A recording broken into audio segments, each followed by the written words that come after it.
Guerrilla cricket. Whoa. Guerrilla cricket. Whoa. Guerrilla. Take guard, man the barricades, patrol the cover boundary. At last the time is come, this is a cricketing emergency. Hear this call to arms for every cricket revolutionary. Take up your bats and stumps for the test match insurgency. At first they tried to silence us, but we would not be silenced. They threatened us with lies, so we threatened them with violence. Che Guevara, Sangakkara, Joseph Stalin, Douglas Jardine, Robespierre, Darrell Hare, Vladimir Lenin, O'Brien Kevin, guerrilla cricket. It's not about the winning, it's about how many rules you break. Even in cricket commentary, this is the best advice to take. Pick guerrilla cricket, it's the finest choice you'll ever make. There's so much more to cricket than red counters and a slice of cake. At first they tried to sanitize us and clean up our act, but people like it filthy, and we know that for a fact. Fidel Castro, Lenny Pascoe, Carlos the Jackal, Umar Akmal, Mahatma Gandhi, Grant and Andy, Brendan Behan, Austin Ian, guerrilla cricket. Stick with us, cause you know we're not the kind of thing that you see on the TV and the radio. So vive la revolution. First they tried to buy us, but we would not be bought. Okay, we were, but then we ran away, and we will not be caught. Would not give up the ghost when they left us all for dead. They decapitated us, but we just grew another head. Chairman Mao, Jamie Howe, Ho Chi Minh, Asif Din, Václav Havel, Graham Saville, No Surrender, Percy Fender, Che Guevara, Sangakkara, Joseph Stalin, Douglas Jardine, Robespierre, Darrell Hare, Vladimir Lenin, O'Brien Kevin, guerrilla cricket. Managed to skin up my spliff in 3.5 minutes. Excellent. Good morning. It's day 5 of the first test in the West Indies, and I need this because this pitch is bloody soporific. England are overnight on 217 for 1. Crawley has got his first test century. There isn't a double century, could yet be one. And Rooty is 84 non-out overnight. England seem to be cruising. The rain cut it off yesterday. Unless something dramatic happens with this pitch, can't see it being anything other than a draw. But we wait to see. We get an extra half hour's day to play as today. As you can see, we're on at 1:20 today. And the game presumably can go until 6:30 tonight. So we've potentially got 8 hours of playing time. Still don't think it'll be enough. England aren't going to declare unless they get to a lead of 300 and leave them 50 overs maybe to get it. Trying to bowl the side out in 50 overs. They managed to bat for 157 in their first innings, so that'd be quite a miracle. I am joined first up this morning, same as yesterday, by the lovely Annie Chade and the lovely Messi Cheers. Good morning to you both. Your thoughts on today's play? Have you got the Mogged on ready? Well, I'm going to sleep in about 4 hours' time because it'll be 2 o'clock here. But the big news for today, I think there should be a fucking celebration all over England for this. England have an opening batsman whose average is above 30. Oh, Is that this innings? amazing. Presumably, Zach Crawley is now averaging 31.15. but presumably he's played. How many innings has he had? 19. So Yeah, He's had 19 matches, so that's probably about 30 innings, I should think. So if he 35. gets out now, his image probably goes back below 30, doesn't it? Oh, you have to bring it down, don't you, Bear? I mean, here we were celebrating. You don't have to play the Hendo role every time. If he's out for 100, it'll add 3 to his if he's had 30 innings, it'll add 3 to his average, I suppose. That's not bad. Yeah. Not a bad jump. You get good jumps when you're early in your career. No, he batted well, I thought. He Well, did, yes. Yeah, but you do know that most of our batsmen, including Joss Butler, have a better average than Kohli since 2020. So. Well, yes, Kohli's had a rough trot. hasn't he? Yeah.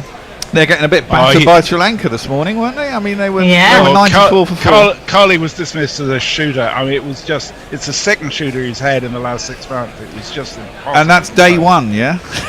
Yeah, I think that one's not going to last long. Jesus. No. That's poor. I mean, you can't play. I mean, it's exciting to watch, and if you want to go home early, fine, but it doesn't make much for a test match, one. It seems the other extreme, Pakistan, Australia, but Messi was just telling me that pitch is probably going to break up a bit more. That's what they said about this one, Annie. They lied. They lied to us. What do they know? What do any of them know? Well, Gary will tell you they know nothing about pitches. Oh well. The question that arises for me is: at what stage do England decide that, okay, we're now in a position where we can get really attacking about this and actually try and get a decent lead? Well, they've got 2.5. I mean, the extra half hour does help England actually, noticeably, because I mean, the thought was yesterday. We probably lost about 40 minutes to an hour yesterday, so we got half of that back today. And now was that thing? It takes you half an hour to get in, and if these guys are there after half an hour, then they score 10, 15 runs in the first half an hour. But I think at that point, one of them will decide to go. If Root gets 100, I imagine he'll speed up quickly after that with a bit of luck. I can't see. Dan Lawrence is an attacking player. Yeah. And Bairstow's belligerent at the moment. Exactly. Yeah. Well, when you got Bairstow and Stokes to come. Yes, and I think England want ideally another 150 runs, and if they can get that in the first session, they might well declare at lunch and give themselves a chance. I can't see West Indies scoring 302 sessions. But you never know. I mean, absolutely. They might go for it, lose a couple of wickets, and then it makes it interesting, doesn't it? We are going to start this morning. This man's facing. Zach Croy was a cricket player, a damn good cricket player. But he was moved from the middle. You're on socials, aren't you, Annie?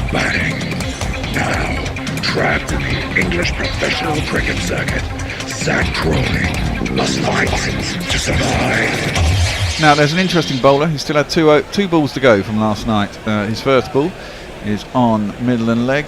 It's a bit slow. It floats up, and Crawley hits it out to mid-off. There's no run. It is. Don't you listen to the rumours? He ain't got no tumors. Has a sense of humour. That's all they groomer. Oh, my Don't word. listen to the rumours. He ain't got no tumors. Has a sense of humour. That's all they groomer. Over the line! I'm sorry. Sorry, there's 4 balls left in the over. He's bowled 5, of which 3 have been no balls. Not great. He has now bowled his 3rd ball. It's only 80 kilometres an hour, and it's tossed up right outside the off stump. Crawley's probably thinking, I should probably hit this. For a leg spinner, part-time leg spinner, he is bowling just over the line. It's a bit daft. Tosses that up outside off stump, turns away, but it's too short, too wide. That's why he's part-time. Well, it is. Dave was saying he started off as a kind of leg spinner as well, leg spinning batsman. But he just rolls his arm over now. Presumably he didn't when he started. If he wanted to be a genuine leg spinner, and that's driven quite nicely by Crawley, put straight to cover, and that is no run. Cover's quite short. Last ball of this over, and I don't think he'll have any more. That one is punched off the back foot up to long off by Crawley. He'll retain the strike. England move to 219 for 1. And the lead is 155. Who's saying good morning to us? Annie. Well, I think most people probably don't even know it started half an hour early, do they? No, we do have a hello from AD Brian, who's saying hello gorillas, that he's tuning via YouTube for the first time. Hello to you. And Leah, hello everyone. we'll be a bit busy for a while making burgers and fries. Thanks for entertaining me during that. We'll try our best, Leah. I see Leah's got a neat new handle, Trans Tifa, which is a lot easier than the previous handle that was too long to read out. I've given up reading out the handles. Yeah. And this one's extraordinarily good. I agree with you. Well, as you'd expect, it's a new morning, it's a new dawn. This man's coming back into the attack. He ain't no dope, he ain't no weed. That Kemar Roach, he deals in speed. There goes Kemar Roach. Actually, the other thing about this extended session is we should get the new ball after about an hour, and if these two are still there, they'll be well in, and the new ball we know goes better to the boundary. It's easy to hit as that is defended out into the offside by Crawley, and there is no run. Really depends, doesn't it? So England have got the opportunity if they want to try and take it. I still don't think it will come off, but at least it could get exciting. I think England would be happy with a draw, really. Yeah, they would, which makes you think they might go on to something like 350 before they declare. Yeah. Which then does make it quite a dull game. Driven by Crawley up to mid-on. Attempt by Black with a shot at the stumps. Would have been pretty close, I think. Crawley's not the quickest, but he missed the stumps.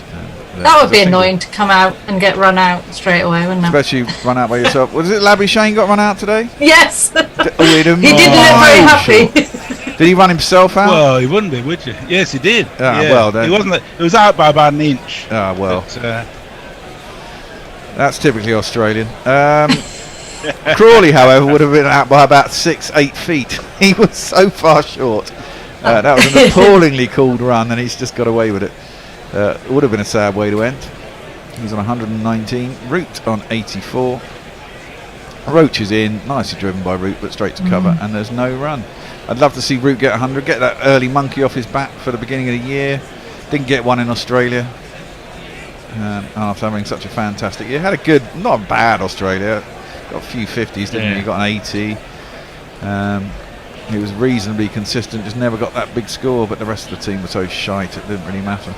Yeah, he did look like a shining star right of the whole team, really. Well, he did, but by the end, everything else dragged him down as well. Yeah, and it always happens. It's a psychological game, we know that, and it's clipped up to mid-on. There's no run. You can only carry people so far, can't you, before it all goes tits up for yourself. Yeah, and he hasn't got a great reputation as a captain either, so. Yeah, you wonder how much one leads to the other. You know, the weight of carrying everything must make the captaincy just that much harder. Well, that is the weird thing, isn't it? I mean, who do they have as captain, though, Annie? Who do you? Well, we've been down this road many times. Yeah, God, how often have we talked about it? Well, exactly. As that's guided by Root Square on the offside. Weirdly, the reason I bring that up is because weirdly I was sort of arguing that maybe, even though I don't like fast bowlers as captains, I was kind of arguing a bit for Broad to be made captain. And what do? They go and drop him. They drop him, yeah. That's right, because Cummings has shown that it's obviously a good, can work. It can work. Yeah. I mean, I guess if you're wise with how you bowl yourself, that's the problem I have with it, I think. But I mean, the question I ask myself is, would I trust Broad with DRS decisions? Well, yeah, Roach is especially when he was bowling. The thing is, if you think you're going to get more out of Root if he's not captain, then you have to make the decision, really, doesn't he? If he's your best batsman. And I guess the only other obvious candidate would be Stokes, but Stokes has flatly refused. He doesn't want to do it, does he? So, therefore, he's no fool. Well, yeah. What other options do you have? I reckon they'll get Dan Lawrence in. What, to eventually. Be captain? Yeah. Is he captain of Does he ever? No.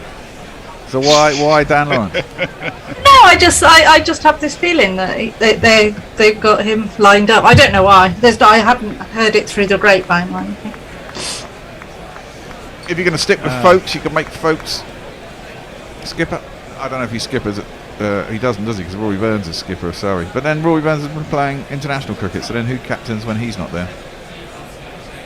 Oh dear, oh dear, oh dear. The dilemmas, eh? Well, the dilemma. Given your total lack of knowledge of county cricket, I don't think you're the one to judge people's captains. Yeah, well, exactly. That's fair enough. Driven by Crawley, back to the bowler. There's no run. The bowler is...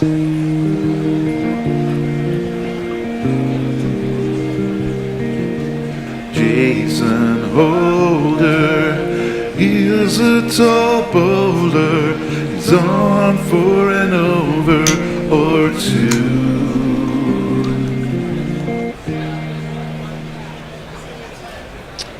Lovely. Talking of captains that aren't captains anymore, Well, I think he seems better not captaining. Absolutely. yeah, I thought he was pretty good as captain as well, though, to be fair. But Holder bowls, now that's got to be close. Surely, maybe too far down the track and going down leg. But he's playing all around in front of himself. Jason Holder thinks maybe. Craig Braithwaite is not entirely sure. Looks like they're going to review. yeah, they're reviewing. It's not a bad review.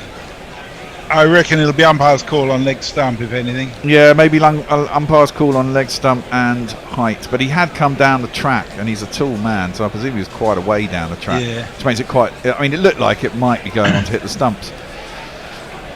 It's reasonably straight. It's quite wide of the crease. It does seem to dart across. Yeah, maybe not, actually. It's probably hit him inside line with middle, and it's got a long way to go. He's a couple of metres down the track. Yeah, The angle It's a seems... long way down. Yeah, I think the angle's taking that down. It's not a bad shout, but No. having said that, if they knew he was that far down the crease and the umpire gives no, you probably...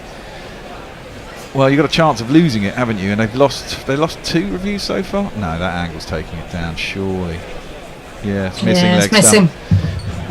Would have clipped his bail height. Ooh. Umpire, he was over 3 metres down the track as well, that's the thing we did say. Did they say that's a lost review? I presume it is. Yeah. In which case, they've only got 1 left, I think. England have 2. Of course, Alex Lees reviewed his absolute plum LBW. Poor bloke, he's not had the best of debuts, has he? No. No. But he's not on his own there. No, certainly there's a proud record of England fucking up on debut. Apparently he's had the worst debut though since who was it? It was someone in the 90s or something. Morris? No, really? Yeah, it was. Really? First time a debut's got out for... When he got 4 and 6. Usually Yeah. someone gets a duck and maybe 12, you know. so yes. Gosh, I wouldn't have thought that, but there you go. Hugh Morris, I think it was in the paper I read. I've never even heard of Hugh Morris. Yeah, well, he played a long time ago. That is defended by Crawley. You were too young, Messi. Bert Morris, maybe. Morris Tate. How far back is that? Morris Tate was a great Sussex bowler of the 30s, I think. 30s I was and going to 40s. say it was. Yeah, a long time Look him ago. up now. Holder in. This one is clipped square by Crawley. Gets hold of the one. This time, same ball that he missed for that LBW shout, really. And he gets a single out to deep square leg. He certainly looks like he wants to get on with it, doesn't he, Crawley? Mm-hmm. He's looking aggressive.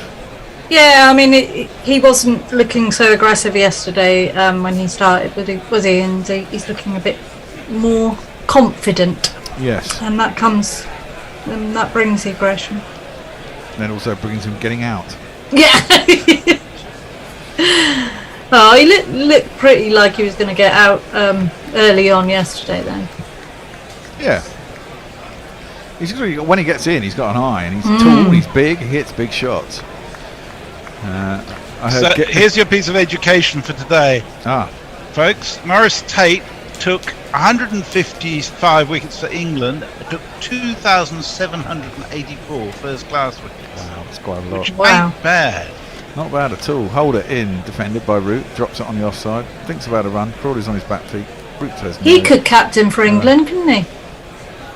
Morris Tate. Yeah, Well, he let's do did. that. He did die in 1985. Yeah, in Brighton, you know. but You're getting picky now.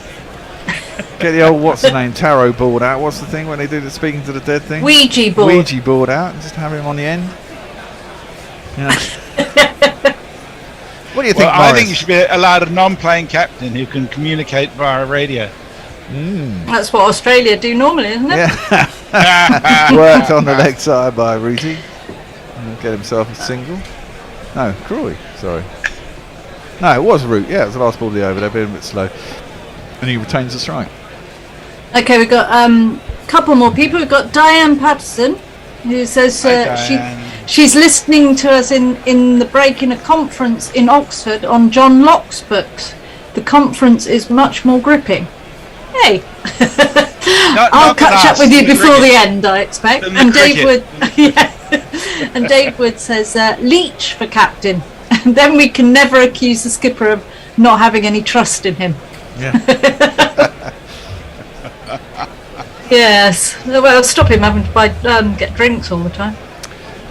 Root tries to clip that square on the leg side. There's certainly some intent there. They haven't really managed to make it happen yet, but they've only been out there for 10, 12 minutes. Hits it straight to mid-wicket and there's no run. I do think that captaincy in cricket is a little bit overrated in almost all forms. It's overrated. Well, in terms of a job to do. Who can do it and a job to do. I think a lot of decisions, I mean, someone has to make decisions, but a lot of decisions are kind of made by committee, by senior members. I mean, any team I've ever played with, as that's guided down, attempted through gully, but there was a fielder there. It's Jason Holder, and there's no run. And rightly or wrongly, whoever is captain will have his trusted players in a team. Now, they might not be the smartest players, but that committee tends to make the decisions. You know, they'll chat. There may be 3 or 4 people who are constantly chatting about what to do, and if they're in the ear of the captain, their word means more than someone else. But well, you could argue that may be why Broad and Anderson aren't part of this test. Well, possibly, as that one is driven up to mid-on and a bit of a misfield there, but they decide not to go for the run. I mean, yes, but I would argue that they've got the most knowledge on the pitch anyway, and therefore the most times you can actually act as a captain is when you're on the field, because generally the batting order is set. What do you need to do? You don't captain the batsman. They go out. But does Root like their help or not? That's what I'm questioning. I don't know. Maybe it's annoying at times. I bet it is. I bet it is. Yeah, driven by Root behind square out towards deep point where Pamal fields, and there'll be a single. But I doubt it's that wrong that often. No. I'm not saying that. I'm just wondering, where the impetus to leave them out comes from. I don't know. See, I defend Root. I don't. Everyone says Root. This thing about Root, but I think he's a strong enough character, and they get on probably well enough. I mean, they've done enough for him over the years when he has been captain. Got a few wickets for him. Got a few wickets for him. Slower ball by Roach, and mistimed drive by Crawley gets a big inside edge onto his pad, and there's no run. 104 kilometres an hour. And it just looped up. I just noticed with Diana Patterson tweeting in. Do you know that Diana is one of about a dozen people who became patrons for Guerrilla Cricket almost 6 years ago? Wow! And have been a patron ever since. And they're the people who we love more than anybody else. Fabulous work, Diana. Thank you very much, Diana. Roach in, wide, crashed into the offside by Crawley, but I presume there's someone out deep. There is. Pamal again. And it'll just be the single. Certainly some intent from Crawley. 13 overs to go till the new ball. Roach has got 1 for 34. He has got the only wicket. I was just going to ask what their partnership was, and it's 200. Yeah. God, when was the last time we had a 200 partnership? Oh God! A long time ago. Might have got one in one of those Sri Lanka tests or India or the first India test. Certainly none after that. Yeah, nothing leaps to mind. I mean, that last India, the test we won in India was the last time we got over 300, because we didn't get one in the English summer. That's right. We haven't had too many, says Al. Root and Milan had a stand of 180, didn't they? Around about 160, 180 in the Ashes. Yeah, they were certainly quite high up. Or maybe only 130. Because Root got 80 and they both got 80 and 70 or something, didn't they? And they were out shortly after each other. Big heave into the leg side, attempted by Crawley. He's certainly looking to crack on. If he gets through this getting his eye in phase, as he crashed into his pad and there was no appeal, it's going down leg, it could be quite fun to watch. Yeah, well, God knows, I think whoever's watched this much of it deserves something. Well, yeah, I've watched it all, Messi. It's another no ball. And with no knackle here, I have the potential to do every single day. It fills you with joy, doesn't it, Ben? No. Another attempted work into the leg side. Once again, beats the inside edge from Holder. Once again, it's going down leg. No run.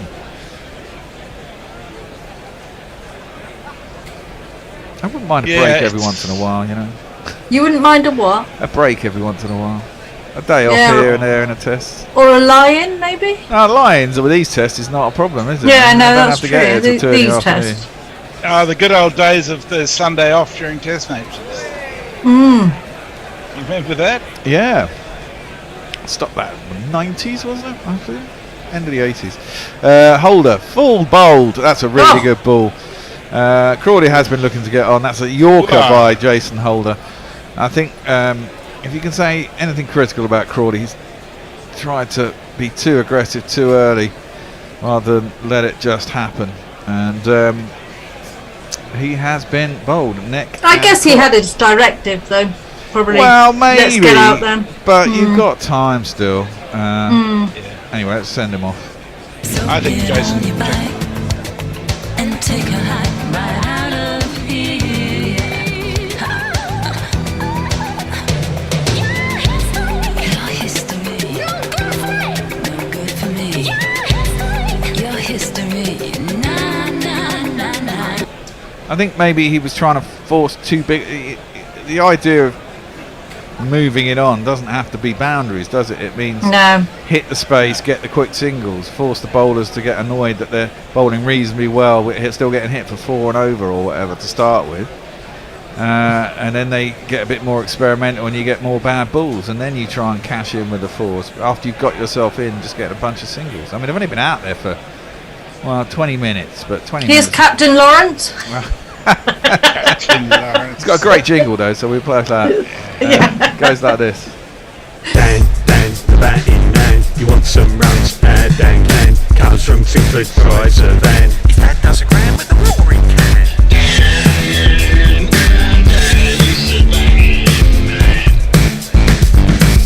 He comes from Essex. Well, that's got to be men with van, is it? It's white man in his van. It's Dan.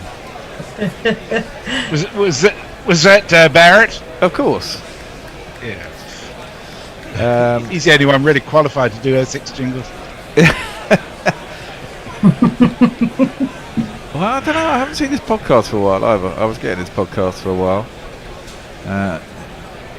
Men with Ven just travelling across America, speaking to weirdos, interspersed with quite good music. It was a very pleasant podcast to listen to. I listened to one particular one all the way through. It was, yeah. Some religious nutters out. Yeah, party somewhere. They seem to have a glut of those, don't they? Yeah.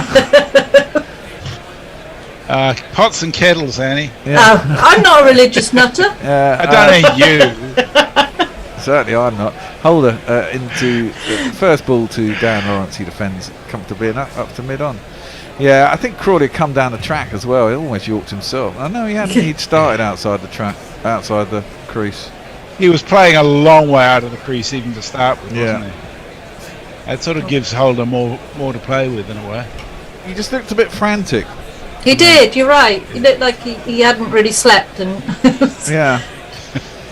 Hold it in. Too many runs, you reckon? Well, there's a very English shot. Dan Lawrence, you can see his leg stump as he plays that down to long on. He's gone right across, flicks his wrists. leg side Larry, as Hendo likes to call him. And he gets a single down a backward square leg. Might suit him in this situation, however. Quick 40, that'd be happy. Quick 30 even. Quick 30 for the next 3, and Root stays there and gets half of that. So number 20 or 30. That's the bulk of the lead you need there, isn't it? What bets have you put on there? I've got England to win at 13-2. Have you? It's not a well, bad it's bet, is it? 13-2. It is what it says. It's a long shot, but I got that at the end of day 3, I think, and they've come in since then. And obviously, with a lead of 162, if anyone's going to win this test, it'll probably be England now, won't it? So, Well, they haven't actually come in that much. They're 760, so that's exactly 13-2. well, is it? I'll see what Bet365 say. That's defended behind square and there's no run. Oh, that's because no one sees the pitch breaking up, and the favourite has got to be And the draw. you can get 30-1 on the West Indies. Yeah, that's not happening. Well, Although I mean, never know. see, I've got 7-1 on for the draw. Yeah, England at 6-1. I've got them slightly better than that. Yeah, 33-1 West Indies. Do you ever make any money, Bear? Yeah, and I lose it again. Oh, okay. So that's worked down to a leg side, down to long leg. And in the meantime, you have lots of fun. Exactly. If Yeah. I can make 30 quid last 6 months, that's entertaining. You know, you win some, you lose some, but it You're just, every parent's dream, aren't you? I don't think so. He's every bookie's dream because he believes he's not losing. Now I know I'm losing, but I'm losing slowly enough that it's a bit of fun. Yeah. Leah agrees with me. They should make Lawrence captain based purely on the fact that there is a Captain Lawrence Brewing Company in New York State. Well, there you go. That's a really good reason to make someone captain. Absolutely. As good as They- any they other, could let's be honest. sponsor them. Yeah, exactly. Driven by Root up to mid-on. There's no run. Well, that's how they made Owen Morgan captain of the white ball team, wasn't it? Yeah. Based on the run. That's not the best rum, is it, really? I don't Captain know. Morgan. Oh, Jesus. Sri Lanka are 14 for 2. Oh, no. Oh, how many were India all out for? 240, 60? 52, I think. That's a match. That's an innings. That's an innings victory there. Yeah, could well be. Sri Lanka all out for 90 in the first innings. Put bet on it, quick. Roach is in, and Root works that nicely. Nice. It's a slower ball outside off stump, but he guides it square enough with the man down at third man that he'll get back for 2. He's good at that shot, isn't he? Isn't he just? So I can't see Root getting frantic. He'll just nerdle it, and he's a very good nerdler. He'll find. No, what he's told everybody else, the other end, to go frantic. That's what he said. I'm not going to, but you boys, Yeah, you you guys. will do this. Yeah, Sri Lanka will have to get up for 52 or less for it to be an innings victory.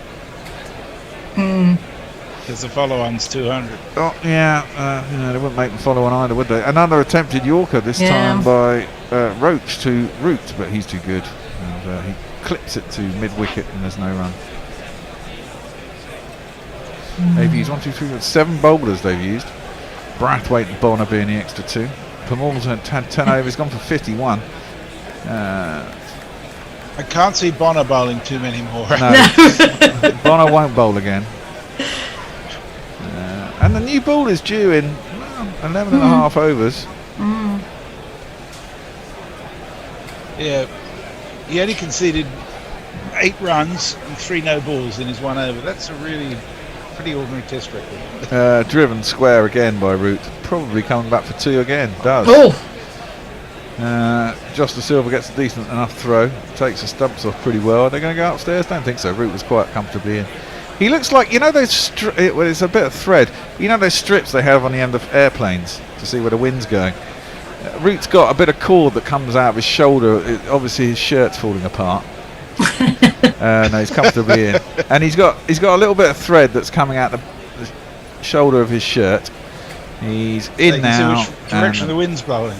Yeah, well it does it. It looks like one of those little streamers on the side of a plane wing. I Can't see it. Look, Hmm. you have to watch carefully. Oh no, you may not be able to see it because you're watching on Zoom. Yeah, our resolution's not that great. Yeah. No, mine's pretty shit. And my screen is shot to pieces, so can't see a thing. Have you got a cracked screen? Roach bowls what I think was an off-cutter, very slow loosener. Loose ball with probably a lot of cut on it, but very wide and full, almost like a one-day ball. Root reaches it and gets his single. See, Root will be quite see, this is it. You think Lawrence maybe just wanted to hit fours, whereas Root would be quite happy to run very quick. The anchor roll, eh? Yeah. The lead is now 168. We've got 2 hours till lunch. We'll have one more over in this formation, then we'll have a little switcheroo. Gosh, that went quickly. Yeah, time flies. I've got a long day ahead of me though. I think there's a lot of sessions that I'm on rather than off, and it's day 5. Maybe not hoping for much sense by the end of it. It goes all the way. That's clipped into the mid-wicket area by Lawrence. He'll get himself a single and retain the strikes. Well, you've already started on a beer and a coffee. Well, yeah, exactly. And a spliff. We've got Jay Grover. He said, afternoon all. What time did this fucker start then? 1:30. Yeah, 1:30. You got to keep up, Jay. We haven't had many. Luckily, I haven't gone behind on Twitter because we haven't had many people. Oh dear, the anti-Aussie jokes are starting on YouTube. The postman says, "Why did the Aussie break his leg throwing a ball? He forgot it was chained to his foot." Yes. Well done, Posty. Down the track comes Dan Lawrence. Well, yeah, clearly frantic, there is attack from one end. Dan Lawrence has just come down the track, beautifully the holder, inside out, over the top of extra cover, screams down to the boundary. I think it's the first of the day. It's Nissan She. It's Nissan She. One day mode. And they just go one day, go one day. Yep. That was a good shot. Well, they can afford to do this. I mean, even if they lose 3 wickets doing this and then slow down, they're in a position where they can afford that risk. They get 250 ahead. Yeah, I guess 250 would be quite a minimum, but I mean that would give us Australia. It would give the West Indies a chance to win. Just dropped out to mid-off, and whoever it was, it's Azari Joseph came in very slowly. Got the throw off slow. Lawrence was able to get home, gets himself a single. I think you'd be more comfortable 275 and upwards. Yeah, but 250 would feel like you're cutting it a bit fine. But especially on this pitch. Yeah, there's no real sign of the pitch misbehaving, is there? We had a couple of low balls. But then again, it's still not a pitch that's going to be easy to score on any form, is it? No, well, I imagine it is if you start attacking the bowlers, because then the bowlers lose line a little bit. I mean, this is the thing. No one's had. When England batted first, they were quite, methodical and circumspect to get themselves to score. West Indies are behind, and they did exactly the same. This is the first time in a game with a lead of 174, 8 wickets in hand, that someone's got a chance to put the pedal down. As that's clipped into deep mid wicket by Root. He'll get himself a single. Leah tells us those things at airports are called windsocks, Bear. No, not the windsocks, Leah. The little strips they have on the end they have them on wings sometimes as well. Not the actual socks that are, hung up by the radar tower. As we see a replay of Order to Crawley. Sri Lanka are 14 for 3. Follow on is still there, I'm telling you. Have you put money on it though, Bears? Oh no, but you know what? I wonder what they offer for the. I might start betting on that, because I imagine the unders for the wickets is probably about 15 runs. That's clipped into the leg side, out to mid wicket, and there's no run. I don't normally bet on games that I can't actually see. because I'm watching this one, it will be a bit tricky. Oh, it's always asking me a lot. Well, you mean on those 17 screens you got in there, you can't put another game out? Well, I don't like using the resources, because no, I know what you mean. we might fall over. And I don't. Oh, look, Liverpool are winning 2-0 though. That's the important thing as well.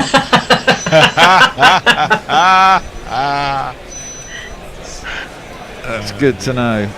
Big game later, isn't it? Man United, Tottenham, isn't it? Yes. Not that I really care about that. That's worked into the onside. Down to long range.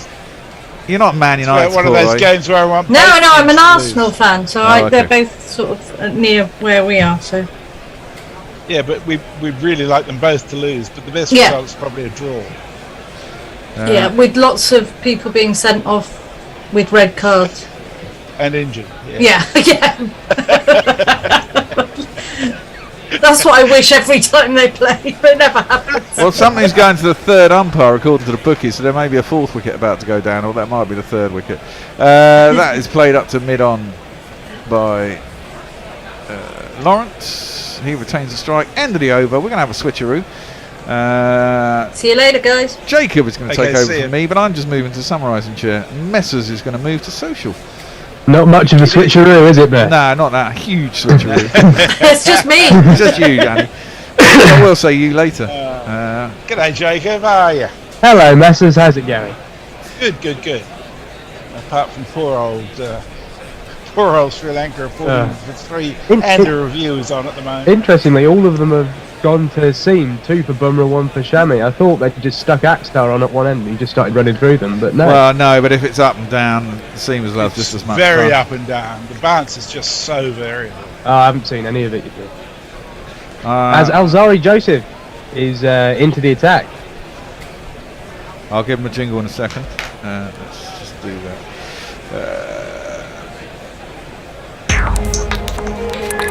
Alzari Joseph.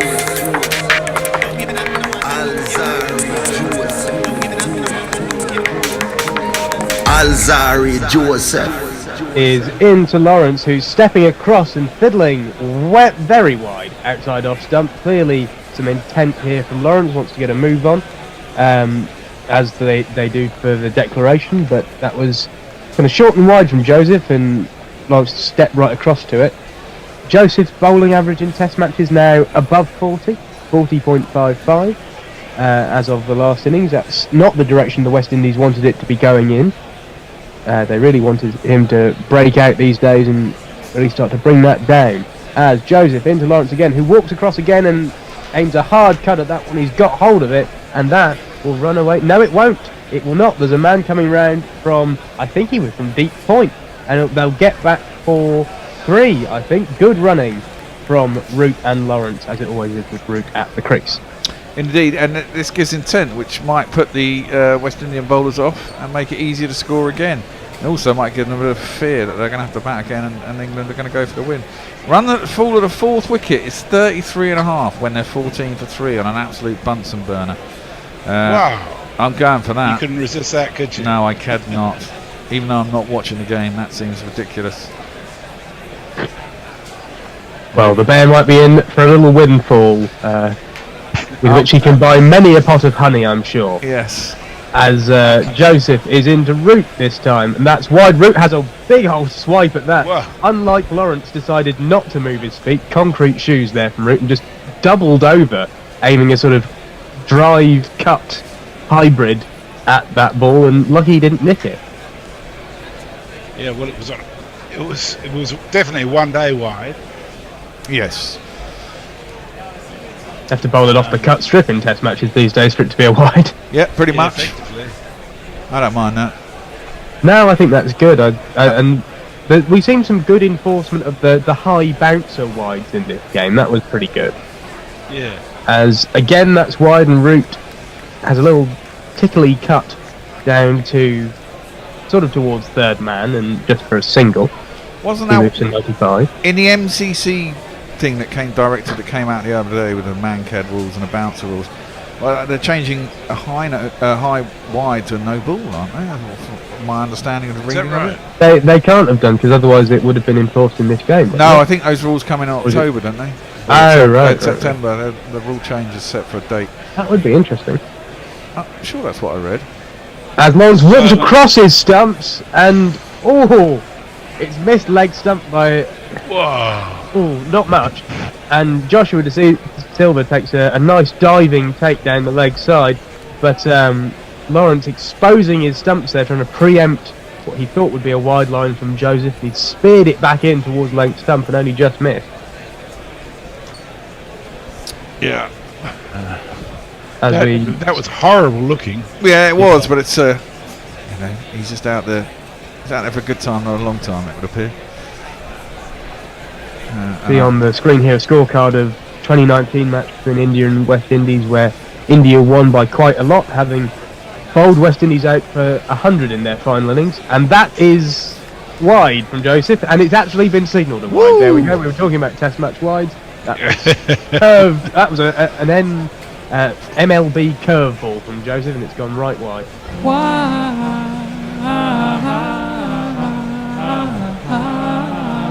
Crikey! The last ball was actually a no ball as well, Bear. Oh really? Yeah, they've given it no ball.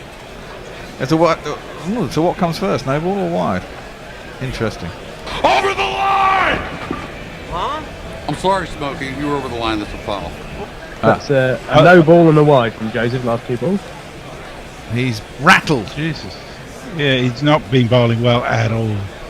Really has. In again to Lawrence, and that was going wide again, but Lawrence gets a cut on it. It will go towards. There are two men out now sweeping, and they'll just get through for the one as Lawrence looks to nick the strike. I've just noticed in the having switched over to the scorecard on my computer to the Indian Sri Lanka, Angelo Matthews back in the side. Ah, excellent. I love Angelo Matthews. I think it's great. Yeah. You kind of wonder how he was out of it with being a Sri Lankan Precisely. Dick Weller also back in the side after his outcasting for COVID breaches, as Root has a bit of a swipe at another wide one and will completely miss it, go through to Joshua De Silva. End of the over, England 249 for 2, leading by 185, and we move to the socials with Betty Jen. Jay Grover says, did everyone burn Crawley, and are we command to assure that there are more scores from the top order? AD Brian 15 says, nice to see the Bear has lost his Scouse accent. Farong says, greetings from Mosquito Coast, 8 p.m, 32 degrees. Hope everyone is well. Australia 251 for 3, India 252 all out. A lead in for the GPL via those matches, perhaps. Will we have a victory either of these minnows today? Weather is fine, so no problems here. Well, the GPL, of course. England as a minnow is something I like thinking about. Yeah, of course you do. It's not me. It's not you, Bear, it's me. As Holder full toss down the leg side and apologises to Dan Lawrence, who skipped down towards the full toss and missed it completely. In answer to Jay Grover, I believe Nottinghamshire have lost out a little bit, because rather than burning Crawley in effigy, Haseeb Hameed was ritually sacrificed on his return to the UK, and that's why an opener has scored 100. What does the figure £58 mean to you, Bear? It means the GPL pot at the start of the day, Messi.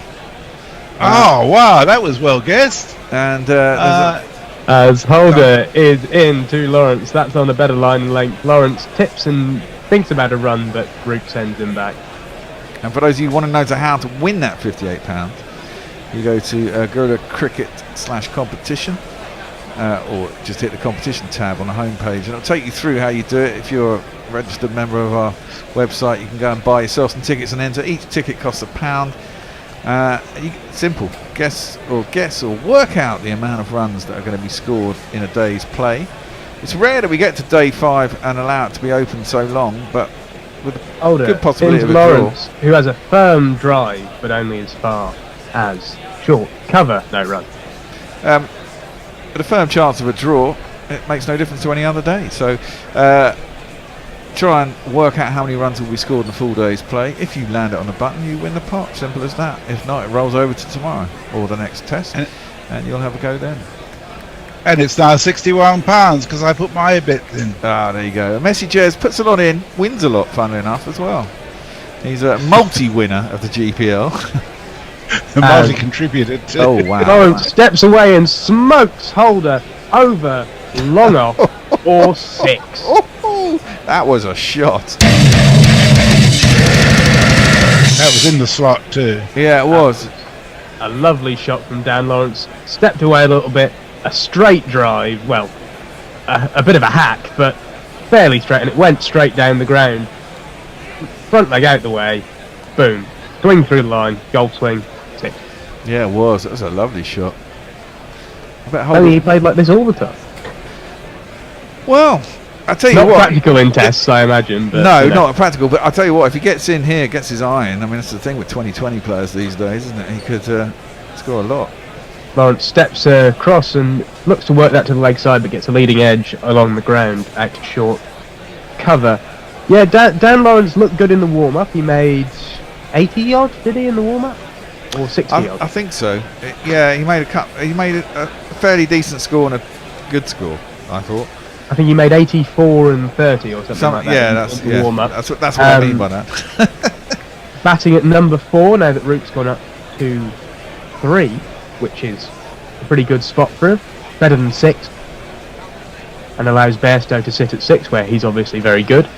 As Lawrence comes down the track and has a bit of a pull of a good length ball, and it will get picked up by short mid-wicket over. End of that over. England 255 to 2. Mrs. Luigi Magpie is with us. She says she's up before the sun to listen to Guerrilla Cricket. The cat approves. I'm glad to hear it. Jay says Bears right, October. Leah says weird sodas I got today, and she sent us a picture of them. Litres of pinewood, plum and cardamom, pear and rosemary, and this is the one that gets me, estrogen and ginger. What? You get estrogen in a fucking soda. Soda? That's weird. Oh my word, that is a bit weird. Oh dear. Farong says, wow, fun day today for Leah. Don't drink too much these days. I can get drunk just looking at those bottles, but have been invited to music night tomorrow, so beer. And Tony Bishop says, oh, I like that last one. It's like Samuel Beckett meets Fred Astaire. Oh, Joseph wide of the crease and wide at the other end, and Root plays an attractive drive, but it will be picked up by the sweeper. They'll just get 2. Root moves to 97 with that stroke. Yeah, Root isn't the kind of player either, is he? He's going to do what Lawrence is doing here. I mean, looking to accelerate England, quite obviously, with Dan Lawrence playing some of the shots he is, and Root ticking along as he does, kind of ever thus with Root. Good strike rate, keeps it busy. Oh, that's a horrific full toss, and that will go away down the leg side for 4 byes. 4 byes. I thought he got something on that, but clearly not. Oof, yeah, that was bad. 1, 2, 3, 4. Just below waist height, so it wasn't a no ball, but it was pretty close. It was on his hip and has gone down for 4 byes. Yeah, clearly missed out on an easy shot for his 100 there as well. Even if he just got a tickle on it, that would have brought it up. Precisely. That's what I thought he had. That's what I was waiting. Joseph in again. Nicely driven from Root, but straight to a man. No run. The skipper, Mr. Brathwaite. He's gone along at a reasonable clip as well, hasn't he? 97 runs of 183 balls. Not too bad. Strike rate of about 60 at that point. My math is terrible, but probably about 65. 53.59 apparently. Excellent. Thank you. As Joseph in, again another drive from Root, and he will get runs this time, not the 3 he needs for his ton, but just the 1, as Lawrence will be on strike for the last 2 balls of this over, should he not rotate it. And Lawrence doesn't seem too interested in rotating the strike at the moment, does he? No, I'm sure that won't really worry Root. I think they want another. Well, that's 200 ahead now. They were 62 ahead, weren't they? So exactly a lead of 200. I think they want at least another 100, and they've still got a good amount of time, haven't they? Before tea, they've got 1.75 hours. Lawrence plays a sort of helicopter cut. The lead is 198. That single will move it to 199 and bring Root back on strike for the final fall of the over on 98. So they've got a good chance here. I mean, if they can get another 110 runs in the last hour and a half before lunch, maybe they'd probably love 130. They might well declare at lunch, give themselves 2 sessions. That might not be a bad idea at all, as we see a bit of the signal of intent from this partnership. 38 runs from 35 balls. Not quite what you'd consider test match pace, but good nonetheless, as Root... Oh, that's a nice in-swinging delivery from Joseph, and Root just defends it back down the pitch. There was nothing really he could do with that. That was a good ball from Joseph to end the over. England end leading by 199 at 263 for 2. So it's just possible I may have misled you slightly with my tweet reading. Apparently that last soda is not estrogen, it's estragon and ginger. Estragon being character from Waiting for Godot, which seems to have got a lot of mentions in the last couple of weeks.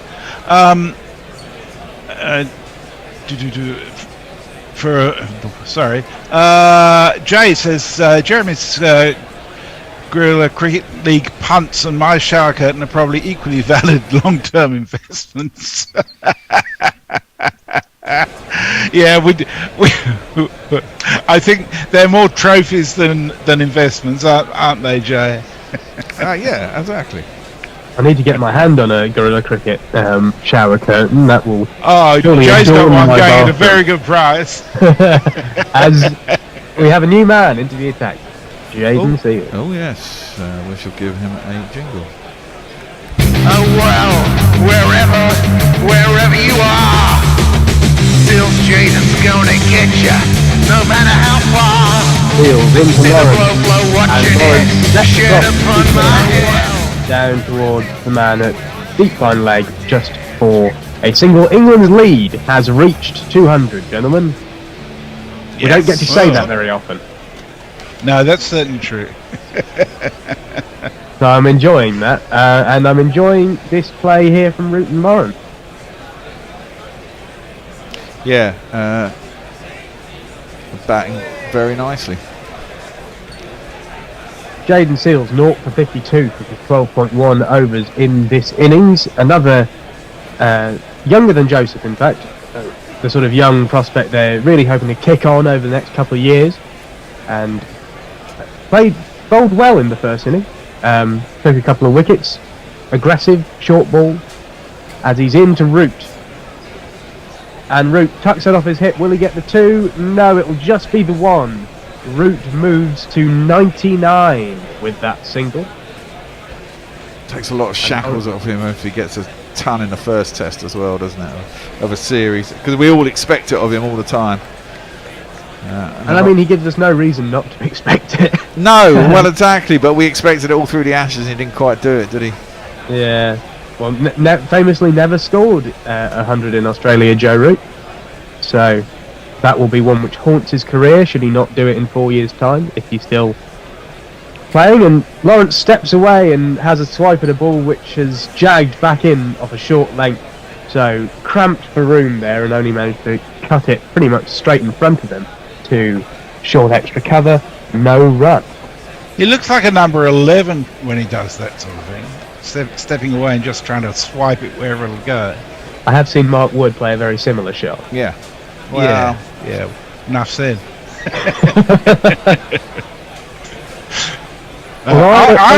I'm inclined to think with Root on 99 that he should have to get just 1. It's like a ball game where you have to roll the right number. Just got to get the 1 to get 100. As Lawrence steps across and clips into the leg side for no run. Oh, you mean as in if he gets 2 or 3, he doesn't get the ton. It's only if he gets exactly a single. If he gets a 3, he gets actually back to 98 because he goes up and then back to. Yeah, he comes back down. Yeah, but then surely they hit it for 3 and refuse the single. They just refuse the extra 2 runs.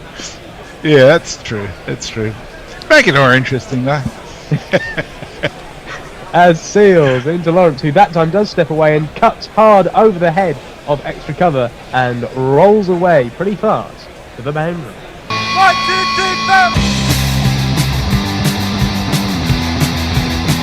4. He's batting really nicely now. Short ball from Seals, and Lawrence just stepped away and carved it over the head of the fielders. 4. That was a very nice shot indeed, and Lawrence will have the final ball of the over, I think it is. Interesting, isn't it? So many players these days are always trying to work it to leg, and here he is, he's smashing it. Considering he's a really leg side player, he's stepping away and hitting it inside out, because that's where the space is, I suppose. As Lawrence again steps across, dinks it into the leg side as if to prove your point there, but the bowler will gather up his own bowling. No run. End of the over, 269 for 2, leading by 205, and Root will have strike at the beginning of the next over after the drinks break, I think, on 99. Okay, so there's been some animated discussion going on YouTube between Dan DeCrestro and Dara Azizi and Yahweh in particular. Yahweh does make a good point. He said it doesn't really matter how many runs England get, it's all about their bowling, and they just aren't good enough to get 10 wickets. Well, that's a good point. And he also says, Joe Root 100, well played, sir. Let's not get ahead of ourselves. Well, the other thing we don't really know, I mean, I was reading reports yesterday about, in one sentence them saying Woody could be out for the series, and in the next sentence saying, well, will they risk bowling him in the second innings? It's like, well, if he's out for the rest of the series, surely he can't bowl for the second innings. But then if he bowls in the second innings, is he that injured? What is it? We haven't really had a report on what is going on and why. That would be crazy. If he is out for the series, we can only make it worse. What is that? But we know it's his elbow, but what is it with his elbow? Well, you imagine. You always think the worst, especially when they say elbows, don't you? You think Jofra Archer type thing, horrible, niggly stress fractures which kind of stay around for ages. Yeah. I've never quite known what stress fractures are. Apart from obviously are they just tiny little cracks in the bone that don't go through? Yeah, caused by extreme stress. So that's why fast bowlers get them in their back a lot, because of the rotational forces in their back. As we see some highlights of Dan Lawrence assault in his short set crease so far. But yeah, that's why they tried to change Jimmy Anderson's action, because they thought his action sort of gave way to too much rotational force between his back and his upper half and his lower half, which causes stress fractures by basically twisting your back. We're talking about Jimmy Anderson there, sorry. That's why they tried to change Anderson. Yeah, and they fucked him up when they did it as well. Yeah, and he got hurt. And funnily enough, when he went back to his old way, he became the bowler he is now. Yeah, Tony Bishop's always one with an eye to the main chance. He says, I can see a marketing opportunity. Messrs Menopausal Soda. Oh, anything with the word menopausal in it's going to sell like hotcakes, isn't it? Yeah, right. Or hot flashes even. Yeah, are we on replay still? Or yes, we are. Yes, yeah. Jay Grover says, Pat Cummings seems like a nice chap. Can't he just fly Joe Root over and give him some throwdowns in the Gabba until he gets his 100? I might have watched too much cricket with my mum. And Leah says they're non-alcoholic, just weird soft drinks. We have a cool shop here in Hanover that sells all kinds of uncommon drinks, and we went there today because my girlfriend had to pick up some wool next door to it. Ah, there you go. As we are now back to some semblance of live action, Root just setting up at the crease on 99. Joseph will bowl the next over. Can't this wicket just start falling to pieces now? Would be nice, wouldn't it, if suddenly they bring Ravi Pamor on, it starts ragging square and jumping up at the batsman off a length. That would be nice. Then again, could Jack Leach do that? Yes. No, he was good in India. He was good in India actually. Jack Leach is better than Pamor. He was very good in India, but then they just destroyed his confidence. Yeah. But I'm not going to talk about the Jack Leach Parkinson thing because I've already ranted about it enough. As Root drives, but no run, only as far as, I believe, his opposite number, Craig Brathwaite, at broad extra cover. Yep. Cracking on, just needs that one run to get to his 100. Only 187 balls. Good placed innings. His partnership was 43 or 43. 44 or 43. Pretty good. All looking positive for England.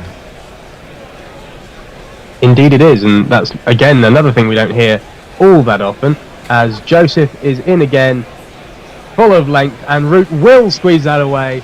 That's it, the single will be taken, and it is 100 for the England captain Joe Root, starting off 2022 as he continues. 10, 20, 30, 40, 60, 70, 80, 90, 100. Congratulations, sir. You are a Centurion.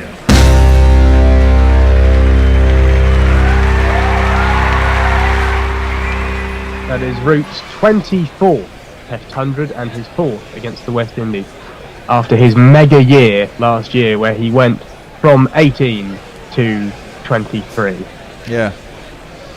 Can you let Brian in, please? Oh, yeah, can do. As Al has pointed out to us, he has kissed the beads around his neck, which are in the colour of the Ukrainian flag, apparently, although I think I can see an orange one in there, so I thought it was something his child might have made for him. Yes, that was my thought.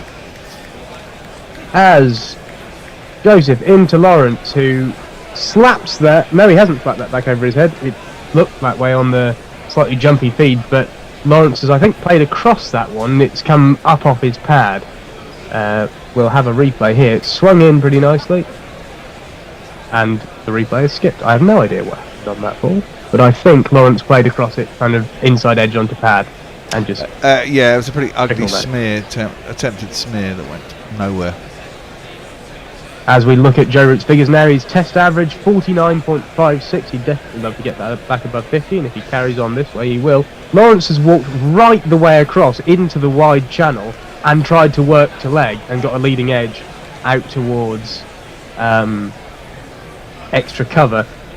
That is one of the potential issues of Lawrence's game with that grip he has. He does play across the straight ball a little bit. Crawley has it a bit as well. Yeah, well, it's the modern way, isn't it? Like bottom-handed stuff. But Al, it doesn't really matter in this situation, does it? I'm sure he can play better than this. He's trying to force the issue here reasonably well. As he steps away that time and gets a nice sweet middling of the bat. Oh, it wasn't that far away from Kemar Roach at long off, but it's just bounced short of him and they'll just get a single. It was actually a very nice shot if there wasn't a fielder there. Yeah. Kind of thought that could be said of quite a few. Yeah, it could indeed. Luckily it was not caught by said fielder, but it was a beautiful kind of... He timed it well. Drive. Yeah, he timed it quite well because he wasn't quite in the right position and still managed to get the shot over the infield. Root on strike to Joseph, the final ball of this, the 75th over. That's wide, and Root has... I don't know. Then a test match that's wide, man. And it's been given wide, controversially. I think that's not wide in a test match. Wide. It looked like it was kind of on the white line, but probably well, just exactly. It. I think that was harsh. Yeah, I mean, this is a test match. This isn't a one-day game. But I mean, Root was bent double with his bat all the way out. Yeah, but exactly that. But he stuck his arse out and then tried to reach, and I still think his bat went over the ball. What's happened there? Nothing. No, he's missed it. He's had a big booming drive at it. I thought Joshua De Silva was celebrating for a minute. Root had a big old drive at that and completely missed. And it's taken down the leg side by Joshua De Silva. It was swinging down the leg side after the bat. And that's the end of the 75th. 272 to England, leading by 208. Root on his 100, and I think after the socials are done, we are due a change. So we will welcome Al Hotch and my best friend Brian Barish. Okie dokie. Jay Grover says hot flush cakes. Yeah, well, that's an interesting. That'll go down well. Leah says, well, there was an orange revolution in Ukraine, which is one of the root causes for the war, so maybe the orange does fit in as well. And that And Jay Grover just says Yorkshire in celebration of Joe Root's ton. And that brings us up to date on tweets. And g'day, Al. Good to see you. And, how are you doing, sir? How is everybody? Hello. Hello, Brian. Hiya, Brian. Who's that with you? I'm Brian's daughter. My assistant is here with us. This is Hazel. Hi, Hazel. Say hi, Hazel. Or not, or you just play with my keyboard. So if I accidentally drop off, we know who to blame. That is not a problem. We're going to have spin. It's going to be Paul who's going to do a bit of twirling. Does anybody here remember Vera Sammy? He'll play again. Don't know where. And this is an attempted reverse sweep by Lawrence, which has gone bisected the fielders and has gone all the way for runs. It's Nissan she. It's Nissan she. Oh no, it was a switch hit. It was a switch hit reverse sweep. He switched his feet. Joe Root, and of course the famous Kevin Peterson before that. But Joe Root did a lot of that in Sri Lanka, which is where Dan Nolan might have picked that one up. Certainly has done. Well, a great way to start the spell. Maybe I did think that maybe Pumore was coming on and maybe to try and buy a wicket of Dan Lawrence. Well, certainly a sign of intent. Pumore in again, and that is way down the leg side. He's immediately come over the wicket. Yeah. Way down the leg side. Lawrence can't make contact with it, and it hits De Silva. And there'll be no run if that second ball will be over. England are 276 for 2, leading by 212. Lawrence on strike, because he does get down to sweep this one, but doesn't really make that much contact with it. It dribbles to square leg. It will be a leg by, in fact. And Lawrence will stay on 30 as he looks skyward. There's a rude and missed opportunity. So, Jacob, what do we reckon Root's mindset's going to... Is it going to change, do we think, now that he's reached 3 figures? I think he's going to carry on ticking along nicely and let Lawrence try and knock it about. Maybe an indication here that Pumore has aimed that a good yard down the leg side. Root went down to try and sweep and then tried to lap sweep it, but in the end made no contact. But maybe this is a run-containing operation by Pumore. As again, it is down the leg side and swept away by Root, but only to a man there deep on the 45. And he will take a single. Kemar Roach there doing the fielding. Lawrence is now into that golden territory of boosting his test average, because he's above it now. He averages 29 in test matches and he's on 30. Giddy heights indeed. As that is again down the leg side, and that's kind of a block sweep there. Lawrence will take the single. He'll stay on strike. He will be on 31, Route 101, and 279 for 2. Brian, I think that on a social media setting, I think that messages kind of got us up to date. So, okay. Well, there was one that just came in. Jay Grover saying, "Hooray, Al! Hooray, Brian!" Well, hooray indeed. Hooray indeed. It's nice to have a small cameo with everybody. We'll extend the hurrah to Jacob as well. Yes. And to Hazel. Thank you, gentlemen. Yes. Let us all rejoice. We are here. And there was much rejoicing. Yeah. Yay. And then we left, and there was wailing and the gnashing of teeth. I was going to say, instead of the usual wailing and gnashing of teeth, there is rejoicing. That was the Ashes test. That was the wailing of gnashing of teeth. Certainly was. I was wailing at 4 a.m. Zari Joseph is in, and Lawrence anticipates a wide ball, steps a huge step to outside off stump, and kind of with a wristy flick gets the ball down to long gone. But I was going to say, I'm sorry, Al. Jacob, I was going to say I was up at 4 o'clock in the morning and I didn't even have a dog in the fight. Yeah, I suppose so. That's what cricket will do to you.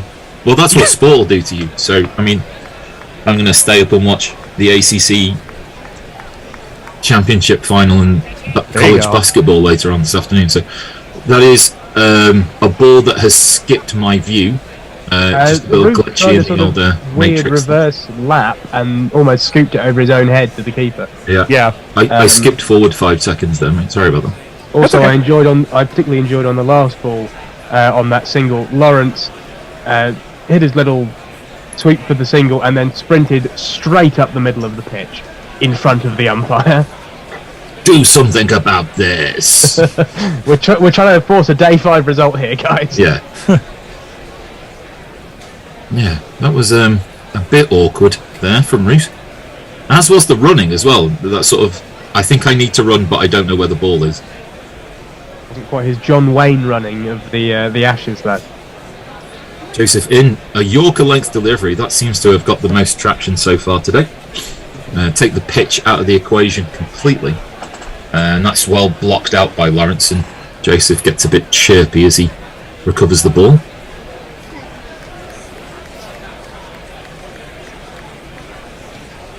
The Yorker to get rid of Crawley was an absolute fabulous delivery.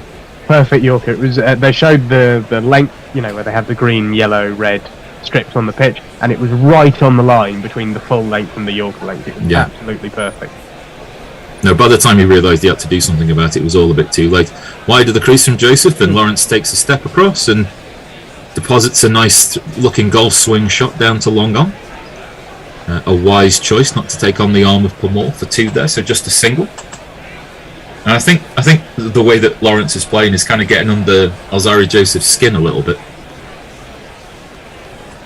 A little bit. A couple of decades ago, no one would dream of doing this to a West Indies bowling attack, but now Lawrence is giving it a good old go. Joe Root, we're seeing right at the top of the hundreds as captain list for England.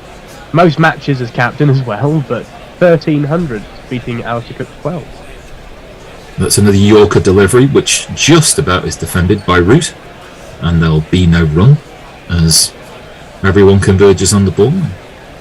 Root flashes a beaming smile that says, I'm 102 not out. Deal with it. Jay, by the way, revised his hoorays and salutations to include you, Jacob. There we go. Thank you, Jay. Thank you very much. Very magnanimous. I was going to say, how Jay. dare you treat my best friend like that? Yeah. The bearded buddies of Brian. And Jacob. We're one small step away, though, Joe, from the Havaches, which would be not good for anyone. What an amazing yellow watch that Alzari Joseph is wearing.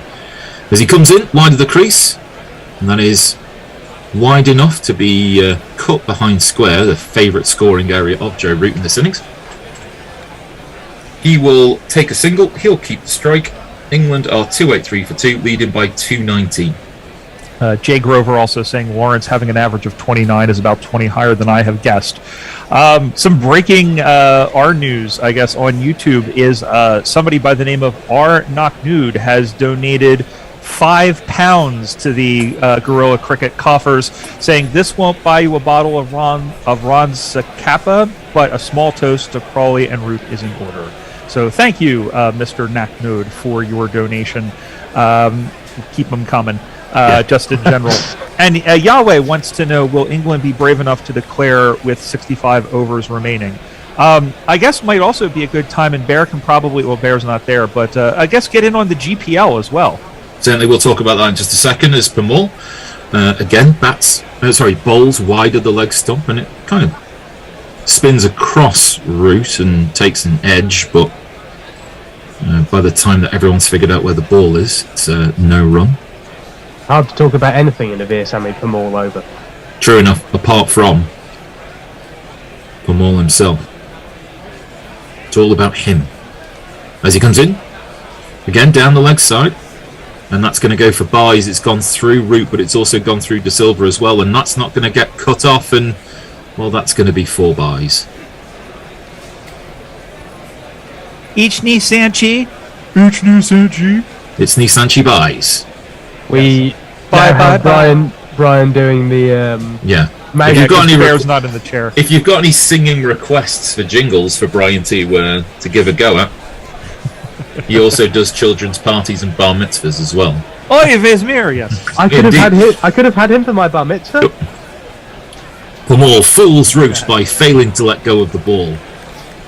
And we will do all of that again. I had a DJ for mine. Yeah. Wide, this is definitely run containing, but it's so bad.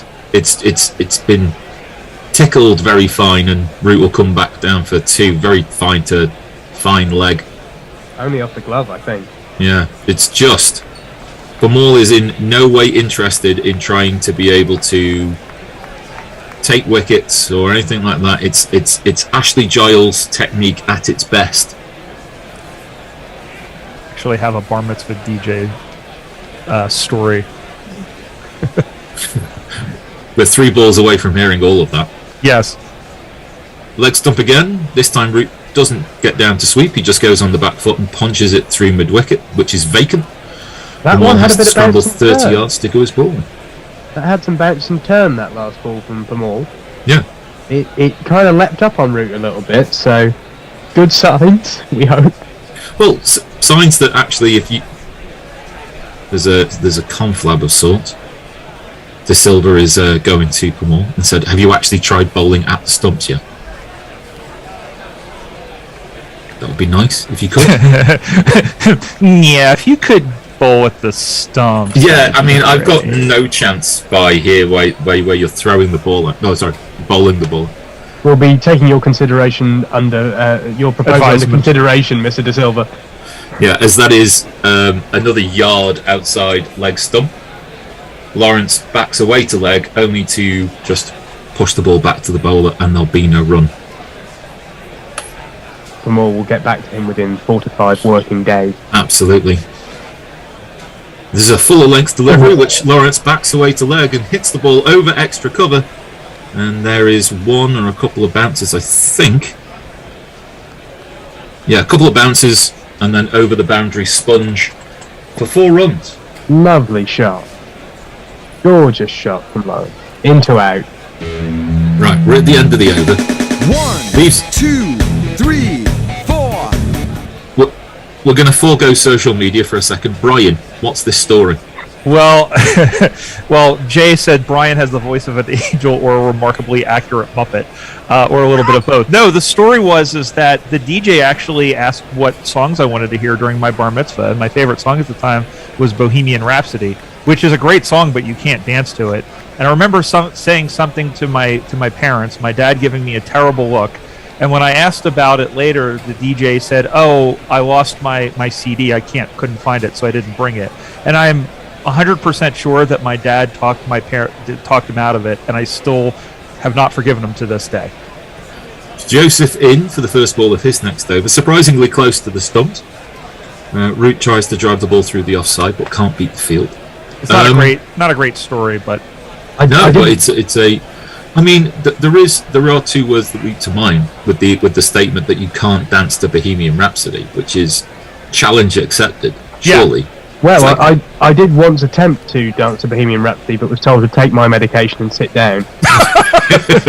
Joseph in again, slower ball, full length delivery, mistimed by Root to deep square leg, and there'll be a single. Messi reports that the GPL is currently 61 pounds. You can win 61 pounds. All you've got to do is to guerrillacricket.com/competitions. It's £1 to enter. All you've got to do is correctly and accurately predict how many runs are going to be scored throughout the whole of the day. That's all you got to do. Win it. Correctly guess and scoop the pot, and Lawrence has scooped a full-length delivery to Joseph, straight to point, and Lawrence is 37 and out.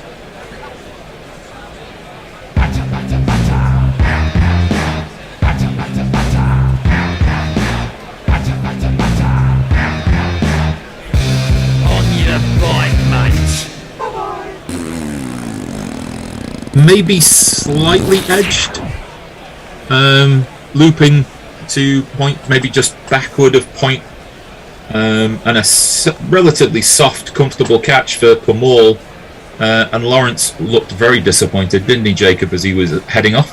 He did. I think he would have liked to have smash to 50 and really kind of justify his place at number 4. But he's got time. He's got probably 4 more innings to do that, and it's a good showing. 37 from 36, precisely what was needed to try and force a declaration. And now Ben Stokes and Johnny Bairstow are to come, so they can certainly hit a long ball. Certainly can do, and it's this man to come in first. Ben?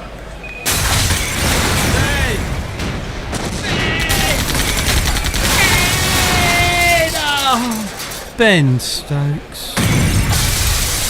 Quick wildlife spotting for you as well. The man in the yellow bib was the lesser spotted Ollie Stone. Bringing on the drinks.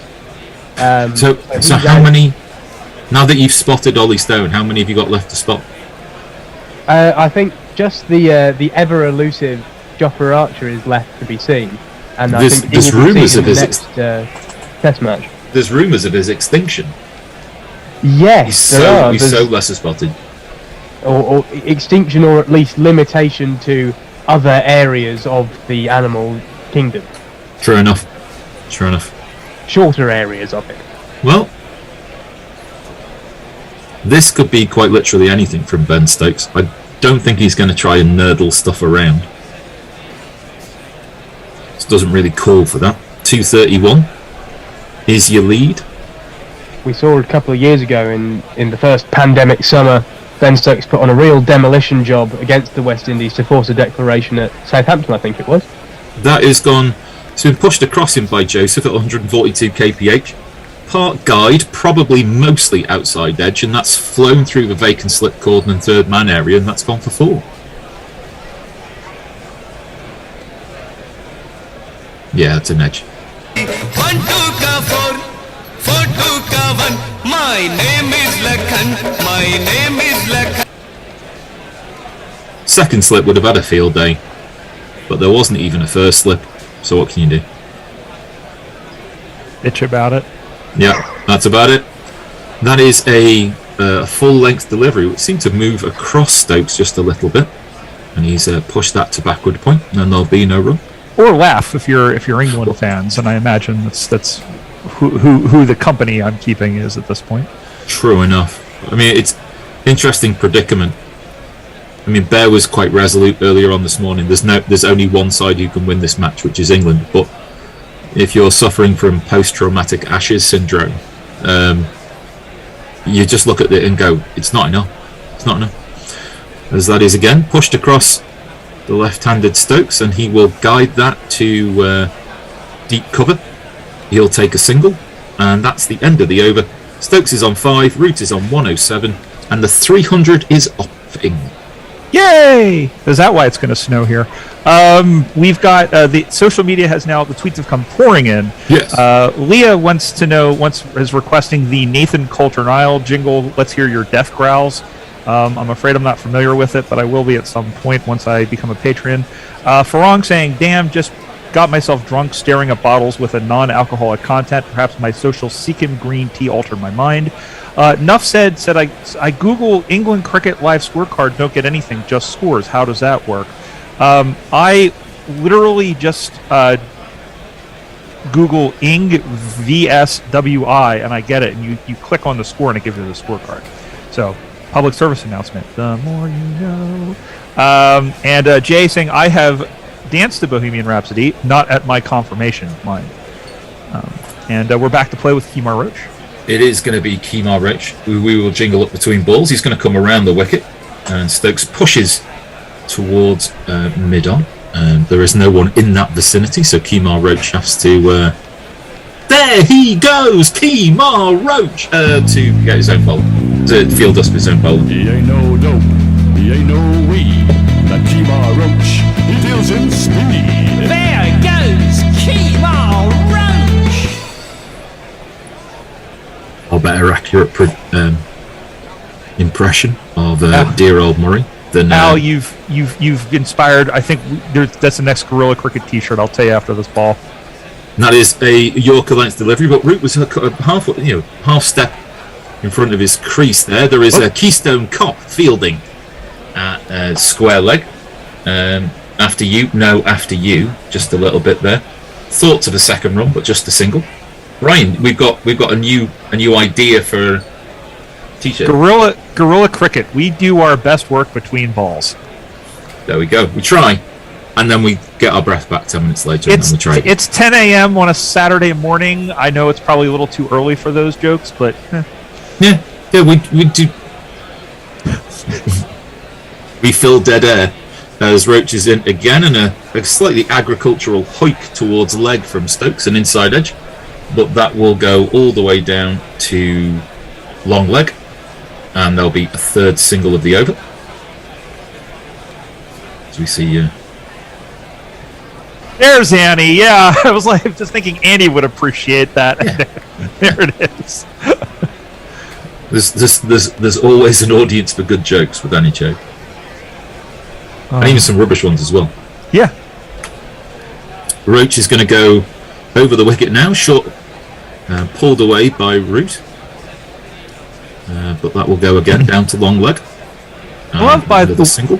I'm sorry, Al. I love the way that the stands have and I was noticing this on Google Maps earlier when I was looking it up, that the seats are in the shade are the same colors as the Antiguan flag. Well, it's always helpful to have a bit of colour coordination going on. Yeah. Seat art is a lost art. True enough. True facts. Stokes mistimes a drive. Nearly both batsman and bowler come together in a desperate attempt by Roach to do some fielding. Stokes loses his bat in the process of taking a single. It's all action out there as Stokes goes to ground his bat, and if it was a deliberate act, he would have done that closer to Jack Leach's line for the fourth innings, I guess. Nearly digs a massive crevice out the old wicket there. The ultimate aim is a single, as that is fired down the back side of Joe Root. Misfielded though by De Silva, but not misfielded enough in order to be able to get a single. The upshot of all of that shenanigans is 5 runs off the over. The lead is 2-4-1, and the innings total is 305 for 3. Let's see. Farong is requesting I do God Save the Queen. No, you're talking about the national anthem or Sex Pistols? Yes. Inclusive or. And then Jay Grover, in honor of the late, great Shane Warne, declare. Madan Mohan Sharma is with us. Hello, Madan. He says, good evening, everyone. Very good going for England. They need another 50 quick runs, and they can declare to test the West Indian batting skills. The second new ball is available now. Although, I'm not sure when it's going to get taken. Probably any moment now, considering Roach has come back onto bowl. Joseph, in wide of Stokes' off stump. He's crashed that over the top of mid-wicket, and that will beat Holder to the boundary sponge, and that is a glorious 4. 1, 2, 3,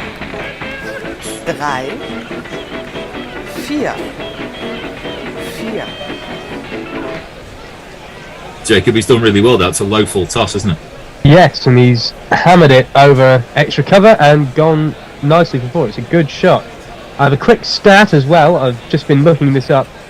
As far as I can find, this is the first time since they played Sri Lanka in Gaul on the 6th of November 2018 that England have made 300 in both innings of a test match. Fact, as far as we can recall. As far as I can see. And that's down the leg side. Stokes not interested. And that will just be through to the wicket keeper. One lone fan in the background wanted a wide, but didn't get it. Yeah. Fact. Bears eat beets. Bears beets. Battlestar Galactica.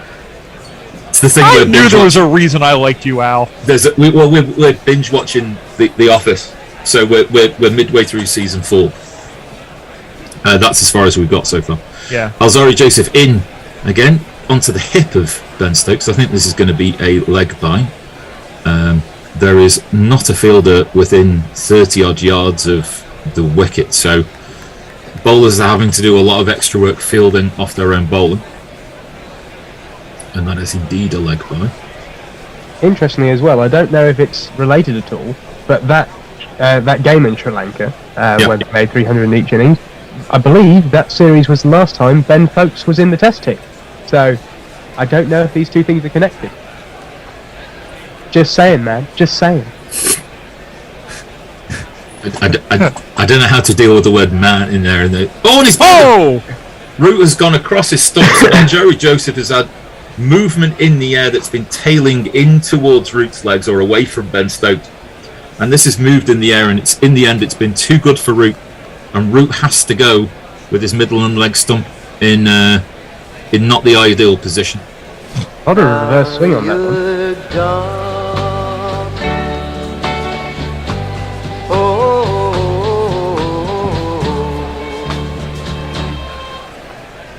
Joe Root bowled Joseph for 109 off 204 deliveries. Fantastic innings by Joe Root. But if we're going to project forward to the fourth innings, just for a moment, the wickets this morning really come from full pitch deliveries. If the pitch is going to offer nothing, then you're going to have to do it in the air, right? Yeah, and that ball sharply reverse swung. It was the seam was canted. The shiny side was canted to the inside, and it just zipped in the direction of the shine, round Root's legs. And late as well. Very late. So it'd be interesting to see if the West Indies choose to take the new ball after that. Well, just really gone quite hard and late. But yeah, England will look at that and go, the new ball is key. We've got to take wickets with the new ball, and then probably about 10 overs of bang it in as hard as you can to rough it up and try and get reverse swing going. Unfortunately, one of England's best reverse swing merchants in Mark Wood, injured, not available. So Ben Stokes is really the only one in the bowling lineup known for his reverse swing. It brings this young whippersnapper to the crease. Johnny Best is smarter than the average besto. Johnny Best has been this good since daycare, so all put on your wigs and let the crimson hair flow. I want the Pope to give him his own large prayer. Oh, he can hit the sixes, although it's so dark. He'd even run a 10 at Bradford Park Avenue. No other Yorkshireman can compare. I tell you, Johnny Best is smarter than the average besto. Hey, boo boo. He is hopefully going to be smarter than the average bear over the course of the next half an hour or so.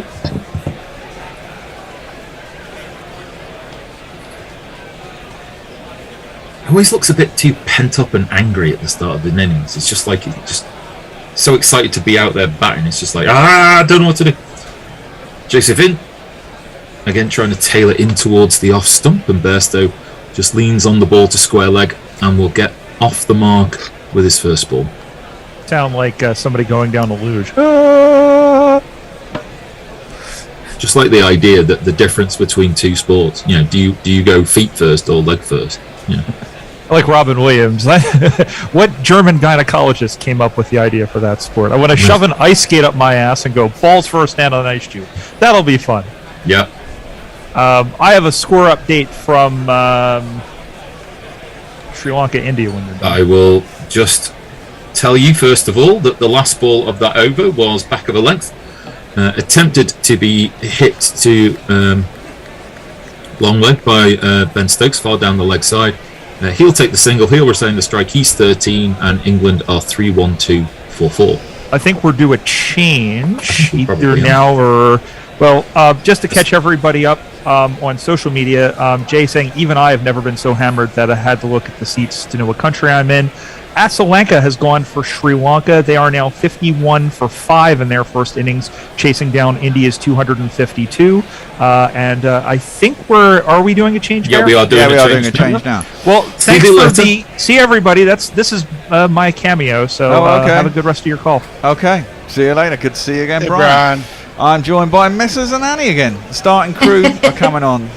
People start talking soon, won't Well, they? they might well do. And we're pretty much where we thought we might be, hey? Yeah. Chasing 300 by lunch, I'd have thought. Hour to go, 60 runs required.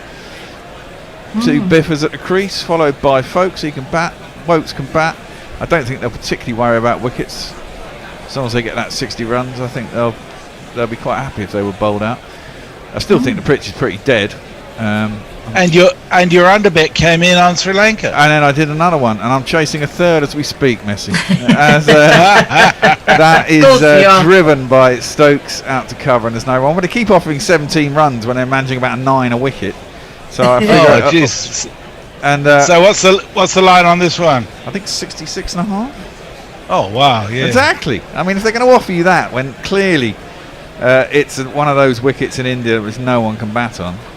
It would be rude not to take their money. Oh well, exactly. It would be rude. 67 Can you put one on for me?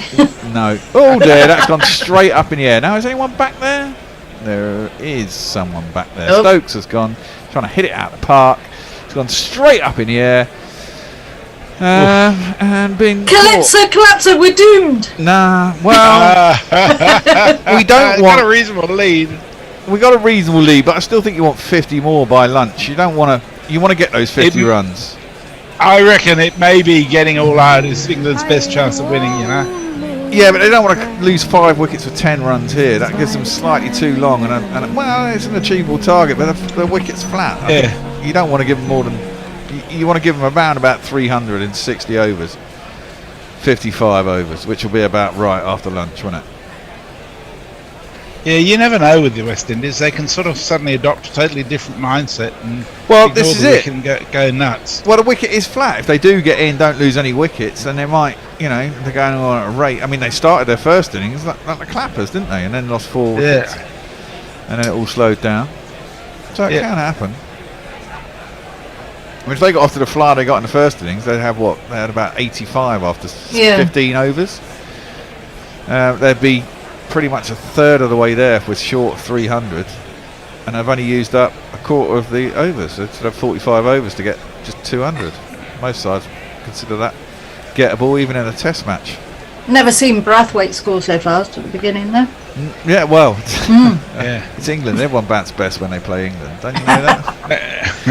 That's just the way it is. Well, I mean, given the standard of England's bowling at the moment, that's hardly surprising. Yeah. Right. Isn't it your bedtime, Messi? It feels a bit like it, I've been watching so much cricket today. Oh my God! I feel like I've been going all day. I've been watching 2 test matches at the same time for the last 4 hours, 5 hours or so. Did you watch any of the Women's World Cup today as well? Not today, no. I thought, India are going to win that hands down anyhow. Is it New Zealand? I don't even know much about it. I haven't followed it at all. Yes, that's clipped into the leg side, out towards deep mid wicket by Bairstow. It'll be a single. It's on during my bedtime. Nah.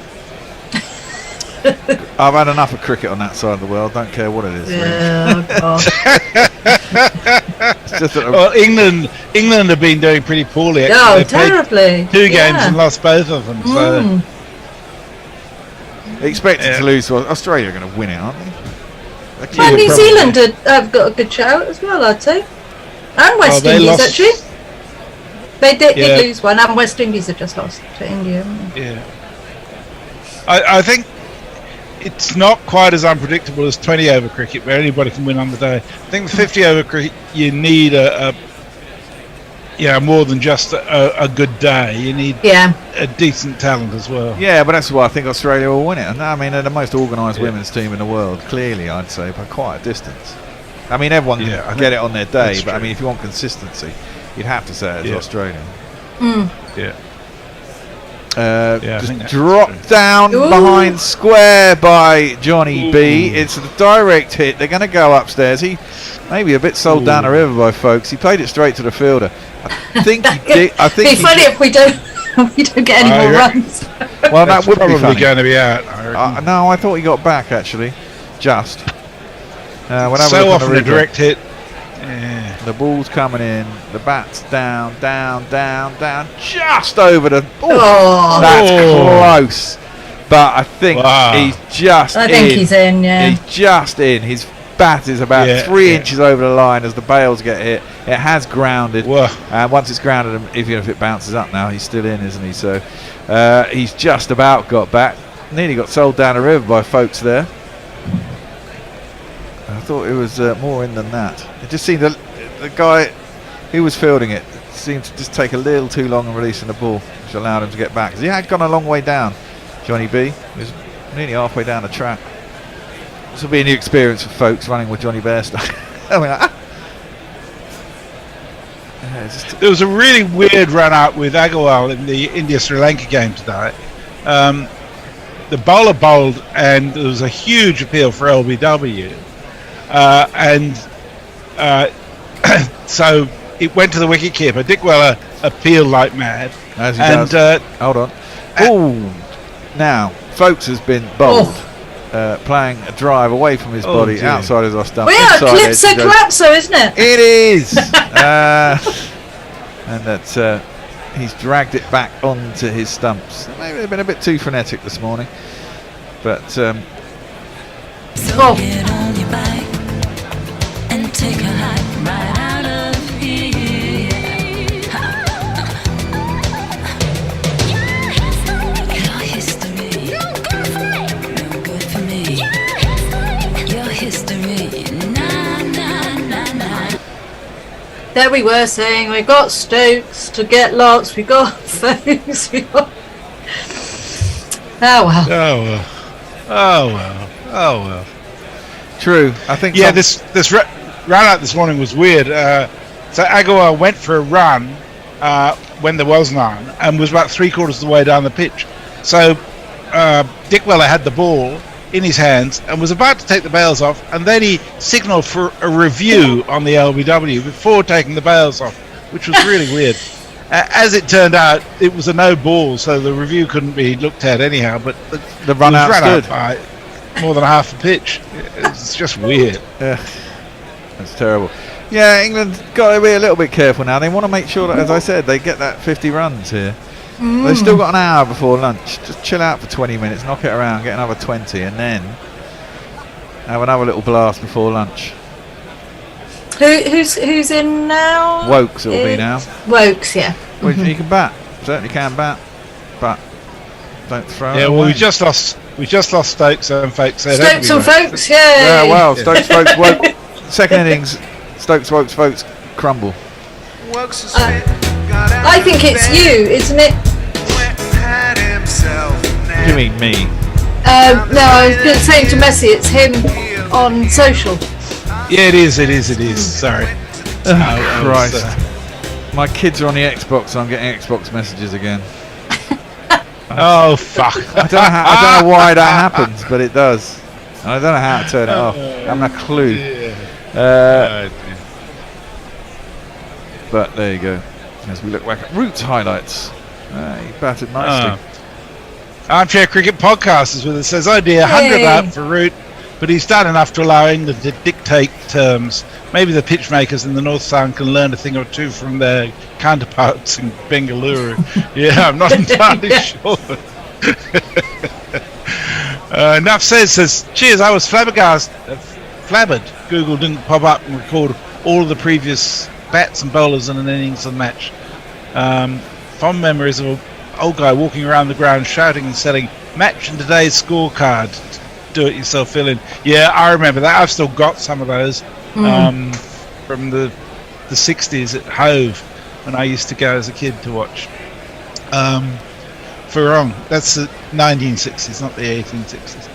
Farong says a potential ODI type bash for the Windies if Joe has some gonads. Come on, Joe, give the declaration a go. Declare at lunch and I'll be happy. I think they're aiming for a declaration at lunch. Carry on. Yeah. Jay says, if there's any consolation messes, I wanted to kip during the West Indies-India game and then got a fucking massive package to edit. Shut up, Annie. So have now been awake for 46 hours. I shall finish my beer and let you all lullaby me. Oh, dear. I said nothing. But you were thinking it, weren't you? Well, I was, yeah. Yeah, you can't say massive package in Annie's presence and not you really expect can't. it to be. You know, I grew up on carry on films. Yes. What can I say? And Andre Nuevo says, well, Stokes, Folks and Wokes are on in quick succession of each other. Yeah. See there. I lost one of my unders, Messi. You'll be. I think Dick Weller's going mental. It's been a 6 and a 4 and 2 balls, I think. Hey! Oh, they're 57 for 5. Yeah, but they've only put on 69 for 5. They are. And mine was 67 and a half. Oh, sorry, mine's on delay slightly for some reason. So I'm going to chance it again. I'll go under for the next one. It's because you're in Australia, Messi. It's just the fucking internet. Alzari Joseph, is it in? Oh dear. Beats the outside edge of Wokes' bat. As he just stands there. I mean, this is the thing. England have made it look easy because they've got ahead in the game. Maybe it isn't that easy when you're 254 runs behind. An early wicket for England will certainly get their pecker up. Just have to get through that middle order, I suppose. Get your package up. Hey! They'll have about 35 overs where the ball will be decent, and they'll only have 60 overs or so in a day anyway. That's worked into the leg side by Wokes. It's cut in half. It's gone down to the long leg. There's a 1. Are they going to come back for 2? They're not going to come back for 2. Who's that dude? I haven't seen him before. He must be a sub, isn't he? Which dude? The guy down at long leg with big dreads there, who looked quite squat and beefy. Yeah, it didn't look familiar, I must say. Oh well. Yeah, so lunch will be at usual time, which is an hour. Which means Seems like a really long session. Well, it is. It's got the extra half hour, hasn't it? So we've had an extra half hour stint.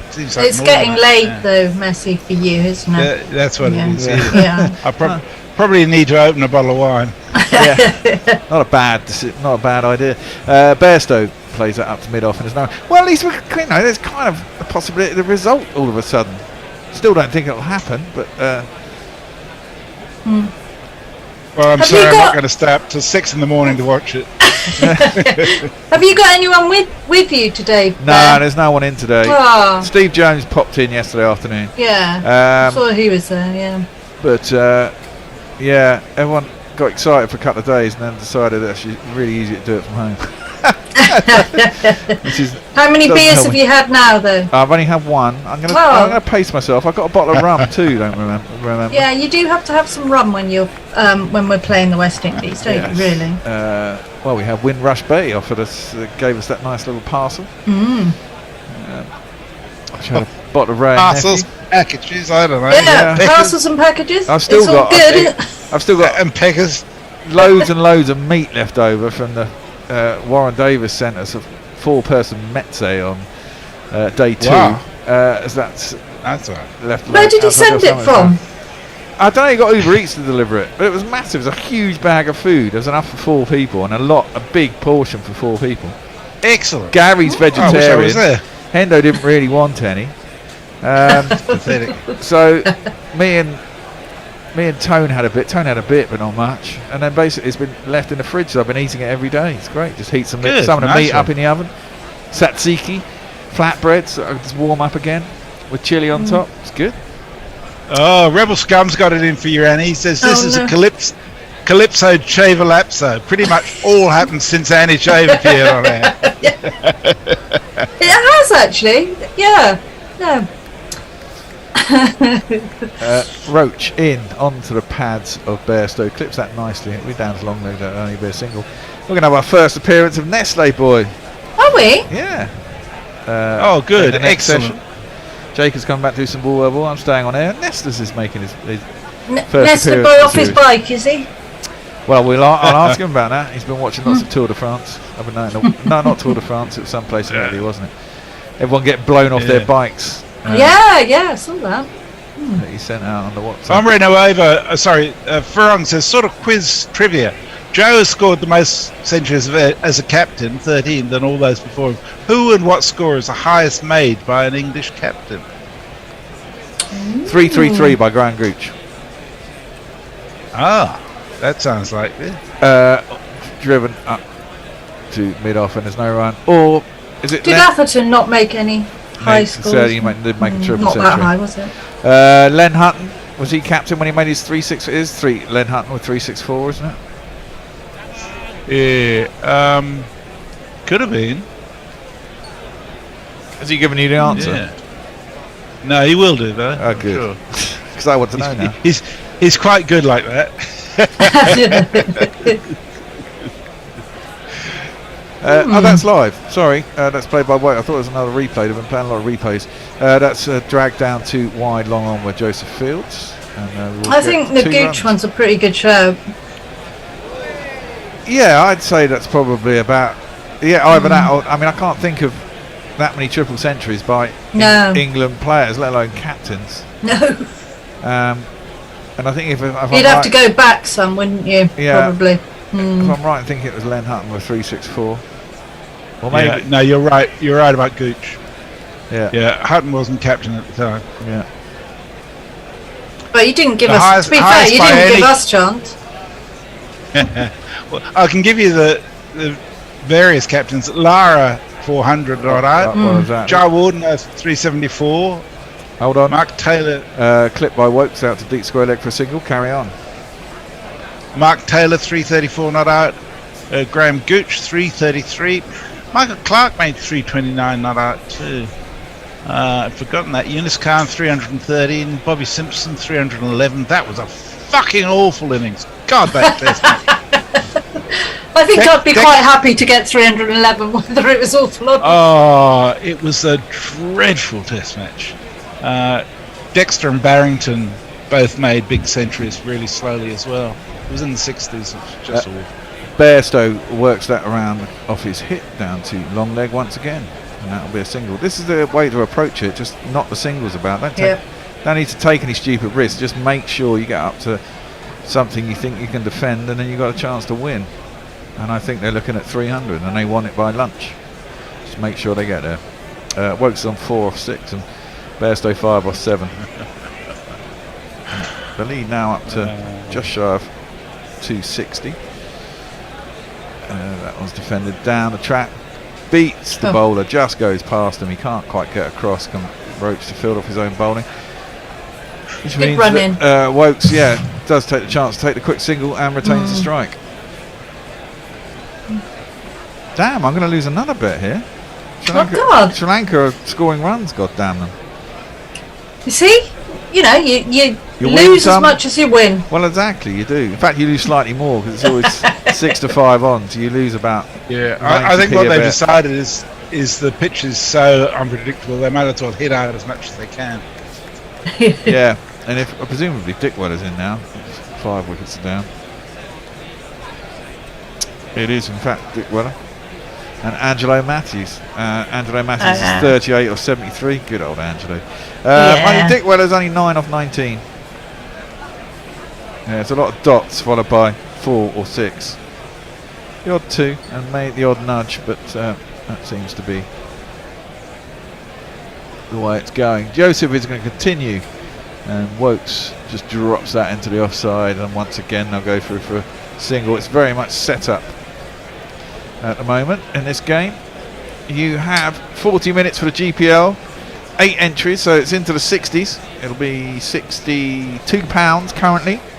You can win if you get the correct amount of runs scored in a day. England have got quite pacey today, and 253 is the lowest by Messi Jez. 323 is the highest. What did England come out this morning on? I can't even remember. It's all a blur now, isn't it? Down the leg side, and I don't know if he's got any glove on that or pad on that. Oh, it's just buys. It is just buys, but it's shaped in again and beaten Josh de Silva. England don't care where they come from. That's 4 more to the score. And if you kids can't listen, then you bound to see the way you get shot for crossing a boundary, crossing a boundary. He's bowling very wide of the crease, and once it goes, it just carries on going. 217 they were. But the West Indies have been bowling wide of the crease most of the game, haven't they? Yeah. They're trying to get the swing. Especially I'm going to have to put in some more entries. Driven by Bairstow to cover, and there's no one. Sorry, how many? What were you saying scored today? 217 they were, so they've scored 110. 110. Feels like more than that. They've still got another half hour to go. And they've still got another half hour to go. 40 minutes. And then West Indies will need 300 to win. So if they're going to win, it'll be nearly 500 runs in a day. Nice. Yeah. That'd be quite spectacular. Very full by Joseph. Bairstow tries to work it down at third man. There is a third man back, but he can't beat the back foot point. Pamal, Veeraswamy. And it'll be no runs. Gosh. Lead by 263. Do we have what? So we've got 40 minutes till lunch, probably about 8 overs. I'd have thought 40 minutes. That's all. Sadly, 48. They balls. should reach 300, really. Yeah, shouldn't they? I mean 48 balls. If they're going to run a ball roughly, yeah, that gives them 310, doesn't it? That's driven out to cover, and there's no run. They might even just come out for an over after lunch. Just the batsmen Just don't to really piss them off. Well, yeah. I think it's always a good tactic. Even if you're going to, even if you come out for 2 balls, it doesn't matter. Just make sure they have to come out and then run in again and get their pads on. You need every advantage you can on a pitch like this, man. Jesus, you don't want to give them the whole of lunchtime to prepare and then come out prepared. So I wouldn't declare necessarily at lunch. Joseph again down the leg side, and Bairstow can't get any bat on it. It goes through to the keeper and there's no run. And I don't think 10 minutes in the long run will make that much difference if we're going to win. No. It might do, in which case we'll all be going, they should have declared at lunch. But you're assuming that England will have all their wickets still. Well, yes, that's very true. Give us some tweets there, Messi. Oh dear, oh dear, oh dear. Can we, I'm reading over this, can we get excited that the pitch might finally be doing something? No. Maybe a result in England's favour? Oh, no, wait. Most likely Calypso Collapso. Veron claims that Gooch wasn't captain when he made the 33. Housestat says that he was captain, so we've got a difference of opinion in relation to that. I think he was definitely captain. Surely the quizmaster is always right. I'm pretty certain he was. Like someone who's done a few quiz nights as fundraisers. But the fact is wrong. The fact is wrong, Annie. Just because you've got a quizmaster does not make it right. Jason Holder's in. What is that? That's out, surely. What the fuck was he doing? Yeah, he's gone. Wokes just flapped at one that was in front of his face. The umpire's not giving it out, actually. I thought it came off his gloves. That's weird. It is weird. It just ballooned up and Josta Silva caught it. They are going to review it. Maybe it hit his arm above the glove, and that's... Folks isn't walking. It looked like it came off. Yeah, it looked like it came off the glove, but I don't know what sort of shot. It wasn't a particularly quick ball, and Wokes just didn't get himself in any position whatsoever.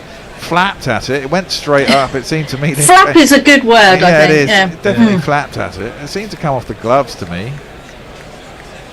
Yeah. And... oh no, it came off his shoulder. Oh, it came off his shoulder. Oh, shoulder. Oh wow. I mean, they might go to. It could. No, I don't think it was actually anywhere near the bat. No. See, that to me that came off the gloves and that was out.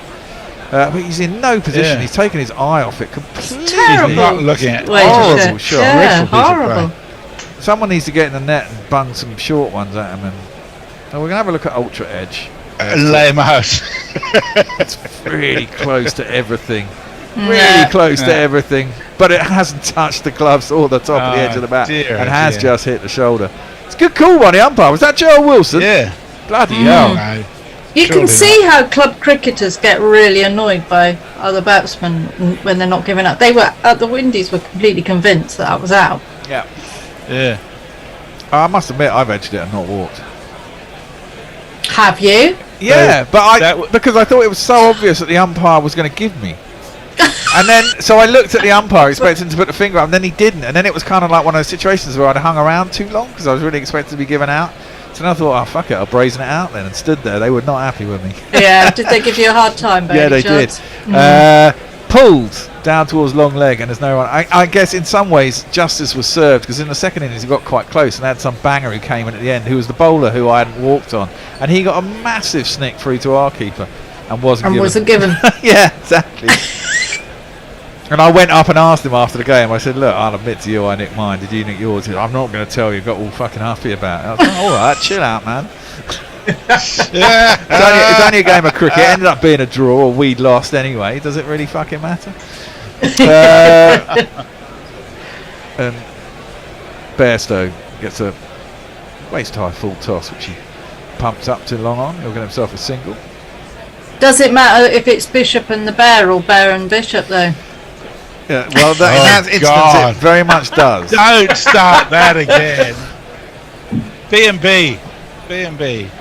Sounds like someone's staying there.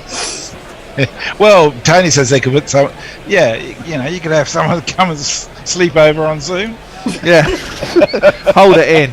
Tempted Yorker on leg stump, but clipped by Wokes out to deep mid wicket, and they'll get a single. England move to 3:30. The league We've all slept in the green room after all. Yeah, that's true. Got a tenant moving in. He's at IKEA at the moment. He's buying himself some stuff. Oh. So is he going to keep it clean? Well, I've done a massive deep clean for him to move in. Have you? Yes. Put stuff on shelves. Put shelves up. Wow. Does this mean you can't use the green room anymore? No. Of course I can. He's getting cheap rent. Holder, he's in. Slow ball bouncer. Bairstow pulls it down to fine leg, and he's going to come back for 2. I thought he wouldn't get 2. I thought the fielder would be there, but he's not. It'll be a single. I mean, it's a trade-off. He gets a really nice flat with Sky and Wi-Fi and all that shit when we're not here, but for 100 days a year, he has to put up with me coming in. So, are you going to get him to join in? No, he knows nothing about cricket. Yeah. Well, let's put him up there. Not just. I told him not that. Just he looked horrified. God, I tell you, if he'd come in during the World Cup. There were about 15 people in the green room. Well, yeah. And it looked like there'd be a fucking party going for 3 days. Yeah. I'm not sure I'd like that in my flat. Well, exactly. But that's played out to mid-wicket. There's no one. But then the flip side is you're a person living on your own, and actually when no one's here for a long period of time, you've got a big 3-bedroom flat to yourself, basically, with loads of space. Maybe he'll do some sort of broadcast out from using your equipment. Well, weirdly, he used to cut promos, so maybe I can, Oh, they recruit him. Yeah. Well, exactly. You could get him to set up, so you don't have to come in every morning and set up. Ooh. Wow. Warren's with us. He says, "Morning all. Sitting in an airport.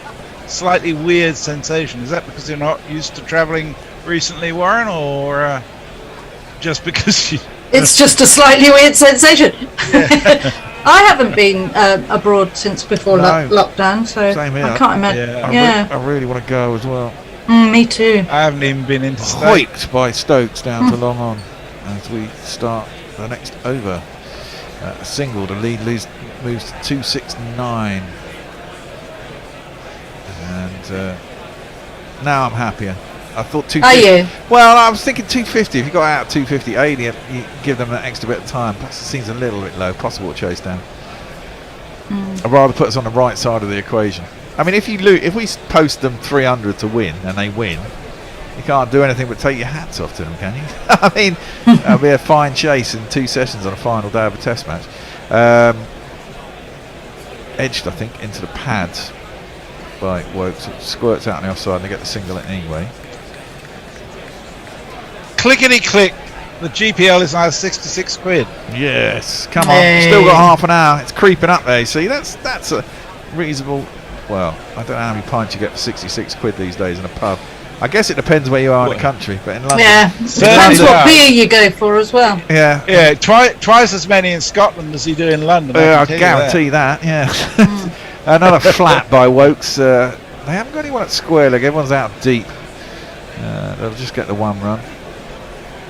Depends whether you go for craft beer or if you go for something a bit more traditional. I mean, some of the pubs around a pint of Gamma Ray in the bar at the end of the road is about £7.90. It's ridiculous.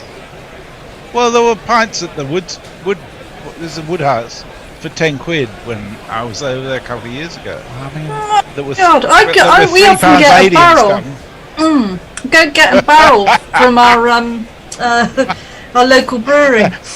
That explains a lot. No run.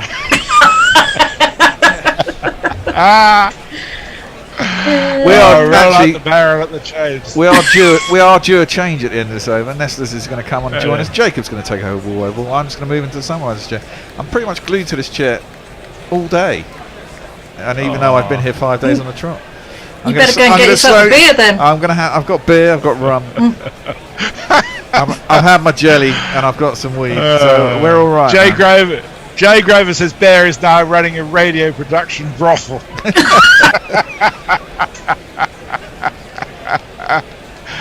And Warren says the tenant knows nothing about cricket. Should fit right in there. Boom. Get back on your aeroplane.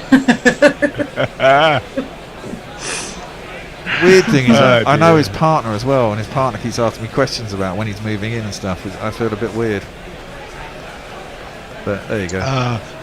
Lockie Six says, you know it's going to be a draw on a dead pitch when the most exciting thing is waiting for the way guy in the background. Yeah. The man who goes way hasn't tweeted in a long time. No. That one's coming in to Wokes, who drives it very straight. I thought he was going to be unlucky enough to drive it into the stumps at the other end. He does drive quite well straight.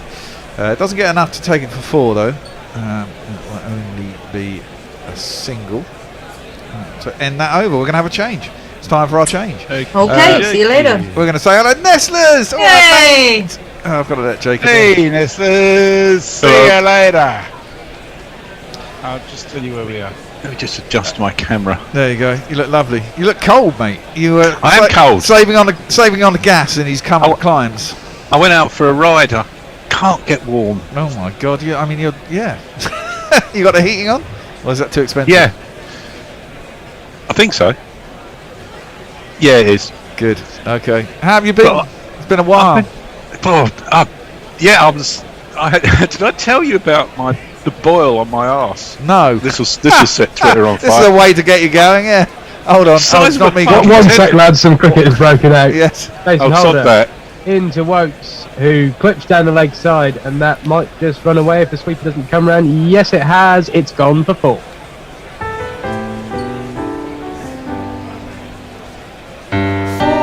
Was this a racing? Was this a cycling boil, Nestlers? Oh yeah, it was the size of a cricket ball. I'm not kidding. It was huge. I couldn't even sit on a chair for about a week and a half. Is that just chafing? It's to do with the hair follicle getting infected or something, and yeah. It was honestly, it's the most pain I've ever been in my life. Holder into Wokes as we're watching Joel Wilson for some reason, and Wokes clips that into the leg side. I think they'll just get 1. Yes, they will. Yeah. And the other problem with it is, I mean, I couldn't walk properly or anything, and it's just because it's on your arse, everyone just laughs. Yeah, of course. Yeah. Because bums are funny. Hold on, I'm gonna have to text my fucking son. He's on Xbox and the messages are coming through, and they're making that pinking noise on the screen. As this time Bear surfaces up to Holder and defends down the pitch for no run. I think it's Messi Jez has just let us know that Sri Lanka are 85 for 6, chasing down 252 from India's first inning. I think in that case I got my under. Yeah, I did. Excellent. In which the first innings of that game, Shreyas Iyer made a 98 ball 92 when the next best in his team was 39. So brilliant innings from him. Yeah, it doesn't look easy to bat out there, does it? As Bairstow drives up to long off for a single. Yeah, India recently have been putting on some absolute horror show pitches. They have. They just can't, you can't bat on them. No, and it's ridiculous. And then Indian fans look at, a brilliant player like Rohit making 100 when everyone else has made 10, and gone, well, you can bat on it, you see. Yeah, only if you take a huge amount of chances and get lucky, Yeah. Still no 100 for Kohli, he got 23 or something. As Wokes, no footwork, wristy flick, and recovered by the man at mid-wicket for no run. Thing is, for them, much like for us, it's tempting to make green seamers because that's what we do. And for them, when they got the best couple of spinners in the world, it's really tempting to make buntons, and it's kind of stereotypical as well that everyone kind of expects a bunton. And when they made that first test pitch last year and we won, they immediately reverted to type almost. It's like you've got to have courage to do it, I suppose. As Wokes has a flap at one and drives it up to long off just for the single. And that'll end the 88. 344 for 6 England. I I can't see the lead at the moment, but I imagine it's around 380, I think. 300. No, 280. 280. Yeah, I think they got Right. 64. So leading by about 280. And which cues on socials, then? Well, AD Brian 15 tells us that cask ale in his local is only £4.90 a pint. Budvar is £5.25, and that's in London. Where in London, AD Brian? We'll all go there. Yeah, exactly. Jay says, Nestlers, hooray! How's the arse and the cat? See, he knew about my arse. Clearly. Leia Trans Tifa, I like that. Long time no see, my mate Nestlers. Good to see you again. Good to hear from you, Leia. Hope you're doing okay. Jay says, I retract the first part of my question about my arse. Warren says, did Shoebill Lux not put hot butter on my arse? No. I did make the mistake of going out without butter, and I wore some normal underpants twice. Oh dear. No-no. As Chris Woke swipes Alzari Joseph up to long on. Now, Nestlers, do England declare shortly, have a little crack at the West Indies before lunch, or do they try and get 20 more and declare over lunch? I don't think they declare over lunch. I think they come out for 2 balls and then declare. That would be deliciously cruel. Or Yeah, do it is. you play 5 more minutes, have a little declaration on 290 lead, and have a crack at the West Indies for 3 overs before lunch? As Bairstow hits a pull down towards fine leg, and there's no man down there, so it'll go to 4. And if you kids can't listen, then you bound to see the way you get shot for crossing a boundary, I'd like them to have a little nibble at them for 10 minutes, I think. Yeah, I think they've got. I think they want 300 before they'll declare. Oh no! Oh no, done it. Well, there's the news. Root is waving. The declaration has come. Either that, or he's seen a mate in the crowd.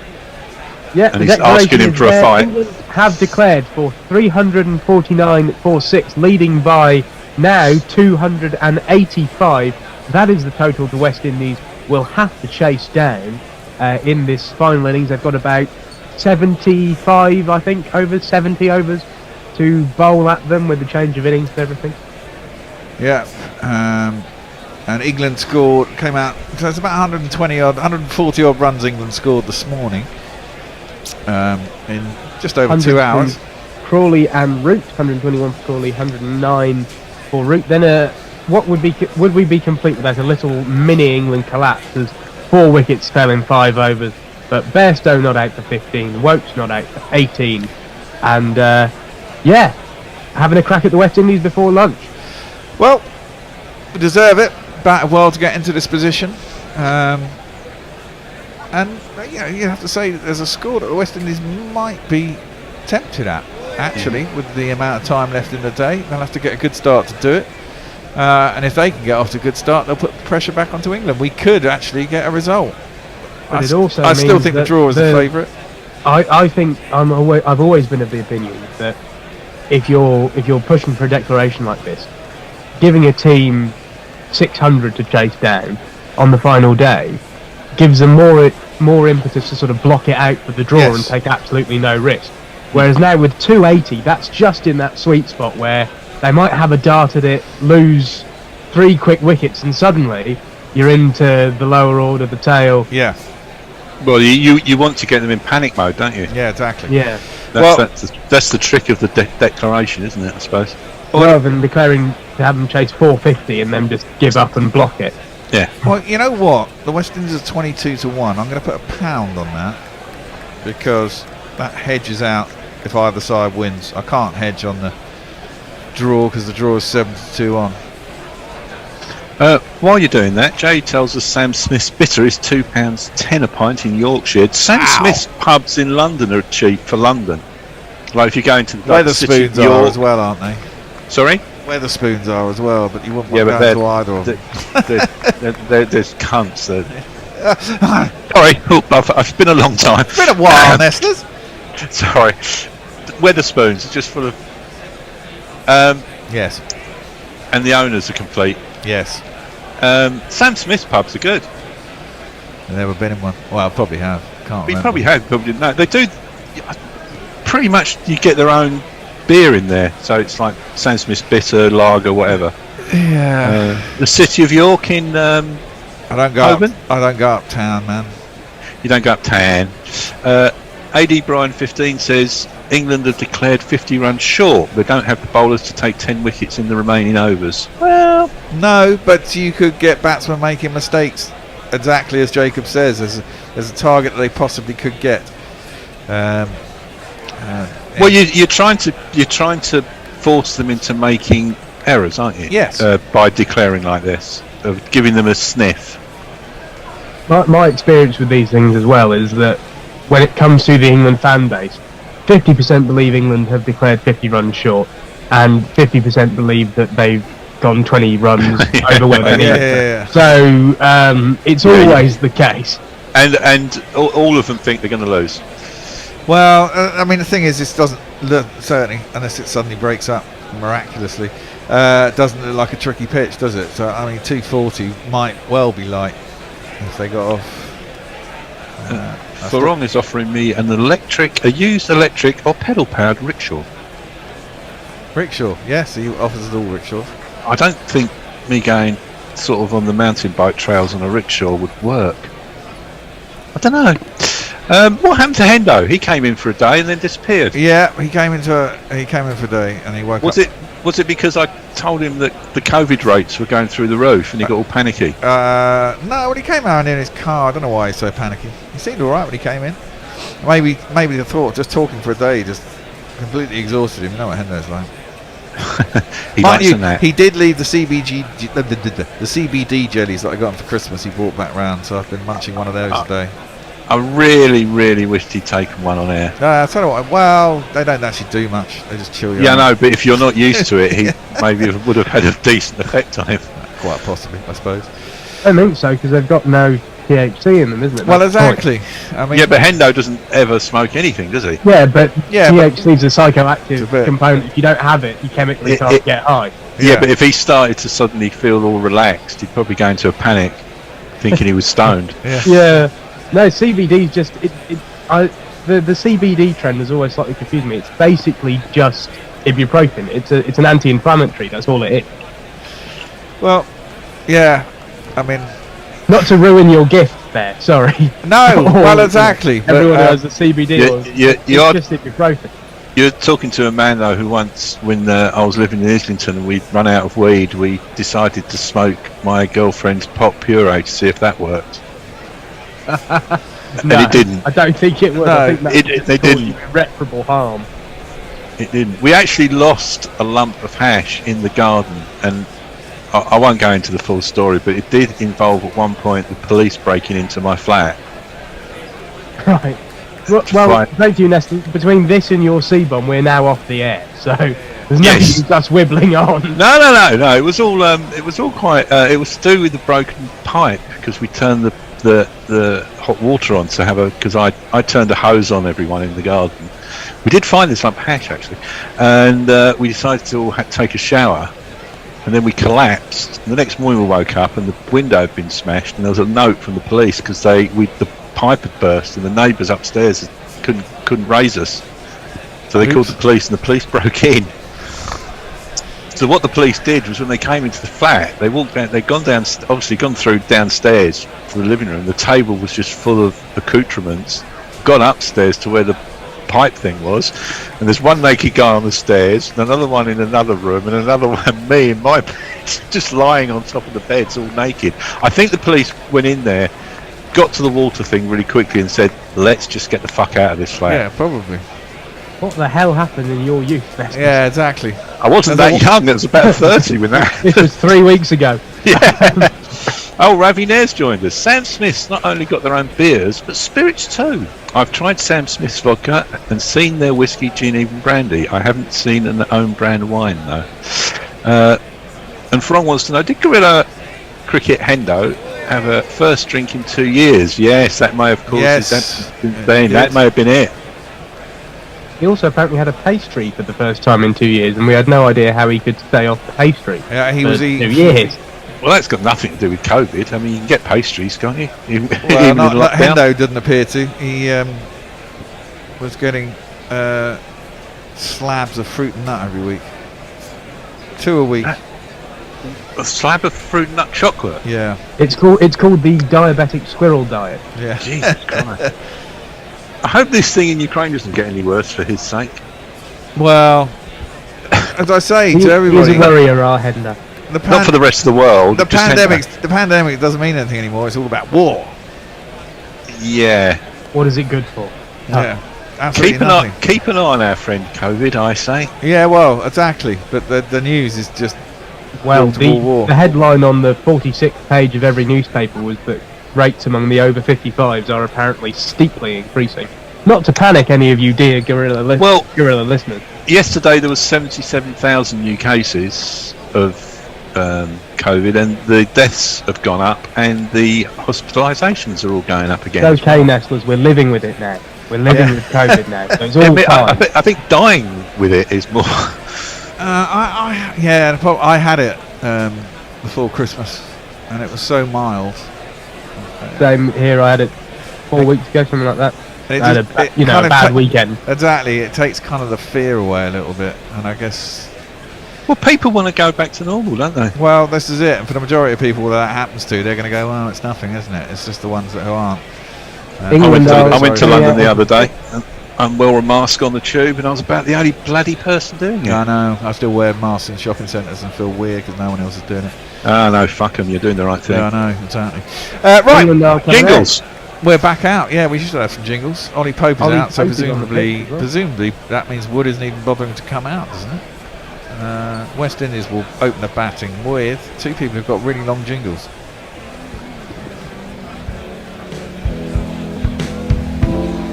My spelling ain't strong. Can you tell me if I spelled your name all wrong?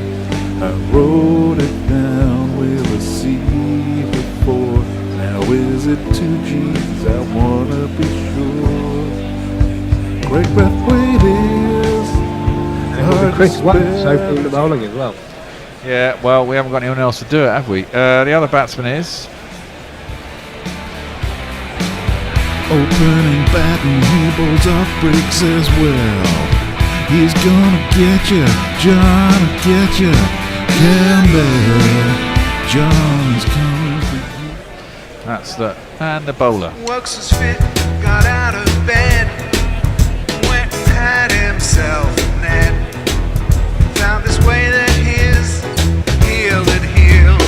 Passed the test and he went into the team. Chris Wokes into Brathwaite for the first ball, and it's down the leg side, taken nicely by Folks. No run. All right. 10 minutes before lunch for England to have a quick dart at the West Indies. Mark Wood absent from the field in the England coaching box with his training kit on, so it does not look like he will take any part in this match, and potentially we are hearing not much further part in the series. Chances then for Saqib Mahmood and Ollie Robinson recovering. As Wokes in again, bit straighter, and Brathwaite clips that into the leg side, and they will get 2, possibly 3. Yes, they're going to come back for the 3. And that's a good throw in from the deep. Folks will take it at the teeth then, and West Indies are off the mark, 3 for none. What was the thing I heard earlier about Archer? Possibly not coming back to Test cricket. Ever? Possibly. Or any cricket? No, I think Test cricket. I think he's out with the squad, isn't he? He's in Barbados at the moment, so the second test is in Barbados. He obviously is from Barbados originally and is out there with his family at the moment. In fact, he posted some videos on Instagram of him batting in the nets today, and a bit of bowling, I think. As Wokes immediately round the wicket to Campbell, that's clipped off Campbell's hip, down the leg side, and just the 1 run. Unusual for Wokes to come immediately round the wicket. In the Ashes, he stayed almost stubbornly over the wicket for left-handers, and that didn't work for him, so he's decided to come round. Yeah. Well, if the wicket's really dead and they don't want to chase it, it'll be quite easy to defend. But then, well, I guess we'll get off early.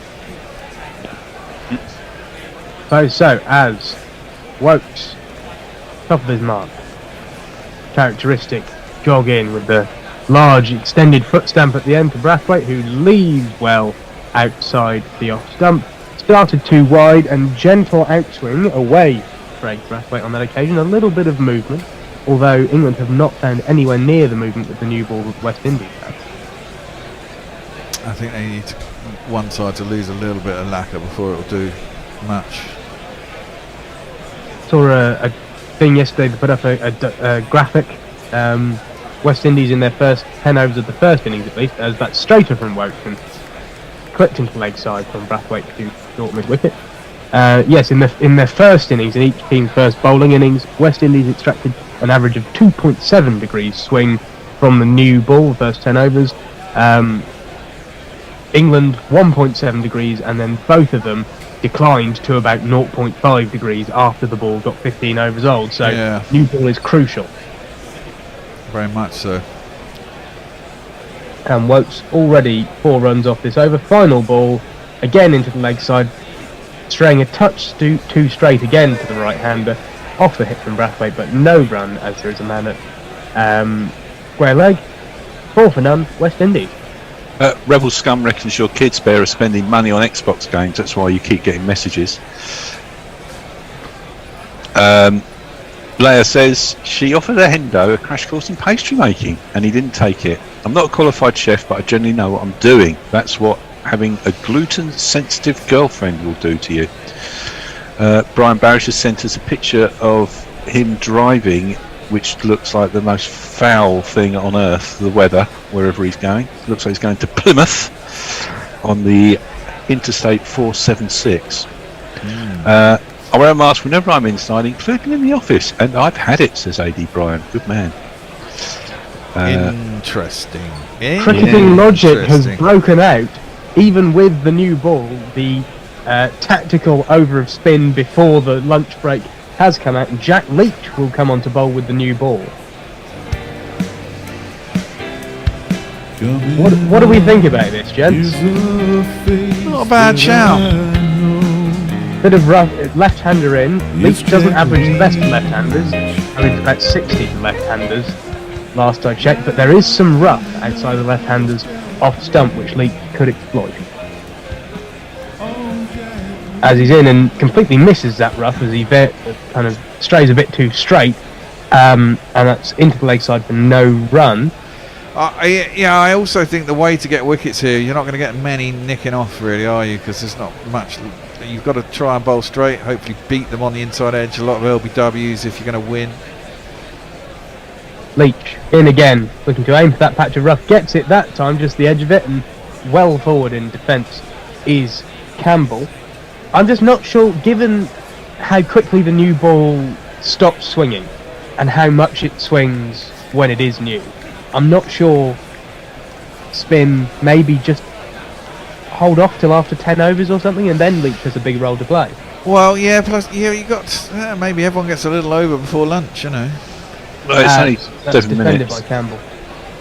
Yeah, I suppose 7 minutes before lunch, I mean, just mess with them a bit, you know, see what happens.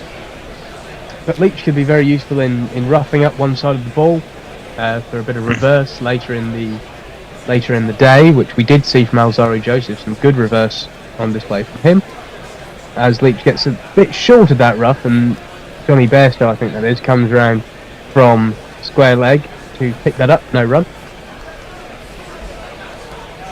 Pretty tidy over to start with, got his field in the right place, certainly. Yeah, he's just bowling a touch too straight for me. I'd like to see him put it into that rough, right into it, and see if he can get some sharp turn back rather than kind of on the off stump line. Oh, bit more like that. No. And there's a shout. The impact would have been outside the line of off stump. That was not out, but better from Jack Leach. He really seemed to hit that slightly wider line, and that is the good one there. As we see a puff of dust, and it has hit the pads, but outside the line. Yeah, that's a good ball. There's a bit out there. They've got a couple of lefties as well. As again, Leached in, and that one's again a bit too straight for me, and defended into the leg side by Campbell. I'd like to see that slightly wider off stump line challenging those pads on both edges. Yeah. Maiden over though, 4-0, West Indies. Yeah. Jay Grover says it seems to be me and all the Chinese population of Sheffield wearing masks. Both my parents, 72 and 73, got reinfected. Well, I hope they're okay. Warren says maybe they are the same plod that broke down my neighbour's door whilst I was having a little spliff. Well, tending my large mature cannabis plants. The fear is an understatement. Chris Wokes, good line, good length. Craig Brathwaite got himself in a bit of a muddle there. I don't know if there was some indeterminate bounce, but Brathwaite just defended down the pitch, but a little wobble of the bat, like it had spat up at him a little bit. But did they get it rolled between innings? Were they allowed to? I don't know. I believe it's usually the batting team's decision kind of choice. The heavy roller on, flatten it right out, you'd say. As Brathwaite clips that up to mid-on for no run. Or maybe the heavy roller will just crack the top a little bit because of its weight, leading it to break up a bit. He says optimistically, I've still got money on England and I've got money on West Indies, so I'd like a result, please. Either way, that'll do good for my balance at the bookies. Wokes turns at the top of his mark. Back in to Brathwaite, who takes a little trigger step across. Beats the bat on the outside. An indecisive fiddle from Brathwaite, just sticking his hands out at it, following the ball. Shorter from Wokes, back of a length, and not far from the edge, but just avoided by Brathwaite. Well, there's a bit of wobble seam there, and it did seem for once it actually went off that seam when it hit. We must urgently tell you, dear listeners, as well, the GPL is closing in just 2 minutes at lunchtime. 3 minutes, 2 minutes. It is a couple of overs time. The pot is now 70 quid. Get your predictions in and you could win this huge cash prize. Absolutely. It's the quiz of the week. As Wokes into Brathwaite down the leg side, well taken by Folks. Overton is in at leg slip for Brathwaite. I think that shows you what sort of line Chris Wokes might be bowling. A little back of the length and at the stumps, trying to get him to fiddle it down the leg side or nick off, depending on which way the ball goes. If it goes. Indeed. As we're probably going to get these two balls and then one more over before the lunch break, as that's into the leg side from Brathwaite, but no run, as I think that's Alex Leave is there at square leg. Jay Grover tells us he offered Hendo on his request a perfect work from home job about 5 years ago, and he wouldn't even read the first page. Was that octopus porn? Possibly. And Jersey reckons Leach to get a tenfer. Well, we can only hope, but it doesn't look like the sort of pitch that, for example, Ajaz Patel got his on recently.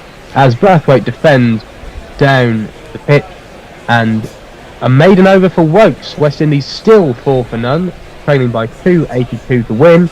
Gregory Brathwaite seems like he was starting to look keen to take the bails off and declare lunch, but there is still 1 minute. England should get another over. Jay says I'd have declared after lunch just to be a total prick. Yeah, well, that was my thoughts. You come straight out after lunch, don't give them the time to prep, and then go straight back in again. And they can get their pads on them. I mean, I think they still get 10 minutes either way. Like whenever you eat, and if you declare over lunch, you have to give them at least 10 minutes notice. So, kind of the same. Yeah. But I'd declare over lunch just as they're on the pudding. Yeah. If you eat that, you'll be sleepy out there, my man. Might just give it away. Just as Craig Brathwaite's on his cheese plate or something. This is what I assume happens at cricket lunches. Professional cricketers nowadays probably have sort of drinks and gels, don't they? Pickle juice is a big one. They've got tubes of pickle juice. As well forward in defence is Campbell, back in front of Pad, defending the Leach. Well, you'd like to think they have a big half oil drum out the back, just barbecuing the jerk chicken and pork, don't you? With a hog on it. Yeah, exactly. I think it's a bit more of a pro job these days. Well, that's damn tasty. Again, a little too straight drifting in to Campbell. I think they did this the other day when they were bowling Leach. They're probably bowling him from the wrong end, because everything with the breeze, everything's now going in towards the left hand. You want a bit of drift away into that rough and then turn. And that's a bit short of the rough and defended into the leg side. Ollie Pope at short leg. That is an upside of Mark Wood not being on. You get Ollie Pope at short leg, who is brilliant in there. Absolute dynamite. Yeah. You kind of like it to shoot out of that rough as well, low, and he's on the back foot. Yeah, so you'd like to see Leach possibly bowling from the other end at the other patch of rough, or just into that rough more, as Campbell defends again for no run. But it's a bit too straight from Jack Leach, or a bit too short. Yeah. He's warming into his task. As he's in again. And that one's a bit better, and a bit more turn from that one, but Campbell is back, bat in front of pad, defending nicely. Yeah, it should be the last ball before lunch. Also, as a spinner, you just want to get a few maidens under your belt as well. I just feel like you're getting into your work and they're not scoring off you. As again, in defence is Campbell. That ends a third maiden in a row for England. West Indies still 4 for none after 4, and that will be the lunch break. It will indeed. Before we break off, let's have a look to see what Jay has to say. He hastens to add that because the Chinese people in Sheffield are being sensible about masks, not that they're vectors of disease. Both my parents are fine. That's good. Warren says if they had chose to roll the pitch, he would still be out there. And Jay does confirm, yes, you do start out on octopus porn. Interesting. Yeah, I would have read the first page just out of complete interest. So I have no idea what octopus porn is. Wow. Let's not get into that, shall we? Yeah. So, West Indies are 4 for none. Craig Brathwaite 3 from 11. John Campbell 1 for 13. England declaring just before lunch to have a little go at the West Indies. No joy, but 3 maiden overs.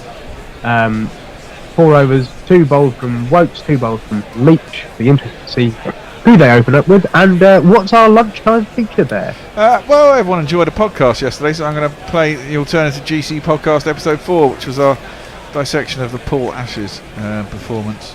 It's the one before the one you heard yesterday, but what the hell, it's the last day, and I've only got to think about today. I've been here for 5 days and I can't be asked to think, so play what you like. That's an easy choice. So Tuesday. It's going to start now, and we'll be back in approximately 35 minutes. Until then, enjoy. Book early.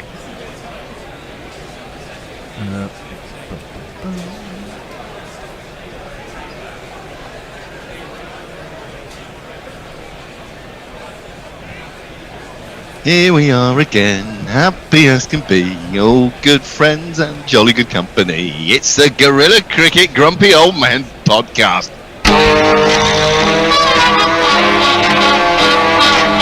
Just once in a decade, in a lifetime maybe, the world of entertainment is disrupted and utterly elated by something entirely new. Good Lord! And now for something completely different.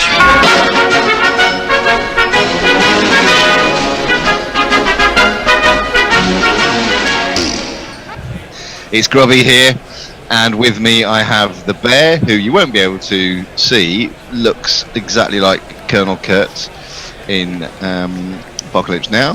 Hello, the bear.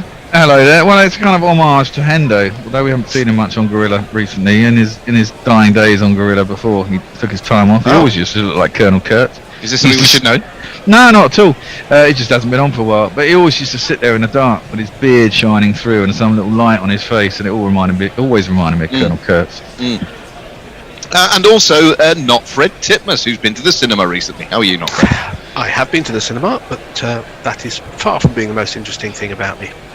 I think actually the bear. This is all moot because the viewers can't, or the listeners can't see him. He looks like one of those characters in the very terrible late Star Wars films, as opposed to the very terrible early Star Wars films. But he looks like he's got a sort of a hood up, and it's sort of dipped dark in the middle and mysterious. of it. Yeah, that's on my desert island. You can see in the background. Yeah, with my palm tree over my left shoulder. Well, that's enough of telling them. I'm a listeners what Jedi. they can't see. I'm a Jedi on holiday, you know. That must be it.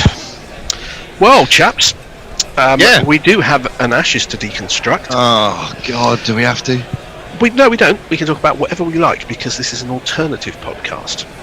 So, are Russia going to invade the Ukraine? This is the big question of the week. Ooh. I'm going. Well, we have to put a time frame on it if we're going to bet on these. I'm going for a draw in 90 minutes. Yeah, I think I'm going to say the end of January is what, Monday? Yeah. I think it's it's a toss-up. 10 to 11. 10 to 11 they invade by Monday. No. Nah. 20 to 1. 20 to 1 on that. Yeah. No. Yeah. If they haven't invaded by the end of March, I think they're not going to bother. Well, that's the Russia and Ukraine done. So the Ashes. Yeah. Gents, well, I have to say, I watched very little of the Ashes because the Australians insist on having it on at a ridiculous time of the day for the first world, and frankly, there wasn't very much about it that really gave me the incentive to, do lots of all-nighters. Did any of it surprise any of us? The only thing that vaguely surprised me is that England made an even feebler fist of it than even the most pessimistic of us might have thought. Okay, I'm going to defend a little bit of this. First of all, I'm going to. Well, let's hope your defence is better than Haseeb Hamid's. Well, exactly. Getting on to that, yeah, you were totally right about Haseeb Hamid and Joss Buttler. I will concede that. Joss Buttler might be. Most keepers should be able to keep standing back, but Joss Buttler clearly can't and shouldn't be anywhere near a Test side anymore. I've given that one up. Throw him out. Like the baby with the bathwater. You're fucking useless, I have to say. Get rid of him. Yep. He's never coming good, the blue-eyed gimlet one. Haseeb Hamid, well, started off okay with a couple of 20s. I mean, it was shocking. I mean, we had our highest partnership was 60, and that was in the last innings in a bloody series. Started off well with a couple of 20s. I mean, how high do you want to set the bar? Do you know the joke is, if you could guarantee both England openers getting 25 every single game, every single innings, you would take that. You would definitely take that. Yeah. Well, our problem comes from that, doesn't it? The fact that we're always bloody 10 for 3. It doesn't matter who you throw in, we're always 10, 10, 20 for 3. For 2 they were most of the series. They did have what partnerships there were a couple of partnerships between Milan and Root early in the series when they were only 2 down, but yeah, the batting was just hopeless, and I don't think anyone expected it to be I don't think any of us expected it to be much better. No. I think we hoped that Stokes might score some runs. He didn't. He wasn't fit. He wasn't we fit. We hoped that Root would score some runs. He sort of did. He sort of did. But we looked up and down the rest of the lineup and we thought, where are the runs coming from? Well, I mean, you have to say, I mean, we've said this many a time, but cricket is as much a psychological game as a physical game, right? And over court A, the first test, won the toss, decided to bat in overcast conditions on a green pitch with the wrong side. I mean, that was just nuts. Well, I mean, I thought, it was an odd pick for the first test, and I said this on air, but I kind of thought it was a kind of guilt trip, wasn't it, by the management? It's like, we couldn't have a balanced side over the summer because we didn't have Stokes in the side, so we had to pick 4 seamers all summer, even though we kept getting told we really want a spinner in the side, but we didn't have room for him. And suddenly Stokes is back in the side because he's come back, not played cricket for 6 months.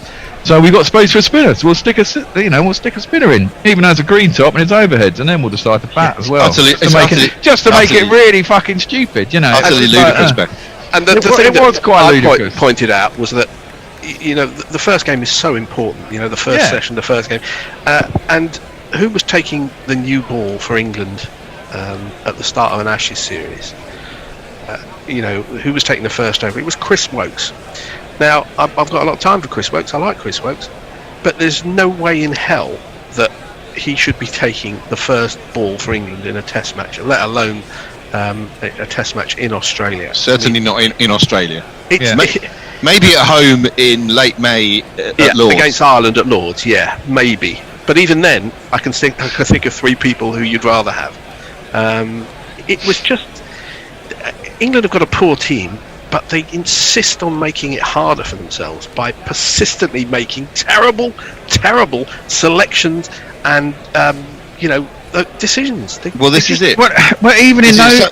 So some of the issues you could categorise as systemic, and I don't propose that we go into a massive deconstruction of the county system. That's being done plentifully elsewhere, and I'm bored to the fucking back teeth of it.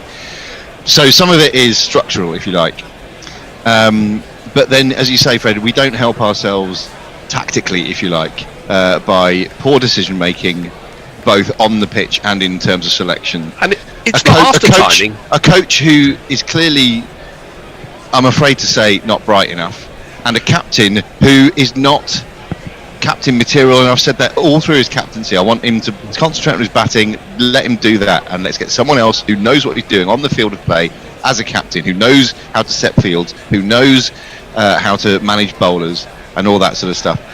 So it's a combination. It's a deadly combination, I'm afraid, of the kind of the longer term structural, strategic issues versus the tactical ones, and everything coming together in a perfect storm, which has made it, I don't know, probably, even though we didn't lose 5-0, the most kind of disheartening. Saved by an hour and a half's rain in Sydney. Yeah, whatever. True. That's whatever. it. That's all I've got to say. Well, I mean, I surprisingly, I watched virtually every bloody minute of the first 3 tests anyway. And the annoying thing was, you look at it in a round and you go, yeah, we got hammered 5-0, but there were times, I mean, in the second test we dropped 11 catches. We bowled Warner with a no ball in the first game. Yeah, and he got 2 90s in the first game. Did pretty much fuck all for the rest of the series, right? Once Brody came back and had his number once again, funnily enough. Strange that. Strange that. But I mean, he got 2 90s in the first 2 tests. He was bowled off a no ball. We had Labuschagne dropped in. Was that the huge no ball that Stokes knew was going to get overturned? He didn't celebrate. Didn't even celebrate the Yeah, I think so. And then we had Labuschagne dropped 3 times on his way to 100. Blah blah blah. I mean, there were times actually, if England had caught their catches, not bowled no balls. I mean, these are all ifs, ands and buts. They may have been close to the games, but would they have won? No, I'm not sure if they'd have won, but the point is, as I was saying, cricket's a psychological game, so by the end of the series you're shot, right? And so well, not even by the third test. Kind of by the third. Even in the third test we had chances, and then we let things go. We were still dropping catches in the third test, If ifs and ands were pots and pans, there'd be no need for tinkers. As Aunt Lou once said on EastEnders. I mean, we got lucky with that draw, didn't we? I mean, Butler got dropped. Well, it wasn't dropped. Just they didn't go for it when he was on naught. Through Harris's catch, went through first slip. Warner walked out of the way, and Harris didn't go for it. And then this is tactical. The Australians did a number of things over the course of the series to ensure that bad players continue to get selected. Well, there wasn't anyone better, was there? That's giving Bairstow a ton, and dropping Butler and all this kind of thing. I mean, this is good long-term thinking. The series was won, and they're thinking, well, how can we make sure we ensure we win the next series? Well, let's make sure they keep Bairstow in there for a start, because that, he's a walking wicket. I take your hat off to him. He played very well. He got the runs that he got. But the only reason he's back in the side is because of the paucity and the the awful performances of the others who've been in there. He's basically been in and out of that fucking rotating doors more times than rotating doors, as they're called. Well, there was I've said this more times than a spurned, unwanted salesman in an office block. I've said this to a few people, and there was a really interesting lunchtime segment where Cookie looked obviously absolutely boiling over with how inept England's batting were in the final test. He did a lunchtime segment. And he went through, I think it was Bairstow, he went through Pope, and he went through Crawley. And their trigger movements and where they end up to face that first ball. Pope got bowled middle stump round his legs, for fuck's sake. I mean, these guys were starting on off stump and going. So did Labuschagne, didn't he? Yeah, he did. Well, exactly, that's true. But I mean, a rare moment of levity in the series. Well, the point was that they. Everyone's going, but Smith does it, da da da da da. And they showed where Pope and Crawley were starting on off stump, going right across and defending at balls on an 9th stump line. And then they were going and because everyone thinks that's what Smith does. But then when actually watch Smith, he starts on leg stump, and when a ball is delivered, his head's right on off stump, right? Surely they're not trying to copy Steve Smith. I mean, that would be ludicrous. Ollie Pope's got a very sound technique. There are three. It's technique, temperament, and talent. There you go. The 3 T's. Just made it up. We've got bags of talent, but temperament and technique, and sometimes both of them are sadly lacking in most of our top 6 in most games that you see us play. Yeah. There's a bit of David Brent about that analysis. I'm sure somebody will deconstruct it and say technique and talent. Well, temperament. Anyway, England's backing was shocking, and you can't see them beating anybody in the world. Any of the top 5 or 6 Test teams without better batting. Well, I don't know. You see, this is the thing. I mean, we were doing this on WhatsApp, weren't we? When was the last time Australia won in England? 2002. That is true. But they have had a couple of drawn series, and they win Test matches regularly. Yes. Well, that's a difference, isn't it? Though? I mean, it was interesting that Groves pointed out they won 25-15 in total tests. I.e., we can't win a test out there. They can win some tests here. And even some of them they've lost. You're thinking of Headingley 2019. You could play that 100 times and they'd win it 99. But yes, it's true. They haven't won for England for over 2 decades. And any Australians listening, I think you should be rightfully ashamed of your performance and should sack everybody involved in Australian cricket. But England have got to play in the West Indies in a month's time, or 6 weeks, whenever it is.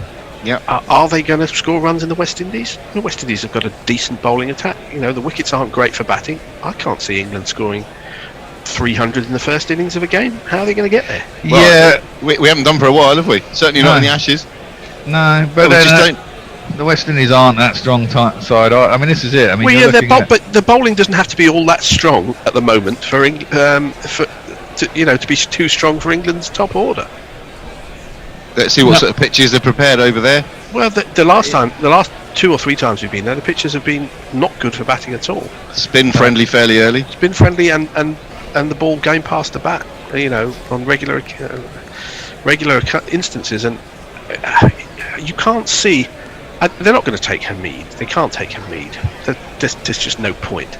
So who are the openers going to be? Are they going to call Sibley back? Are they going to have Crawley and Burns opening? Who's going to be at number 4? Assuming Stokes is going to go.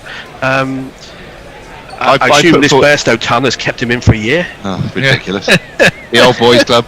You come again. In you come. This is your 5th, 6th, 7th chance. Come on. I presume it depends whether they change, Silverwood before they go to the Windies. If they don't, and I presume it was the same group of players. If they do, then someone might have a clear out and go, right, I'm going to get some of these young guns in. And I mean, look at the T20 squad. Jesus, there was Harry Brook was playing Leicester. I've never seen him.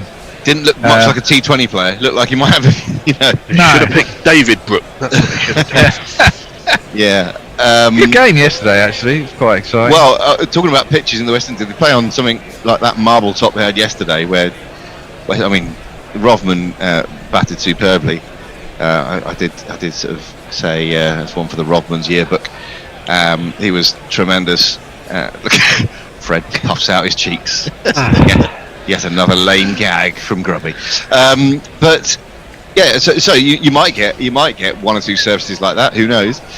Yeah, but it's got to be for 5 days, isn't it? I mean, that's 40 I mean, the West Indies are not idiots. If you think that the England batting lineup is shot, then you're going to make sure that the wickets are not batting friendly, and you're going to back your bowlers to knock over England.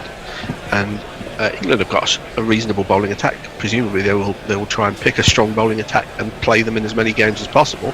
But West Indies at home. I mean, the last time England won the West Indies, England lost in 3 days in Antigua on a very, very difficult surface. And at one stage, Stuart Broad went past the bat something like 20 times, and Bravo somehow managed to hang in and score runs, even though he was beaten more than anyone in the history of ball tracking.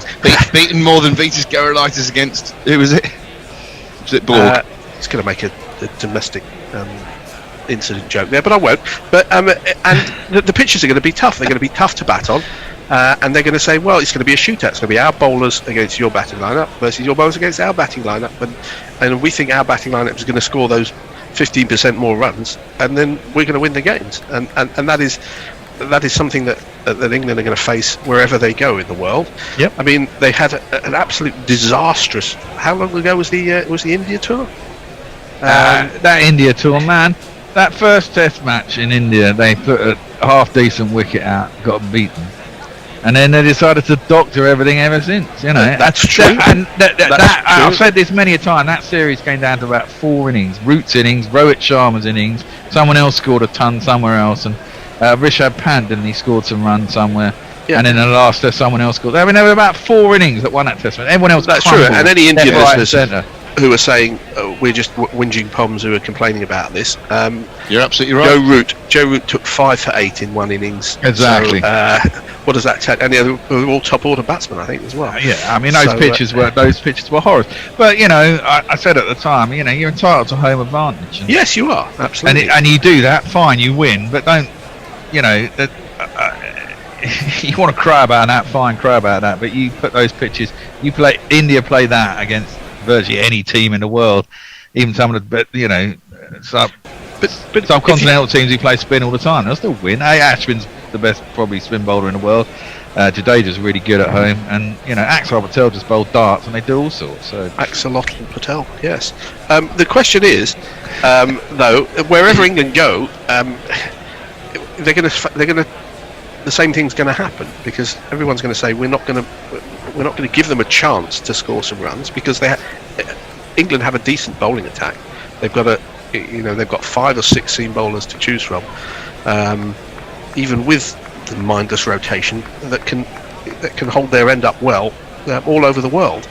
But as long as the batting is as it is, then they're going to be facing terrible wickets everywhere. Well, England's most important bowler in the West Indies might well be Mark Wood. I mean, he performed brilliantly the last time we toured there. He was arguably in one game, I think.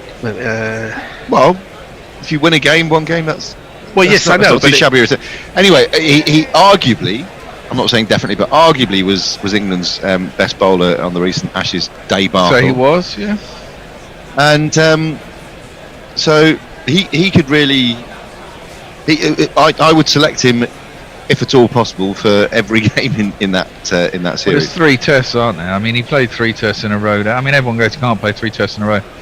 But I mean, if England, I mean, you know, if he has to bowl 20 overs twice in 5 days or 4 days, and then he get dropped for the first. Jamal Mills was just rested after bowling 3.1 overs in about 6 months.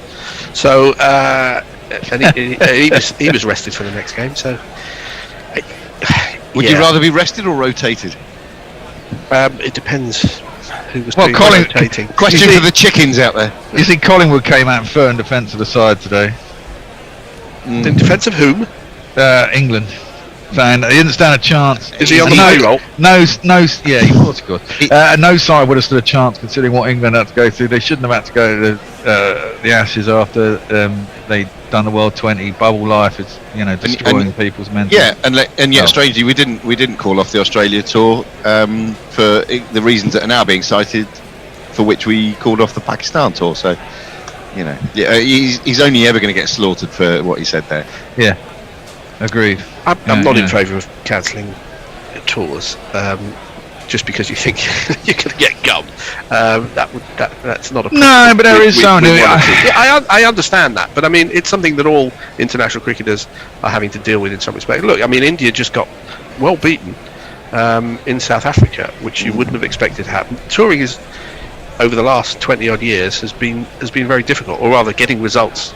In away we won games and South away Africa series 2 years ago. We did, and they played very well. This South Africa team actually stood up a lot better than I thought they would, under some difficult conditions. You know, on tricky wickets against an exceptionally good Indian attack. Yeah, some good games. They batted really well. Well, they batted really well in the 4th innings in 2 games, didn't they? I mean, that's the hardest. You know, that was when the pressure's on most. Exactly, but it was a really weird series in that respect, wasn't it? Because the 2 games that they won, both sides were bowled out for like 230, and South Africa were always behind on the first innings by about 20 runs. Always the And most then exciting games. And then always managed to bowl them out for a similar score in the second inning. And you thought, well, they got 240. They only scored 210 in the first inning. And then they do it. They won 8. They won by 8 wickets and 7 wickets, didn't they? Yeah, and it really broke the back of those chases particularly well. I mean, it helps when you've got people like Elgar, who is a rock, the nuggetiest nugget in Nugget Land, as Steve Davis called him, Nuggety Nugget. You know, they've got the basis of a decent team, and at home, you know, if England were going there next month, I wouldn't give England a prayer. No. I don't know. England seem to like that. Good. Don't they? Is that the Ashes done then? Yeah. Let's move on. Unless you want to, well, because I got drawn in again last night watching the women's Ashes. I watched about half an hour of it, and I wasn't. Okay. I wasn't hugely impressed with the quality on show, I have to say. Although one of the England bowlers had a formidable fast bowler's arse, but not the pace to go with it, I have to say. I was wondering whether you're allowed to say that when it's getting. Well, I've just done it. Yeah. Well, not you. Personally, I mean, you know, we can talk about Lungi and Gidi's backside, so why can't we talk about whoever the England bowlers Very were? true. And your shrub soul. The point I was going to make, going to move swiftly off that, is I flipped over to the channel, and just as Nat Siver had got Elise Perry with that short ball, so we got 2 early wickets, and then there was a mini recovery, and just as I flipped over is when Perry got out. And bear in mind, Perry has scored, you know, 100 odd runs. Not been out for under 200 or something in the last 5 innings. Something ridiculous in Test cricket. So I thought, here we go. Well, that's about one game a year, isn't it? Well, that's another thing. But then came about 4 hours, which took me right back to the men's Ashes, where I'm just sitting there going, "Oh, please, can we have a wicket, please?" As they've slowly built and built, and it was a lovely moment. Well, not lovely if you're me or England supporters, where Nat Siver dropped one at slip off her wife, off Catherine Brunt, and I thought to myself, imagine dropping a Test match catch off your wife. Imagine the trouble you'd be in. Yeah, Danny, that's not going to bode well later at night. What would happen to you, Bear, if you dropped a catch off your wife's bowling? I wouldn't be at home, I'll tell you that. I'd be out and about. Let her calm down for about 24 hours. That'd be the wise thing to do, I would think. So I did play in a game where a dad dropped a catch off his son, and it may have been a hat-trick ball, possibly. Oh, that is good. And he was a young kid. He was only about 11 or something, and he was 11-year-old kid on a hat-trick. Yeah, it was. No, it couldn't have been a hat-trick. That would just be too ridiculous. But he certainly dropped an absolute dolly, his dad, at mid-off, and he was mortified. He was absolutely mortified, and his son was consoling him, which is the wrong way around. The wrong way around at all. I'd be swearing like a good one. Yeah. It's like when I dropped Louis' absolute sitter in our last Gorilla game we played against the Garden. Louis Bishop, yeah, just spoon one up, and I just stood there. Did pretty much what Mike Gatting did in India, except I can't say that the sun was in my eyes because it was overcast. It just went. Then caught an absolute belter off my own bowling, one-handed, and someone smashed it back past. Just to show that you could do it when you try. Very much the Josh Butler of outfield. Yeah, absolutely. Well. Anyway, so that's the women done. That day in Canberra, as Genghis Khan may have said, that day in Canberra just left me. The parallels between watching the men's team suffer down under in recent tours were stark, and basically I went to bed after 4 a.m. feeling a bit hollow and weepy. Yeah, well, I wouldn't say that. There were other channels around at that time. Yeah. Even they packed in by then. I mean, Australian women are just by far and away the best in the world, though, aren't they? I mean, they actually have a proper professional structure. I mean, we do now, but I mean, their professional structure is so much better than they're ours. very good. We've got a good team. I don't think we're quite as good as them, but we've got some good talent in there. But when you drop those kind, Heather Knight dropped on early doors as well. I think it was Meg Lanning who dropped her in 14. She went on to make 90. These mistakes you can't make. Yeah, you can't make. Yeah. So there we are. Oh well. But it's just one. We're halfway. Game. 1 2 innings game in this It's series. it's a 4-day 2-innings game. Yeah. Just the one of them. Yeah, I believe so. Yeah, in amongst some 2020s and some 50 over games. Well, the fact that they've had 2 games called off means that they're probably still in with a shout, isn't it? Well, yeah, Comes to it's ODIs. 4-2. We got walloped in the first game that was played. 2 more games were washed out. We're in the middle of, or almost halfway through this Test match. This may well be rained off, by the way. Next 3 days in Canberra look absolutely slosh fest. Okay. So we're still in it, having sort of done nothing really in the series. And it could come down to a coin toss on the 5th ODI or 3rd ODI. Get a lucky break, come home with the Ashes. Sweet. It's all up for grabs, lads. Woohoo! Not sure what to make of that slogan, but anyway, well, so we've done English teams in Australia. I suppose it's time for a segment. Is it time for a segment? And Chocolate Grubby, orange. Grubby, do you want to lead us off with a segment? Can do.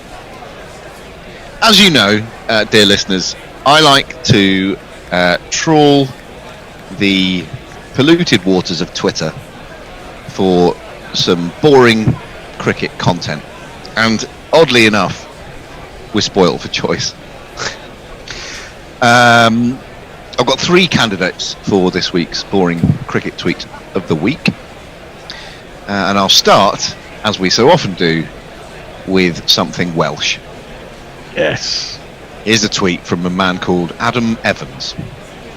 He says, "Great to see Glamorgan planning on returning to grounds across Wales, showing once more how we already have a Welsh cricket team while also enjoying the unique benefits of our single cricketing jurisdiction with England." I fell asleep halfway through that, I have to tell you. So it's well up there. It's in pole position, isn't it? It's in pole position. Adam Evans. Jurisdiction. Well done for jurisdiction, though. That doesn't come into many cricket tweets. Jurisdiction. It's very pleasing to say in a Welsh accent, actually. But apart from that, Adam, fucking boring. Yes. Right. The second candidate for this week's BCTOTW, which is actually longer to say the boring cricket tweet of the week, is from Saj Sadiq, who's the Pack Passion editor, in case you don't know. Now, tell me, is this news? Or should this be news? He just says, Australia Chief Selector George Bailey.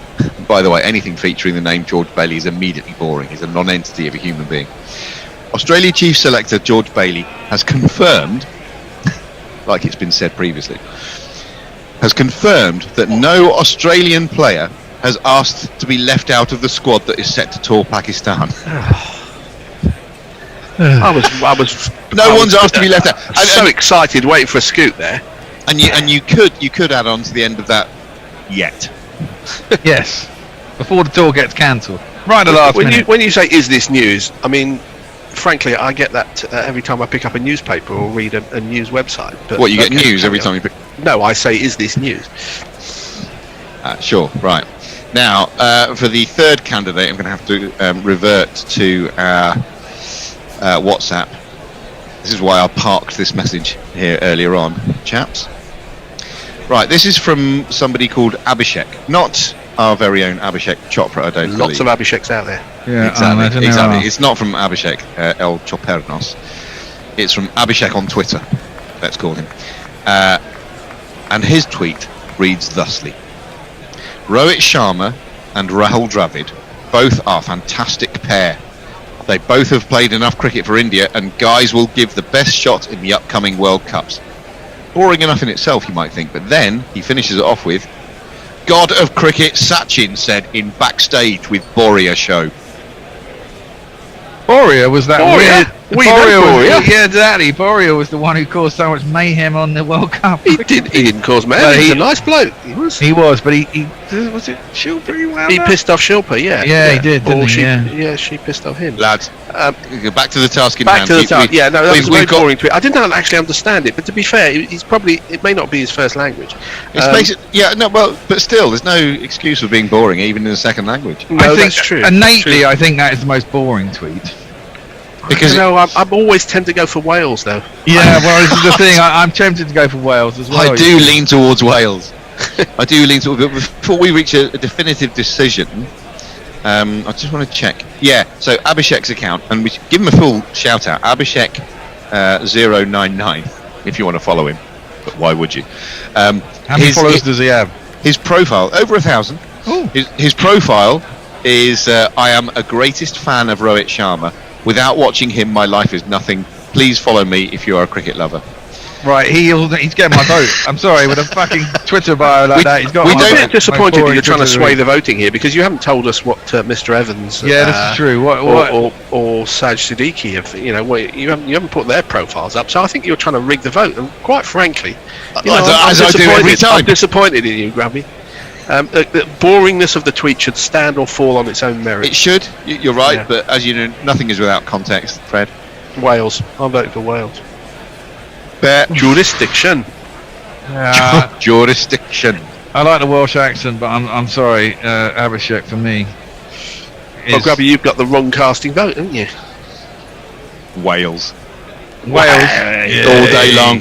This is the least favourite cricketing podcast in Wales, which I think is the title for this week's show. While I was doing my research, I did happen upon a couple of other things that may be of interest. I came upon a joke, and maybe this will recurry favour with some of our Welsh listeners. I don't know. And I've also got a fun fact from Peter Miller. Do you want both of those? Well, yes. Go on. While we're here, them whether we like them or not. Go on. May as well. So the joke is from the Jaswi Udupa. It says, how do most Welsh batsmen get out? And then in brackets he says, and China if they played cricket. What? Oh, say that again. How do most Welsh batsmen get out? Is this a joke that's going to get us in trouble with other members of Guerrilla Cricket? No, probably. Well, I mean, I don't know. Possibly. Don't know why. Do you want to hesitate? No, we're not going to. Would you like to hesitate or hazard a guess? I'm not going to hesitate a guess either. Apparently, these are the only two countries in the world that have a connection to this mythical beast. Well, there goes a clue. Mythical beasts. How do most Welsh batsmen get out? Something to do with they dragons? drag on. Yes! Yeah. Oh, they yes! drag on! Drag on! That's fucking appalling! I enjoyed it there. That's something that Grandpa in Bishop Somerset, they wyvern. Grandpa Bishop? Is that his name now? I just made that up. I hope he doesn't. Well, he'll listen to this and he'll tell me. That's how I check that he's listening. Why? Not necessarily. We don't listen to it podcast. Sorry, Tony. Yeah. Okay. Drag on. Very good. What was the good fact from Peter Miller? Peter Miller comes up with this one from last night's game. Always topical. The T20 in Barbados. It says Phil Salt is the first made the first international 50 by a Welsh-born player since Imad Wasim scored 50 not out against Australia in 2019. Ooh. So over 2 years between drinks for Welsh international batters there. Good innings by Salt yesterday, actually. That was cracking knock. Of the earth. Yeah. It was a grievous assault, I thought. And I've been... I know he's played a few 50 over games for England last summer in like the B or the C team. Yeah. But I've been calling for it again, not after timing. I've been calling for him. It was his debut last night, his T20 debut. Can you believe that? And he's batting alongside Brooke. Sorry, Dave, for the family diss. Who looked like a what's the equivalent? Dragon out of water. He looked like a dragon out of cave. Yeah. Yeah, but I was even saying, didn't Brooke score a fantastically quick 80 in the strange 16.4 over tournament in the summer? Maybe it just wasn't his day. But he did. When you're facing a required one rate. Jonathan Wass just entered. When you're a required one weight of 13.5 and you score 10 off 12. Yeah, well, I'm turning into Andy Ward here, but that is almost unforgivable. It was. I think I probably mentioned that at the time. And at some point, he looked like a number 11. He just couldn't get off strike. Yeah. He couldn't lay a glove on it, literally, or So I know it's a tiny little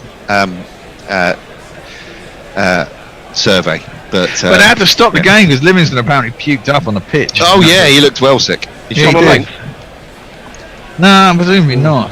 But I mean, yeah. Shouldn't have been. When you mean on the playing, pitch, do you mean on the outfield? Well, rather yeah, than- somewhere like that. I mean, they Oh. went off for like 4 minutes. Of course, we haven't got a sound on. It's like, why the fuck are we seeing all these bloody replays again? And then, Or do you mean the strip, the actual, not the wicket? We must not the call it wicket. No, We call it the wicket. Oh, it was the outfield. Okay. Well, top segments there. We've introduced a new one, which is Grubby's vaguely interesting fact of the month. I'll make apparently, an acronym out of that. I seem to remember I had a segment in the last couple of.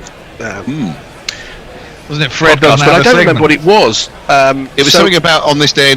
We're back, and we're gonna take up after lunch. I thought Annie was supposed to be where Al's sitting. Maybe I've just looked at the wrong bloody rotor again. No, it's Al. It's Al. All right, Al. I looked You're at the right, wrong Bear. rotor. Sorry. You're right, Nestle boy. All right, mate. So the target is 286. They have scored 4 runs. Brathwaite is going to face the first ball after lunch. He's got a really long jingle that goes like this. I'll talk over the top of it, maybe. My spelling ain't strong. Can you tell me if I spelled your name all wrong? I wrote it down with a C before. Now is it 2 G's? I wanna be sure. Great Brathwaite is hard to spell, it's true. Wokes is in for the first ball after lunch into his 3rd over, and it swings down the leg side, and there will be no run. The bowler is Works his fit, got out of bed, went and had himself a net, found this way that his heel had healed, passed the test, and he went to the tee. what comes in over the wicket, and again it's down leg side. They go up for a catch. Nah, it wasn't. Came off the pad, if anything. Surely. He's trying to flick it down the leg side. Nice enough take. It was a very good take, but I really do not think that there was a catch involved.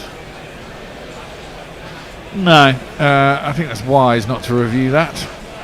Now, Al, are we going to have any excitement this afternoon in this next 2 sessions? Or is I think we are. I think they're going to be at least 4 down by the time we get to tea. Oh, now if they fall down at tea, we could have some excitement. Yeah. Potential. Having a look on the hotspot, there's nothing near the bat. And what's a hot spot? No, he's nowhere near that, is he? No, is he miles away? It's flicked the pad, as you said, Bear. Nostra Bearers. Wokes in again. That one is once more in at the leg stump. They've got a square leg. I've got a feel for this. I think they have to kind of bowl straight. There's nothing off the pitch. Not going to really. They've got the leg slip in place, haven't they? Yeah. Well, I think you've got to try and aim for LBWs, and if they nick off, all well and good. But it's probably not the way it's going to be going. Have they got the gorilla cricket field in with the leg slip and a relatively short mid wicket? It looks that way. It's a pretty good field. A couple of slips, a gully. We've got Folkes, we've got Wokes, we've got Stokes. And again, it's reasonably straight. It's just knocked into the offside. Brathwaite thinks about a run. Campbell didn't move, and Brathwaite quickly changed his mind. But back at us, no run. What about you, Nestlers? Think there's a chance of the result? Yes, very much so. I agree with Al. I think if we can get stuck into them early, but I think they still think they can win. What, the Windies?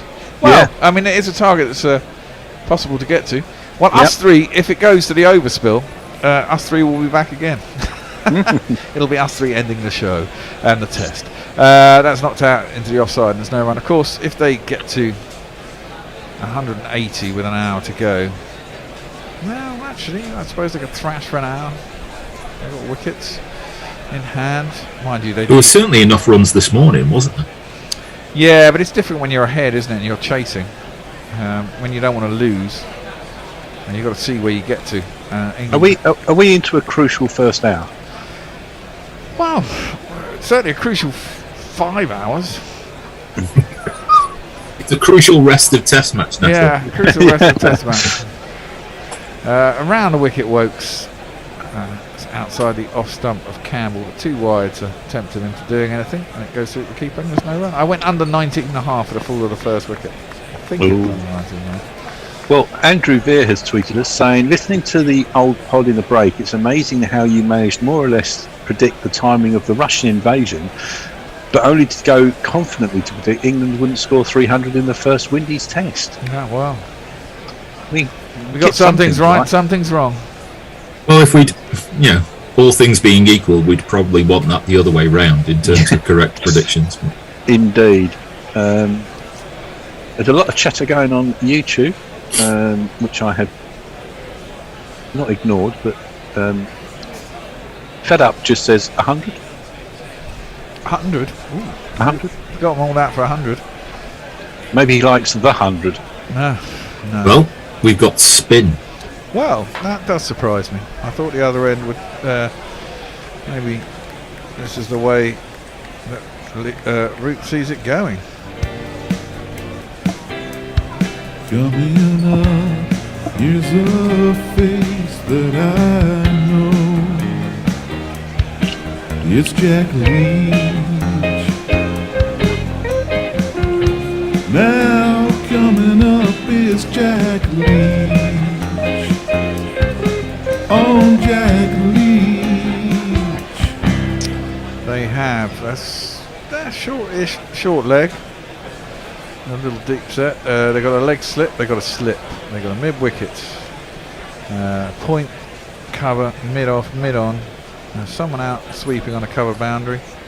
I presume someone out on the leg side boundary. And that I don't mind. It's a containing field. Make them play the shots. If anything happens, you might have a chance.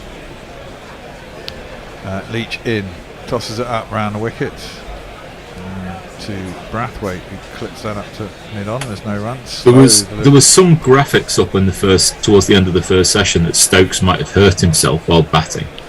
I think he's got a blisters, or his shoes were uncomfortable the other day. I don't think he's actually injured himself. I think it's more to do with the fact that England spent 157 overs in the field and his feet were pretty shagged. Well, if he's got defended no run. If there's no wood and there's only like half a Stokes, then this is England's attack right now. That's it. Overton. No. If you call that part of the attack, that's defended into the offside, out to the covers, and there's no run. The flip side is Stokes even probably has to roll 9 overs. That's probably his bit for the day. I'm sure they can get that out of him. Tossed up, driven again. I don't think he'll mind this. Up to mid on, there's no run. You can get one of those to bite. Unlikely, but maybe. Might get a leading edge somewhere out to the offside. You can just begin to drag his length back a bit now, can't you? Well, yeah. I mean, it's they haven't scored a run off him yet. You always want to settle into a spell. It's always nice not to go for any runs. You feel you're kind of on top of the batsman there. And one ball. They've had 3 maidens on the trot with the new ball. Nice and hard. If he's going to get any grit with it, maybe it'll be now. Tosses that one up on a decent line, decent length, maybe a little bit too full. Driven by Campbell. Brathwaite, up to mid on. No run, ends that over. 5 for none, the West Indies. Give us some tweets, Nestlers. It's quite on the Twitter sphere at the moment, so I'll give you some local news. Rod Stewart has got fed up waiting for the local council to fill the potholes out in the road near where he lives, so he's taking it upon himself to do the work. And there's video of him with a lorry with a load of sort of stones and whatever else in it, and he's actually filling in the potholes himself with some mates, and then they're going to tarmac it over so that he's got a nice road. Well, around the wicket comes Wokes. It's reasonably full, and Campbell gets a thick inside edge onto pad that goes out to cover, and there's no run. And truly speaking, isn't that criminal damage? Well, and the comment on it was, I can't drive my fucking Ferrari down this. Wow. Hashtag first world problem. Yeah, altruism followed by first world problems, exactly. He's out there, he's got a yellow jacket on and and a Celtic tracksuit. I don't know. Rob the mod. Aye. Wokes around the wicket, into the hip. There's an appeal from Wokes, so it's going down leg side, too high, and they will get a leg bye. This is what happens when aging rock stars aren't able to go on tour. They fill the potholes. Yeah, they've got to find some way of filling the day. Does he live near? Does Rodney live near you?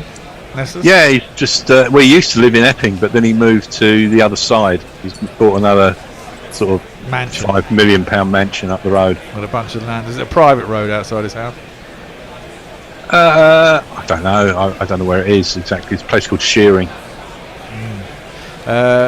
In comes Wokes off the fat foot, forced by Brathwaite through the covers. Stokes chases it down. Well, they'll get back for an easy 2, I think. I don't think it's a public road that he's out, in the high street doing it. It's a turn off, but it is a road. I mean, it looks horrific, But I mean, if it's private, it's his responsibility anyway. Well, he doesn't own it. I don't think. Oh, okay. They just got fed up, Maybe waiting. a farmer owns it and doesn't give a shit. He only goes down it in a tractor. Maybe. Which is fine. It's not a Ferrari. Better ride height in a tractor. Wokes in. 4th ball of the over. It's a decent line outside Brathwaite's off stump. That's proper top trumps information. That it's got a better ride height, a tractor or a Ferrari. Well, certainly for potholes. Brathwaite got 55 or 70 balls in the first inning. It's very un-Brathwaite like. He's a very, very popular man locally. Our Rod, as we call him. Does he do a lot for the local community? Yeah, he does. He's always about, always ready for a chat. Have you met him yourself on your travails? Played darts with him. Oh, nice. Driven up to mid-off. There we go. Just the one, or they come back for 2? He's about that big. Is he? He's absolutely tiny when you meet him the first time. He's sort of like, oh, hello. Oh, God. Was he any good at darts? No, and we had 50p a game, and he balked. He went, 50p? Really? Yeah, no, he was joking. Arse. But then he bought the whole pub beers for the night. Oh, yeah, See, that's why everyone likes him. Wow, I'm not surprised. He's a good lad. He can afford it. Wokes around a wicket, and Campbell is not tempted as that one goes through to the keeper, and there is no run. Yeah. For a minute there, I thought you were going to say you bought the pub. Reminds me of a Peter O'Toole and Richard Harris drinking story, where they were on their way from one place to another, and the fella refused to serve them. They found out the morning after that they bought the pub. Yeah. The morning after. Yeah, I'm sure you go. I don't remember. Did we shake on it? I don't remember. Just so they could drink all night, no doubt. There are some fearsome drinking tales with the likes of those and Richard Burton and the like. It's, Peter O'Toole. Yeah, Peter O'Toole was a fish, wasn't he? When it came to drinking, I mean. Leach is going to continue. He's bowling around the wicket to Brathwaite. And he's on 7. That's straight. Maybe an inside edge. Maybe a bit of pad. That's the 9. I think if you're going to get LBWs, not a bad line to bowl, as long as it's covered on the leg side. Now I'm going to try and work you there. Of course, if it was turning, you'd have to bring the other edge in as well, but there really isn't a lot of turn out there for the right-handers. And the pitch is really bloody slow. Tosses it up though, it's 2 leg side, and it's clipped nicely by Brathwaite out towards deep square leg. It's not going to make it. Wokes is going to chase it down. It should only get 2. And it is. I suppose with that many close fielders, that becomes the issue in this sort of heat, is that if you can start to work Leach around, there's lots of 2s around the place. Well, this is it. But they start to get comfortable, lose a wicket, got to start again. This is what England will be banking on. They are not going to get 286, but they might keep trying to get there. And if they can get 2 or 3 wickets, I guess if you get 3 wickets reasonably by tee, maybe, ideally 4, I suppose. So that's defended out to the offside, and there's no run. And then you get one quickly after tee, and you feel you've got the best part of 2 hours, 2.5 hours to get the last 5 who are supposed to be the weaker batsmen. You might think you got a chance. Clipped by Brathwaite up to mid-on. They're going for a single. They are thrown in at the bowler's end. He was easily home. Fisher's on the pitch too. Matt Fisher. He's a spare bowler who I don't know anything about. But he fielded it, and it was 1 run. Do you think that they might? I mean, if all else fails, that they could turn to Fisher and maybe get him to turn his arm over? No, because he's a substitute fielder, Al. Oh right. So, sorry. Thought a substitute fielder could bolt there for a second. Sorry. No, not at all. He's on, presumably. Well, Pope's probably on for Wood. I don't know who Fisher is on for. Down the track comes Campbell. Nearly Yorks himself. As Leach hangs it up outside his off stump, but there is no run. He won't mind that either if he wants to run at me. We'll get one of these first 2 out reasonably quickly.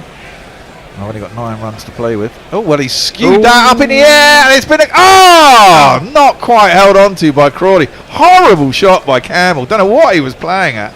Got beaten in the flight. Almost tried to pull out the shot whilst playing it. Got a thick top edge that ballooned up, and Crawley was running back. I thought he caught it for a minute, but it just evaded his grasp. It turns into a half chance at best, doesn't it? Really. He's made good ground to get there, but he did have it in his hands, but he couldn't quite keep hold of it. Yeah, he's done most of the hard work there. That's why he's probably more aggrieved than. He's a tall man as well, so he can cover quite a long area. Well, Wokes has gone off. Presumably it's just going to be rotation at one end, and Leach will probably get to bowl most of the rest of the day, I'd have thought. England have turned to this man. Craig Richard was banned 3 times for saying something that was naughty. Kicked off the pitch was quite an incident.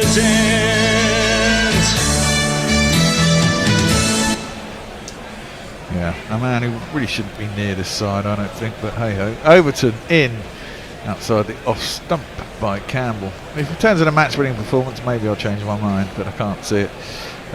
Outside the off stump of Campbell, who just leaves it and there's no run. Got to take the chances though when they're offered. Yeah, that's quite a difficult one because he's. Yeah, I mean he's turning around over him, isn't it? Yeah, exactly. There's not a lot of time to set yourself either, so you're watching it go over your head whilst running back and then trying to catch hold of it. I thought it did think he had it for a minute there. Oh well. Campbell forces that one square on the offside. Out to the fielder though, and there is no run. Krista Cryer sent in a clip from the apparently the scoring system in football has changed to match the Americans. It says Premier League, Brentford 12, Burnley 0. Tony doubles the lead from the spot. It's actually 2-0. Brentford ahead. They won. Cool, 5 o'clock. Pulled by Campbell along the ground out to deep square leg. They'll get themselves a single. I suppose the game is over. Shit, that's the problem with this test. You think it's 2 in the afternoon, actually it's 5. Well, Liverpool won, didn't they? Yeah, Liverpool 2-0. So that probably makes Brentford safe. And now the final relegation spots between Burnley, Everton and Leeds. I don't know. Brentford at 27 points, Burnley on 21 and third from bottom. Oh, no! That's because that was the first innings. Yeah, you've done a bishop there. I have done a bishop. Yeah. Well, there's nothing to indicate that it's a replay. That's the thing. There's nothing, no graphics on the bottom. That is defended into the ground. There's no run. Really slow delivery. Didn't really come onto the player. Brathwaite. Still can't get my head around quite how we're fourth in the table at the moment. Well, it's all quite scrappy down there, isn't it? You know, everyone's taking points off each other, losing, winning. I think you're doing all right. I think you might well get it. Full straight. Brathwaite defends up to mid-off and there's no run. We've got 3 games in hand on the 2 teams behind us. I'm behind you, well that's good. Man United and West Ham. We played 25, they both played 28. Nice. You know. In fact, Man United will have played 29 by the end of today. Will they still be behind you, even if they win? No, if they win, but I want a 0-0 draw with them against the Scum. Ah, oh yes. So who's the Scum again? Tottenham. Come on. He's an Arsenal fan, guess. That's Driven out to cover, and there is no run. You have got history with both teams. No, I don't buy all these new kids who've come along and said, "Oh no, it's not Spurs, it's Man United." Yeah. Bollocks, it's Spurs. It's Spurs. There's 2 games in the league that matter every year. That's the first 2 fixtures I look for still. Yeah. Yeah. I used to have this argument with Knackle, and I was like, "No, you're not a gooner, Knackle. Go away." I think it's an age thing. It's possibly. It's a local derby. Yeah. Well. Yeah. You know, it's you can give us the West Ham, the Chelsea, whatever, the other London derbies, but no, the only one that matters is the North London derby. Yeah. Well, it's like Liverpool, Man United. Yeah, exactly. You don't really care about Everton, do you? Well, no, I don't. Evertonians do though, and maybe if you're from that area. Clipped nicely by Campbell up to mid-on. There's no run. What about Tranmere? No, who gives a crap about Tranmere? Come on. What? Leach over the wickets. Attempts. Campbell defends it quite nicely now, to cover, so get themselves a single. Do you care about Everton? You're a Liverpool man, aren't you, Al? I mean, it's one of those things where it's about local bragging right. Yeah. So you hear it more about you're more likely to hear it from the people that you're around more, your friends, that your work colleagues and stuff, from the result of the Everton game. Yeah, okay. But I mean the bit that's funny for me, I'll wait until Leach has bowled its next ball. So there's like there's so many people who put their forward comments and watch along with games and stuff like that. Leach is on Hayden, and that's a good straight ball. It's got a little bit of drift, a little bit of topspin, good pace at 86 kilometres an hour. Well, Brathwaite gets right forward defence now, right? All the Man United fans who have watched their team or grew up with their team being dominant for 20 years, who now can't handle the fact that it's been like that their team's not. Whole reams of kids who are in my kids' schools, as that's defending on the back foot and there's no run, in classical kid style, yeah, and they absolutely cannot cope. Yeah. About what's going on. That's the bit that makes me laugh more than anything. Yeah, absolutely, love it. Leach in, hoiked by Brathwaite over the infield, out past mid-on. Maybe they're going to go for it too. Maybe it's going to be an absolute thriller after 4 days of boredom. Here we go, 4 runs. 2 + 2 is our man.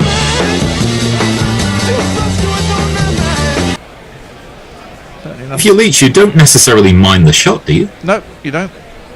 Because except for the fact there's absolutely no turn. So if they carry on doing that, you're going to get hoiked off. Yeah, he's going to have more.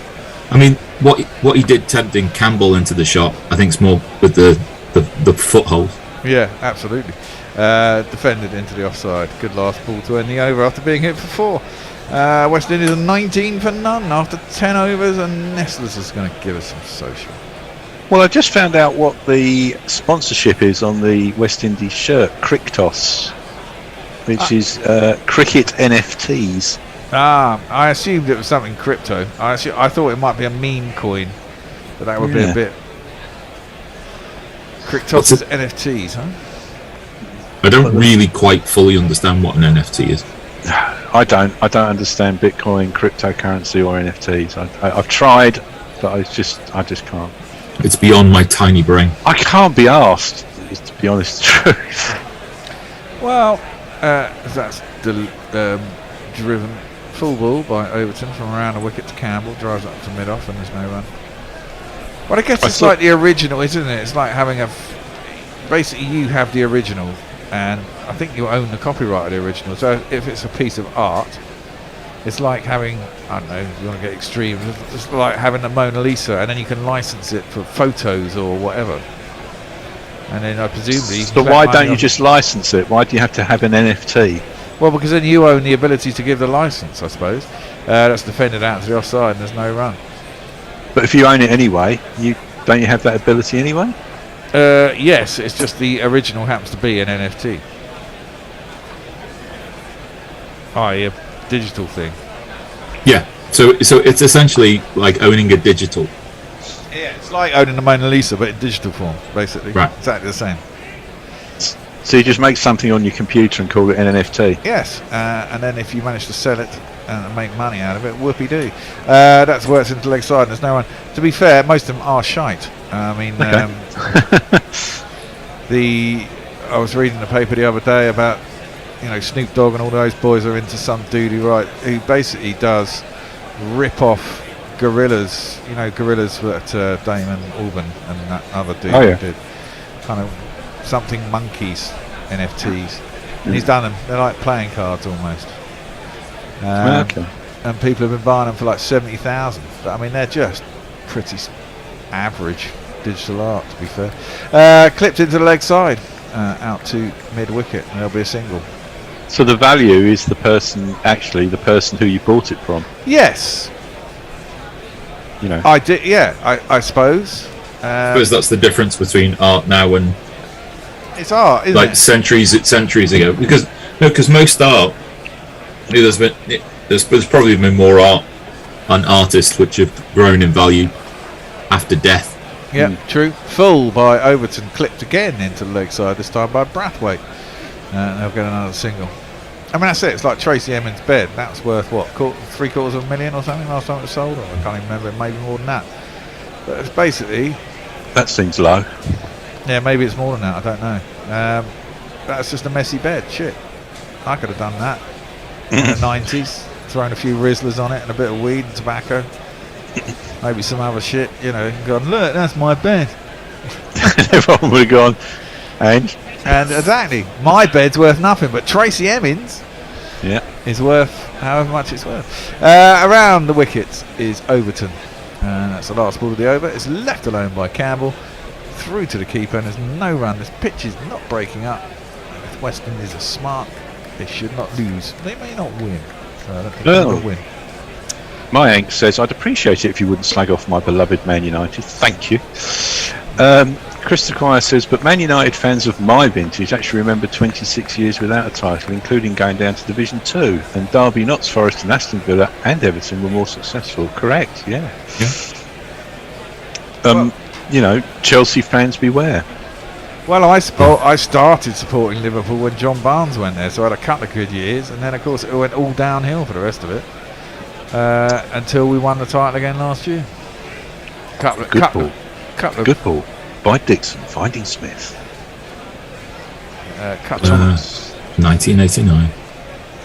Still the greatest night of my footballing viewing. Leach is in. Oh, now has he got hold of that? Oh, he's just about got enough of that. Brathwaite, I think, was trying to go down to long on, but he got a thickish outside edge and enough of it to get it up over mid-off. He was up. Again, I don't think he'll mind that, because I don't think that's where he meant it to go, but it has ended up being 4 runs. It's Nissan She. It's Nissan She. Didn't clear him by a lot. There's just no turn. There's real no turn. If you get that ball to turn, you're in the game, but this is nothing there. There's quite good revs on it as well. He's just tempting him into. Well, that's what you got to do. Leach, that one's straighter and flatter.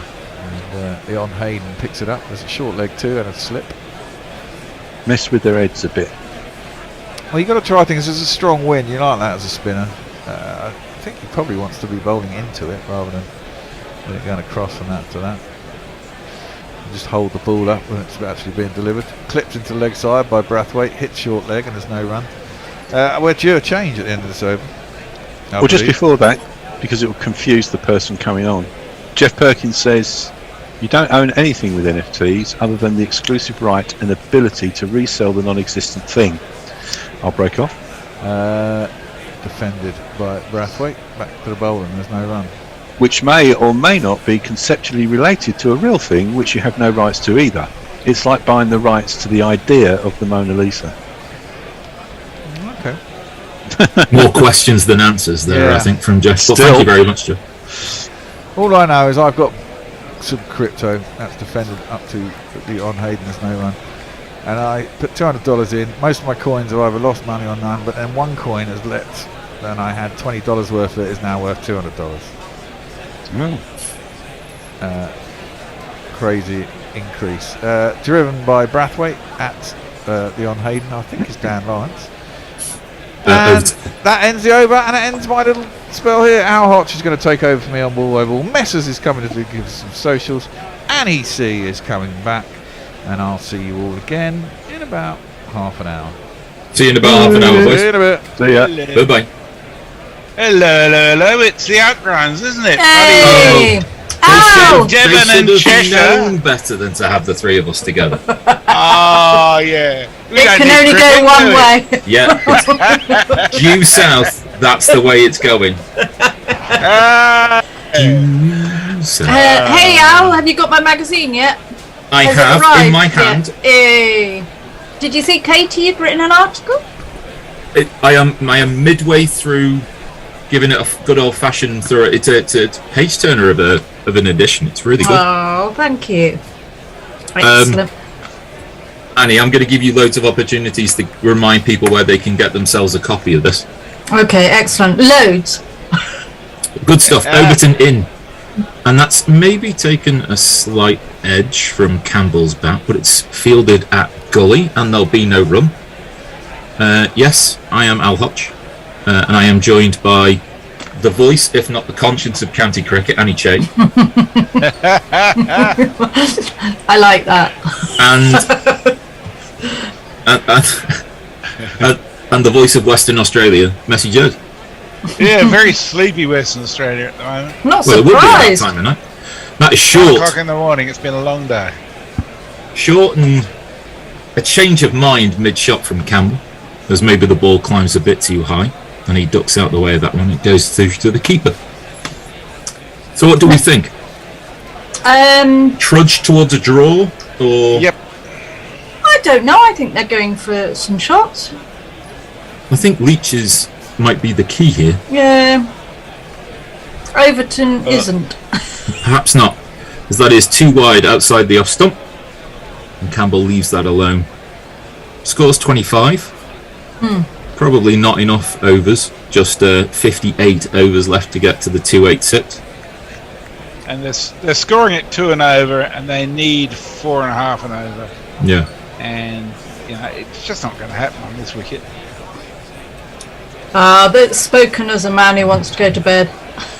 It doesn't just want to go to bed. I'm going to go to bed because it's not worth staying up for. I mean, something extraordinary would have to happen. There's no indication that the wicket's falling apart. Overton comes over the wicket, and that one is fielded at backward point by Campbell. No run. And Sorry, no Jess. suggestion that the West Indies are going to risk anything in chasing it. I think they've made a tactical decision to just play sensibly, and unless Root does something like declaration bowling, I don't think anything's going to happen. This one more on off stump, pushing across the left-handed Campbell, but he'll leave that alone. It's a well-established fact as well, Jez, that your dreams start at 2 o'clock whether you're asleep or not. So it's best that you're asleep. Why do his dreams start at 2 o'clock? It's too. No one really knows. I feel like I've missed out on this information. No, it's just strange. You'll just hear him say, "Are these your rickshaw?" Anyway, last ball of the over onto the hip of Campbell. He'll turn that to deep square leg. He'll take a single. He'll retain the strike. He's on 6. Braithwaite 19. 26 for no wicket, chasing 286. Now, who of you is on social media? Well, I think I am. I think I don't. Well, I want you to be anyway. If I wasn't, then I am now, because you know very well I'll do whatever you ask of me. So Warren says, slow Nestler's arse bowl is not an NFT. And Jeff Perkins goes for a slightly less technical explanation. He says, okay, how about NFTs are like the Emperor's New Clothes or some other scam. NFTs just give me the shits because it's another opportunity for people to talk about stuff. I mean, I'm a bit sad because it was a possibility of giving some people something that was worthwhile, but it's turned into a fucking mess again. Campbell comes down the track to Leach's first delivery. I think he's got the footmarks in his mind. It will only go to mid-on where Stokes will do the fielding, but there's no run. And Leach will come in again. And Campbell's back in his crease as the ball spins in towards his off stump, but he'll get everything behind it. Can I just say I'd give money to Nestle's arse boil. Can we cut that? Campbell down the track, a shout for LBW, but he's miles outside the off stump. I give money to boil Nessa's ass. Well, this is taking a turn for the different. Like, how did he get his arse boiled? Anyway, apparently Leach in, and this spins more towards leg stump. Campbell tries to play with the spin, but backward square will do the fielding. Something like an ingrown hair or something like that. Ow. I'm trying not to think about it as Leach again gets the ball to spin from outside Campbell's off stump. Campbell back in his crease, plays it to mid-on, but no run. We all have this visual now, don't we? No. You ain't gonna beat me like this.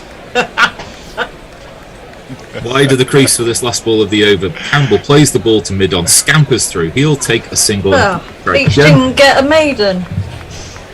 But Leach is asking some pretty awkward questions. And there's been a drop and a couple of false shots in there, but he's bowled 7 overs. He's doing pretty well.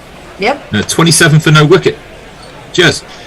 So Warren's very kindly says that this may be in relation to boiling Nessa's ass. He says if you want a job done properly, give it to Messi Chairs. I'm not sure that's a job you want, Messi. Yeah. I don't think you're gonna. I don't think your door's gonna be beaten down with volunteers. There's some football talk about Man U and Celtic and others, and Man City on YouTube, which I'll let people keep going with. But yeah, this is about cricket and whatever Annie and Al and what I want to talk about, which isn't football. But those are the rules, aren't they? Yeah, I think so. And you're doing social media after all, so Well, that's true. Yeah, it's a powerful job. Overton in, short of a length, pulled away by Campbell, but there is a deep square leg that will restrict everything to a single, and Braithwaite will face his first ball in a while. Yeah, So- he's done 43. Oh, they're pretty similar, aren't they? 43 and 42. Seems like a fairly. They did very well in the first innings. Yeah, This pair. yeah, but they were a bit faster in the first innings. It's difficult to be slower. I think the first 30 odd runs were all boundaries. Gosh, yeah. Quite spectacular. Oh no, sorry, that was the England first innings. Oh, much the same. That is a bouncer, which Braithwaite is able to duck easily underneath. These cricketers are all the same, aren't they, Messi? So Annie, as we talk on the 12th of March, Yeah. when's the opening day of the season? Well, it varies obviously in some places, but I think it's there's some matches that are end of warm-up matches end of March, but I think our first is actually I've got it up here, 7th of April. 7th of April. There you are. Ball just defended outside the off stump by Braithwaite. No run again. So who's your first game against? Hampshire Are away. you gonna do a bit of travelling this year? Watch a few games. Yeah, I've already booked to go up to Cheshire. Yay. Right, we'll talk.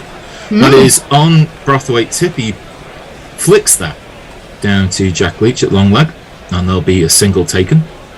Yeah, let me know when you're up, and I'll take a day or two off work. Oh, brilliant. Okay, I'll send you a message. But yeah, I'm staying up for 2 nights up there. Okay. I'm going to go to Leicestershire at some point because the CEO there, Sean Jarvis, is doing a wonderful job, and I've had interviewed him and chatted to him, and I want to go and meet him and say hi. Fabulous stuff. Overton now coming around the wicket to Campbell. Campbell on the back foot tries to punch this through the covers, can't do so. Just the 2 runs off the over. But a lot of huffing and puffing with not really too much threatening. This is what Overton. Bear didn't want, isn't it? This kind of game, and he'll barely stay awake for this now. He didn't want Drudge. He didn't want Drudge, no. He didn't want I thought you Drudge. were going to say he didn't want drugs, which I thought that was... Yeah, he definitely wanted them. It's an easy mistake to make, because that's a fuller length delivery to end the over. Blocked by Campbell. He's on 8, Brathwaite 20, and after 15 overs, I think the West Indies might be settling into a bit of a blocking groove. They're 29 for no wicket. Okay, well, Nestler's Arspoil tweets us. This is the tweetist previously known as Warren. To say, I must say, it wasn't a bed of roses for me. And Neil Harris says, afternoon gorillas, great coverage and boils. Thank you, Neil. Yeah, I mean, I can't believe with all of our listeners and Twitter followers that of all the things that they would latch onto, of all the subject areas that we've covered so far, that the R-spoil would be the thing that they connect. I think that was my with. fault, though, wasn't it? You know, it's Well, completely out of character. I'm surprised they let the big packet go. So. Oh, changing the bowling. Oh. Leach's arm will obviously not do the full 2 hours, so it's going to be this man who's going to take his place. Works his fit, got out of bed, went and had himself a net, found his way that his heel had healed, passed the test, and he went to the team. It is indeed going to be Chris Wokes. I wonder if they're going to do the changing Leach to the other end again, like they keep doing. Maybe. Maybe. But Wokes is in, and that is just over the top of off stump. Wokes hates the world and everything in it just for a moment. That looked close. Oh, I have news about Wokes. Ooh. His average away from home in the course of this test match has now risen to 53.75. Hey, that's not bad, is it? For a bowling average. Oh. I thought you were talking about batting, sorry. Actually, there's no way it would be that high, is it? That is more on the leg stump, and Brathwaite will... I think that's just going to be a leg bye. We're waiting for a signal. I think it is a leg bye. Oh dear, as it goes, just dribbles behind square on the leg side. Folks runs and does the fielding, but yeah, a leg bye is signalled. Is everyone enjoying having Folks playing? I think that he's... I quite like the fact that he's an obstinate batter, if that makes sense. He he's good. I think he likes the value of his own wicket, which is nice. But he's been... I think he's made simple things look absolutely routine, which is kind of what you want, really. Yeah. He doesn't draw attention to himself as keeper, which I think is ideal. Yeah, oh, absolutely. If you don't notice them, you know that they're doing all right. He has been standing up to Wokes as well a bit. Yeah. That is outside the off stump, and Campbell shapes the drive, but I think in the end lets that one go, and that'll go through to the keeper. Yeah, I think... I think it's difficult to judge, because it's either, you know, if we were talking about him because of some sort of bad performance, but yeah, everything seems to have been fairly routine behind the stump. So yeah, it's nice to have him in the team for a change. Certainly is. But that is Wokes bowling around the wicket, but the angle is such that Campbell can let that one go outside his off stump. I don't think he's just in the team because he rhymes with Wokes and Stokes. Could be. But I do think, you know, there is an element of that in. Well, this I mean, big ring. if we're going to move to selection based on those sorts of criteria, it would be much better to base selection on the best jingles, wouldn't it? I think if that was the case, then Stuart Broad would have already changed his name to Broat, as this is angled in towards the legs of Campbell, and he'll play that towards deep square leg, but in front of square, and that will allow them to take a quite comfortable 2. It seems a shame. We could get Bear in the team under the name of Tokes. Yeah, I mean, sending your rhyming. Who else do we have in the team? I mean, let's throw it out to the wider community. Is there anybody else that we could put in the team? Why not? I'm trying to think now. That is just outside the off stump, trying to tempt Campbell into the drive. He leaves that one alone, and 32 for no wicket after 16 overs. I think the whole of Guerrilla Cricket should just have its own team called Soaks. That could be it. I think that could be it. Mark, who's got the wonderful name of Hairy Badger, I don't fucking know, or IDFK. It says, come for the cricket, stay for the arse boils. What more do you want? Are you not entertained? And O'Neill Harris says, I just turned on coverage, and before I heard the score, boil on arse. What's the first thing Nestle said, wasn't it, when he went on? I've got a boil on my arse. Just imagine if we were all in the same hemisphere and we met for actual beers. That would be amazing. And if we were actually in the green room, he might have shown it to us. Indeed. That is Overton bowling the first ball of the next over. Brathwaite takes one hand off the bat as he tries to flick the ball to square leg. It will just be wide enough of the fielder in order to be able to allow them to take a single. I do have the best story ever about arses, but I'm not sure if I've ever told you it. But I'm not. I'll save it. You can't lead with a sentence like that and then back away, Annie Chase. I'll save it for a green room conversation. No. Well, I think this is something, a Patreon special. You two talked for half an hour. Did this not come up? Overton in, but left alone. It's my party piece, not nothing to do with my ass or anything, but the story is my party piece. Well, I'll tell you what I think we'll do. We should have a get together of all Patreons on Zoom where you can share your party piece. It's one of those most cringeworthy stories ever, I think. Oh dear. So yeah. Dear. And you've got a few. I do have a few. Overton's next ball is full length, but outside the off stump. This one involves my father-in-law. The plot thickens. Such a tease. I know. I'll leave that out there. The connotations are endless. What could it be? It's brilliant. It is brilliant. Overton pursuing this around the wicket line. Good Yorker length delivery, which Campbell tries to drive. Overton kicks it into the covers by way of fielding, and the ultimate aim of it all, end of it all, is that there's no run.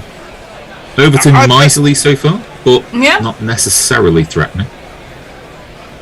I've got an idea. Could we get advice from Jeff Perkins as to whether we can turn your Boyle story into an NFT and have people buy? Hang on, mine isn't about a boil. Sorry, your embarrassing story. Good length ball blocked to mid-off, and no run off that fifth ball of the over. As long as NFT I feel like I'm the boring one amongst us, because I'm the one who has to interject with the cricket. Yeah, sorry. I'm sorry about that. No, you guys keep going. It's fine. I need 3 seconds every once in a while to talk to do my job. No, I think Overton is. Bear is not happy Overton's in the team, and I kind of can understand. Back of a length onto the hip chest area of Campbell. He will paddle that behind square and take a single and keep the strike.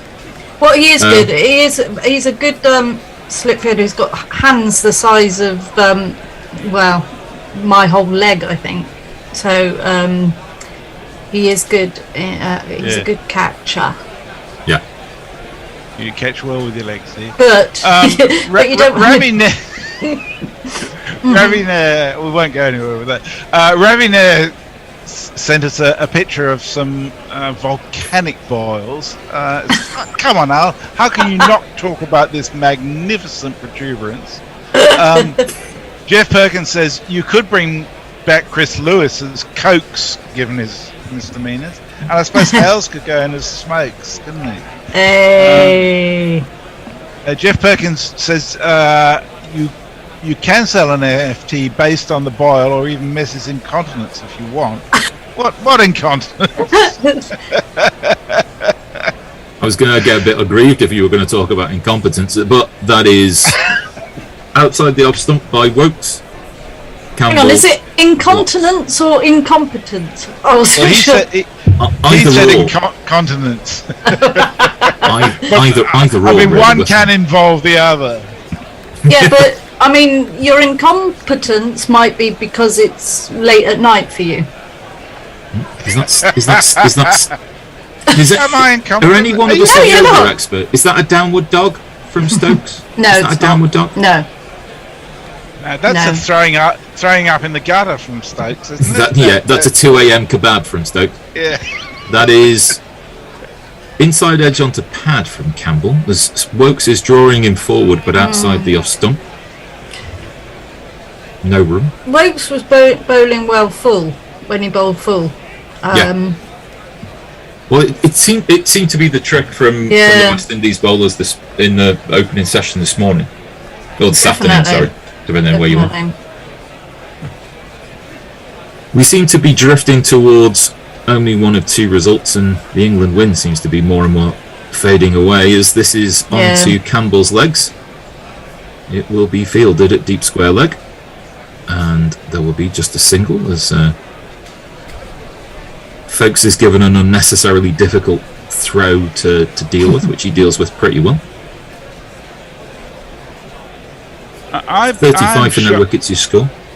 I'm shocked that one of our regulars, PJ Mead, has just tweeted on a different timeline saying this may become embarrassing, and he's talking about England versus Ireland. So he's listening to or watching rugby while he's listening to us. Why is it embarrassing? Egg chasing, as this is onto Brathwaite's legs. He tries to hit it through mid wicket but cannot do so.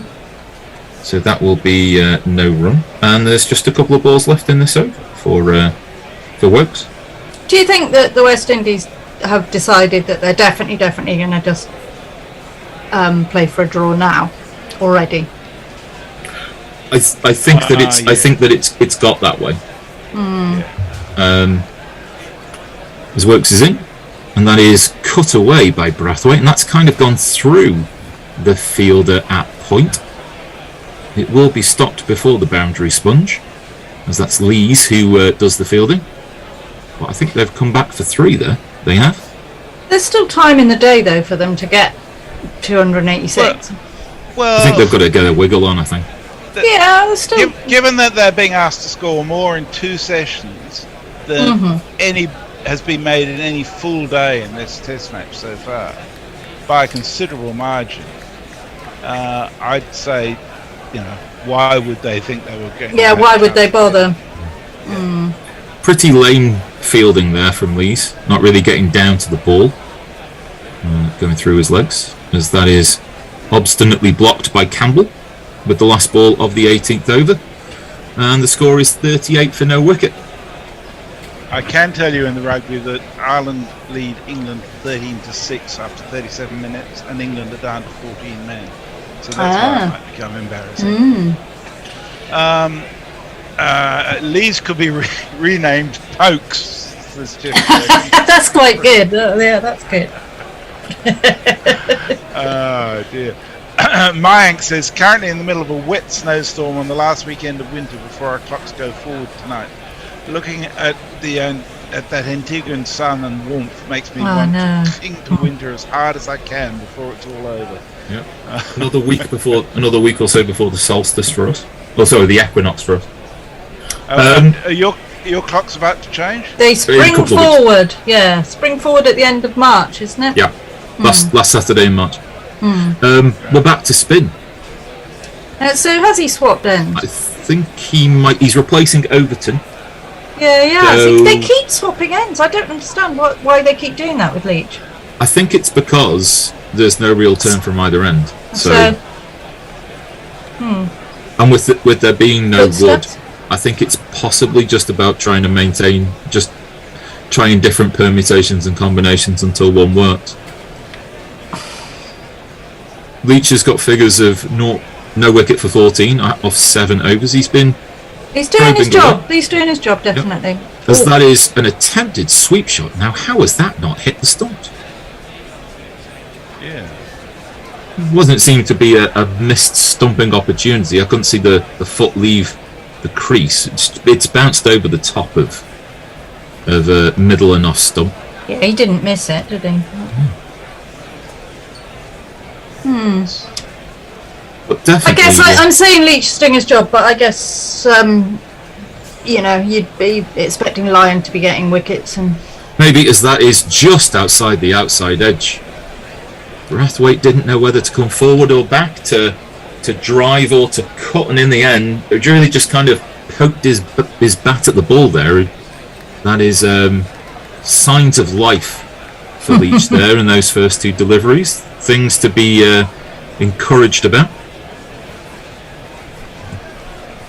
I think he's doing a reasonable job. Certainly is. Leach in again. It's not going to help him. Brathwaite just lets the ball hit the bat there with a good forward stride, and there'll be no run. Well, we need him to. Let's face it, we are a little bit short on the old bowling front. Certainly is at the moment. Just a little. A slip and a leg slip in place. As folks just get something out of his eye. Leach in. And then again, just outside the off stump, but this time Brathwaite tries to cut the ball away. Can't beat young Johnny Bairstow at point. How long is he going to be young Johnny Bairstow for? It's like Mark Walls Jr. all the time, isn't it? Yeah, I think it's just relative. I think that's just it. This is pitching on sort of middle and off stump, and Brathwaite can only defend. It's he's really asking some questions here. Nothing wasted. Nothing releasing the pressure, as that is slightly down the leg side, and Brathwaite's managed to get a decent hit on that through to. There's no deep square leg. Boundary. So it's beat square leg and mid wicket, and that's gone for 4 runs. And if we had a jingle, we'd share it with you. I think Bear's given up on life. Lost the will to live. That's the end of the over, and that's 42 for no wicket. Sorry, Jack Leach, I kind of cursed you there without talking about how good your over had been. It's my fault. I'll take the hit for that one. Yeah. Fair enough. Chris Acquire says, boil on asks, apparently referred to in some medical circles as businessman's bum. My late brother-in-law suffered from it, which reminds me that he said Midland Odessa in Texas was the arsehole of the world. Well, that's actually not true, because King's Sound in Western Australia is the arsehole of the earth. Is it? Why? Derby is 50 miles up it. It's really fucking awful. How did you lose your job in the tourist industry again? I tell you, when I was a union official, I went to Derby on an organising trip. I used to be an organiser for the white collar workers in local government, and I got there one day. Flew in, couldn't find anybody anywhere. Turned out it was Derby race day, and everybody goes to the races. Who goes on race day?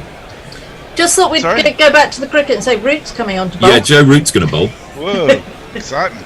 Yeah, he starts very wide of the crease, steers that in, but it's wide of Campbell's off stump, and he'll push that into the covers and take a single. Just wanted to get off strike, obviously. Yeah, I mean, he's a deadly bowler, Joe Root.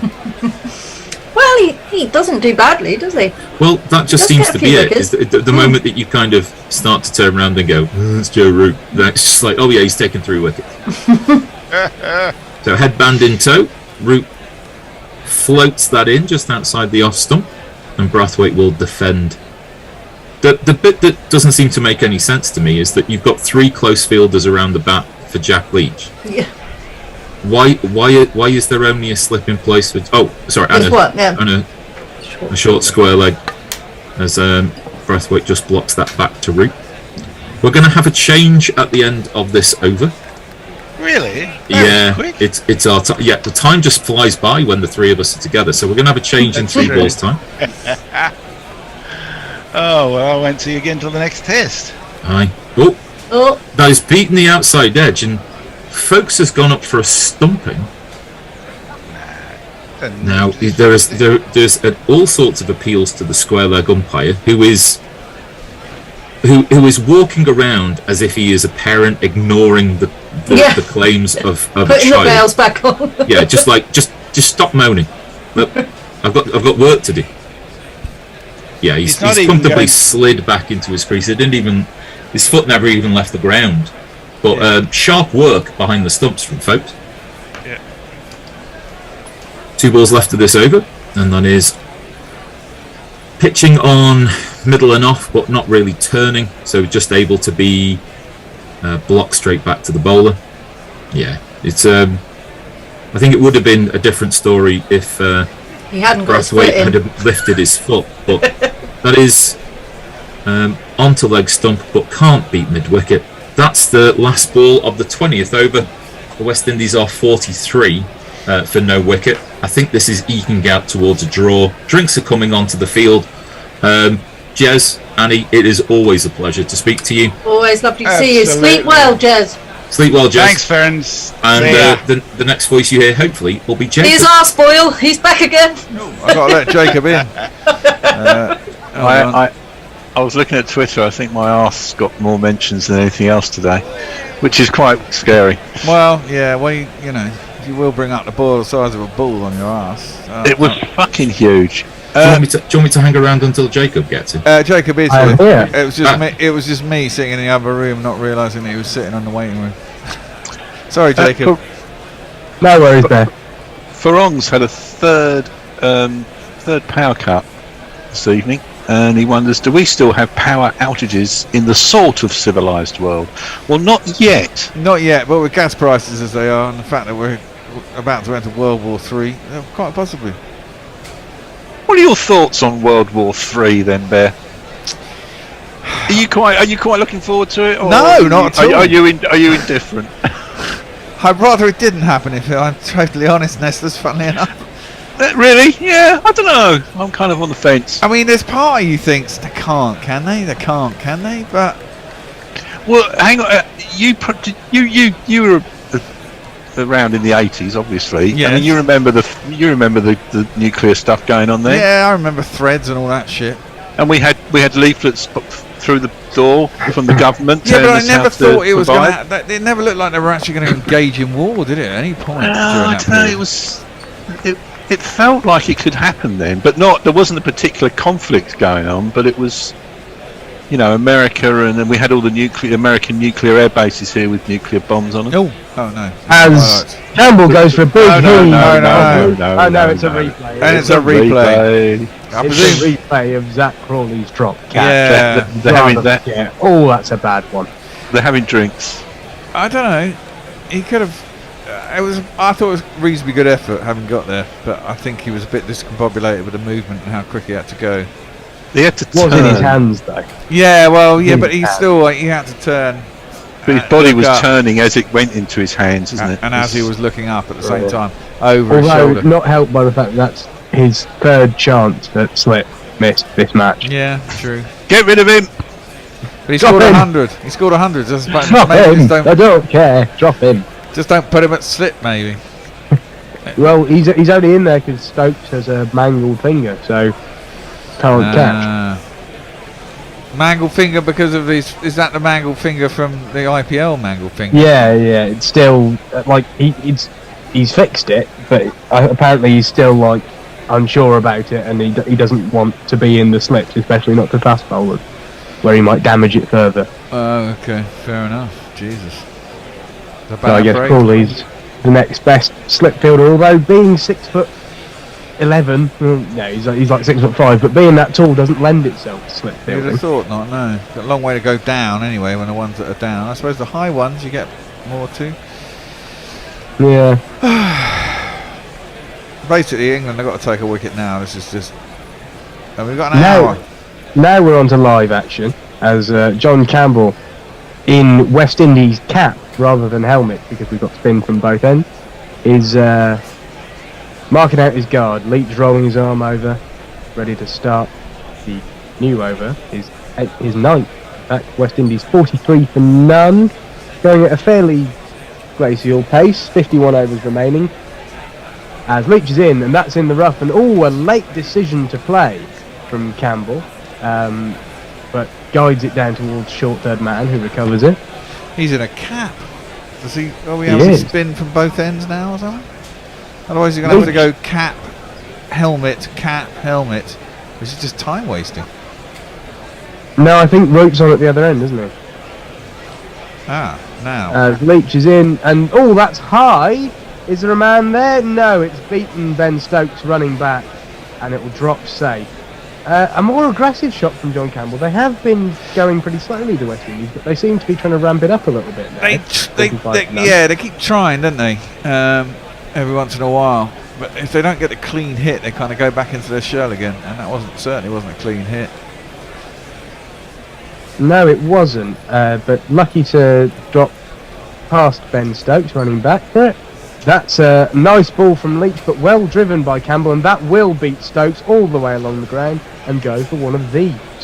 It's me, Sanshi. It's me, Sanshi. Driving out of the rough there, John Campbell. Good ball from Leach.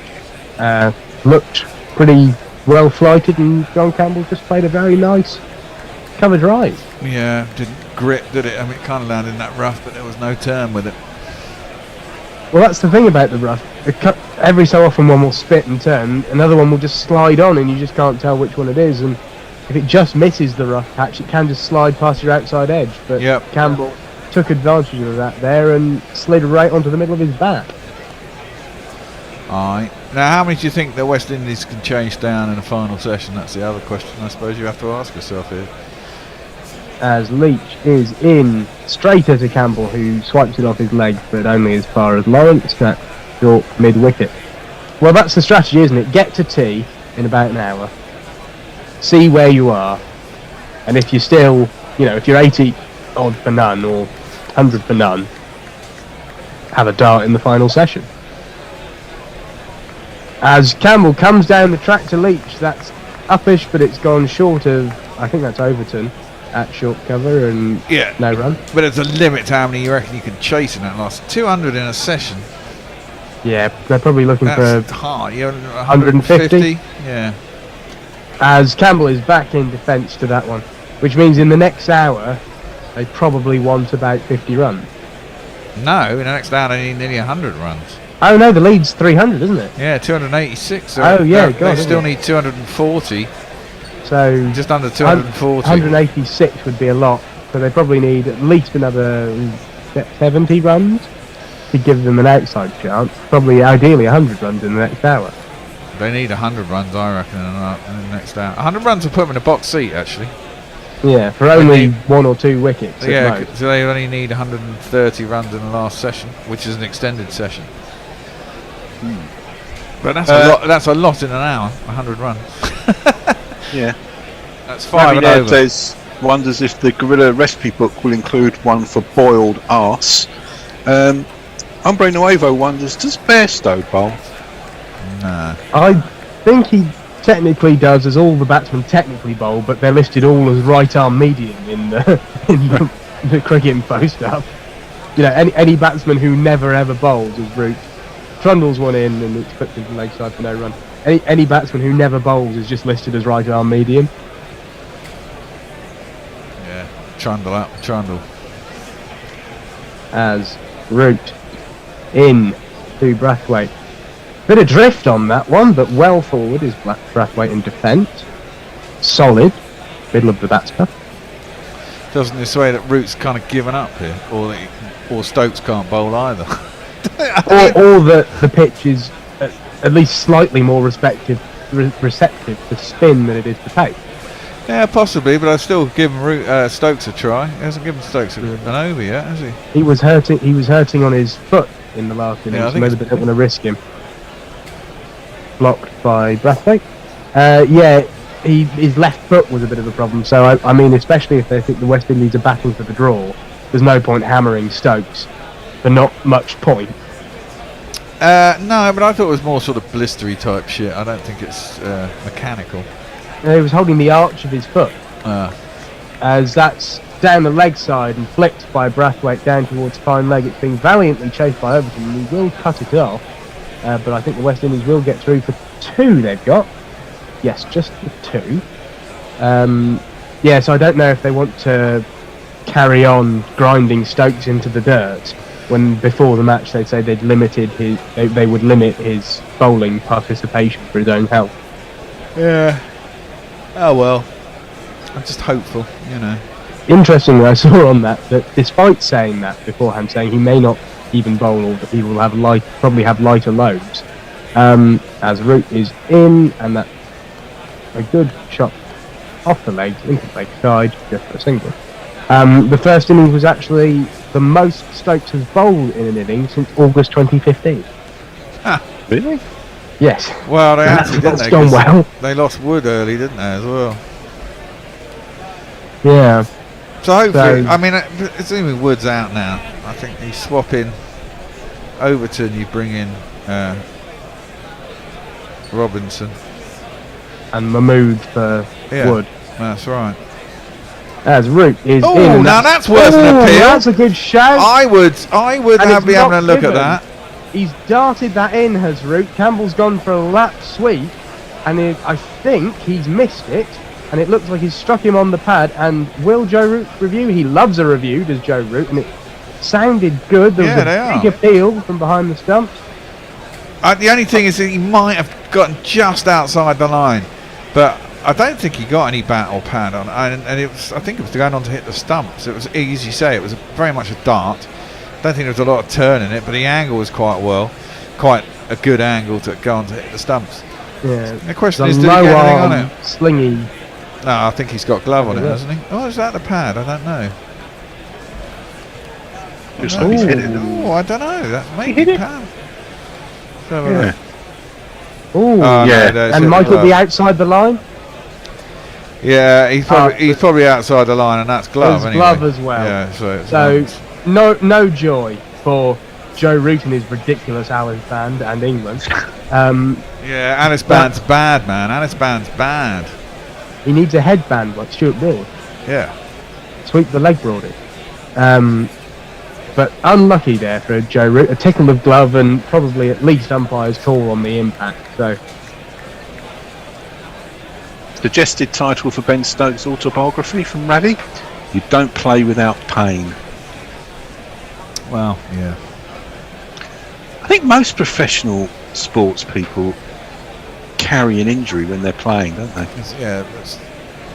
As Leach is in to Brathwaite. I'm on a slightly jumpy feed, but I think Brathwaite's just defended that. He has indeed. As Craig Brathwaite is wont to do.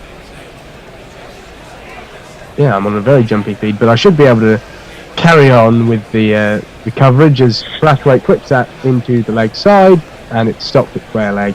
No run. Back to World War III. What do you reckon, Nestlers? I'll break off. As Leach is in, and that's just turned round the corner by Brathwaite and stopped by a diving leg slip. I think all we can do is grind them into the economic dust. I don't, I can't see there being an actual, West versus Russia war. Leach in, floated up, defended, solid, Brathwaite, continue.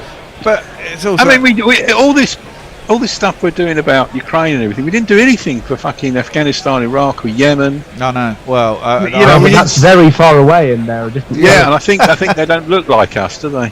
As Leach is in, and again solid defence. Well, that was interesting. I read an article about exactly this, sort of the global south. Very kind of, shrugging their shoulders about it. I mean, this happens to them all the time, and we don't give a fuck. And I saw an equally intriguing article as Brathwaite goes as if to sweep, but then rocks back and cuts for one. But yeah, the equally intriguing article I saw was blaming our decision not to invade Syria for Putin's invasion of Ukraine. Okay. Apparently, by not invading Syria due to Assad's use of chemical weapons. Oh yes, the chemical weapon. Yeah, but this is it. Everyone's now we're getting they're going to use chemical weapons on Kiev. Now, that's been in the newspaper for the last couple of days. I wonder if some of this is all self-fulfilling.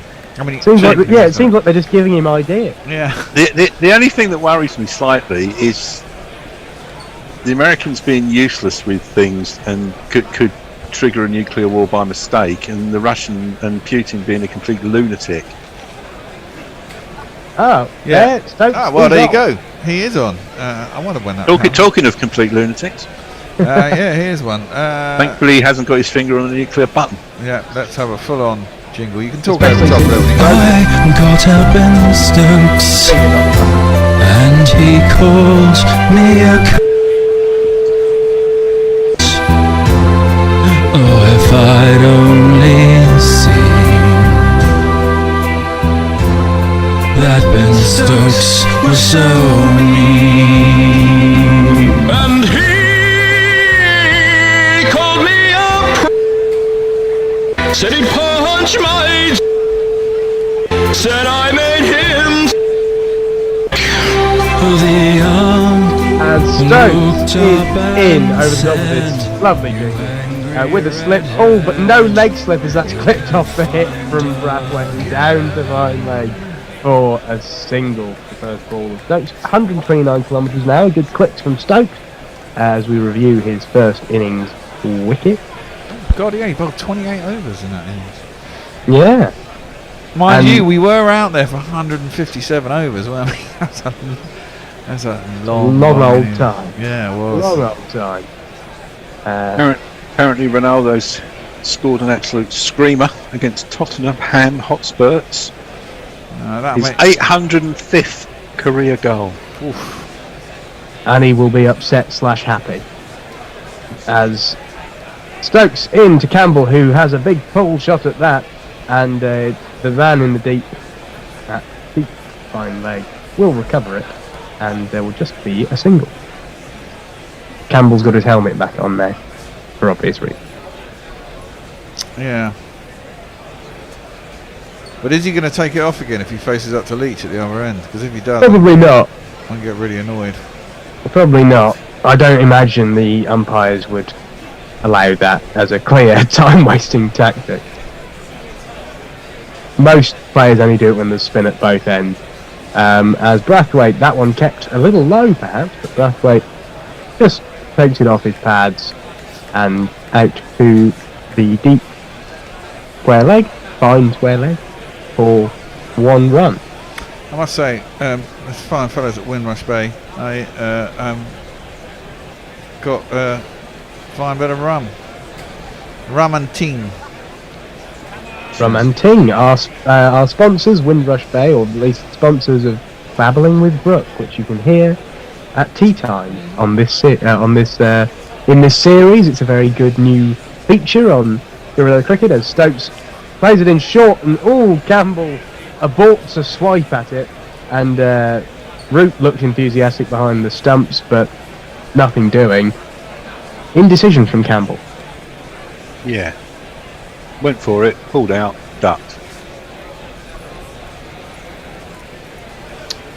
Yeah. Shakir's going to South Africa, says Farong. I would expect him to get an injury at the airport or the hotel. As Stokes in again. Fuller this time, but muted appeal. Looked like he got it out the middle of his bat, but Well, he did, but it didn't seem that far away from scooting on and into his pads either, did he? He played it very late. And playing across his pad. No run, no, true.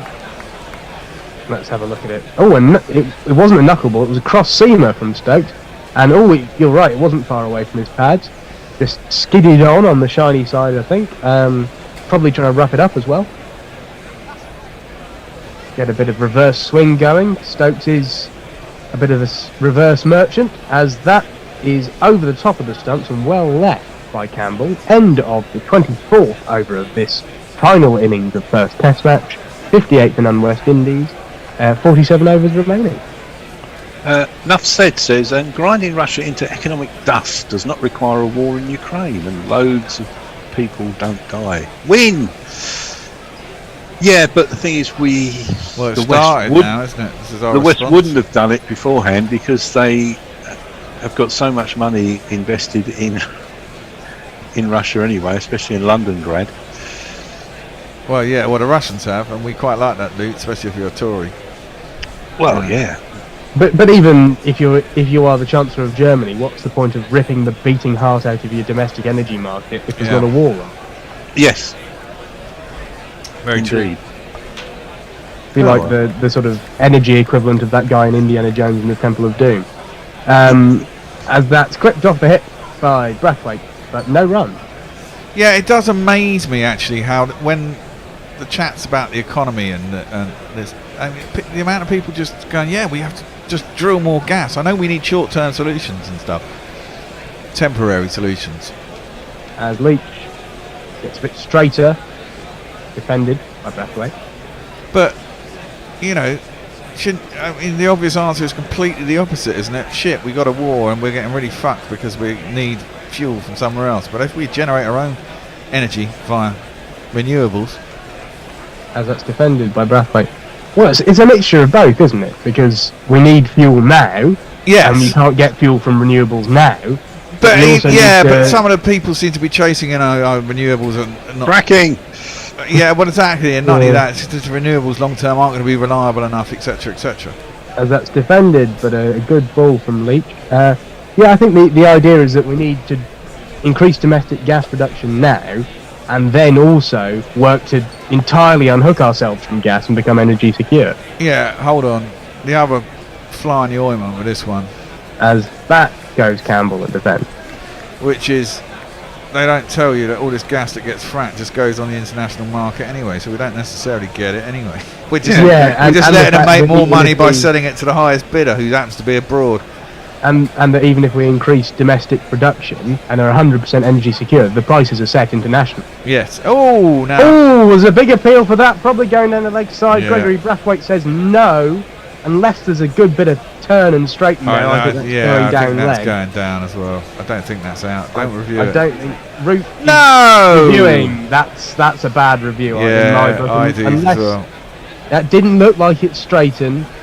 Circumspect from Craig Brathwaite, who played all around it, but there's just not enough in the pitch for that to have straightened. Maybe in Ahmedabad that would be 100% out.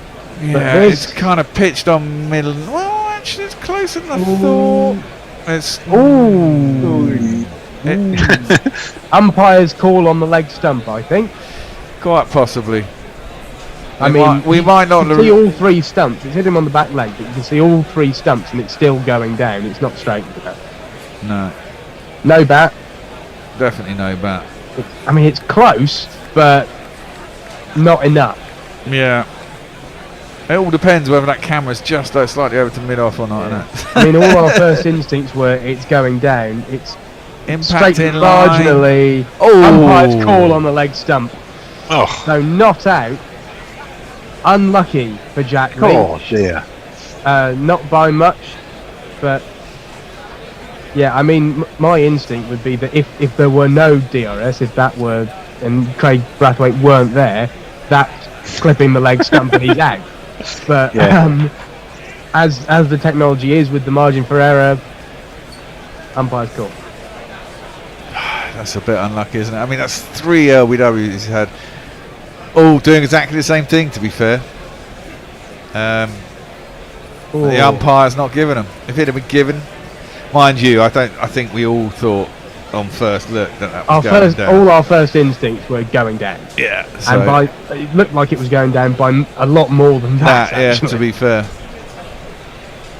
So a good shout, but Jack Leach remains as luckless as ever. Oh, now that, however, got to be. Yes, that looked like it might be out, and it's been given. Ben Stokes with the breakthrough. The Bear was a little ahead of me on that one. The DRS timer is ticking down, but I don't think that Craig Brathwaite will be reviewing that one. He was trapped pretty plumb. No, it'll be John Campbell, won't it?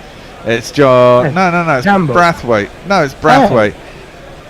How's it Brathwaite? He was on strike for the last. Oh, there must have been a leg by. Yeah. Oh, you know what? He should have reviewed that. That looks like it's going down. Ooh. It's kept low though, hasn't it? I And don't know. It's jagged kept back. low. I think that's hitting 3/4 of the way up leg stump. Do you? I think that's actually at best clipping leg stump. It's gone a bit too far for me, and he's actually further to the leg than you want. I'd have reviewed it. He's jumping across though. I'm saying that. I'm saying it again. First look, when that hit on the TV, I was like, "Fuck me, that's plumb as plumb can be," because it seemed to squat on him, and he did that thing where he fell over and it hit his pad. I think that gives the umpire the opportunity to give them out, like they've been beaten, they should be out, sort of thing. But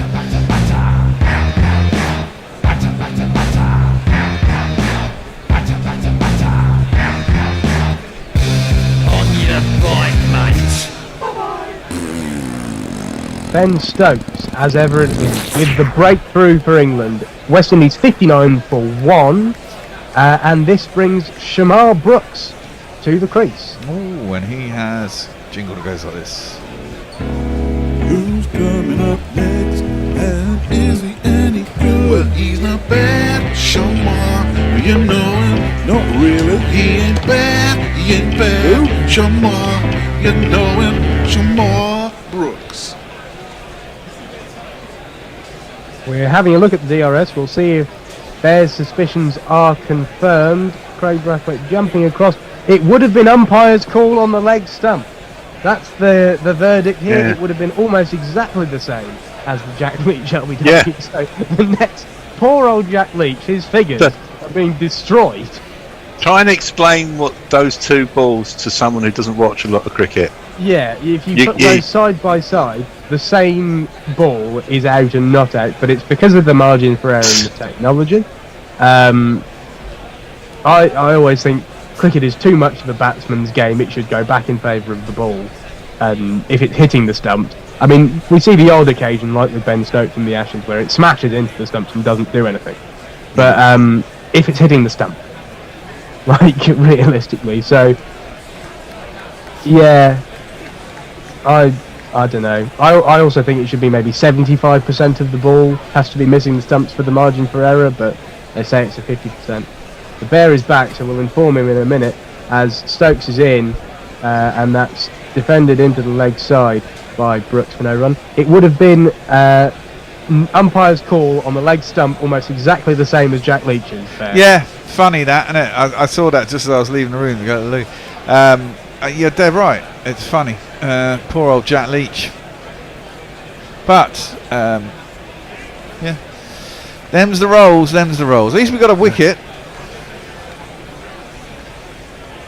Stokes in again. Oh, in 5.5 speed slow motion for me at the moment, and then I've completely missed that ball. So the Bear, once he's swallowed his run, will tell you what happened. Well, that was cross seam delivery again. It's held up its line a little bit outside the off stump. There's no run. Get a couple of wickets, create a little bit of anxiety in West Indies. Bit of panic, bit of fragility. Exactly. It always looks so easy when batsmen are in. As soon as you get the wicket in now, you've got to try and then it'll start again. The question is, have we got enough time? As in comes Stokes. Again, slightly jumpy for me. I'm sorry about that, but there is no run from that ball. Oh, and I think after this over, we're due a change, aren't we, lads? Yeah, we are. Last So, half hour. after the next couple of balls, I will slide to summarising. Annie C will come onto the socials, and the Bear will take you through to tea on ball by ball. Indeed. Harry Kane equalised and Ronaldo scored again. Well, hey! And then, as that's up towards mid-off from Brooks and recovered well, no run. MX Grand Theft Auto says, guys, fracking takes several years to come online, and if all resources are exploited, it will give the UK enough gas to last 14 days to 6 weeks. It's not an answer, it's a hustle. Yeah, no, Yes, I agree. exactly, I I think totally agree. we were agreeing with that. You know, I was exactly this. There was some program I was watching the other day after this delivery. And then Stokes in again. And defended out into the offside. No run. Wicket maiden from Ben Stokes. 59 for 1 West Indies. Yeah, no, I was watching this program the other day, and this is it. They had some dude arguing for nuclear and and all these other things. And as is precisely someone pointed out, a nuclear power station takes 15 years to come online. And actually, you can build a wind farm to power a certain amount of houses in 2 years. Why not build a wind farm? Yeah. As we say farewell to Nestle. Thank you very much, Nestle. Indeed. See you in a bit. I'll see you Annie after Cho. tea. Hi, Mr. Boyle. Hello. honestly, Annie, I'm sorry. it was so painful. Was it? And it's gone now, has it? I really hot towel, Mm. hold it there for 10 minutes 4 times a day, and then one evening, obviously when I was asleep, it had exploded. Oh no! And on that bombshell, you should have photographic evidence of what happened. I don't think we need that there. That's driven as Leach comes back in from the other end again. He's driven up to I've mid got to on. have dinner tonight. Oh, no. There's I don't know if you ever see it advertised on any of your Freeview channels. There's a program called Dr. Pimple Popper. Yeah, I've seen it. Pimple obsessed with Popper. popping spots. Exactly. But some big spots that I've seen on that. Well, I think they're Just on obsessed the with adverts. erectile dysfunction on BT and Sky, as far as I can see.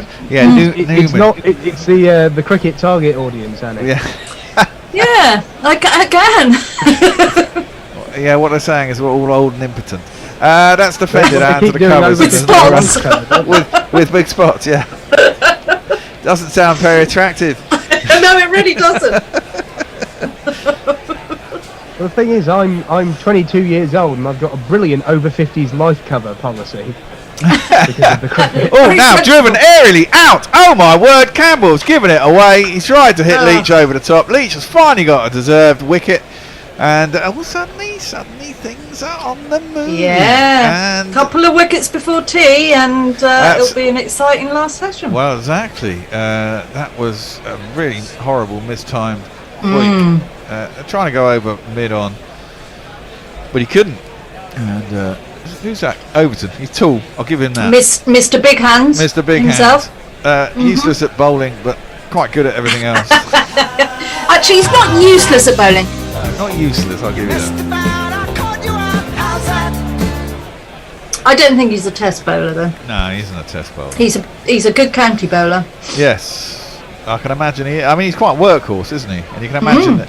You imagine on a few green seamers at the top end of the season, the right kind of pace, accurate, quite tall. Yeah. You can see why he gets a lot of wickets in county cricket. He's won for Trent Bridge in the English summer, and then everywhere else maybe a fourth seamer who bowls 20 overs and just kind of keeps it tight. Something like that. Yeah. But that would be a good role for him, I think. You know, with in the post Anderson and Broadword world, Archer and I don't know, Mahmood or someone opening up. Wokes, maybe, you know, if you want to play him. Are we going to get Archer? Are we going to get Archer opening up? Possibly never again. Be nice if we did, though. Right, 2 new batsmen. The second new batsman is the hero of the first innings. Don't you listen to the rumors, he ain't got no tumors. Has a sense of humor, that's all they groomer. Don't listen to the rumors, he ain't got no tumors. Has a sense of humor, that's all they groomer.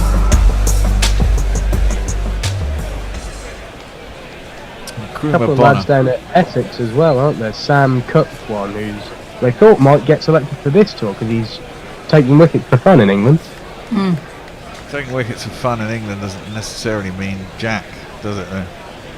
No, but you never know. It means you're a decent medium pacer who can keep it on a length and nibble it. Him and there's a guy called Snater, is it? Snater, yeah. Both of them been playing very well. And of course there's Harmer as well. Shame we can't have him. No, the South Africans have recalled him, haven't they? Yeah, they have. I think he wants to play for South Africa again, doesn't he? Well, he's going to get a chance, possibly. Jack Leach, having got that wicket, fourth ball of this over. Ooh, and his crease goes Bonner. Fends it back up and off stump, and there's no run. So there's two new batsmen in. They face 6 balls between them. There's a chance to get another quick one. It'd be nice if it was Bonner as well, because he's the guy who got all the runs in the first innings. They'll feel safe while he's out there. Not a great ball, tossed up leg stump, clipped by Bonner out to the wicket, and there is no run. That ends the over. Leach has 1 for 25 or 12, pretty good bowling, and Brooks is none, as is Bonner. Who's on tweets? I think it must be me. Yeah, I think it is you. Yeah. O'Neill Harris says, please, I think he says please to tell, but I think he's saying please don't tell the football score, or at least warn us first. North London is red, so we hope for a draw. And Nestler said it was so satisfying waking up that day. What's that? Oh, right, Nestlers. The Nestlers. I'm having sushi tonight. Calm down. Left alone as Stokes starts another over, and there is no run as it goes through to folks. I wouldn't want to clean those sheets. I see it every time I close my eyes. I can't go to sleep tonight now. Exploding ball of yellow pus. Oh. On his crisp white sheets. And his crisp white cheeks. Yeah, well, cheeks and sheets. Right, Stokes is coming in. He's got 1 for 2 in his third over. That one jumps a little bit on Shamar Brooks. He had Brooks in the first no innings. run. What did he get? I can't remember what Brooks got in the first innings. It wasn't much though, was it? Because they went from 6 or something. Yeah. It wasn't much. England have got a bit of spring in their step at the moment, haven't Well, they? they should have too. Hmm. Did you say get another one minimum before tea? You'd think. Hope 2. Things would be fun then, wouldn't they? Stokes in, well defended by Brooks, up to extra cover, and there is no run. It's still very windy. I'd love to know what it feels like that windy in that, because it's like 27 degrees. So does that take what 3-4 degrees off it? It's like nice. It was quite windy at Barbados when I was there. It is very lovely actually. Yeah, because that takes all the, it's a you warm don't sweat wind. It's exactly. just, yeah. But then you just get sunburned, don't you? Because you don't feel like it's that hot.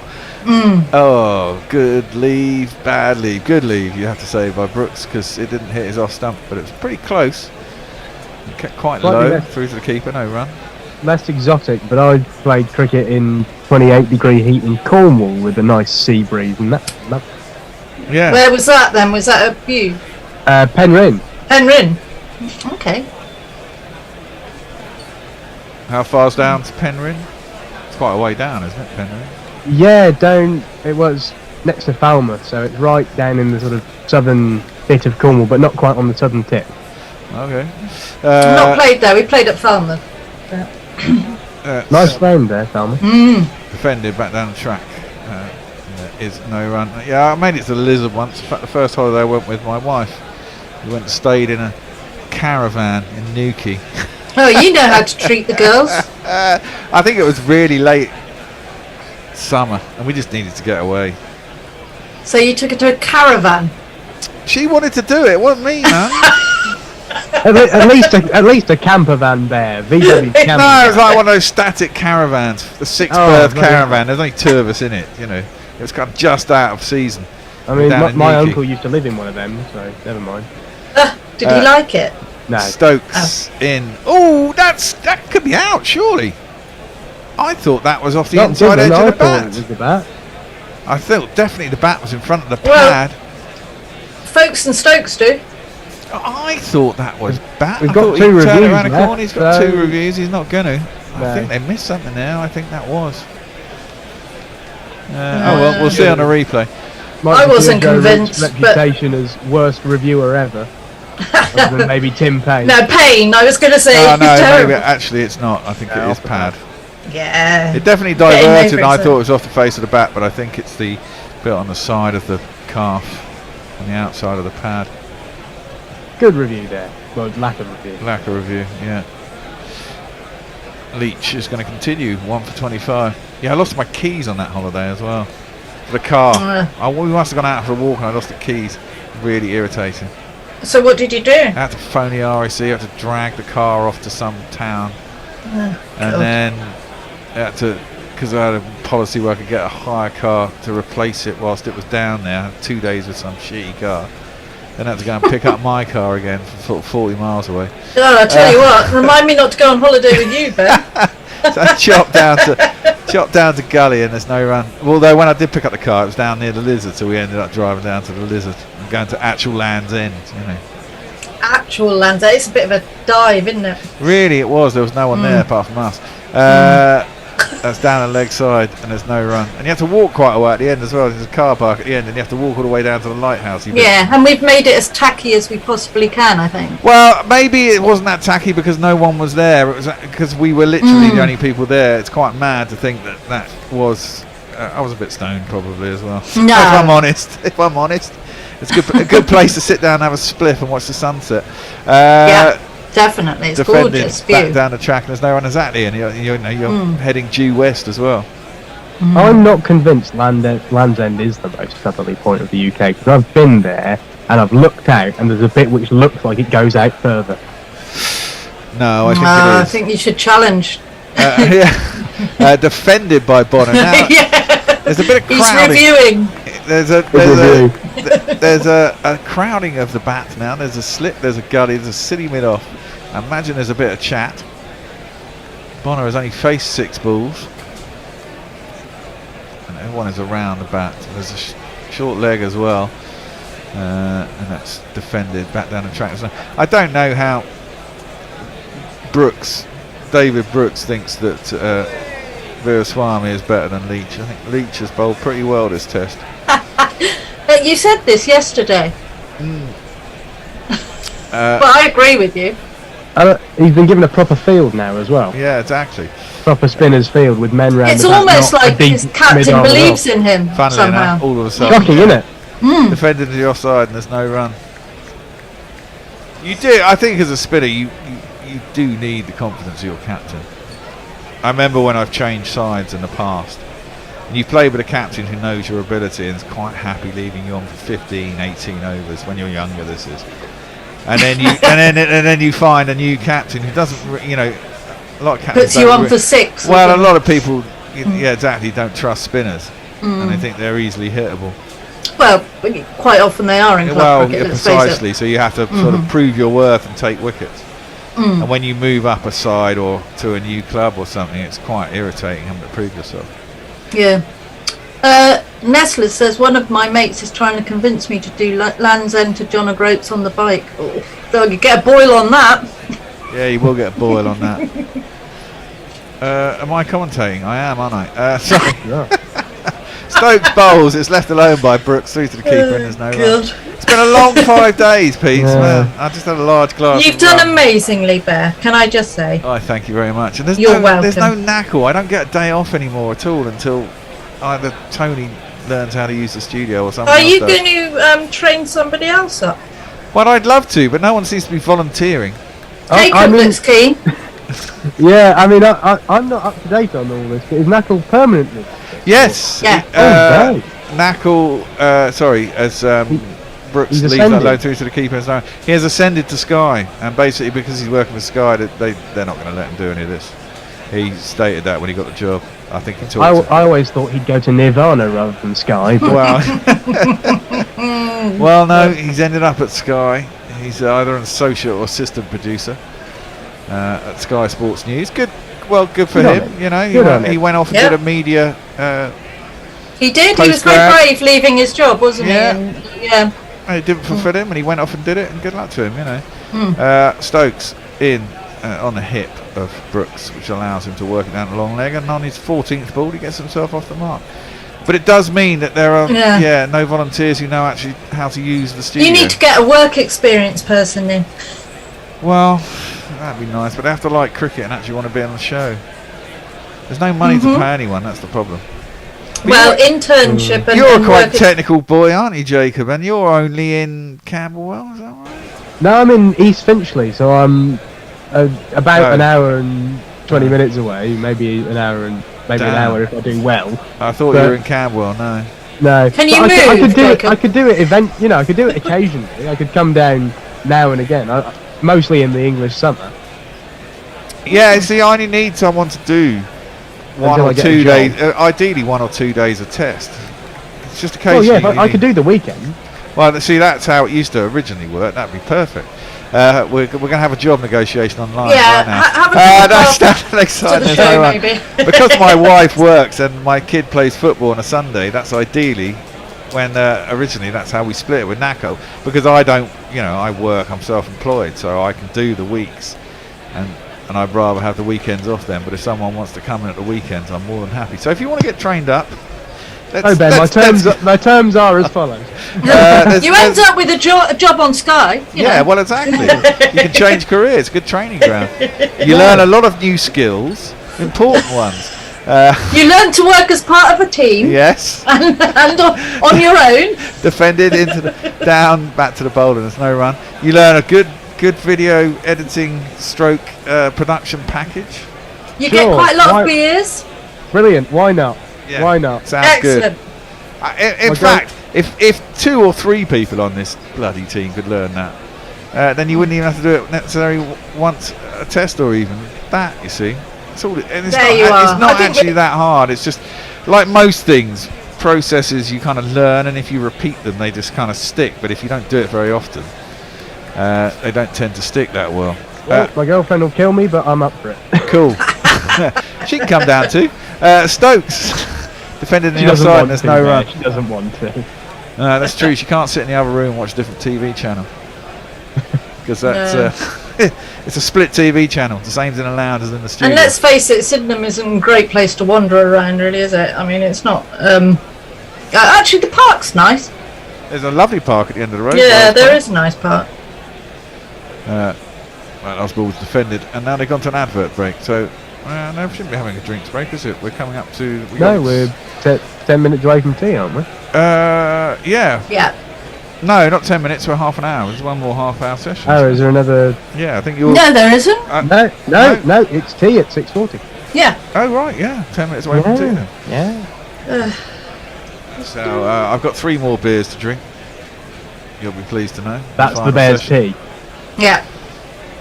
Plus the rum. A liquid tea for the bear. I might have to have some meat.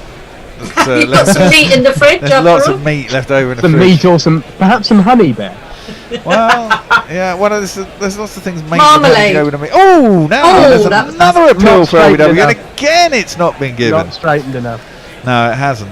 And again, I think that will probably be. He's bowling nicely. He is bowling nicely. They're going to review again. It'll be umpires call on the leg stump. That's again, what they're if it's- banking on, really, Yeah. isn't it? Well, exactly. If it's hitting, you might as well give it a go, just in case one of them's just got that ball a millimetre over the centre of the ball, and therefore is actually out and overturned rather than umpire's call. But if this is umpire's call, it'll be the 4th one of the game that he's had. I think that one's actually hit him outside leg stump. I think that's going to be a loss. While for this me. is going on, I've thought up a new team name for us bear as a production crew. We can be the Bear and the Badger. Nice. Oh, sounds well, good. Bear will like that because it's got bear at the front. Yeah, it's true. Yeah. I do like that. Right. Oh, well, he's gone a long way across. It's hit him out. Umpire's call on in impact. line. It's No, missing. it's Yeah, missing. that's worse than the last one. That's going well down. England lose the review. Does that mean we've got 2 left? We haven't lost one yet. One left. When did we lose one? Oh, we went I for don't know, but it said a minute ago we had 2. we went for a catch, didn't we? Or something. Possibly. It's been a long day. Short-term memory loss. That one is defended back down the track. And, If you missed that one, that would have been plumb. well, that would have been very close if we'd have missed that one. Yeah, I think if he's propping forward on that line, it's probably going to go down, isn't it? It's one where they go back and get caught on the back foot. It's more likely to be skidding on. Or just slide through the gap and hit on the back pad. Yeah. That one's defended again, just into the offside, and there is no run.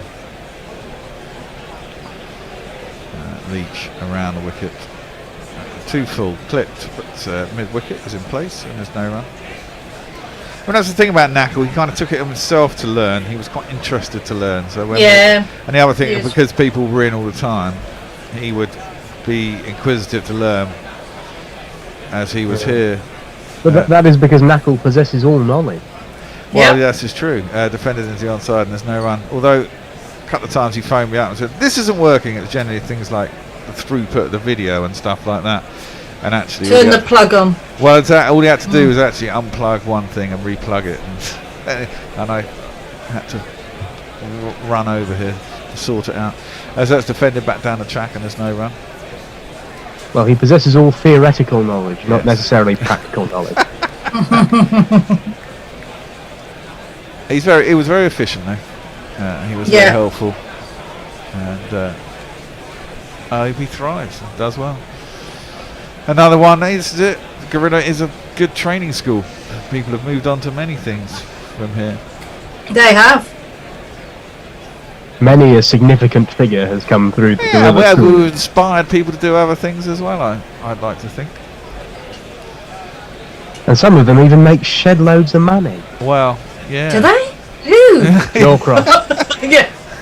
Well, he doesn't make shed loads. Only the great and powerful Norcross. Yeah. Stokes is in, and that's left alone by Bonner outside the off stump through to the keeper, and there is no run. 2 wickets down. England would love another wicket before tea. There's probably this over, maybe 3 overs including this one. Leach should get through his over reasonably quickly, and then we'll probably get a last over of Stokes before tea. 1 more wicket would make it very interesting. So Jermaine Blackwood, Holder, Josh De Silva. You start to think if it gets tea, 8 wickets in a session on this pitch, how likely? Very unlikely. Stokes in. Ooh. Arrowing in on the stumps, but defended by Bonner up to mid on. There's no run. And now, having lost 2 quick wickets, the West Indies are obviously going to slow down for a bit and just, these guys aren't going to. Are you saying that because I got 1 off 20 and none off 30? They're not going to thrash after a win, are they? No. I think we might be in for a bit of a draw here, lads. Yeah. And lady. Well, at that point, I think. I forgot I was on social media. Sorry, guys. Stokes in and played out to mid wicket. There's no run. Give us a tweet. I've got loads now. Oh god, because it was only Nestler's before. O'Neill Harris says, "Has the bear been on holiday when he didn't get stoned or high?" Have you? No. Okay. Well, probably when I was young, before I used to get stoned and high. Rebel Scum says Land's End's not as bad as Tactagal. Oh yeah. Tantagel. Tintagel. Tactagel. Yeah, that is really tacky. Stokes in and clips into the leg side, backward square fields, and there's no one's over. Where's Tintagel? Is that St Michael's on the Mountain around there? It's St Michael's Mountain. No, it's the one with the overpriced bridge. Yeah, and it's got a post. It's got all kinds of things. I can't remember. Yeah. It's just really, really tacky. It's full of stupid signposts and a lot of tourist gift shops and a lot of tourist stuff everywhere in the world is really tacky. Yeah. It's just if it's from where you're from, that's defended back down the track. There's no one. Then it's tacky. However, if you're a tourist, you go wow, because you don't know it's that tacky necessarily. Because your own view of tackiness is something that's in your own country, isn't it? That's a no ball by Stokes. So Stokes. We'll get an extra ball.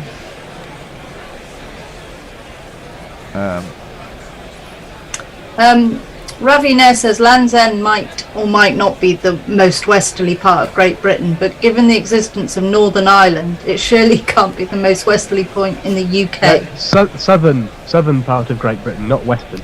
Oh no! Did I say western by mistake? I no, thought you said southern.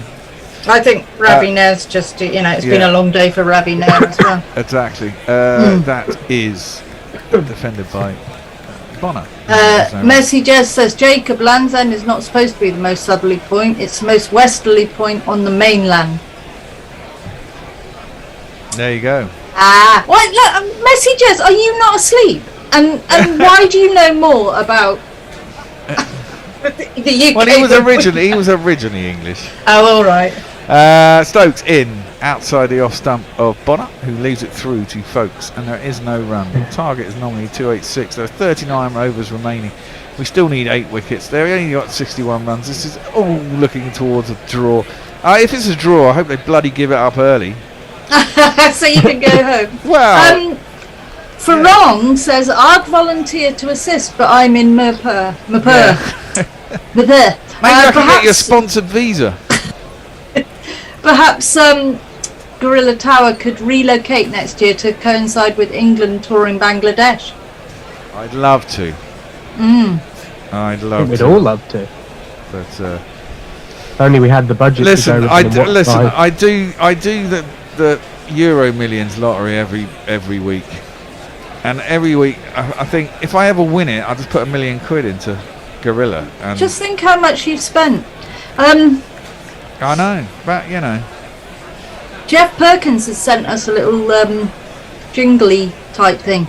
Speed bunny boy. I'm not going to sing actually because no, it's just Does he actually too send it to the jingle machine, or is he? That was defended down to the offside, by the way. There's no run.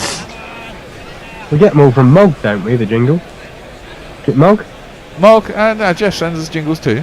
That's yeah, driven. Jeff sends us loads. Speed bunny boy like a bird on the wing, making gorillas cry. Carry the lads that help with tech things over with knackle to sky. Indeed. Brilliant. Very good. Very good. Driven up to long off, mid off, sorry, and there is no run. Mr. Brooks, the man who tells us all things about rum,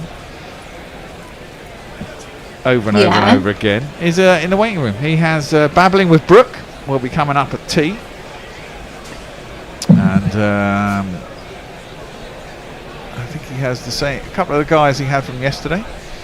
Vernon is with him again, I think, as that's defended to Cine mid off, and there is no run. I can't remember who else is joining him today. I think I've got it written down somewhere. I'm sure you can put a little message and tell me who's going to be joining you for tea. Vernon David. Springer and Iana Holder. There we go. Iana Holder is also going to be joining Mr. Brooke at tea to talk you through. Oh, and Terry Blake. And Terry Blake to talk you through the draw fest that is unfolding before our eyes. That's quite a nice shot by Shamar Brooks as he sweeps that quite sweetly. Not last ball of Leach's over, down to the long leg boundary, and he'll get himself 4 runs.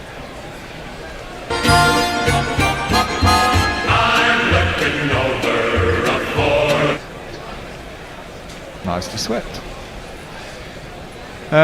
Which means 1 ball. What time is it? 38. So we will have 1 more over before tea, and then we will have Babbling Brook. And edge gone! Oh! Great! What a wicket! Good Fantastic stuff. Catch. That one actually did turn, not sharply, but sharply enough, and probably should have been praying forward with Shamar Brooks. Instead, he's gone back. It's turned. It's caught the edge. It's a sharp catch. Who was that? Sweet? Was that? Crawley. It was Crawley. It's a done, sharp actually. catch. It was going down pretty quick, and he's there for that exactly thing. You don't often see it happen, to be fair. An Englishman seeing one that turns, catches as a classical left arm spinner's wicket. You don't often see England bowlers getting that's off those. the face of the bat. It is, yeah. He's run that down and he's caught it. That is a really, really, really good catch, and perfect just before tea. So I'm guessing there won't be another over. I don't think there will be another over because that was the last ball of the over, wasn't it? I've got Just a couple of tweets I'll just go through. Oh, except they're still looking at it, aren't they? It carried. It certainly carried. It's definitely out. Yeah, what are they on about? At no point was there anything else than it was in the air and it was to the fielder. All right, Dave. Dave, you look very sullen, mate. What's wrong? Nothing at all. It's been a pleasure listening to the Dan Norcross Appreciation Society annual general meeting. Well, at least they discovered, Dan discovered, like Tony Bishop, Hendo, and our new guy Bennett, who was on, the Sri Lankan commentator, who was on day 3. No, it's great to hear you guys. And Annie, you've got to stay on for this bit of babbling with Brooke, our I'll stay on feature for today. a few minutes to say hi to Terry. Yeah. No, not to say hi to Terry. It's to show your belief in Dan, in Leach, in Jack Leach. If you don't believe in him, you can leave now. Hi. Oh, you are. It's so you, David. I've been bigging up Jack Leach. No, I know. That's why your faith in Jack Leach is not in question, Bear. It's Annie, who I've invited to join us for the first 5 minutes. Oh, babbling with Brooke. Babbling with Brooke. Theme song. No, we haven't got one. What we have got is our man in Antigua looking at all the action. He's been with us for every day of this test match. He's Looking very much sharp a new today. voice. He's a new voice for UK listeners, but he's certainly not a new voice for listeners in Antigua. He's the host of the most popular sports program on Point FM, and I'm delighted to say that joining me now from North Sound Viv Richards Stadium is the one and only Vernon Springer. Good evening to you, Vernon. Hey, good evening to you, David. How are you doing? And I'm in the party stand and I have my colleague with me, Alex Grimley. So I'm going to let Alex talk to you a little bit. And I know you want to get some English Harbour and you also want to get some Cavalier rum. So the place to be, I'm sorry that you're missing Antigua and Barbuda as we speak. Let me just welcome Alex and you get a chance to talk to Alex. Alex, hello to you, Alex. What's your story? Oh, did I see you playing the trumpet earlier for the Barmy Army? It definitely wasn't me, no. I have no musical talent whatsoever. There was a wonderful, like a medley going on between the trumpet player from the Barmy Army and the sort of rhythm section from, and for a moment it took me back to the Antigua Recreation Ground and Chickies Disco, because one of the disappointing features of this match has been, the choice of music between overs. Oasis, really?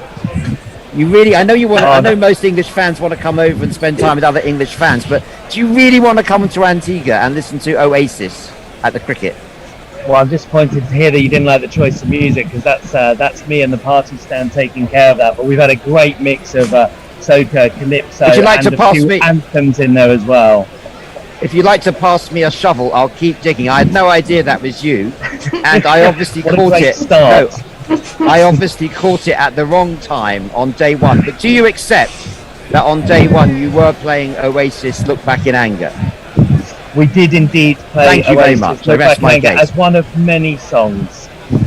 Yeah, but I'm delighted to know that the playlist has reflected a soca and a more Caribbean flavour. Because, we're watching these pictures from home. We're not as lucky as you guys being in Antigua. And we want the atmosphere. We don't want Oasis. And we want local fans in the stadium. That's not your responsibility, Alex. But, they've got to save back tickets for local fans. And it's really quite short-sighted not to get them into the ground. I'd have them in for free to witness really great test cricket. And it's that sort of thing that winds up Annie Chafe. You've asked to stay on. Annie, as an expert on sports, on the sort of, keeping county cricket going, keeping first-class cricket going. You're the editor of County Cricket Matters. Don't you agree that they should have had free entry for everyone in Antigua? It's definitely something we're talking about. I've been talking to Sean Jarvis at Leicestershire County Cricket Club about. He's able to, Sorry? Has he got influence in Antigua? No, sorry. I'm just saying that the papering grounds and getting people in for free is a really, really good, really, really good idea, because you capture people from, that you wouldn't expect to. So. Well, Annie, thanks for staying on for an extra 5 minutes just to talk about, before we go to Vernon, for the West Indies perspective, the English perspective, please, from you, Annie. What did you think of the bowling of Jack Leach? You're a big advocate of him. You must have been delighted with the way he bowled.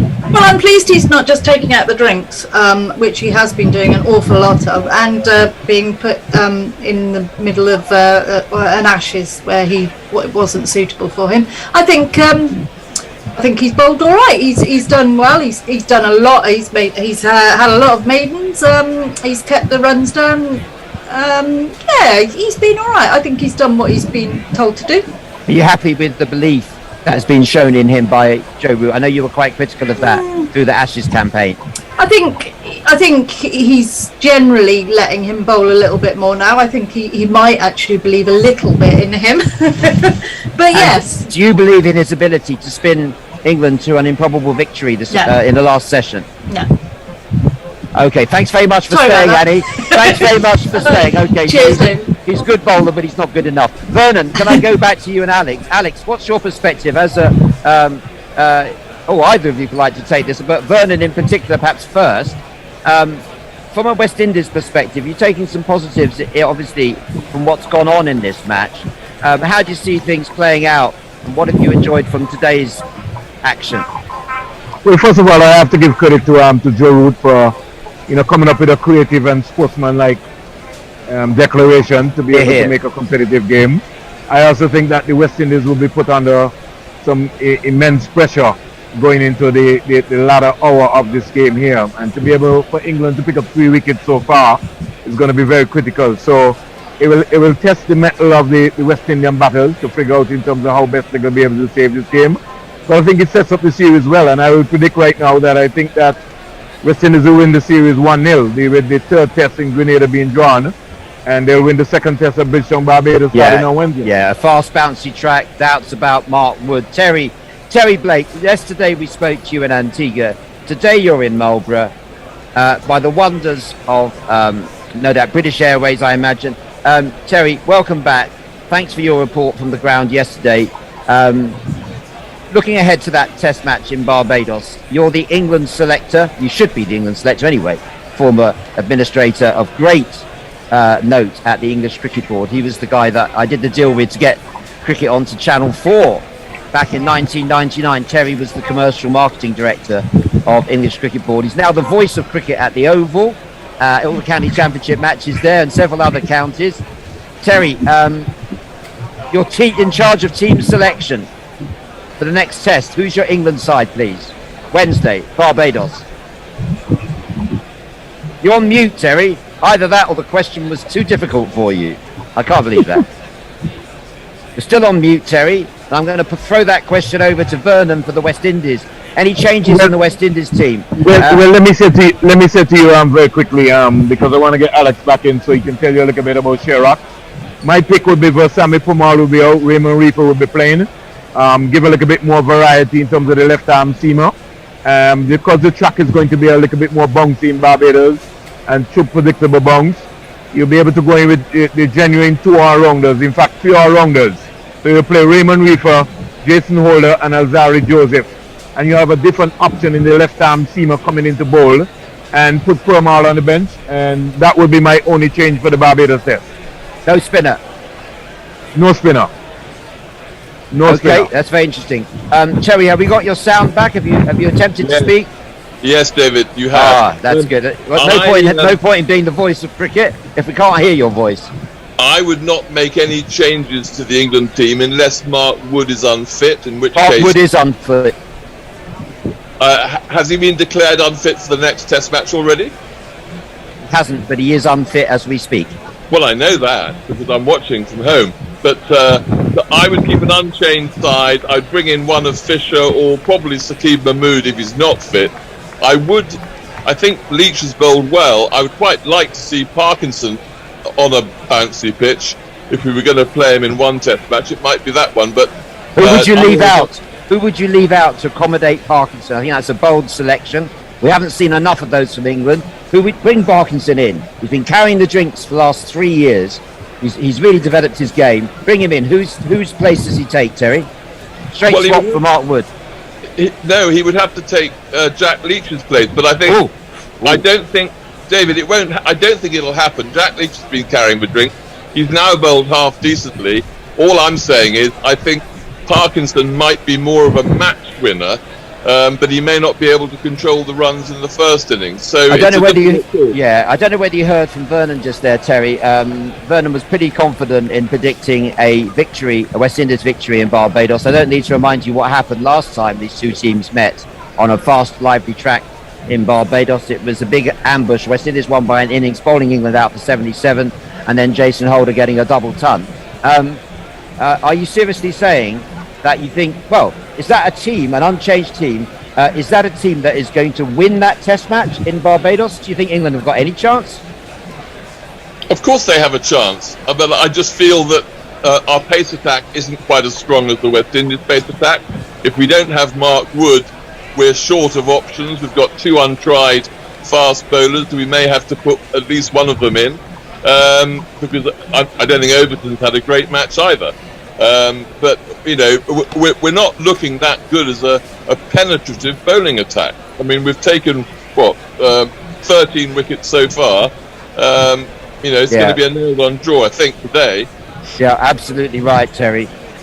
Just to bring Alex back in there, who's alongside Vernon at the ground. Alex, tell us about. I gather you didn't want to talk about cricket. You wanted to talk about rum. That's about right. I must confess, I know precious little about cricket, although I have desperately tried to have a crash course in the last few days. But what I do know about is how to throw a good party. And my group this year, Rock's group, has taken over the party stand at the Big Richards. And we've got 3 restaurants backing it up, which is Sheer Rocks, Rockuni and Caffeine to Cafe. And what we've brought is a whole bunch of amazing cocktails here. We've got a whole load of like beanbags and benches and umbrellas, and we've sold these spaces at a reasonable price, cheap as understands, in fact, and brought a bit of Sheerox class to the party stand while still keeping Alex. The Oasis element. That's great, and it sounds like you've recaptured the mood from Chickies Disco back at the Antigua Recreation Ground and maybe the Mound, Red Stripe Mound in Jamaica. But let me ask you about your what is the tipple? What's the preferred drinking companion to a day at the cricket in your view, in Antigua style? I tell you what, it has definitely been a mixed bag. We sold a lot of old-fashioned rum punch, and the first day we sold 35 gallons of it. We make that in Egypt for 30 days, so we were struggling to keep up. But there's also been a lot of champagne, a lot of Moet Chandon, a lot of Whispering Angel Rosé flying out, which we don't normally see. I feel my class warrior. I feel a bit of class warrior stuff coming on here. Are these the people that can afford the tickets? What about this is my point. It's not against you, Alex. My point is that cricket administrators need to get with the programme. They need to let local people in to give it the atmosphere. Let me respond to that, because all the locals that we know that have been coming through, every policeman, every security, every dancer that's working here, we have fed them, we give them drinks at the end of shift. All our staff have brought their friends, we've hooked them all up. It's $10 tickets on the door today, which the stadium has dropped the price of for locals. So I do agree they could have done more to get more locals in during the week. It's always tough when it's a weekday test match rather than a weekend. But today, as we're sitting here now, it's just started filling up in the last hour. There's a lot more locals coming through, and we're actually going to put a party on that's free for everyone. Oh, you're missing that, Terry. You are missing. Alex, that is fantastic to hear. And no Oasis. Look, we've achieved harmony. Don't forget, a pearl is made through conflict and pain. We had to go through that first bit, and that's why we're here babbling away now. But you've really turned out trumps, Alex, and Oasis management. Is it Oasis? Oasis was the name. No, what was the name of the company? Oh, sorry, our company is Rocks Group. So we're Group. Based in Antigua. We've been going for about 11 and a half years. Fantastic. Well, that shows, and the fact that you've got that stand rocking is brilliant news. And the fact that you're going to have a big party now with the locals coming in, I wish I was there with you. What is the preferred rum on the island? What is the preferred rum on the island? The English Harbour 5-year-old is the preferred rum, made on island in the distillery here. Right. Well, as you know, that would be of great interest to our patron, very good friend of Terry's, Bradley Henderson, who set up Windrush.com a few years back in order to bring Caribbean products, food, beverage, all types, available to British consumers wherever they are. And I'm going to have to ask you to mute, Alex, if you don't mind. Just to mute, because there's a lot of background noise there in the party stand. And I wouldn't... a big shout out to windrushbay.com, for sponsoring Babbling with Brooke, this tea time segment, all the way through the series. I'm really pleased to say that Bradley's going to be continuing the association for matches 2 and 3. And even better than that, he's given a deal to all Guerrilla Cricket listeners. They're going to put together a Guerrilla Cricket hamper, which has got a nice rum selection. But he's got so many other things in the hamper. It's a day at the cricket hamper, which can be consumed anywhere, containing all the sort of snacks like planter snacks. We've got some local beers. We've got even some, I think there was even some ackee and saltfish in one of them. But anyway, these hampers are going to be available on the windrushbay.com site from Sunday onwards. And we're going to put together a special offer and a special promo code giving Guerrilla Cricket listeners 10% off a hamper. But if you're a patron, if you're a subscriber to Guerrilla Cricket, which you really should be, only just for a few pounds a month, whatever you can afford, you'll get 20% discount. So you'll get, and not only that, you get to hear the Bear and the Bishop, the podcast that's recorded especially for Guerrilla Cricket subscribers. So we're not relying on charity. We are saying if you subscribe to Guerrilla Cricket, we'll make sure that we give you loads of extras. And well, the way things are going at the moment, we could be turning out that rum for free before long, because demand's been really good. I'm getting orders all the time. Terry, you've known Bradley a long time. Tell us about Brad Henderson and this venture, windrushbay.com. Well, I mean, it certainly came alive in the pandemic, where demand shot through the roof, and Bradley and his lovely wife Joanna were working all hours to try and keep up with demand. I think they have wonderfully fresh products. They're nifty in the marketplace. They just need a little bit more capacity in their warehousing, and they could get really big. He's a former fast bowler. His body's a little frail, but hoping to see him on the cricket field this summer, and he normally brings good product with him. By the way, I should add that Cavalier rum is another very good value product in the island of Antigua. I absolutely agree with that, and I absolutely agree with your assessment of Bradley Henderson, the founder of windrushbay.com. He's a decent cricketer, Jamaican heritage, I believe, and a bit of a Mark Wood syndrome recently with his sick notes, and they rarely plays 2 consecutive Hermits matches, I've noticed, but can always be relied on to bring the finest product along to the matches with him. Indeed. Yes, and long may he continue in that role. Vernon, coming back to you sir, what is your tipple of choice at the party stand tonight? Well, I had a chance, as soon as I finish this interview, I'm going to have a drink with Alex. I'll have an English Harbour for sure, and I'll have one on your head. But I just want Alex to just tell you they had also a fundraising dinner very quickly before we have the first ball.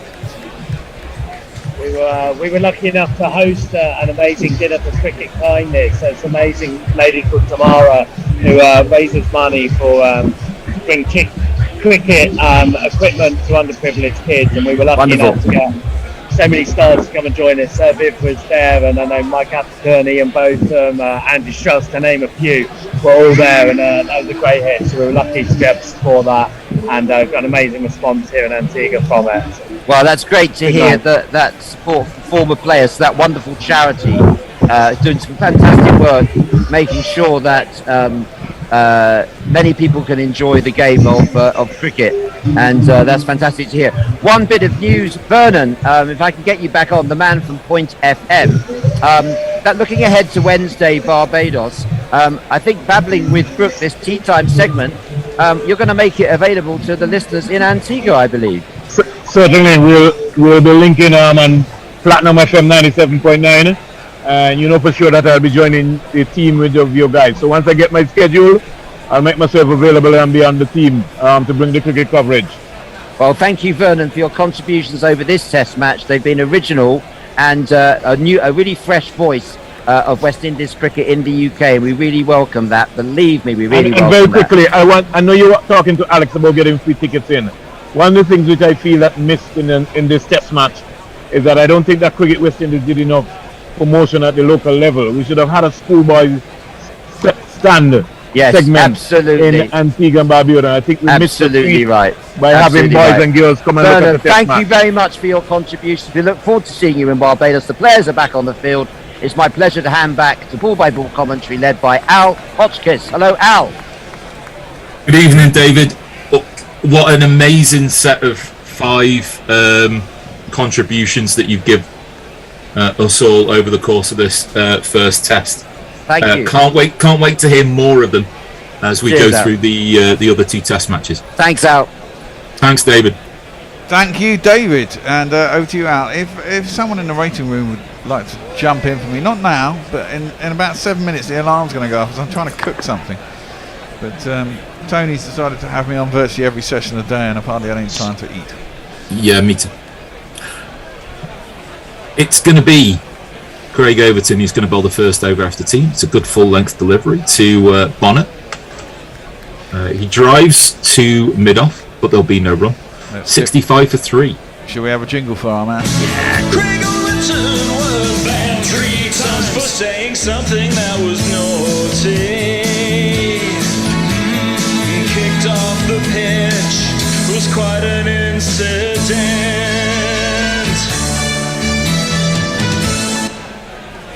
Overton in again. This is onto the hip of Bonner. Turns it to square leg, but there is a fielder there, and there'll be no run. Let's have a jingle for the batsman. Don't you listen to the rumors, he ain't got no tumors. Has a sense of humor, that's all they groomer. Don't listen to the rumors, he ain't got no tumors. Has a sense of humor, that's all they groomer.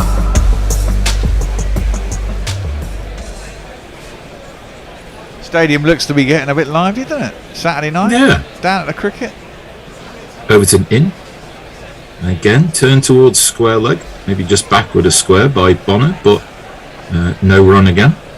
Now, if we could get in Kruma Bonner, do you think that would... is that a cat amongst the pigeons? Could do. Early wicket in the session, and can open worms everywhere. Could do. Pitch is still quite dead, though.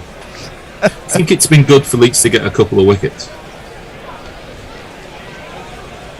Yes. In the second innings, as that is almost squaring Bonner up, but he's resolute in defence. I think he's bowled very well, Leach, this entire test, really. There's not a lot on offer. He's threatened that LBW. He's been unlucky to get not to get a few. To be fair, could have had 3 on a different day. No, he's just been able to bring the batsman forward just a touch. With the line and the length he's bowled, which has been fabulous. So as Overton is in again, just maybe back of a length there. Bonner pushes forward at the ball defensively, and 5 dot balls to start this over. And we should select Nestlers after tea. What's going on the 30, Nestlers? What's the score? 2-2. 2-2. Ah, that's good news. Which suits us. Cat amongst pigeons there as well. Yep. Harry Maguire own goal. Oh dear me. Well, lovely.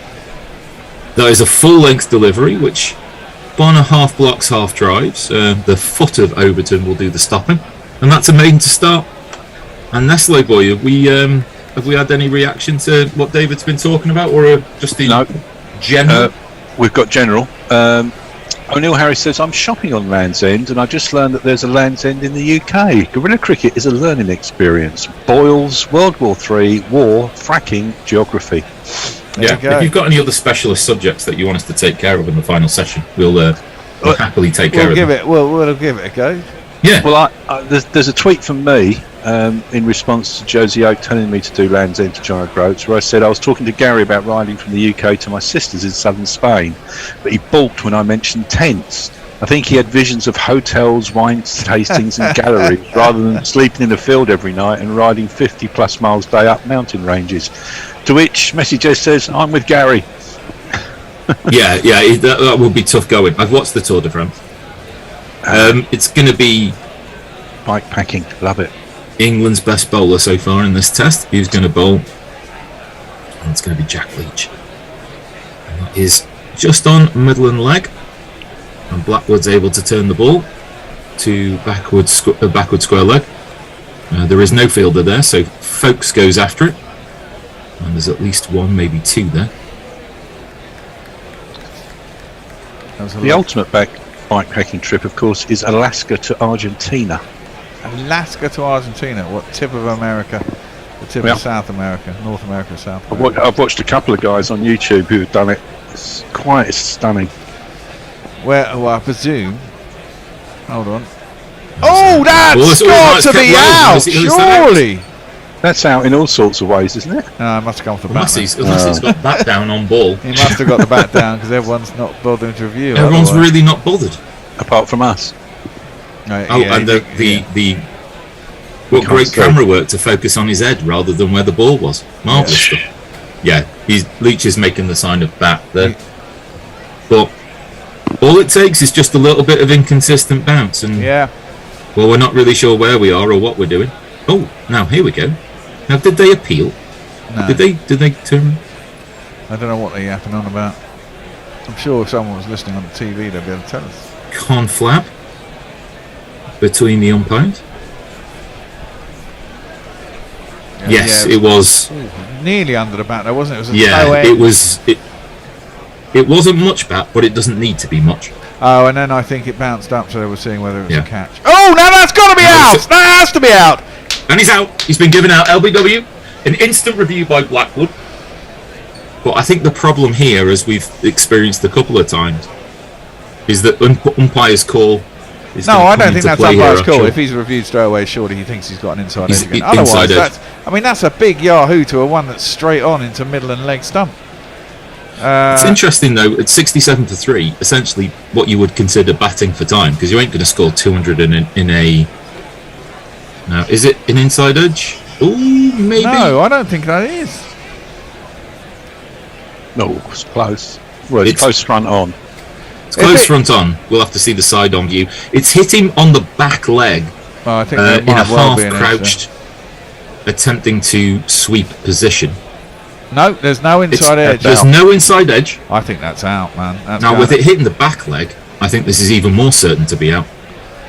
Yeah, that's out, man. It's going on. Pitching It's in going on to line, hit leg impact stump. in line, hitting in line. Review lost.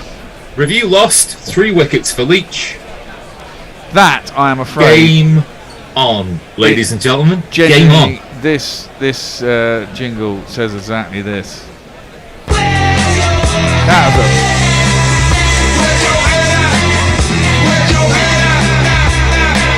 That was a terrible, terrible shot in the situation. At best, irresponsible. At worst, lunacy from Jermaine Blackwood. If England had been playing that shot in the Ashes, we'd have been given them a fuck off jingle. Yes. Very succinctly. Colin, I don't know if you just want to nip on for a second whilst I get my food out of the oven and prepare the rest of my meal and quickly eat. Would you? I know. Colin, would you be so kind? I know you're on for 3 sessions in a row after that, but I'm on for 4 out of 5. So He said 1 sec. So okay. Bear, if you just want to head off.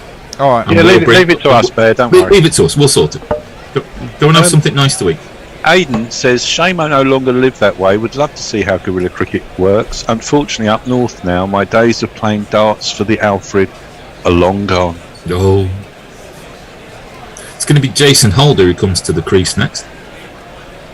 There was an awful lot of talk in the first innings about the idea of him being a number 6, having batted kind of all over the place in the lower order. What's going on here? What is indeed going on, Colin? We've got a cricket match. What is this madness? You wait for 4.5 days, and all of a sudden, a game of cricket breaks out. Yeah. Now, I hope Jack Leach's arm and shoulder are in good working order, because I don't really think there's any need to take him off. This is between what now it and was the end like. of the test. This is what it was like in the warm-up match. They just suddenly tried to nail him out of the park, and it just didn't work. No, for me, I think Jack Leach is. There are now 5 close fielders around the back. That's not including Ben Folkes with the stump with the gloves. Leach in, maybe a little bit back of a length there, and Holder just prods the ball forward. But if there's going to be bat and pad involved, it's going to be very lucky for Holder not to find a pair of England hands here. 3 for 31, Leach, as he comes in again, and this is going to hit the pad, but that's way down leg side, way down leg side. Really miss another set. Getting excited.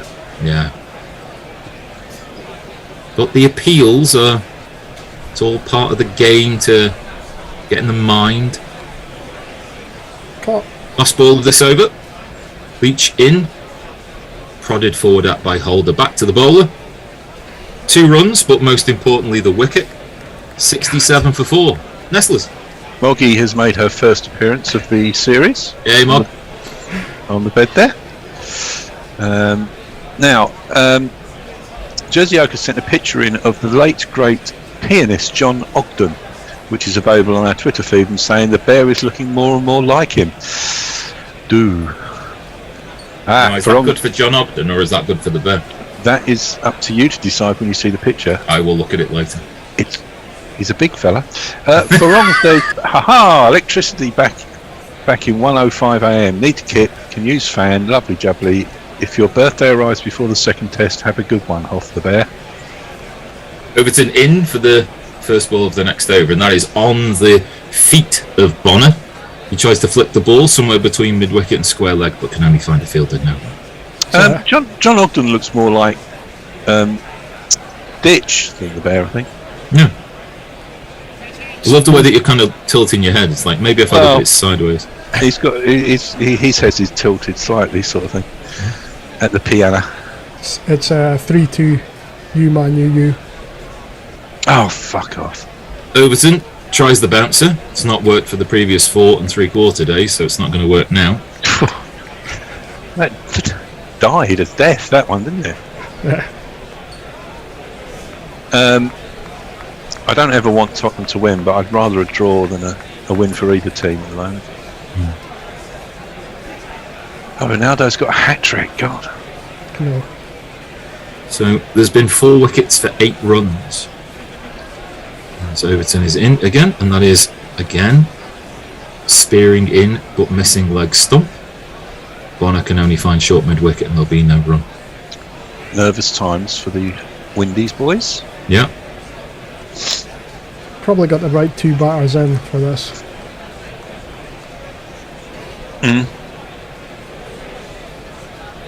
Feels like a bit of deja vu, doesn't it, really, compared to the first innings? Overton muscling his way into the crease, back of a length. Yeah. Bonner meets it on the way forward, no run. West Indies have got the right 2 batsmen for this, but English have got the wrong bowler bowling for this. Yeah. Yeah, I think you can just rotate from one end. I think you've got to kind of keep Leach going. I would shout putting on Lawrence. Just that mystery spin again. Mystery to Lawrence as well, as that is good length delivery, making Bonner play, but Bonner plays defensively. Just out into the covers, no run. 5 dot balls, but I think really menacing. Even if it's just Joe Root, something slow bowling. It's just interesting to look at they've got the bowling averages of Jack Leach by innings. First innings it's awful, 84.8, but the 4th innings 17.21. He's a world-class 4th innings bowler. As Overton is in for the last ball of the over. Bonner squared up, but good forward defensive shot. That's the end of the over. 36 overs in the book, 67 for 4. Armchair Cricket Podcast says, what was that shot all about, Blackwood? With 30 plus left in the game, having a leg side hoik and hoping to connect. Now over to the more sedate Jason Holder and Bonner to see West Indies to safety. If England can get rid of one of these in the next 5 overs, ... That's what we've just been saying. Well, that's just it. And then we've got our very own Josh De Silva.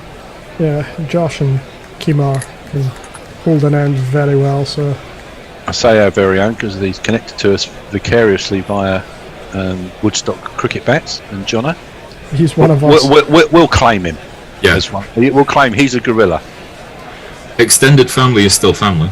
The first gorilla, I think, in the West Indies team, probably. Possibly. Leach will continue wide of the crease and making Holder push forward, which he does so with a massive first stride. Back to the bowler and no run. He nearly gets beyond 2 metre rule. Yeah, he's a big guy, so you'd hope he'd get a big stride in. Leach in. That's maybe if it just needs to turn a touch and Holder's in all sorts of trouble, which again squashes the spin with a good stride and a good straight bat. Each at his mark, ready to come in. Good length ball again. Holder. Good technique. I remember speaking to Mash on day one, talking about that Holder's technique was probably the best in the side, and it's certainly seemed evident so far in the first 3 balls. Picture perfect forward defensive shot. Reaching again. Yeah, it's very classical as well. It's not a... Yeah. No chance for anyone. That half the team is now within 10 yards of Jason Holder. Desperate for this one. Yeah. Imagine if we get 8 down. So it's just maybe a little bit more of a loop, and Holder is able to push a little bit more aggressively, wide off Stokes at mid-off, and he will take a single and bring Bonner onto strike. 807 career goals and 59th career hat-trick for Ronaldo. Yeah, but is he really happy? Could he do it on a wet Wednesday night in Stoke? Well, the answer is yes, but I mean, it's probably. Do you think he'll make it? Yeah. He might do all right, that boy. Stats are quite incredible. Each last ball of the over. Drifting in more towards the pads of Bonner, but again he plays defensively back to the bowler, and both of the batsmen will breathe a bit more of a sigh of relief after that.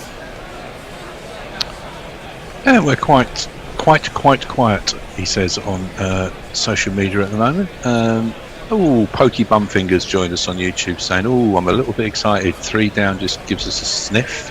Or 4 down now, Chief. 4 down, yeah. Suitor Who says, what are the West Indies doing? Yeah, just ignore him.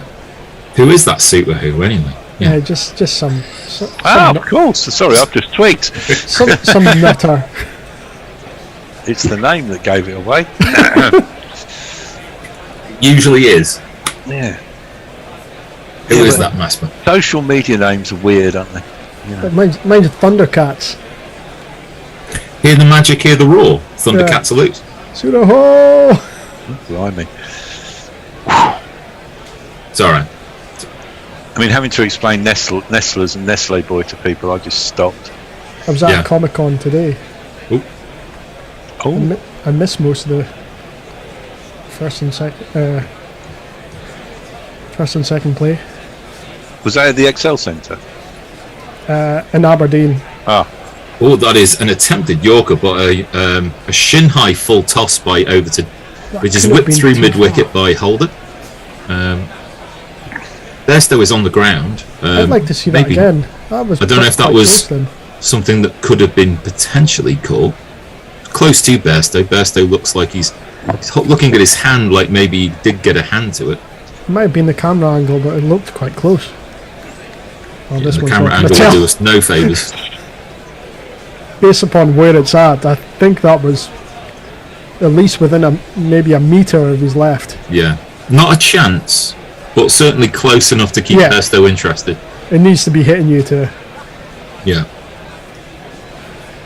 As we see another angle, which again gets to Bairstow just a shade too late. Camera work here is amazing.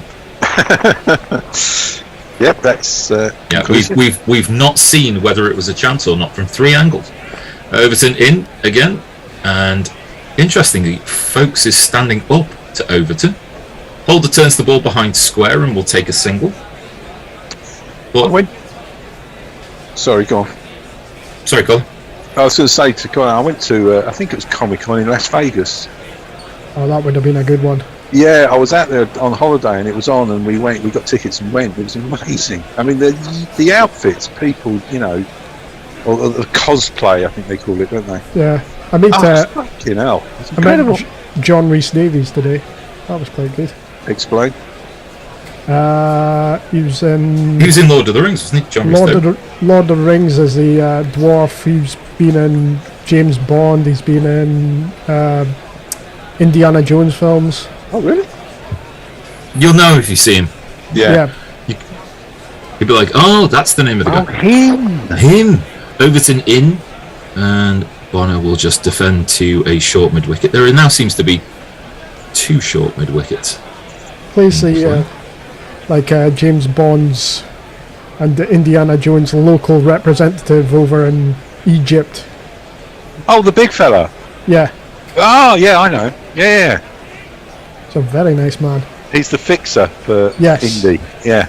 Indy. That's the one. Overton, slightly slower ball maybe, but certainly fuller. Mistimed drive by Bonnet. We fielded it mid-on. And I like the fact that Joe Root is... He's just mucking about with the field ever so slightly. It just looks very unorthodox. Yeah. So there's a short mid-wicket. It's not a bad mucking around as well. Yeah, no, that's what I mean. Adventurous. It's quite an aggressive mucking around. 3 people all just around square leg, or short square leg. Even that idea is not actually that bad of an idea. No, not at all. That ball, though, manages to go between 2 of them. And Bonner will walk through for a single, and there'll just be 1 ball left of the over. Someone must have told Root these ideas. He couldn't have made these up himself. No way. Maybe You reckon he hasn't got the imagination?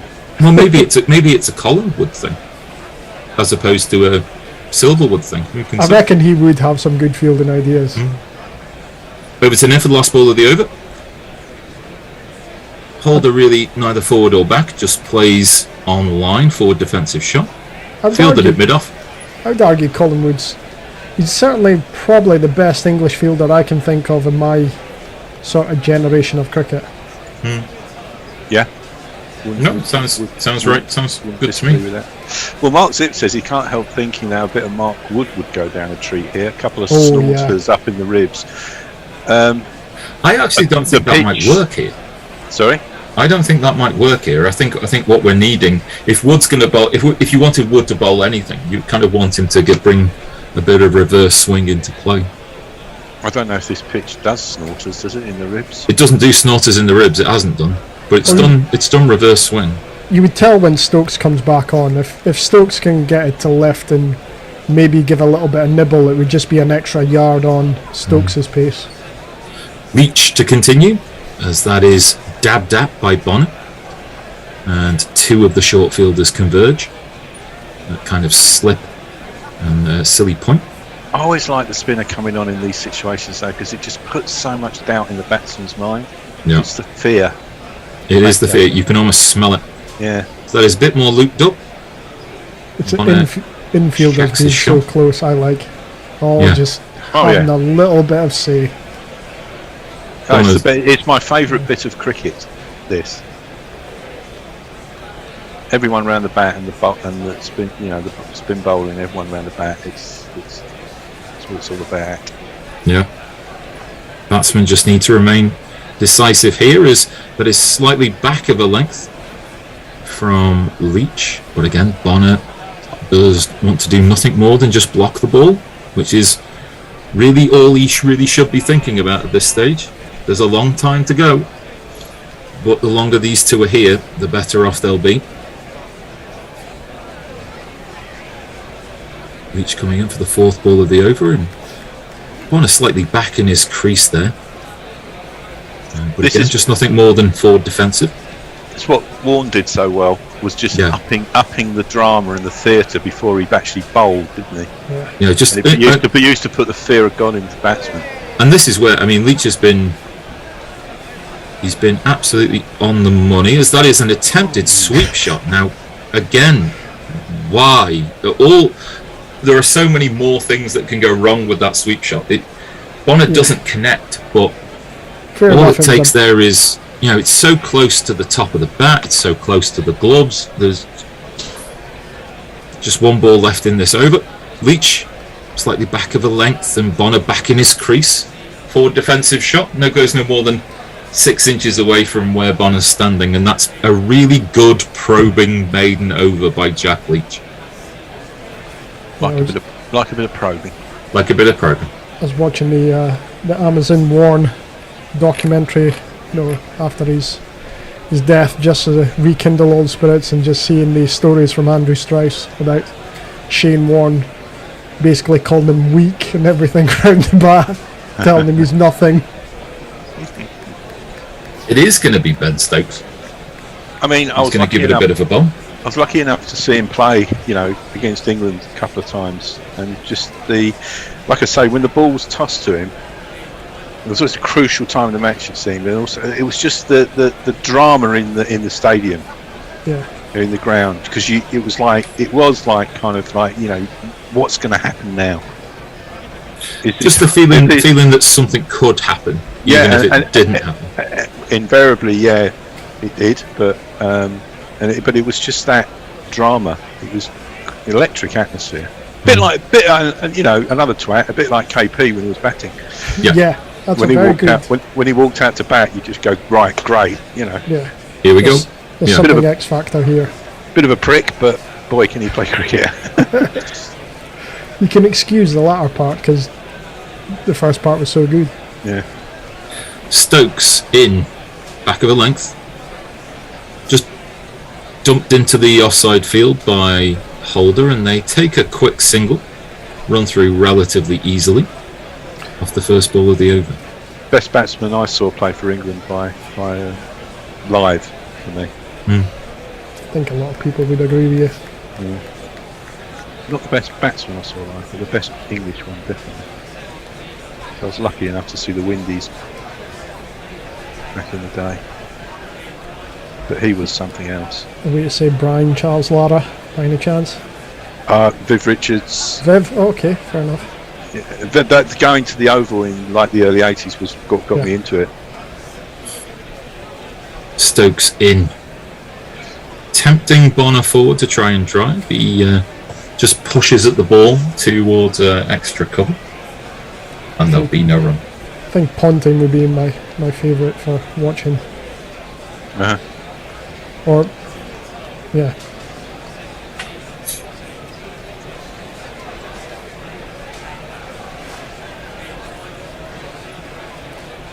Stokes at the top of his run. Be interesting how many overs he bowls in this last session. So that is again slightly back of a length, and Bonner has enough time to be able to really think about how he wants to defend and then defends. I would like to think Stokes would probably be in his captain's ear. It wouldn't be a case of would you like to bowl Stokes, it's Stokes going to him saying, look, give me the ball, I can do this. I think maybe if it's maybe two short spells from Stokes in this last session of the match, as he is in again. This one slightly further up the pitch, but also slightly wider, and then swinging away after going behind the batsman. 73 for 4, but really it's the for 4 that's now the really important bit. Yeah. 31 overs and 2 balls left for 6 wickets to fall. That 31 all the possible overs, or is there I think so. Potential more extend? I think so. That is again back of the length. Bonner rides the bounce and plays out towards point defensively, and there'll be no run. 1 ball left of Stokes' 6th over. So we see it's nice to see a crowd maybe filling up a little bit more and more. Yeah, there's not so many pissed up English, it seems, so far. No, always good. There's always a pissed up English somewhere. Yeah. For the game of It's our cricket, gift to the world, isn't it? Yeah. Last ball of the over, and that is a weird looking shot there. I don't think Bonner quite knew what to make of the bounce that Stokes produced there. A flamingo looking defensive shot. That might be a new one. I've seen flamingo drives, 1 foot on the front foot, but that's the first one I've seen as a defensive shot. Nevertheless, a dot ball, 1 run off the over, pressure still on. Talking about the English sort of things everywhere, my friend of mine was in Nepal, and they went to sort of like the foothills of the, where Everest is or whatever, not base camp or anything, but the kind of bit where it starts. And he said that there's this toilet in the middle of nowhere, a wooden hut basically, that people use for when they're trekking or whatever. And on the front, someone had put Spurs. He said, and I thought of all, I've been all around the world, and I come here and there's that, but someone had crossed it out and put underneath Arsenal. There you go. Leach in for the first ball of his 19th over. He said, Holder with a giant stride. Can you just fucking leave it alone, even the foothills of Nepal, Yeah. He's staring across incredible vistas, and there it is. There it Arsenal. is. North London for you. Slightly wider, but slightly slower, maybe. Holder's able to push that beyond the ring of short fielders, but not interested in taking a run. He's faced 14 balls so far for his 5 not out. Each given this some thought about what he's going to do next. More of the same Jack, as that is again slightly more pitched up, slightly slower looped delivery, and that just nestles nicely on the bounce into the hands of Ollie Pope, standing at short extra cover. Does Leach have many change-up balls? I've never really watched his spinning too much. I think it's a variation of pace more than anything else. Oh, that one is going up for the appeal of LBW. The umpire says no. Did seem like it was sliding down leg side. It did from. Don't. How many reviews have they got? They've got 1 review left. Ooh, no, don't do it. Don't do it. It's going down leg. Don't do it. Oh God. No. Oh. Thought he was going to Time do. is up. Thought he was going to do a Coley there. Yeah. I think maybe if they'd had all 3 of their reviews, they might have given it another look. But it did seem like it was. Yeah, it's missing leg though. You'd see all 3 near. Like the feed zoomed on a little bit there. It's definitely not got an outside edge, but yeah, you can see the base of leg stump, and it's hit the inside of his front foot, which hasn't really moved forward. So I think a wise decision not to review.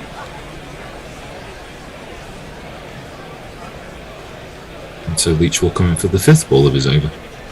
2 wide. Holder not interested in anything expensive. We'll just let that go through to the keeper.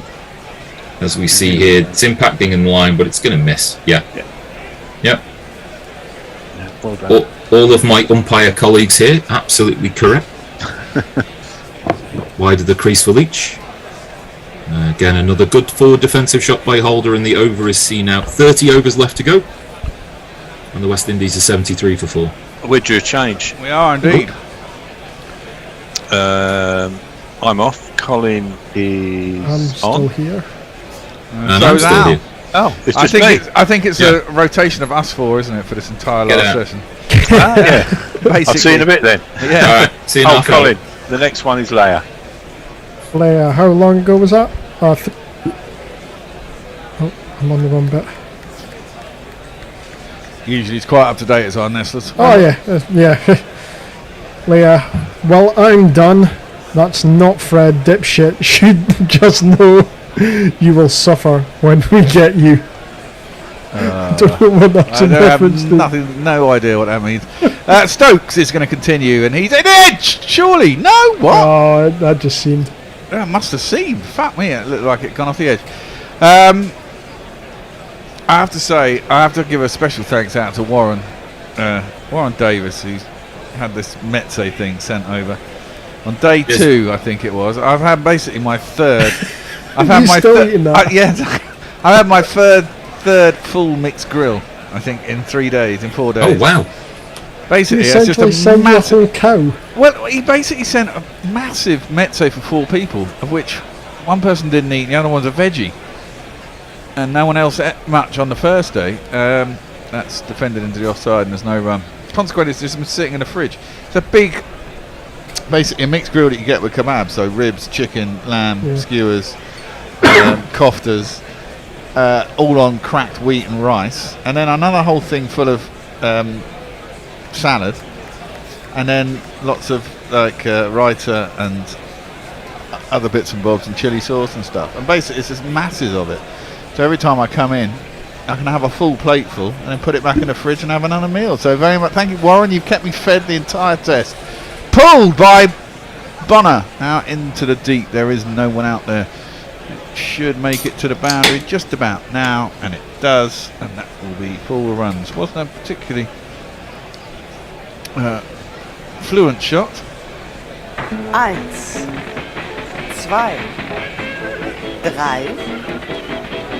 3, 4. Certainly didn't get all of it. It almost sounds like Warren sponsored this test match by feeding you for the entirety of it. Well, yeah.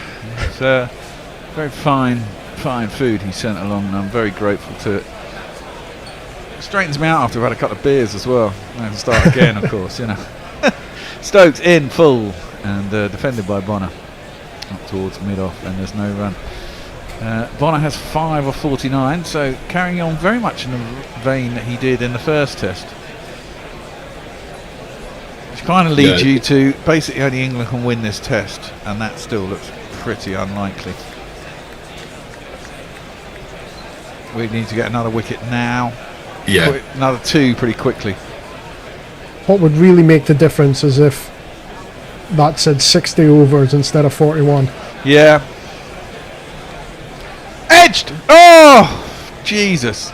Fenced that by Bonner. Does screw off the outside half, probably the shoulder of the bat. I thought it had gone finer, but it went out towards Overton at point.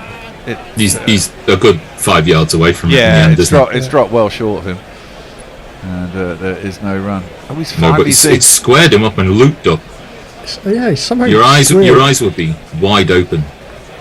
Like, he somehow managed to play that with soft hands at the same time. Yeah, it's remarkable. Well, is this finally the pitch starting to do something? With 30 overs left in the day, that one is through and left alone by Bonner. It goes through to Folkes, and that ends the over. No run. 1 for 9 for Stokes, off of 7. Holdo's 5 off 18. Bonner 5 off 51. 77 for 4 to West Indies. Nominal target at 285. But more importantly, I think 29 overs left in the day minimum. Twitter is up to date, but over on YouTube, Pokey Bumfinger, sad confession, Paul Collingwood is one of my favourite cricketers of all time. I think he would make a great England coach in like 3 to 5 years. Yeah, I always liked Collie. He's the kind of nuggety player that everyone likes, isn't he? Yeah. You know, he was a team man who put it all on the line for the team. And I think he understood that as well. He never shouted out saying, look, I should be bowling more, or I should be batting higher. Yeah. Just, you know what, I'm here for mainly my fielding and just being an all-round player. They've taken Jack Leach off. What? Maybe they're going to change ends. I don't know, but I mean, I was going to tell you it was like a spinner's fever dream. There were like 5 men round the bat, and now they're taking him off. Yeah, I think they're just trying to switch stuff around, aren't they? If this isn't switching ends, this is just madness. He's looked the most dangerous by far. There's no hint of reverse swing. No. I mean, unless of course Leach has turned round and gone, my arms. Yeah. My arm's gone a bit numb, and I need 10-15 minutes to. Hardly any spinner ever does that. I'm bowling. I'm staying on. Yes. Yeah, I'll use my other arm. Yeah, exactly. So this is potentially captaincy by numbers rather than situational awareness. Maybe he's seeing something in the breakout and a bit of uneven bounce. Wokes is in. Folkes is up to the crease. Yeah, Wokes is going to get 3 wickets now, and I'm just going to look at it. Well, don't think that's going to happen, but you never know. I'd be surprised, but Folkes was standing up to Overton as well in Overton's last spell, so that's a sign of a very slow, low wicket. You get one to creep past the inside edge and be straight. That's all you really need. You've really got to. It's LBW here or nothing, isn't it? So yeah, Wokes in on the back foot. Holder defends back down the track. And there's no run. Tried a Yorker. How you got? Who did you get with a Yorker this morning? Was it Crawley? Crawley went with a Yorker. Root went with the Yorker. Although Root going with the Yorker, that's a weird one. Yeah, there was a lot of late reverse swing. No, it wasn't really a Yorker. He just missed it down the leg side. I think he was going across to clip it into the leg side. It went late, and he showed all his stumps. And that's a good take by Folkes. And just to prove how good he is, whips the bails off standing up too.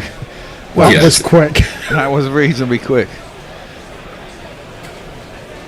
And it was full. Yeah, because you have to kind of bear in mind it's like Wokes isn't bowling any slower. It's just like, yeah, I can do this 10 Yeah. yards further up than what I normally do. It's fine. I think the only way you could be more kind of showing off is like, oh, I'm just going to take off the helmet, lads. Yeah, well, Yeah, I'll do this with one glove. It's fine. Wokes bowls again and defender on the back foot, and there's no run. By Holder. There was a guy I used to play league cricket with, and he was old, and he wasn't in my team. He was on the team that we played every year. But he basically clearly was a good keeper when he was young, but he's too old and his reflexes have gone. But he stood up to everybody, even the quickest. He had a hockey face mask on. He looked like fucking Jason out of Friday the 13th. But he gave away so many extras just because his pride wouldn't let him stand. He was clearly was a good keeper in his youth, but he was too old to be doing. He's in his 50s, standing up to quicks and stuff like that. That one is on off stump, but defended from the crease by Holder, and there's no run. I used to do a bit of wicket keeping in my time, but I've got a nick in one of my eyes, so wearing contact lenses is a bit annoying. Every now and again it goes in and out of focus. Yes, I used to oh have that Jesus, all the where's the time. ball coming? Yeah. I was the wicket keeper in my school team, and that's because no one else wanted to do it. And I realised, well, if I'm the wicket keeper, I'm in the team. Yes. I think it's the best position. You're constantly in the game. That's what exactly? It's much like goalies in football, isn't it? Yeah. Wokes is in, and it's off the back foot by Jason Holder. Pushed down towards third man. They'll get themselves a single. Anytime I speak to a youngster and they will go on about getting into cricket, I always recommend being a wicket keeper. That's why I like being a spin bowler. You just get really long spells, and if you keep yourself on, it's just got longer and longer. And especially when you're fielding, because that means you're always in the game every other over. Keeps you interested, because fielding is the most boring. Let's be honest. In cricket, fielding is just fucking dull. And the older you get, less inclined you are to be bothered to field. Yeah, the ball gets harder as you get older. Yeah. And you get slower chasing after it into the outer.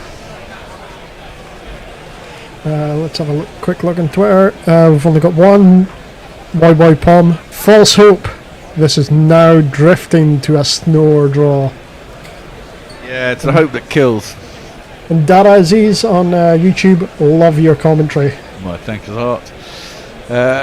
Stokes is going to continue at the other end. So it's not a change of ends for Leach. No. It's a bit worried about this. Still, there's 28 overs to go. There's still a fair amount of time. Yep. Stokes in, and Holder just pushes it out to the offside into the gap. They will get an easy single.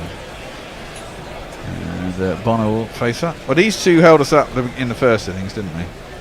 By a long time. There was a decent time, but I think was it not De Silva? There was mostly the hold up. Holder got because they got off to a flyer, and then they got to about 120 for 4. Holder came in, got them through to the evening and into the next morning. He got into his 40s, didn't he? And then Bonner batted through essentially for the rest of the day, didn't he? Yeah. And Josh De Silva. Did Josh De Silva get a 50, or was he in his 30s as well? I can't remember. 32. He was in his 30s. Holder faced 119 balls. So yeah. And Joshua was 88. Defended into the leg side by Bonner to mid wicket, and there's no run.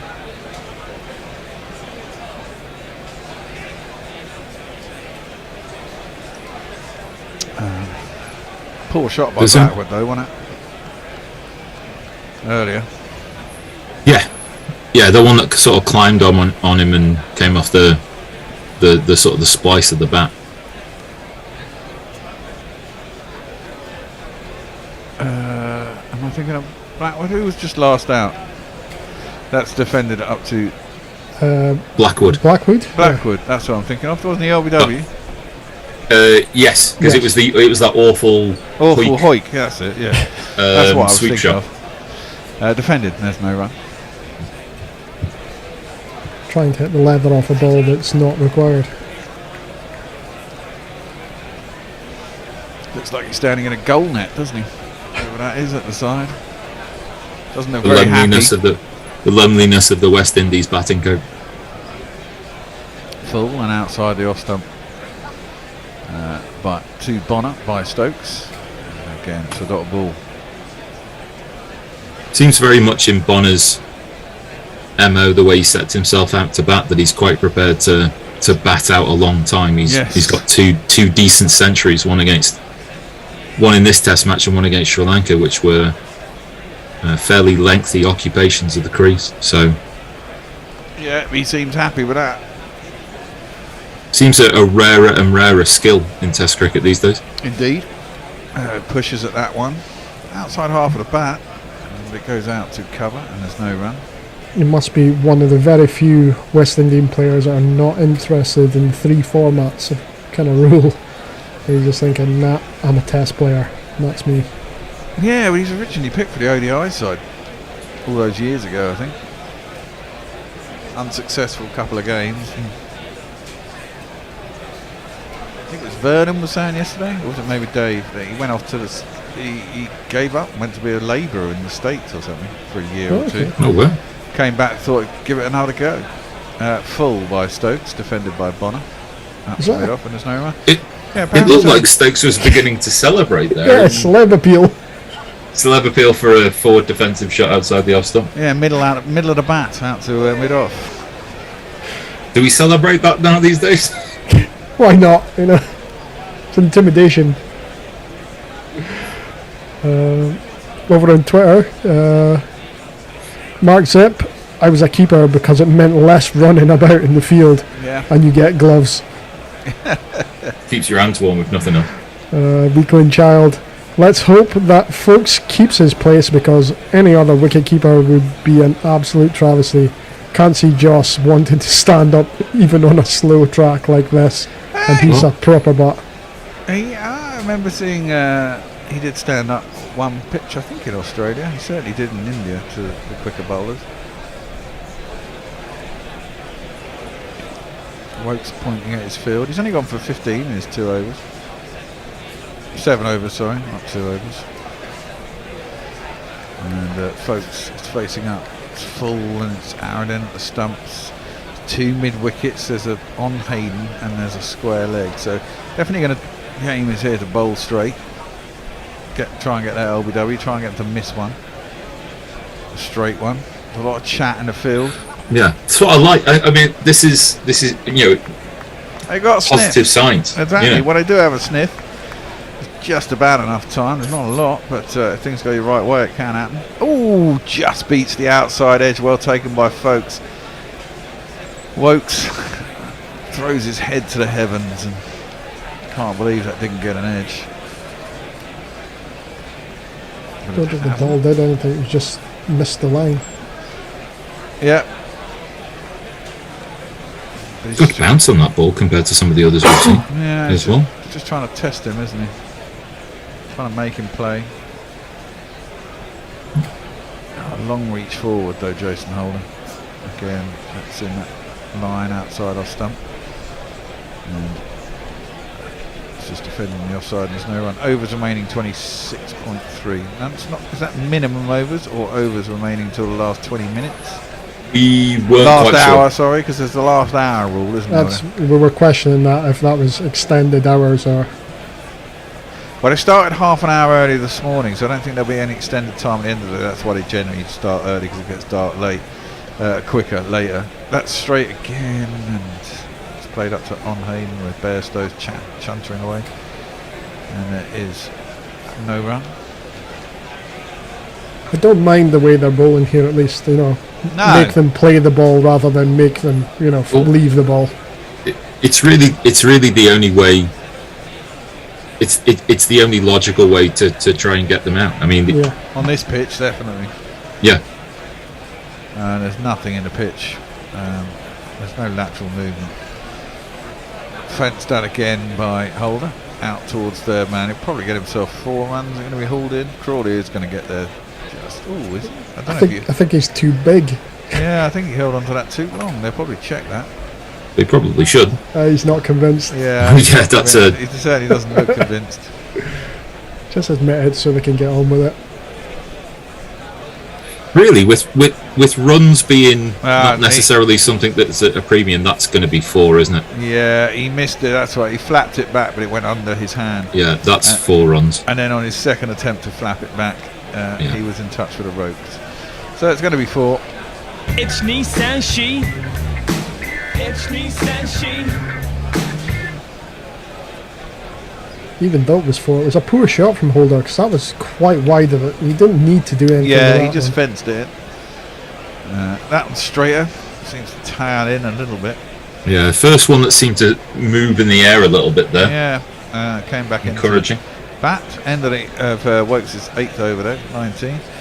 That seems to be drinks. Which should imply we're halfway through this session.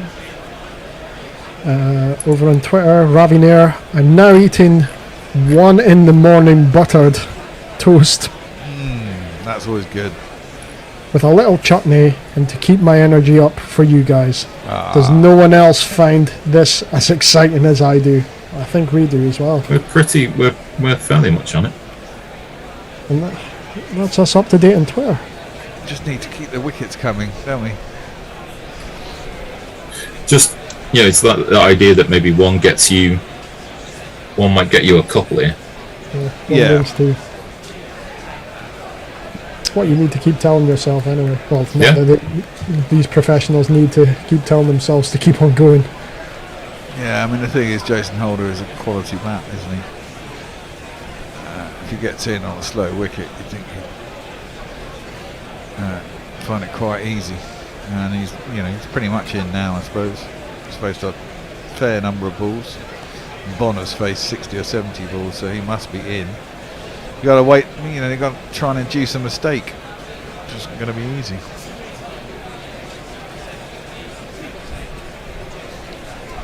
And I think they're probably giving Leach a little blow so that they just give him something else to think about, and then make him think about him again in maybe 5 overs time. Yeah. Bring on Frog in a blender. Come on. Yeah, that's a good point. Now, Frog in a blender, is that Dan Lawrence or is that Joe Reed? Definitely Dan Lawrence. That looks lovely, doesn't it? I'm showing a picture of a beach. You can see it's turquoise. Although it's quite choppy. Although that beach I looks know, lovely. still seems a bit better than where I am now. Yeah. So. I thought that was where I'm at. Oh wait, no, that would be grey skies. Lovely.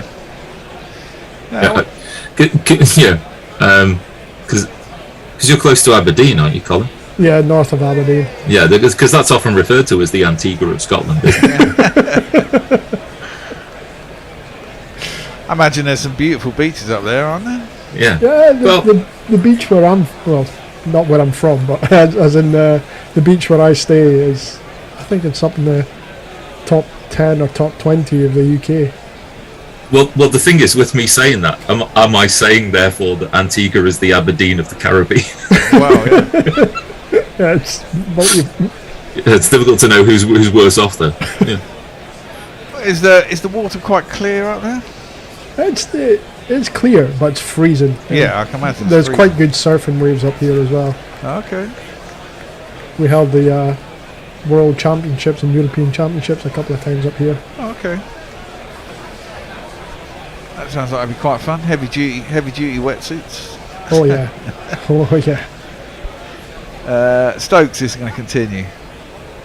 He's into Bonner, who just defends on the crease, and there's no run.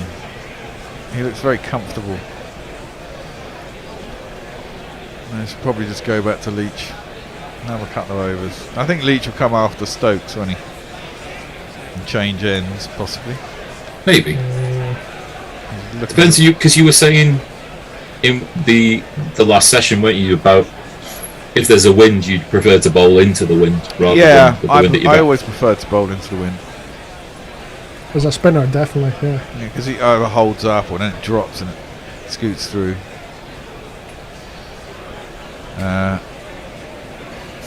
Stokes into the hip of Bonner. It's down into the ground to short leg. Unfortunately, I can see them bringing on Overton this side after Stokes. Well, yeah, maybe. I'll go well into the ground. Well, good stop by Ollie Pope. Yeah, it was quite a good stop behind square. Did they ever come back to say about Mark Wood if it was pretty bad or terminal for the? It sounds the like tour? it's terminal for the tour. Oh, that's not good. Stokes in shorts. Bonner just drops underneath it. Lets it go through to the keeper, and it is no run. Will that just mean that they'll play Mahmood, or do we think that that'll mean that they'll bring somebody else out? Probably means you're going to have Overton for all the tests now. No. Or maybe Ollie Robinson. Ollie comes Robinson back. looks like he's going to be back for the second test. And then I guess Mahmood is So a straight that's- swap for Wood. That's 3 120 kph bowlers. Yeah, pulled by Bonner. Nicely pulled by Bonner behind square. Whoever's out there, maybe it's So the- Leach, is just trotting around the boundary to pick it up. There's 4 runs.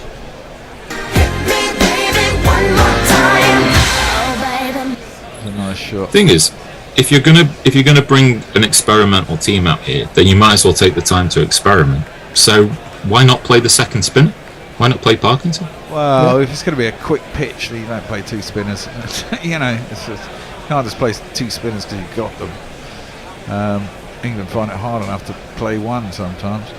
That's defended out to the offside. There's no run. 2 slips, quite close together.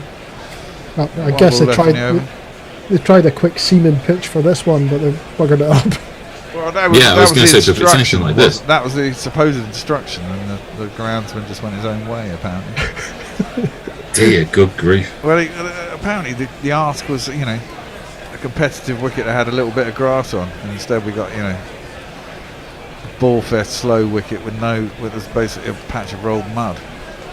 That is Sorry, poor management of the groundsman then in that case. you can picture the groundsman just like sitting back going, no, I'm not going to do that. Don't want that. Or someone else in the local administration going, we want 5 days out of this. And, that's short. And over the head of Bonner through the keeper, and there's no run. Just sat there drinking rum, just displeased. Of Thinking about the everything. local economy. Just make sure that all the tourists are in here for 5 days. Yeah. Sell them as much He might food as not possible. he might not curry favour with the West Indian board, but every local business is tasting it. Yeah. He's getting free drinks at the bar. Yeah. Right. I think we're going to have one more over, and then we'll have the next switcheroo, which is just a perm of us 4 again. Yeah, So, I'm not sure. Bear, I think, are you out for the next half hour? Yeah. We're essentially the England bowling attack, just doing rotation. Me and you are just alternating ball by ball for this entire. That is true.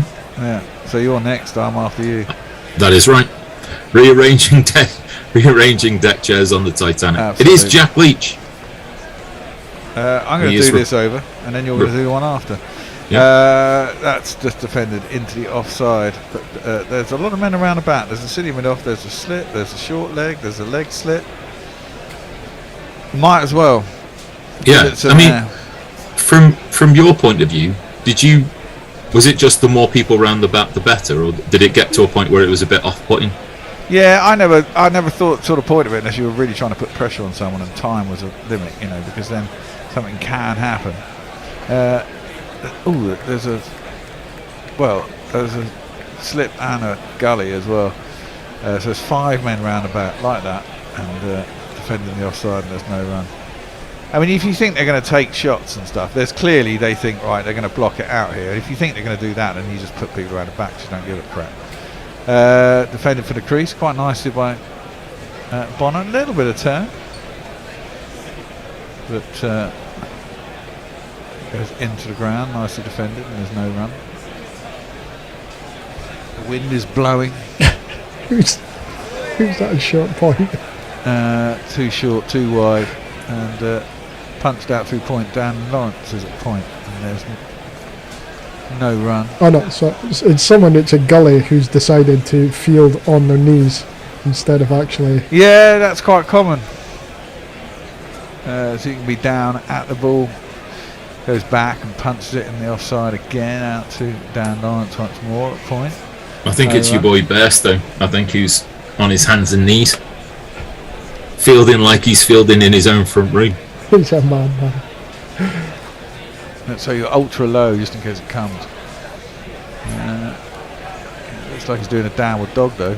And then just lets the ball go by. Well, exactly. He's kind of just leaning on his hands rather than being ready to receive a ball. That's defending the offside. There's no run. It goes out into the offside, and we'll have a switcheroo. You three are back. I'll be back in half an hour. All right. And thanks, bud. See you in a bit. See you in a bit, mate. See you later. Well, Bear takes a well-earned break for half an hour before we get right back at it. So what do we think? This is just like, it's going to be Thunder Dan Lawrence. Yes. Oh, God. Now we're talking. Yeah. All his limbs in separate directions. It's Thunder Dan Lawrence. Dan Lawrence, batting man. You want some runs? Dan can. Comes from Tinkford, drives a van. He does a grand with a watering can.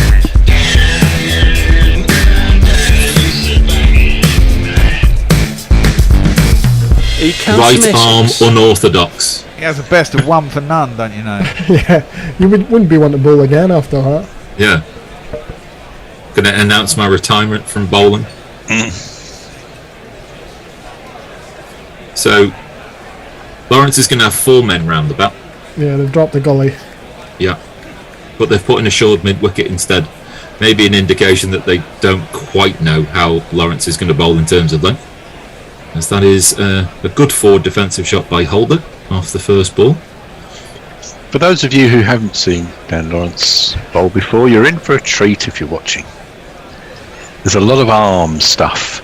It's a whirling dervish of destruction. That's what it is. As he comes into bowl, a swish and a flick, and Holder tries to drive the ball down the ground. Can only find mid-on. I kind of like to describe it as, imagine trying to do a Mexican wave whilst bowling. It's sort of similar to that. It reminds me in terms of his arm position of Lance Cairns. Yeah. As Holder is forward and squashes the bounce and the spin.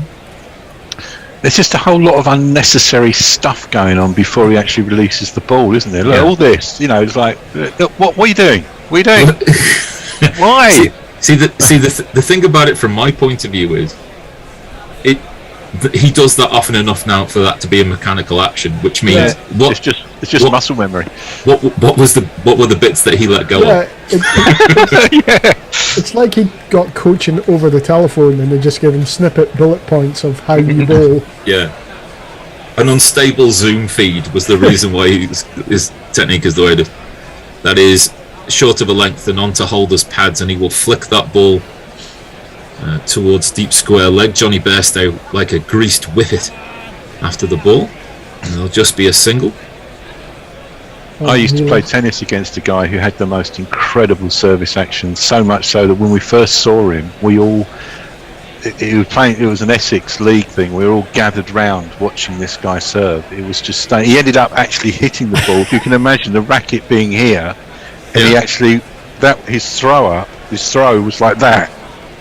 But there was all this other stuff going on, and it was just the most baffling thing on earth. It's like it was terrible, but it was he couldn't do anything else. The rest of his game was really good. He was quite normal, half decent player, but he couldn't serve. I actually tried to coach him one time, and just gave up. Lawrence in, and Bonner goes back in his crease and just about plays that ball defensively in time whilst arrowing in towards the stumps. And Lawrence's give Holder and Bonner a fair bit to think about in this first over. Not too terrible, even though we've been taking the mickey out of his action a fair bit, but he's been fairly much okay so far, as that is again. Yeah, the ball's a turning. good length ball just outside off stump, arrowing back in, and well defended by Bonner, and just one run off the over. Well, if you get a wicket, it doesn't say in the scorebook weird action. Yeah, there's no pictures, are there? There's no pictures on scorecards and stuff. Ask Jim Furyk, Yeah. In brackets, I don't know how. it's it doesn't really matter as long as the end result is good. You talk about Jim Furyk. My swing's a bit like that because my size of my shoulders. Really? Yeah, I get a wee bit. Well, interesting enough, they tried to coach you out of him, but his dad stopped them all when he was young. He said, "Leave him alone." And he's won a US Open and a testament to that. And a FedEx Cup, and he met me in the co-op in Sandwich when the Open was on one time. He's a real nice bloke. Seems like That's it. good. Does seem like it. Leach to bowl. That is Holder going back in his crease, flicking the ball towards square leg. No run. The sad thing about Jim Furyk in the co-op was that he had just won the FedEx Cup, so he pocketed $10 million for that tournament. Yeah. And he was in the co-op on his own, and he got a microwave co-op own brand curry. I'll break off. As Holder pushes forward as the ball is arrowed in towards his legs, he'll hit that to mid-on, and there'll be no run. And a 4-pack of Strongbow cider. Yeah, Nice. it's not a good one. He was probably obviously got a Airbnb or something on his own. He was going back to put it in the microwave, and the guy was like, That's not $10 million man. It's not really. It's it's not exactly loading up with the food you need to be a champion, is it? Really? Because Leach is in, and maybe just outside the off stump, and Holder pushes a little bit away from his body, but does so successfully. You can imagine like sort of Tiger Woods and some of the others having their dietitians flowing in for the Open Championship and all this, and there's Jim sitting on his own. It was a bit of an Alan Partridge moment. I thought he was going to ask me to go back to his room with him, for a chat.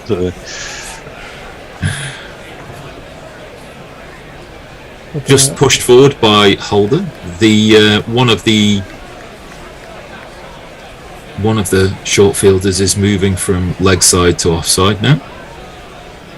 Trying to muck around maybe a little bit with Holder's sight and line. As that is, the one at short mid wicket is nearly on the pitch. Mark Zipp has summed up Dan Lawrence really well, saying it's as though all the trigger movements became his full action. Yeah, it's Exactly. just trigger movement. Yeah, You're meant to start the trigger movement and keep it. Yeah. You're not meant to get rid of it. There's a line from Heidi High that comes to mind. I'll tell you after this last ball of Jack Leach is over. That's it. Holder in front. That's got to be out. Oh, that is out, surely. Now, Joe Root You got to review that one. is going to do exactly what captains do, which is to ask the advice of everybody in his team. they're going to review it. They've got 4, 3. Do a Coley. Missed it. Time's Missed gone. it. Wow, Time's gone.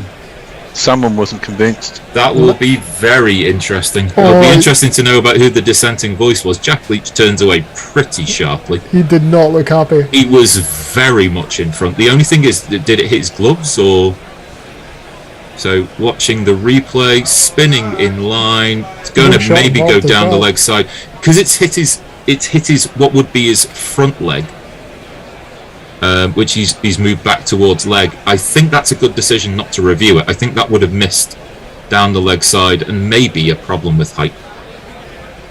So I think all in all that might be a decent decision. So pitching in line, impact in line, hitting. I'm obviously talking out my arse. In fairness, it's a very top of leg stump. Very top so of leg stump. So you can be excused for thinking questionable thoughts because it looks a smidgen away from verging into umpire's call. So I think that might be. But even then, if that was the case, they should have went, well, let's just look at it anyway because we're going to. It makes you think about what the process is. Have they all got to agree in order for Joe Root to make a decision, or? I certainly know it used to be the three. It used to be the bowler, captain, and wicketkeeper, and they all had to agree to. Well, the thing is, if you're standing there, you're looking at that as a wicketkeeper. You're saying it's hitting the wicket, and it is. One of them must have said height, just because of how tall Holder is. That's the only thing I can That's the think only of. thing that leaps to mind. Yeah. It's going to be Lawrence to continue. As that is just left alone by Bonner, and it's spun back. I think that's just missed the off stump. There was a strangled cry from Sydenham. That is not. That's not. It's actually slightly further away. That's a good ball with. It's a good ball though. Dan Lawrence Field, it looks like someone's punched him in the soul. It was just the look of abject disappointment. He'll come in again. And again, just interesting length, trying to. Bonner's back in his crease and just dabs that ball down. There's 4 batsmen round the bat. There's an on Hayden, just kind of sneaking behind the ring of close fielders. It's a very aggressive field. Lawrence in again, and that is too wide of the off stump, and Bonner offers no shot, but offers a big pad miles outside the off stump. It's weird before that ball. He's just imitating. Right, I'm way to kick it, and he just went to go and kick it anyway. Yeah. As Anna Forsyth says, you can't not smile watching the chaos that is Dan Lawrence bowling. True enough. There's that is again well pitched up, and Bonner does drive the ball towards the on Hayden. It goes past on Hayden though, and they'll pick up 2 runs, but runs really incidental at this particular point in time, although the West Indies had 91 of them. 286 the target for victory. You could give them tomorrow and they probably wouldn't reach that.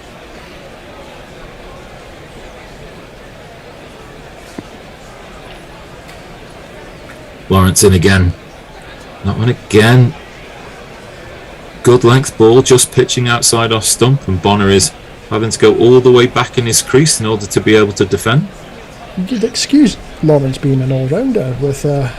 It's been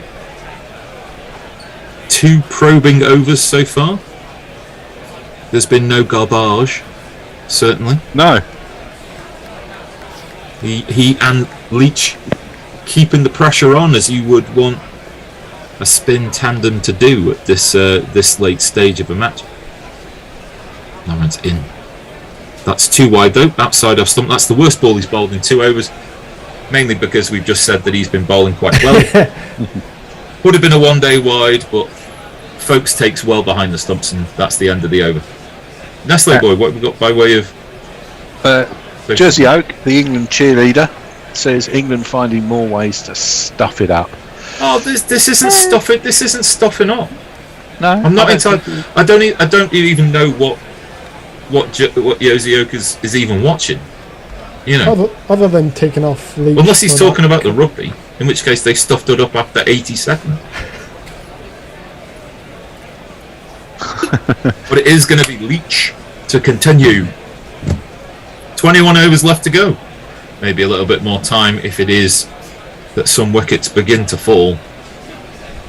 Holder and Bonner seem to be standing up to the pressure, as that is driven by Holder, but only finds Root at mid-on, who fires the ball back angrily at the stumps. I'm not to believe it. I'm necessarily angry unless he's seen a replay of the wicket ball. Yeah, maybe someone's got the word to him. You missed one there, Paul. Holder goes back in his crease and plays it as late as he can behind square on the leg side to this ball slightly back of a length by Leach. I think by the time Bairstow will get to the ball, I think there'll be a comfortable 2 there. Yes, there is. Holder's gone to 15. 44 balls he's been there. Bonner 75 balls for his 11. Dravid-esque. No, it's good play by the week, these two. Yeah. The Windies wall. Leach in. And again, Holder puts a big foot down and drives the ball wide of mid-on, and that will go all the way to a boundary sponge for a almost meaningless, but yeah, quite nice boundary. It's Nissan She. It's Nissan She. Generated some power from that flick there. Yeah. Maybe drifting a bit too much towards the leg stump. Leach in a couple of balls here. Probably just needs not too much of a change in line here, but giving Holder the opportunity to play relatively risk-free shots. And he comes in again, because that is a far better line. But Holder, big stride forward and plays the ball back to Leach, and there'll be no run. 97 for 4, the Windies, but really it's the for 4 that we're interested in. As Leach is in again. As mine temporarily froze there, the feed, but it seems like it was played to deep square leg, and another couple of runs to Holder, who will move into the 20s. So a relatively expensive over, 8 runs from it for Leach. Probably his least threatening over in quite some time. Take him off. Yeah. As that is, again, on leg stump. But Wokes will do the fielding at mid-wicket. That's the end of the over. 51 of those in the books, 99 for 4, 20 overs left in the day. Well, there's not a lot to report on the social media sphere, I'm afraid. No. So we're going to have to use our imagination and talk. Going back in your Jim Furyk little story, I kind of half want to think it that some mad local has been going, yeah, whilst you're here, you know what you really want to have? What we're known for is our cheap value curries and our Strandberg Centre. Oh, okay. Yeah. It was one of those moments. I was camping there for the week, and I walked in there to get some food, and I just turned the corner and there he was. And I just went up and said, "All right, Jim." And he's like, "Hey, man." And we half an hour of me talking to him about golf. Nice. Yeah, really top bloke. Lawrence's first ball of his third over is too wide outside the off stump and no shot played. And I couldn't get out of my mind that, the previous winter he pocketed $10 million by winning the FedEx Cup. And he just seemed like the least, millionaire that, you could meet. Lawrence is in again, and a much better line, but Bonner will play the ball almost walking forward. Plays back to Lawrence, and there'll be no run. I have heard stories about Tiger Woods meeting people in the gym and things like that, and being very, very nice to people and just like helping out other folk. Lawrence is again outside the off stump. I think that was a full toss, and Bonner has pushed that through a really vacant cover region, and that's a really easy boundary for Bonner, releasing the tension somewhat. 1, 2, 3, 4. Yeah. Just a slight lack of loss of consistency there for Lawrence, which is excusable considering how infrequently he bowls. Yeah, I never know. That might get you a wicket as well, one of those kind of crazy bad ones. Shit gets. It does. It does get wickets. As Lawrence is in again, and that is again a better line, and Bonner tries to rock back towards the leg side and cut the ball away. He can only find point, and there'll be no run. Just the 7 runs have come from Lawrence's 2.4 overs, 4 of them in this one, as the West Indies are 103 for 4. It will be interesting, as Bear has alluded to, that if it is that we feel that we can't get these 2 out, that maybe there'll be handshakes slightly earlier than the allotted time, as Lawrence is coming around the wicket now, just outside the off stump, and Bonner again back in his crease playing defensively, and there'll be just 1 ball left in Lawrence's third over.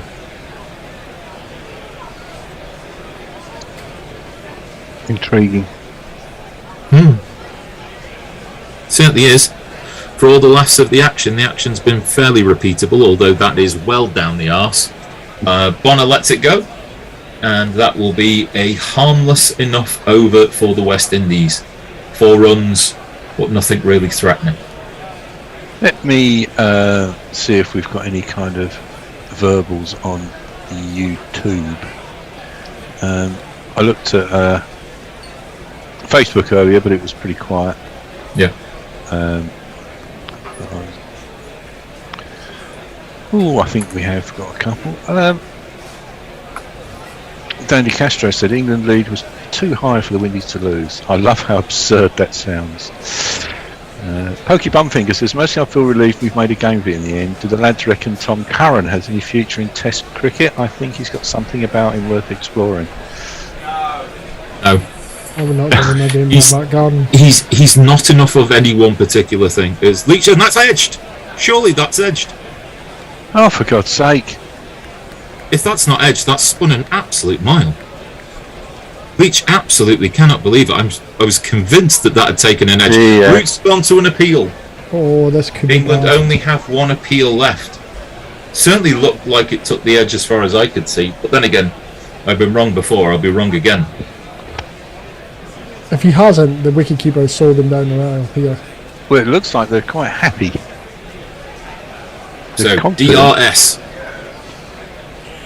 Oh, has he got an edge? The ball's passed by that point.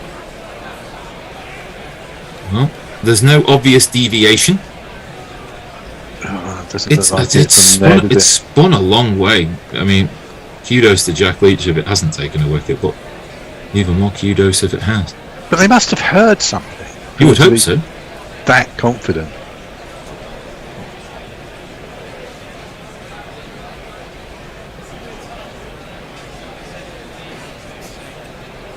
They don't seem particularly bothered if they do lose the review. The way they... Taking a good time to... I'm going to go to Ultra Edge. And that has not hit the bat.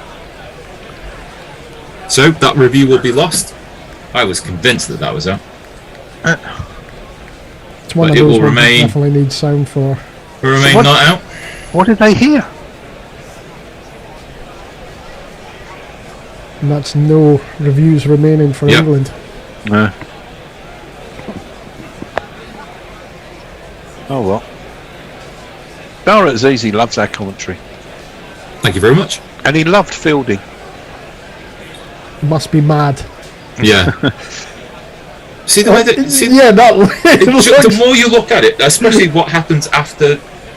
You know, I mean, I know that it didn't hit the bat, but the more I look at it, the more I'm convinced that it did hit the bat. Reach in again, and that is just defended by Holder. It's like a weird hall of mirrors that it just looked like, oh, It just looks like it. Remind me later on in this series, Nestlers. I want to pick your brains about who you think's going to win the Masters. Ooh, crikey. Okay. Leach is in, just outside the off stump. Dabbed away by Holder. Yet again, another dot ball. Not Rory. But then again, unfortunately, so much pressure has been put on him in previous years. Maybe he needs to be going in a bit under the radar. Yeah. But that is defended well by Holder. One of the 5 fielders around the bat will just toss the ball gently back to Folks. I think it could be one of those sporting things where it'll be, and he never won the Masters. And he Could should be. have done. Bit like Ernie Els. Leach in, and that is just dabbed just wide of the gully fielder on their hands and knees, but there is a fielder about 20 yards behind them who will do the rest of the work. And there's one ball left in Leach's 23rd over. 3 for 41, Leach. He should have had a 4th. We thought he had a 4th, but he didn't. And that's left alone outside the off stump by Holder. And there are now 18 overs remaining according to the TV graphics. And England needs 6 more wickets to win. Sorry. Gorilla Cricket says, for fuck's sake, Root. Hashtag shocking reviewer. Richard Roll says, fielding not being fun. Some of us were only ever permitted to be fielders. See me at Magdalen College 2005-2008, as we never actually learned to bat or bowl before going to university. Yeah, I played in teams where there were guys who didn't do anything else but stand out, way out, and you wondered why they bothered. Lawrence in, going around the wicket, pushing the ball across Bonner. But that's just dabbed into the offside field, no run. remember being a 14-year-old in our men's team going from fine leg to fine leg, thinking, what am I doing here? What a waste of a Saturday. So moving 20 yards in each direction. That sounds alright. Lawrence in, and that ball is too far down the leg side, but that's beaten, folks. That will go for buys. I think that's going to go for 4 buys. Yeah, Overton's not quick enough. 4 buys. The ball went through the keeper. Straight through the keeper. Tell you what, that should be leg buys. Even then, I thought he didn't. That's take caught a shot. little. That's caught a little bit of the pad. Oh no, it hasn't. No, Sorry. fair enough. Because Big spin. if that hit his pad, he would have kicked it, and he wouldn't have been allowed to run. No, it missed the pad. A bit of turn there for Lawrence out the foot marks. As that is again just drifting in towards Midland leg stump, but Bonner gets his feet out of the way and plays a defensive shot back to Lawrence. Tell you what, Josh Butler would have got that. Because he would have been standing back, that's why. Yeah, true enough. Lawrence in. Again, fired across Bonner, but Bonner just watchful in defence. 85 balls he's faced for his 15 runs. Poor Josh Butler. He's been begged to be the English wicketkeeper, then as soon as you find out a better one, he's just cast away to... Yeah, that life's like that. Lawrence now going over the wicket. That one's spinning too far down the leg side. Just a disgraceful shake of the head by the umpire there. How dare you even appeal for such a terrible decision. Of course, folks can play in the same team as Butler. This is, of course, possible. That is a good ball, just on Medlin off stump, and Bonner plays the ball defensively. 4 runs, all buys, and the drift towards the draw continues. Jamie Cook says folks wanted it, but you don't want to criticise him. He also said no for the LBW. I just wonder on one like that what they heard, because he didn't seem to clip the pad with his bat. He didn't hit the ground with his bat. Yeah, there was actually nothing on. No. There was nothing. It was like us, seeing it move that much, going, surely that must have edged. It couldn't have turned that much. Yeah, everything, especially everything after the ball went past the bat, seemed to kind of. It's like, I've seen that's like a pattern of ball movement I've seen before. That's edged. Anyway, Leach to continue. That's a good length ball, just on off stump, but Holder big stride forward. And that sound technique that Mash talked to us about earlier on in the test match, still there, evident for Holder. 55 balls faced for his 21. Mash knows, yeah. Can't think of many more people who know more about Caribbean cricket that we get to listen to on a regular basis. As Holder just plays watchfully forward again.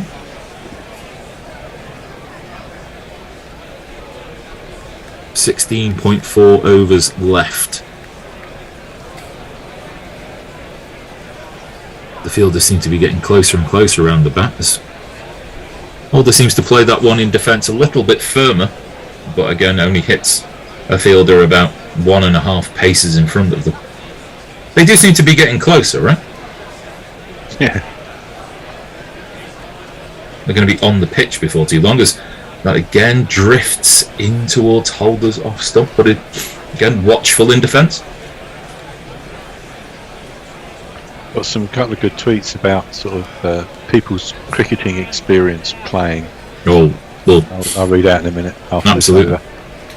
Just 2 balls left. Leach slightly wider of the crease, encouraging Holder to be a bit more expansive. This time he hits Lawrence at point, but there'll be no run again. I've got a good story about the Scottish captain when I played against him. Right, but we'll have tweets first, then we'll have that Scottish captaincy story. Anything to give people a break from my voice. As Holder plays and it lands just short of Ollie Pope, standing at silly point. Just short there. Well, but nevertheless, made over. So, Nestle's, let's go. Yeah, Richard Royal, from his earlier tweet, said only bothered by going from deep fine leg to deep fine leg out of some sort of deluded sense of community spirit. As I didn't own whites, I worked a cheap Mike Ashley generic shirt and black shorts. Love it. Weakling Child says, the last season I played, I usually ended up in close because I have no sense of danger.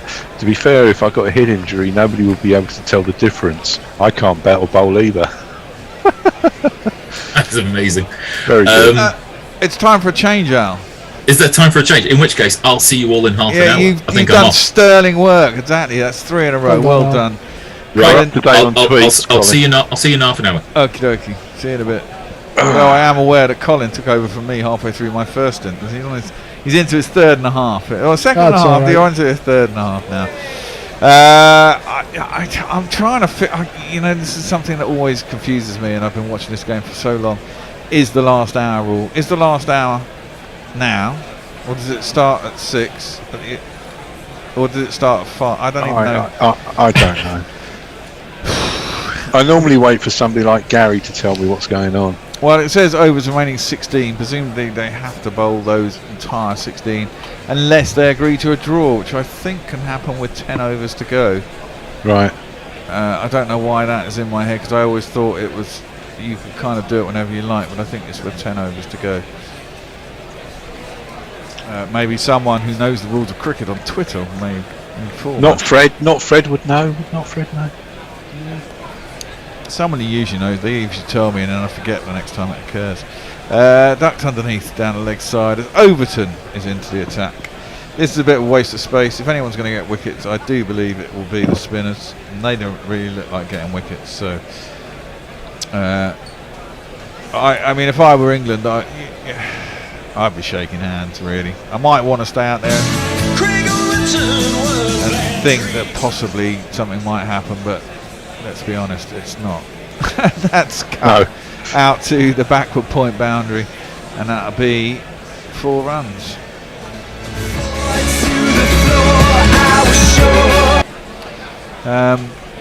There's just not enough in the wicket, and there's certainly not enough time. Just looking at the time locally, it's 4:30, so you're saying they could go up to 6 o'clock potentially? Yeah, but they don't. On the last day, you have a final hour, which is basically isn't at the end of play, I don't think, anyway. Squares up Bonner a little bit, Overton. A bit squared, skews out on the offside. Looking at his hand, so maybe it hit his hand. It goes out towards point. A little bit of life. Oh yeah, oh yeah, right in the gloves. Go around the gloves, squared him up, out on the offside. You just think, if it was a 6-day test, we might win. Yeah. It's just not been enough time. Pulled by Bonner very early, and England have got a mid-wicket, a square leg, a short leg, and a guy just behind square on the leg side popped up in between and over one and just wide of the other, out towards square leg, attempted pulled by Bonner, really going nowhere. And could have gone anywhere. Fortunately, it landed in a gap, and they got themselves a single. He did well. He hit it where there isn't a fielder. Yep. And again, I suppose oh God, my son's back on bloody. And that's my daughter. I can tell by their friends who's on my Xbox at home. That's one for the over the shoulder down the leg side. She is now playing Minecraft, I can tell you. And I've lost my train of thought. I'm just babbling away, like babbling brook. Is he still doing it from the pub? No, he changes location. Today he looked like he might be in a bookies. Don't know. There was a TV screen in the corner. It's me, isn't it? Yeah, sorry. Guided away down towards third man. It's going to be pulled in just by Crawley. They'll probably get 2. I love the way Dave's one of those people that just sort of turns up and starts doing stuff in a place like that. Yeah, absolutely. We I'd be all like, shouldn't we ask? Are we allowed to do this? No, he just sits. I mean, the other day he really was just in the corner of the pub. Yeah, and that's a pub in the West End. I know that pub. Yeah, exactly. and it's like rah rah rah, bring the cricket, rah rah rah rah rah. And there's all these people going, who is this weirdo? Yeah, exactly. His headphones on, doing something weird in the corner. Marvellous. There is nothing really on Twitter or YouTube, so what I'll tell you the story about. Just make up tweets. I'll tell you the story of. Oh yeah, the Scottish captain. Yeah, Kyle Coetzer. So the first time I ever met Kyle was playing for my team, and he was playing for Aberdeenshire as a 14-year-old, and both of us, very early in our cricket careers, kind of going through, and he decided to take his time and sit on this bench. But what he hadn't known is we'd placed it over to the side because we'd just painted it this real dark shade of green, and he stood up, and he's now got a bright green arse for his brand new white sage ball. Oh, love it. Serves him right. He played the rest of the game with his bright green arse. But me and my friends at the team, we bumped into him not too long ago. Well, a couple of years back, at the Aberdeen, when Scotland were playing, and he came over to speak to us, and he's going, "Oh, do you remember Fraserburgh?" I go, "Oh yeah, I remember my bright green arse." Oh, good that he remembered. He's a nice guy. Sounds like a very nice man. And that, of course, did all right in the T20, didn't they? They're all trying to qualify for the main bit now, aren't they? Yeah. They have. It'll be in Australia. I think it'll suit them a bit better. That last T20 World Cup in, I think, UAE was a bit dry, really, let's be honest. It was too predictable. And T20 is predictable enough, but it wasn't great. The next one in Australia should be, I imagine, they'll have some hard, fast belters, and there'll be some big scores, you'd have thought. Yeah. Hopefully it won't be the case of you win the toss, you win. No, I don't think it will be in Australia. I think I don't think there'll be a lot in it for the bowlers in Australia, to be honest. I think it'll just be a slogfest. Some would say that's the idea of T20. Although the pitches are bigger in Australia. Yeah, but for T20 they'll bring the boundaries in. I mean, actually, it's an ICC tournament, isn't it, as well? So they actually do have say over how the pitches are prepared. Oh, okay. You can't just prepare them like you would for what you do normally. But I imagine for the T20 they just want to see shitloads of runs, don't they? It's not a question of, it needs to turn for this bloke or that bloke, because no one really gives a shit about bowlers. Well, the secondary. Yeah, exactly. You're secondary to the entertainment. You're just a cannon fodder. If you happen to do well, that's very nice. But other than that, you can be launched out the ground as many times as you like. We've had the drinks break. Is there having a chat about? Can we just have a chat about going off now? It's nearly 9 o'clock.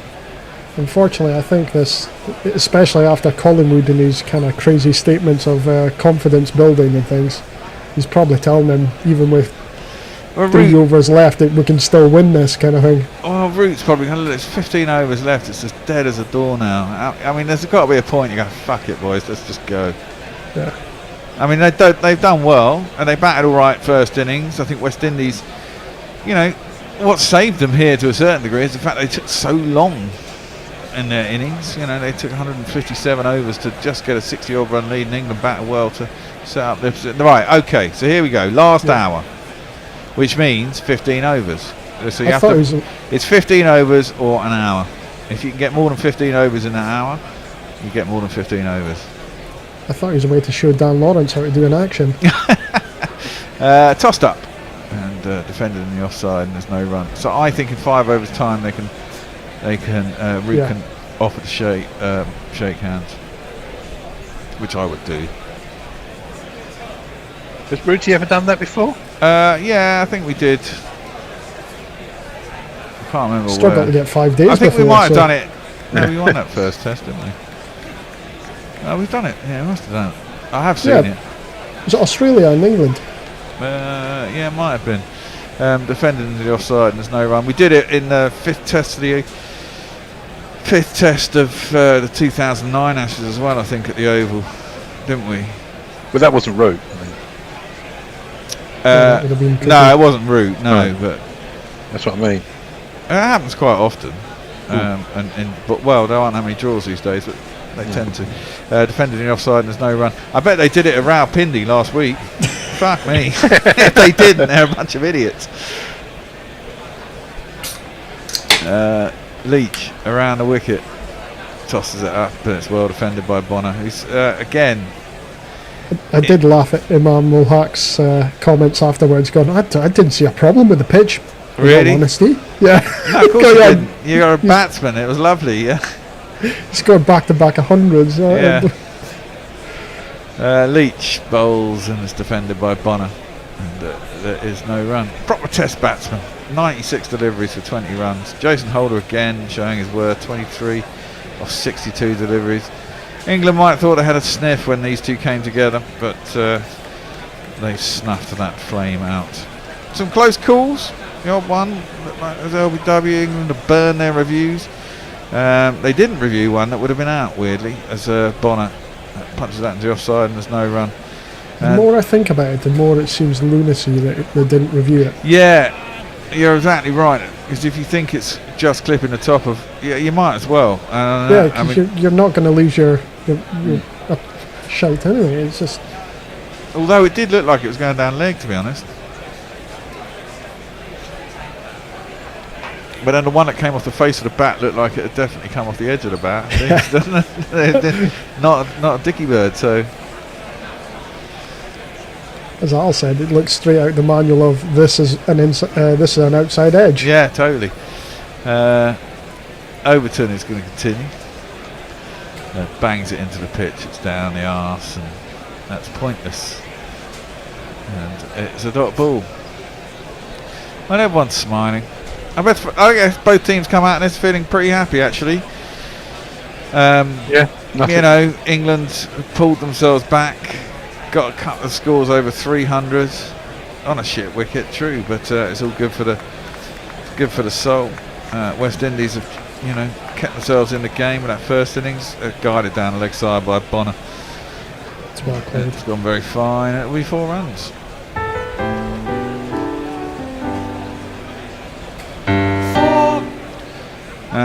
And then England will they put their foot down, they got their runs, and then the Windies again, having got into a little bit of bother, pulled themselves back round. Now, whether you say it's all down to the pitch, I'd say it's a fair bit to do with the pitch, but you can only play what you're given on. You need to check the GPL bear at some point. Yeah, I was just thinking. I took down how many runs England scored today. I think it was 132.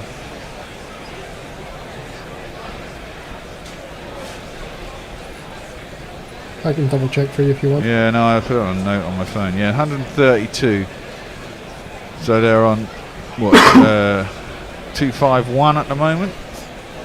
Everyone agree with that?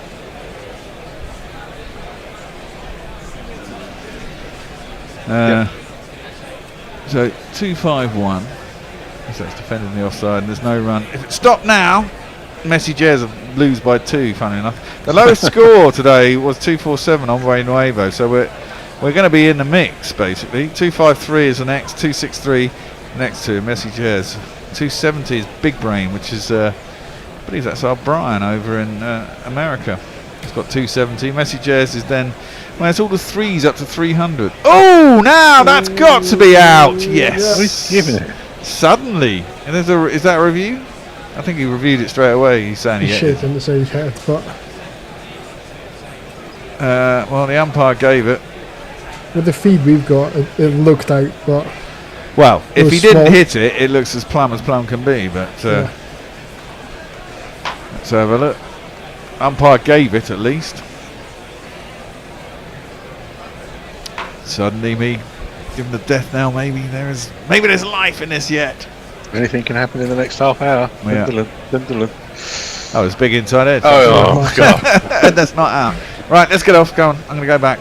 See, that's the problem. Every time you think, it's over, someone just drags you back in to give you that false hope. The little door was open ajar and it slammed shut in our faces. Yeah, it's not out. It's a big inside edge. As you were. I wonder if they are going to call it quits. What do you think? I think they will. You think they will, yeah? I think they will, yeah. As much as Yeah, I keep it's going, hard oh, to maybe not, maybe not, and it's the kind of things like that kind of keep you out there. But you got to be realistic, man. Defended back down the track, and there's no run. And did Overton threaten to hurl the ball back down at Bonner's end? He smiles. No need for that shit, man. This game's done. Go and have a Especially if barbie. you've got no wickets. I think they have called it. Have they called it? No. Oh, well, Bonner was just clapping. Maybe he's I think just it's being just sarcastic at Overton, yeah? I'd be winding them up as well. Yeah, maybe. Quickly says, "Are not bales of hay you should be turning," or something like that. Yeah. Yeah. Well, come on, 3 more overs. Call it a day. Leach is now. There's 4 men in a group on the offside, and Holder just drives it through one. He jumps over it as it goes down to extra cover. Probably wise. It would hurt if it had hit him in the. It was Bairstow as well, I think. If it had hit him in the shins, Surely even have with shin shin pads. pads on. Yeah, I know. It's still going to hurt, man. I reckon at that range. Nestle's starting to look like a bit like Colonel Kurtz now. The horror. The horror. Absolutely. What happened in the rugby, by the way? Did England win or lose? No, Ireland won. Oh, fuck. Tossed up, defended into the ground, and there's no run. You're not going to win with a man down for pretty much all the game. Oh, what? We had someone sent off? Who was sent off? I didn't watch it. All I know is 80 seconds in. 80 seconds, and we had someone sent off. Fucking hell, that's terrible. That's defended by Holder. Back down the track towards the bowler, and ain't no run. Yeah, high tackle. Oh, really? Must have been a pretty bad one for a straight red at that time. Yes. A prop got sent off, apparently. Oh, God. Defended in the offside, and there's no run. So that means basically penalties on every. Can you swap in another prop and take someone else out? Yeah, you can, yeah. So You can substitute someone, but until then you have to enforce a easy scrum. Okay. Defender down to the mid on, and there's no. It was an easy scrum. Not uncontested scrum. Oh, okay. So you basically all line up for a scrum, but you essentially are not allowed to push. It's one of the most stupidest things you see. Defended as Holder props forward, claps the bowler. That was not too far away from short legs hands. No, I know, but it's all ifs, ands and buts, man. Still got to get 6 wickets. And there's only 12 overs left. And it feels very, very unlikely. 60 balls. Right, I'll go into Twitter. I'll keep again. Roy Palm, babbling with a brook is fine. We don't need fuckwittery Fred. O'Neill Harris. Bear has marshalled the troops very well today. He has indeed. As ever. Magpie. I've really enjoyed spending Saturday morning listening to the commentary. Perhaps not the most exciting match, but sharing the tedium and good company is the best. Thanks. Well, thank you kindly. Yeah, that hasn't been the best game of cricket, let's be honest. I've seen a lot more exciting ones. Even when England have lost, I've seen more exciting games. I prefer it when the game moves on. There's something for the bowlers. This pitch is dead, man. It's lifeless. It's got no pace in it. It hasn't even broken up for the spinners either. So that's what you get, really. Go for it. With a probable draw, has Root sealed his captaincy? Nah. I don't think so. Stokes in. Oh, Stokes into the attack. Left alone outside the off stump. Bonner through to the keeper, and there's no run. I don't think England's a type of team at the minute to ever really drop their captain. It's more of a, it's yours until you don't want it any longer. Yeah. Pretty much. I mean, he's one of the people who's taken over the captaincy. It hasn't really affected his form.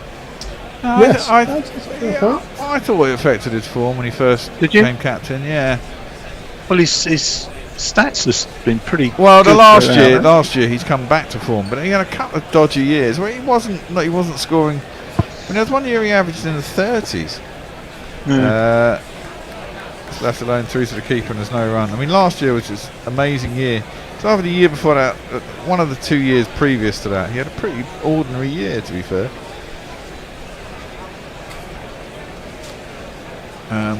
But he's a class batsman. He knew it would come back, and so it has. And I always think, last year he kept getting, and again here, this is why I'm glad in a way. He is your premium batsman. If they get an innings score early, that defends. There's Bonner back down the track to Stokes and there's no run. If you get that big score early and you are the class batsman in the field, I think it just means that series tends to flow. You might get another ton, but there'll be certainly, 3 out of his next 4 innings will at least be 50 and one of them might be a ton. And you just think that's a good series, really. Wouldn't surprise me now he's got that first 100 on his belt. Driven by Bonner out to cover and there's no run, but I hope the next wicket has some bloody life in it. Where's the next match? Barbados. I think Guyana's is it Guyana's last? Guyana's a Turner's wicket. Spin it, it has been recently, as far as I'm aware. It's quite slow and low. And what have we got out here? Is it 3 tests and any? No, 3 tests. We did the T20s before. Oh, we did the T20s before, didn't we? Yeah. Oh, that comes back in, just about jamming the bat down on it. Bonner out to mid wicket, and there's no run. My feed slowed down at the wrong time there. It just looked like it trapped him. Yeah, it nearly did. It nearly slipped through, didn't it? Just got his bat down. Which is a little bit annoying, but hey ho.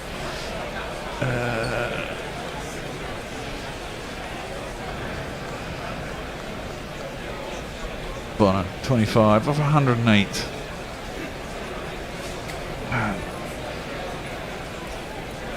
He's facing up to Stokes. Defends it back down the track to him. Ends that over. 11 overs remaining. 121 for 4. Stokes just puts the ball down in the middle of the wicket. Maybe that's a sign. Give it up. Over on YouTube, Dan DeCastro, you could bring in Archer, Anderson and Broad in now and still won't get 6 wickets in an hour. No, I don't think so. Josh Cooper's back saying evening. If this were a Hollywood movie, we'd see 3 sixes per over, 5 wickets and a draw on the last ball. That would be the Netflix effect, I reckon. Yeah, exactly. Now the last test is Grenada. Alright. I can't remember if England have played a test in Grenada, possibly.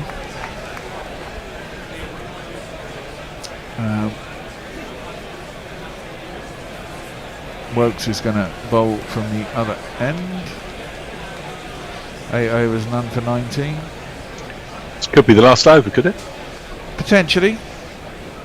Don't get this move. Right, let's have a look at the funky field. We've got a funky field. We got on Hayden, we got a short leg, we got a short mid wicket, got a man behind, sort of catching at a deep leg gully, stroke, short, backward square leg. The ball's 60 overs old, it's not moved. He's not quick, and he's not looked to get any wickets. Why bring him on? Nope. And the first ball gets flicked through that umbrella field on the leg side. It is there so he can bowl straight, and runs don't matter. It's not going to go for 4, but they're going to run 3. And the ball will stop swinging. When the wind goes down, it just doesn't swing either.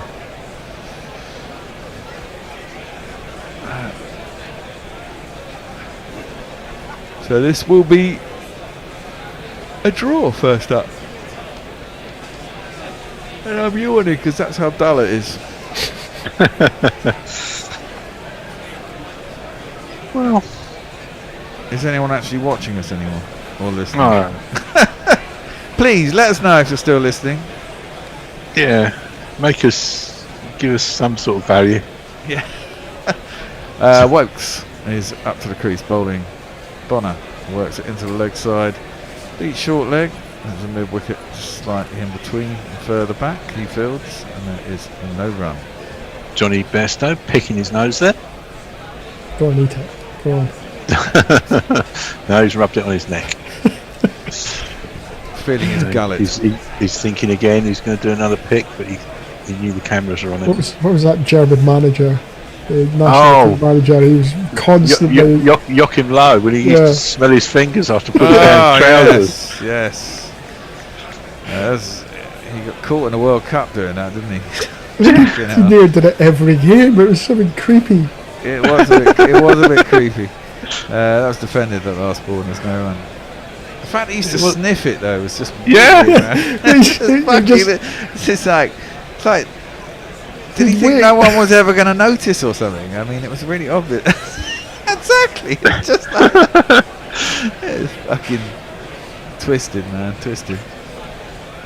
In front of one of the most watched sporting events on television around the world, he's going scratch and sniff. Fucking hell. Good lord. Come on, there's 2 balls left in the over. Please shake hands at the end of this over. Do you remember when scratch and sniff was a big thing coming up on TV? Yeah. Defending the offside. Back to the bowler. No run. I had an album that you scratched the cover and sniffed. Yeah, it was a compilation album from Akron, Ohio in America, and it was like where they made lots of rubber, and there was a tyre on the cover, and if you scratched it, you smelt rubber. Yeah. Don't ask. Mark Zipp probably knows what it is. What was the big thing about scratch and sniff? I mean, defended into the offside and there's no run. I think they said it was the first sort of 4D experience. Really? Yeah, there was early movies that came out. So just before a scene came on, it would flash up a number in the corner, and you would scratch something on your card, and you'd smell it. Just as you would smell in it, the picture would change, like say from a picture of flowers to like a bundle of sweaty socks. So it kind of confused your head and your smell at the same time. Back in the 70s, I went to see a film called Earthquake, which was in Sensurround. Nice. And when the earthquake happened, your seat went like this. It was. I mean, at the time I was young. It was brilliant. Now it would probably just make me feel sick. What's that film called? Squatchy or something? I can't remember what it's called. Yeah. It's about an hour long, just pictures of stuff. Typical student, we all thought it's amazing. Amazing, man. No, Earthquake was a 70s disaster film. Yeah, I remember that. Didn't that have Paul Newman in or someone like that? Quick clipped quite nicely by Holder out to mid wicket. You're thinking of the Towering Inferno. Towering Inferno. That was Paul Newman. Yeah. Paul Newman, Steve McQueen, Robert Wagner, James Holden. Classic. Yeah. Actually, Fred Astaire was in it as well. We've had quite a few people saying they're still listening to us. Chief Walder, good. Biggie Bumfinger, Carl Balance. That's down the leg side, and Stokes goes down. I hope we don't injure Stokes again as well. Well, this is the worry. No run. I mean, they're starting again in literally 3 days' time, aren't they? It starts on Wednesday. They've got 3 days off. He's doing like a dog pissing. I mean, if you are still listening, let us know your favourite 1970s disaster movie. Or in fact, your favourite 70s film. Let's do that. Oh, there's quite a lot there, though, wasn't there? I mean, I actually watched. That's left alone outside. They'll stump. There's no run. What was it 7 nights or 3 nights of the Condor the other day? Oh yeah. With Robert Redford. Well, my favourite films: Alien, Jaws, All the President's Men, Apocalypse Now, Life of Brian. I mean, they're all set 1970s. Yeah. Thinking about it. Yeah. Wow. Yeah. Stokes into the pads of Holder. He's been there for 72 balls. That was his 73rd. And He's seeing it fine now, and it goes into the leg side, and there's no run. You thought that first LBW, didn't you? You thought the one that kept low was at Stokes, and you thought, oh, maybe the pitch is going to go, but just the odd ball has done it every day, and that's it. Not carried on. Yeah, it's been a bit. Oh, it's a replay. I got caught out there. That was the moment, isn't it? Blackwood gave his wicket away just after tea, and you thought, oh, maybe. But these two have just snuffed it all out, and that's defended by Bonnet. Back up the track, there's no run. Oh man, they didn't shake hands. Can you just fucking shake hands and go on with it? Oh no. We're going to have a change at the end of this over. Are we? Yeah. Collins. Who's coming on? Colin's going to get a well-deserved break. All right. Al's going to come. It's only me, you, Cole and Al, basically. We've just been interchanging throughout this entire 2.5 hour ball fest. Defended up to long on, and there is no run. I guess we should just talk more about films and shit. Well, Mark Zipp's come through with. He does know the album that I was talking about. It's called the Akron Compilation, released on Stiff in the UK. In terms of best 1970s film, the answer is Godfather 2, and all other answers are wrong. I saw that again recently. Actually, that was on. It's a great movie. I mean, it's 50 years since. They've actually put a re-release, cinematic re-release of The Godfather, because it's 50 years since it came out. Yeah, some of those films, they are quite timeless. But I've watched them so many times, and I watch them again and again and again. Uh-oh.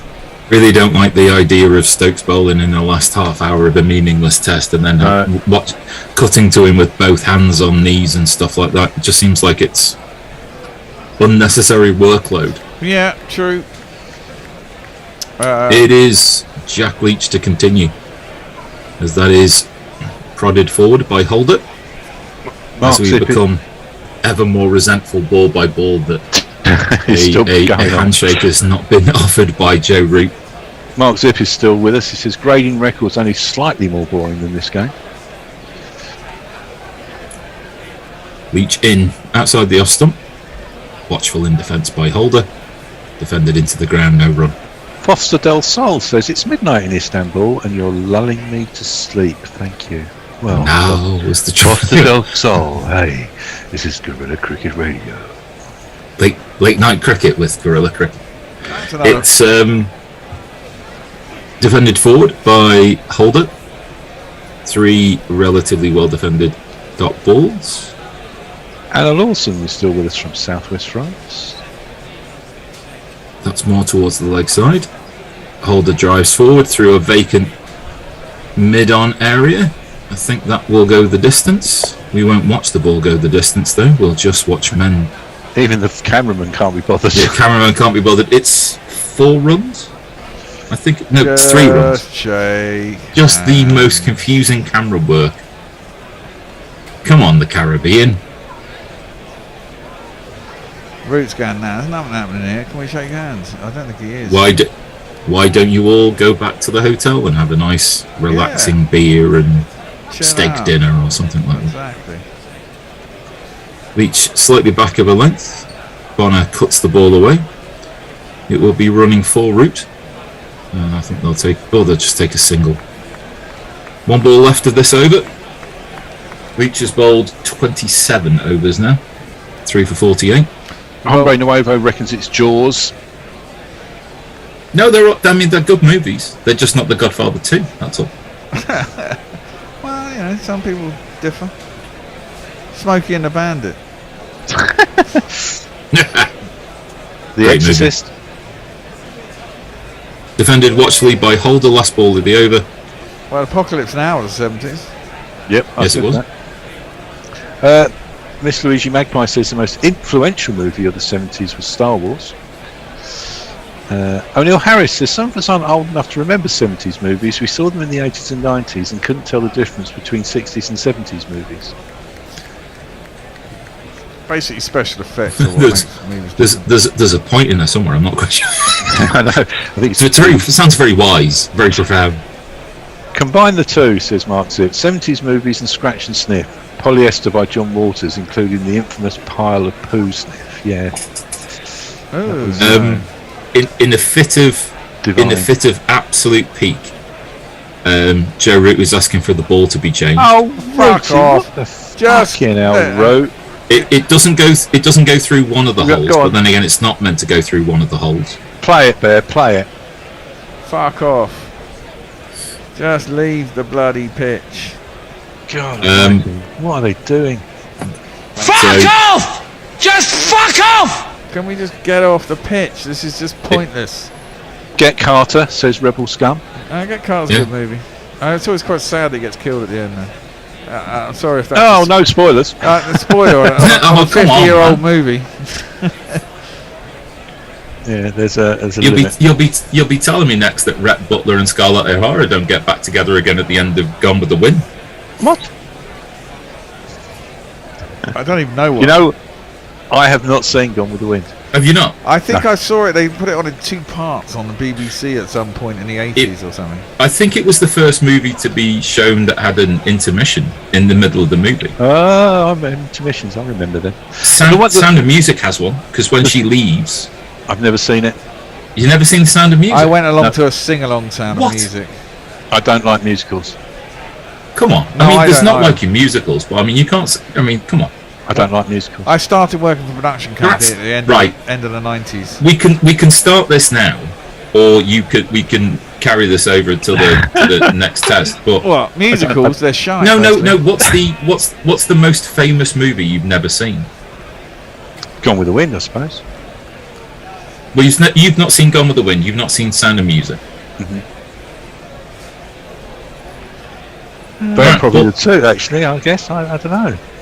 Most famous movie I've not seen. Well, the one that got me though on this similar thing, and him being a critic, theatre critic, and he does movie reviews. Until recently, and me just convincing him, was he'd never seen Doctor Strangelove, which is one of my favourite films of all time. And I said to him, he's going, no. And Gary's come back and given it 5 stars and said, yeah, it's one of the best films he's seen. Yeah, of course, because it's Dr. Bloody Strangelove. I know, yeah. You can't fight in here. We have no fighting in the war room. It's so great on so many levels, that film. Certainly is. Ben Stokes will continue to put his body on the line. No, he won't. He's broken. He looked like Kevin the Teenager when he had to stop his run up, and it's like, so unfair. Right, I'm going to be forced to get another beer out of the fridge and roll another split. No, there's 8 overs, mate. It's going to be what, like you can 20 do what minutes? you like, Bear. It doesn't matter. Yeah, I was going to say, we can't stop you. We can only hope to contain him. That is a waste of time delivery down the arse. No run. Give it as a wide. Ben Folkes doing well behind the stumps. A couple of byes let go in this innings, but... Interesting. Weakling Child. 3 Days of the Condor is hugely underappreciated, along with The Day of the Jackal. The Day of the Jackal I watched very recently, actually. I watched it a couple of weeks ago. Yeah, it's been subject to a couple of remakes, hasn't it, The Day of the Jackal? Yeah, terrible one with Bruce Terrible Willis. one. Just leave it be. It's of its time. Defended just online more than anything else by Bonner. If he can fold, there's Mark Wood. If he can fold his arms, he can bowl a ball, right? Yeah. Anyway. There's a plaster on his new. There's some bandaging and stuff. You'd be a harsh coach. Yeah. Well, if you can dodge a wrench. Look, he's going to get paid £750,000 anyway. He's in the IPL, even though he can't play. Watchfully defended forward by Bonner. No, one of those remakes of Down the Jackal has Bruce Willis playing the Yeah, assassin. it's rubbish. Yeah, it's pretty shy. And Jack Black. What, in that? Yeah, he gets blown away by him, doesn't he? Do you remember? He builds him the tripod, and then he blows him. Then he shoots him. The original had what's his name, Fox, wasn't it? Oh, what's what? Oh, Stokes fails to release the ball and limps away from the square.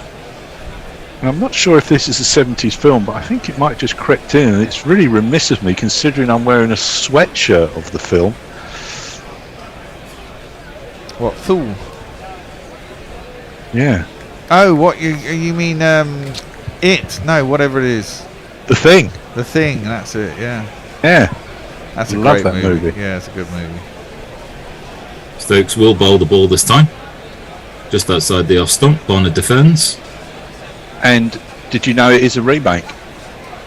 Yes. Is it a 30s The original. movie, isn't it? The original one. Original used to, no, the original one used to be. You know, remember that movie slot that used to be at 6 o'clock on BBC Two? Yeah. Sci-fi movies in the sort of 80s.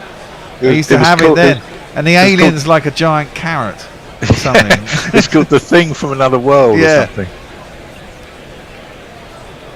A giant carrot. It's something like that. It's in black and white. Outside the off stump, and Bonner this time flashes at the ball, and it disappears behind square on the offside, and that's going to be 4 runs. Great shot.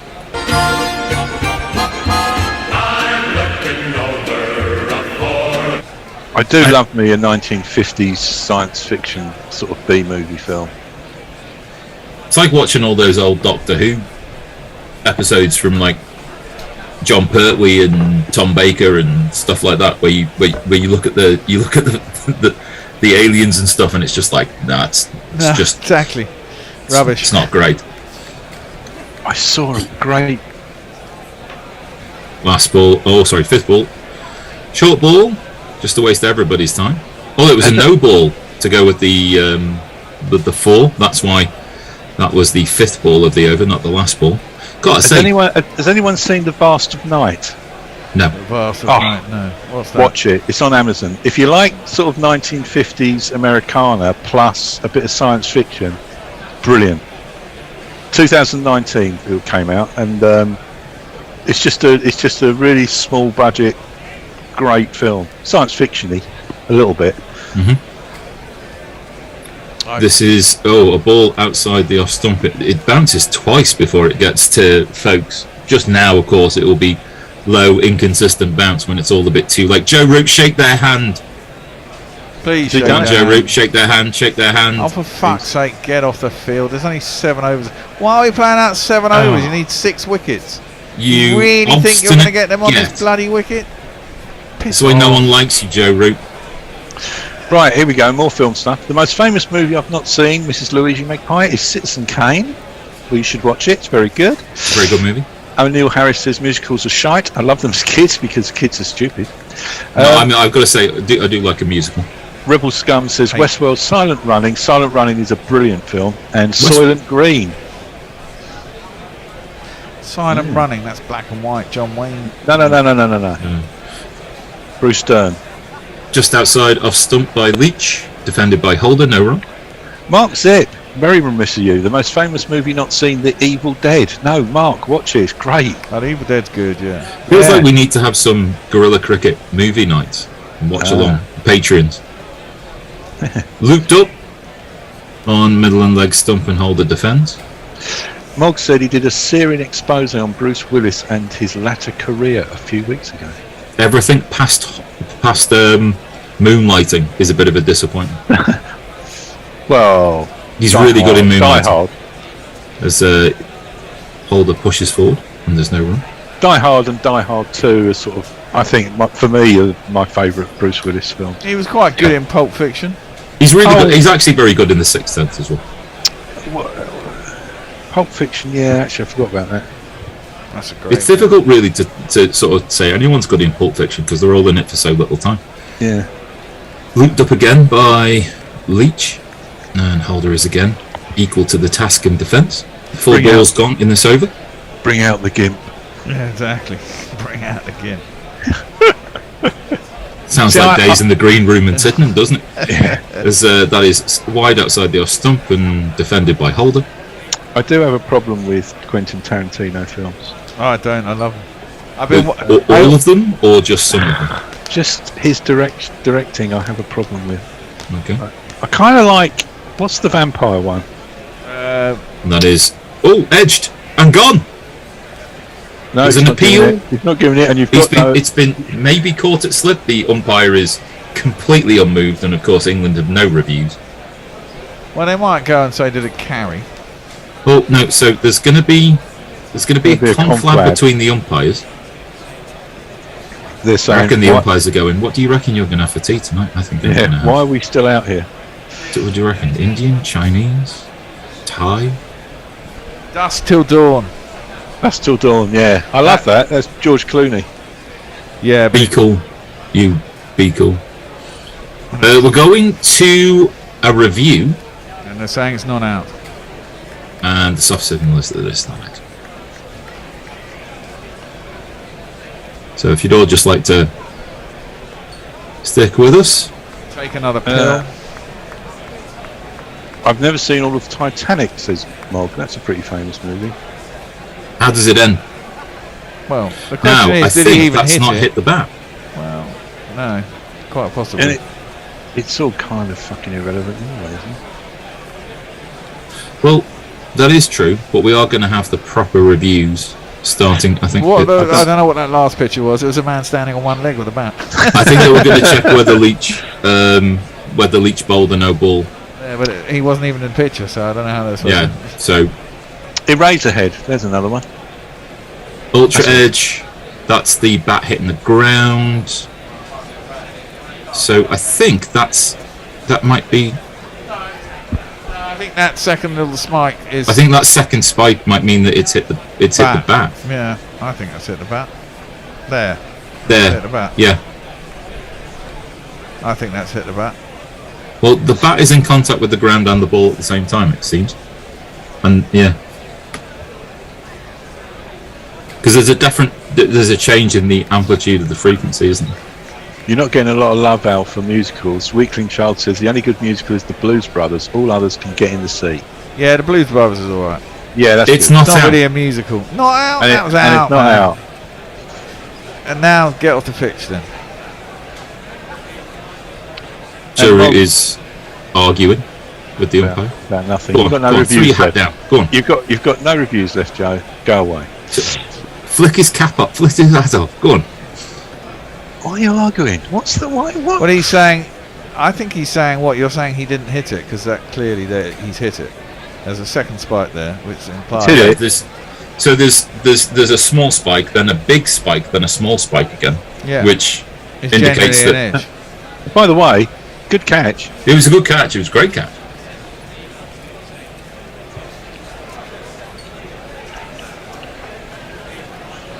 Stokes is pretty bemused. Overton, I think, is trying to introduce himself to the umpire. There is all sorts of England players talking to umpires, both umpires, and all of it is fruitless. Yeah.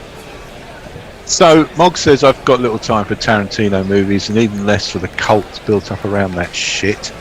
Well, no, some of them are shit, but Pulp Fiction is good. Reservoir Dogs is good.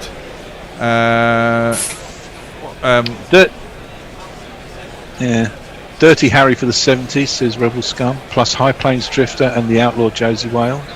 Yeah, they're all good films. Yeah. A good, Kill it's a Bill, good trio good. of Eastwood movies. I tell you what, Inglourious Bastards is good. Yeah, I quite enjoyed that. One of my favourite Spielberg films, though, is Jewel. Have you seen that, where he gets chased by the big tanker? That's his first major film, That's isn't his it? first feature film, yeah. It's kind of where he got the idea from Jaws from, apparently. If you swap the truck for the shark. Although you see... I've got a great idea, boys. I've got a great idea. Just swap this movie. Yeah, Swap think the truck about for it. a shark.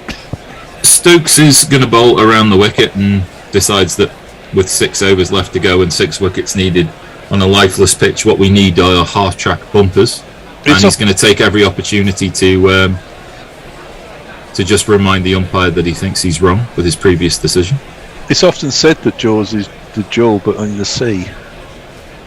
There's the play that's just come out, hasn't there, about the relationship between the 3 lead actors in Jaws, as that is again armpit high by Stokes, but directed down the leg side, and Bonner's easily able to get inside the ball and it goes through to the keeper. That's what's his name's son, isn't it? Robert Shaw's son. Yeah. Yeah, it's supposed to be quite good, apparently. Yeah, it's supposed to be quite good. I've heard. But no, I do recommend if you've got any time, The Vast of Night. It is. I really liked it. It's only an hour and a half of your day. In our vast break between crickets, I got into a series on Amazon. Back of a length, defended by Bonner, into the offside, no run. The Expanse. Have you watched any of that? We've watched 3/4 of the first series of The Expanse. We're miles behind, but we've started watching the first series of that. Seems quite good. Yeah, it is. It's very good actually. I thought I really got into it. I ended up watching the whole thing in about a week. It was ridiculous. I had nothing else to do. Mr. Stokes is going to find himself fined for dissent if he's not careful, says Mog. He does seem to be a bit chipper in between deliveries. Again, back of a length. And now Stokes is throwing the ball to the ground in absolute petulance. It's stupid. I mean, it's just... Well, I'm going to look what they say, if they say anything here. Right. Overturn, underturn, wambling free, says Weekly Child. I think there's an Overton jingle to the tune of Heaven 17's Temptation. I think you can put Overton in that. Stokes in, banged halfway in, bounces twice before it gets to folks. He does well to stop the ball going for buys. And Bonner looks like the coolest cucumber in the entire place. 129 balls he's faced for 30 not out, and has not looked in a moment of bother. He does look like he's just, I can just bat all day. This isn't going to bother me. So it'll be interesting how he looks on a slightly different pitch next week. Rebel Scum, Wicker Man, is that 70s or is that 60s? Yeah, I don't know. Well, what's her name? Doing Edward the naked Woodward. dance. No, what's her name doing the naked dance bit? Britt Eklund. That's it. Iwa Woo Woo. Back of a length, hit behind square by Bonner. That's another 4 runs. That's a great shot. Joe Root just needs to shake people's hands and we can all go home. And I can go and sit downstairs and have something to eat. You're not going to get 6 wickets in 5 overs on this track, for fuck's sake. Do me a favour. Mog says The Expanse is amazingly one of the best sci-fi shows to come out in years. I even like the books. Yeah, I couldn't be asked to read the books, I don't think. But the series is really good. It gets a bit Star Trek at times, much like all sci-fis, if they go on too long. With the best will in the world, Ben Stokes' head has fallen off. What's going on now? They've given up? There's a lot of round going on now. Someone's going to get fined. I think there's some notation with regards to what really is just out and out petulism by some of the England players, especially Stokes. I can appreciate appealing the decision and then wanting questions about the decision, because it did look like there were distinct different spikes on the ultra edge, but what Stokes has done in that last over is just, cover yourself in a bit, have a bit of self-respect. As Leach's first ball of his next over is just defended out by Holder, and we are 29 balls away from the thing that we have known was going to happen for the last hour, which is this is going to be a draw. Yeah. Slightly more towards leg stump, but again, Holder takes a stride forward and defends. Mog is very right here. One of the Currans already used up his temptation, I'm afraid. Oh, sorry. Yeah. Is he a bat or a bowler? Subco. Enter the Dragon, says Rebel Scum. Certainly. As Holder defends outside off stump with the ball slightly away from his body. I don't like all the fighty things in films. That was kind of it was a kind of first mainstream though, wasn't it? Decent. You know when they're doing all this stuff in films and these fights go on for minutes and you're like, oh, for God's sake. Get to the point. As that's just defended forward by Holder again. 4th ball of the over, 4 dot balls. Yeah, I mean, Enter the Dragon doesn't have great dialogue, let's be honest, but no, but it's kind of like you said, it's the kind of the first of its genre, really. Yeah, isn't it? Bruce Lee was pretty cool. I never liked kung fu stuff. There's some great kung fu movies. Defended forward by Holder again. Slightly quicker ball from Leach. Was 1 ball left of the 67th over of the West Indian second innings, of which Leach has bowled 29. 3 for 48. He has been menacing and threatening. He's been a bit unlucky. I think this hasn't been a bad performance by Jack Leach, not by any stretch of the imagination. There's No. That's just defended forward, and now there are 4 overs left. Crouch and Try Hidden Dragon's a good movie. Saw that at the cinema, I think. Yeah. So I wouldn't watch it if I don't know. Trying to work out whether Stokes has been taken out of the attack. I don't think he has. Just give it up, please. Halloween and Texas Chainsaw Massacre, Rebel Scum. Yeah, both I enjoyed. It's going to be more Dan Lawrence. Whee! For fuck's sake, I'm giving up. This is a joke. This is fucking painful, isn't it? 4 overs with Lawrence, 7 runs. He actually bowled pretty well, I thought, in his 4 overs. And the insult to injury will be if they go beyond 6:30 because they have to bowl the fucking 4 overs. I'll just be really upset then. Well, they've only got 5 minutes till then. I know. Lawrence in. Outside the off stump. Bonner cuts, but can only find point. Woke's doing the fielding, and there's no run. 23 balls left. Unless Root's forgotten the rules and thinks he has to actually bowl out the overs. Who knows? As this is defended inside edge from Bonner. It's the first time he's really not been fully concentrating as that ball takes an inside edge, and Crawley behind the stumps is energised. Holder, I think, quite wisely, just goes down. Reminds Bonner that they're nearly there, nearly done. No point doing anything stupid now. Rosemary's Baby, was that 1970s? Asked Holmgren waiver? I think I know so. Sophie's Choice was.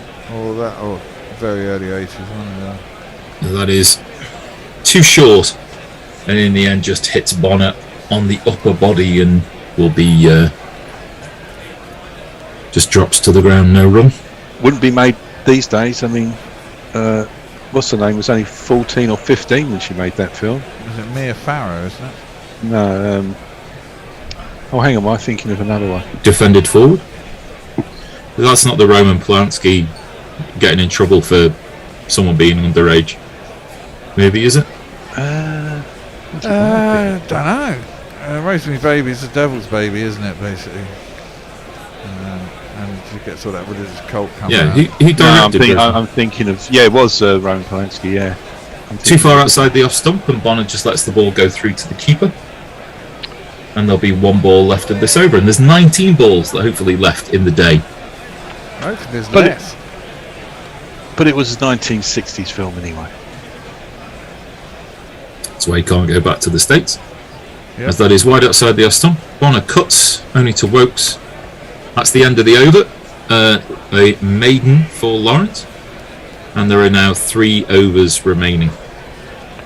Deer Hunter, Rebel Scum. Oh, that was a good movie. Weakling Charles says Scanners feels so much like a 70s film, but was surprised to discover it was made in 81. Fantastic 70s movie, Ralph Bashki's Wizards. Bonus if you saw it as a double feature with a heavy metal movie. Nope, didn't see that, Mrs. Luigi Magpie. We'll take your word for it. Leach will continue his 30th over. Oh, blimey. What? What's that? No, sorry. Oh, no. You can't say... Someone's died and I thought it was someone else. Carry on. Anyone we know? No. Okay. No one famous?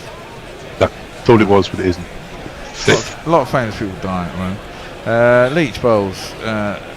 There's a backward forcing shot from Jason Holder out to cover. And there's no run. There's a slip, there's a gully, there's a silly point, there's a silly mid-off. It's all very silly. Very silly. Yeah, very silly indeed. Stop this, it's stupid. Defended back down the track and there's no run. Jay Grover says The Exorcist. I said that one, Jay. But yeah, well worth saying again, though. The Exorcist. Defo last one, Clockwork Orange, and not great, but Mad Max. 2 is better. No, I don't agree. I think the first one's better. Mad Max is an 80s movie, isn't it? First one? Down the track and there's no run. It's a young Mel Gibson, isn't it? Very young Mel Gibson. I shall check. Wow, that had a good bit of drift in, but it got driven quite hard by Holder, straight back down the patch. And of course, there's no one in the outfield because they're all up, so that'll be 4 runs. It's 1979.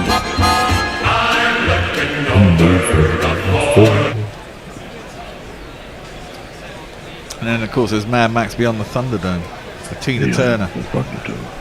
What about The Omen? The Omen's good. The original Omen's good. The Shining? The Shining. Shining. The Shining. It's all right. It's a bit long though. Good call. I love The Shining. On the back foot, Holder forces that into the leg side, out through mid wicket. There will be 1 run. Yeah, The Omen was 76. The Shining is not a 70s film. Oh, well. Just 81, 80. 80. Have you watched One Flew Over the Cuckoo's Nest? Yes. I've not seen it from start to finish. I've seen the end of it a couple of times, I think. When they've lobotomised Jack.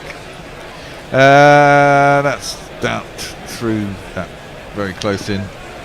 Slip field has jabbed off a short wide one from Leach, and it's through. He's about called 4 it. runs. No, he's not called it. Has he not? No. He's discussing tactics. Oh, fuck off. There's 12 balls left and 6 wickets. You've got to get 1 wicket every 2 balls on the flattest of flat pitches. There's doing nothing. They're doing this to spite me, fuckers. They are. Well, I'm not sure who they're doing it to spite. I think they're doing it to spite themselves, I think. Fucking irritating, I know that much. It's going to be Dan Lawrence next. It will be Dan Lawrence. Just continuing. Just get on with it. Oh dear. Flogger and a blender, defended back down the track, and there's no run. The golfing world is losing its marbles because they're playing the Players' Championship at the moment, and Colin Morikawa is playing in a hoodie. Really? Yeah. Why not? Who cares? Who cares? Who Yeah, cares? why not? Exactly. They played in a hoodie in the Ryder Cup. Blended down the track. And defended I think by he's- Holder, no run. I think Morikawa's straight enough, but he's not long enough to win at Augusta. But if I can get the chance to bet on him, I think I will do. It'll be the future majors. Attempted drive by Holder. Holds a little bit. Dragged forward. Inside half of the bat. Out into the leg side. Mid wicket picks it up. No run. He looks 9 so balls. bored, doesn't he? Holder looks so bored. It's like, why am I here?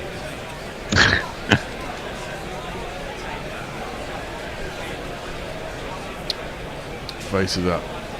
3 on the leg side. Slips forward. Short leg. And just defended. Out the track. There's no run. I don't think the West Indies should celebrate too harsh. So hardly here that if they get a draw, because this is the fucking obvious result. I don't think England. I don't think England have bowled badly here. I think they should have. In fact, Pride would say, just let them have it and walk off. No, but I think that I think if there's a long history of even in these conditions turning around and capitulating, then it's kind of it might feel like a bit of a turning of a corner. So that might be the course for celebration of it. Possibly. Round the wicket comes Lawrence. Gets one to turn, straighten from well outside the off stump. If you fucking do it now, I'm going to punch you the next time I see you. Well, in public. this is the last over. This is the last over today. It's the last over it can be. Mark says, I did enjoy The Omen immensely, but how about some more modern day classics like Human Centipede, Slaughtered Vomit Dolls, or the August Underground films? I have to say, I've never seen those movies. Well, don't watch The Human Centipede. No, I don't want to. Fucking hell, it's grim. No. Margaret, the question was favourite 70s films, so that's why. That's yeah. We wanted a rabbit hole to go down. Us older and we folk have. who can remember those movies. Sorry? I thought us older folk who can remember those movies. Leach is in. Final over today is defended. First ball by Bonner. That's the leg side. No run. 38 of 138 balls. Just carried on going, this boy, isn't he? I think he's the man of the match. Yeah, I think you're probably right. Has anyone won? Is anyone? That's it. That's it. Oh, England. what? So England, knowing that they only had 5 balls remaining, so technically it wasn't possible for them to win the match, have decided to give it up. That's ridiculous. It ain't over till it's mathematical. I fucking hate England now. Yeah. Yeah, I have the West Indies beaten by an innings. Yeah. I don't hope that. Bastards. I do think that kind of we've been seeing this result. I mean, I guess this morning there was a little bit of hope that a result might be forced, and England maybe had a couple of chances, but I don't think they've been particularly bad. I think they've tried to get the victory. I just think this pitch has defeated everybody at the end of the day. Oh no, they did exactly what they were supposed to do in their effort, but our only slightly weary, trudgy feeling about it is that this could have all happened half an hour ago. Yeah. Exactly. When it was pretty obvious that they were going to get the draw over an hour ago, England hadn't made enough inroads after tea. I think you just take it on the chin and move on, you know. Bowling by Jack Leach. I guess it's easier to say when you're a bit further away, but I think everyone out there knew that this was going to happen a lot earlier than it did. So, and you've got another 2 matches to go, and we've never beaten them in Antigua, but that was a good display by England, I thought, in the end. Yeah. I think both teams can take something pretty positive out of this.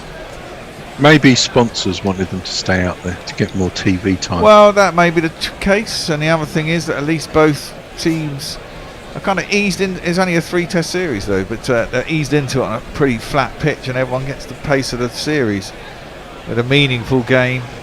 That's maybe there was a slight chance someone could have won, but the pitch just didn't allow it, and you know, everyone's now in the series, and there's still 2 to play. So it's an okay test, but yeah, disappointing finish. That was all really. Yeah, disappointing finish, but that's partly because it always looked like it was going to finish that way. And I guess it would have been exciting if it had gone another way, but didn't look like it was from a long time back. And on that, I suppose. There's not really much to talk about, is there? So we might as well get out of here. Well, next time it will be 80s films. Yeah, yeah. We'll go out through the decades. Yep. I'll go back to 60s actually next time. You know. One final tweet from Mrs. Luigi Magpie, who says, "Thanks again, champion effort." Thank you very much. My pleasure. Okie dokie. I'm going to play the theme tune. And we will see you on Wednesday afternoon at 1:50, I believe. Till then, see you soon. Bye. See you later, boys. Cheers. Bye bye. Guerrilla crickets. Whoa. Guerrilla crickets. Whoa. Guerrilla. Take guard, man the barricades, patrol the cover boundary. At last the time has come, this is a cricketing emergency. Hear this call to arms for every cricket revolutionary. Take up your bats and stumps for the test match insurgency. At first they tried to silence us, but we would not be silenced. They threatened us with lies, so we threatened them with violence. Che Guevara, Sangakkara, Joseph Stalin, Douglas Jardine, Robespierre, Carol Hare, Vladimir Lenin, O'Brien Kevin, guerrilla cricket. It's not about the winning, it's about how many rules you break. Even in cricket commentary, this is the best advice to take. Pick guerrilla cricket, it's the finest choice you'll ever make. There's so much more to cricket than red counters and a slice of cake. At first they tried to sanitize us and clean up our act, but people like it filthy, and we know that for a fact. Fidel Castro, Lenny Pascoe, Carlos the Jackal, Umar Akmal, Mahatma Gandhi, Grant and Andy, Brendan Behan, Austin Ian, guerrilla cricket. Stick with us, cause you know we're not the kind of thing that you see on the TV and the radio. So vive la revolution. First they tried to buy us, but we would not be bought. Okay, we were the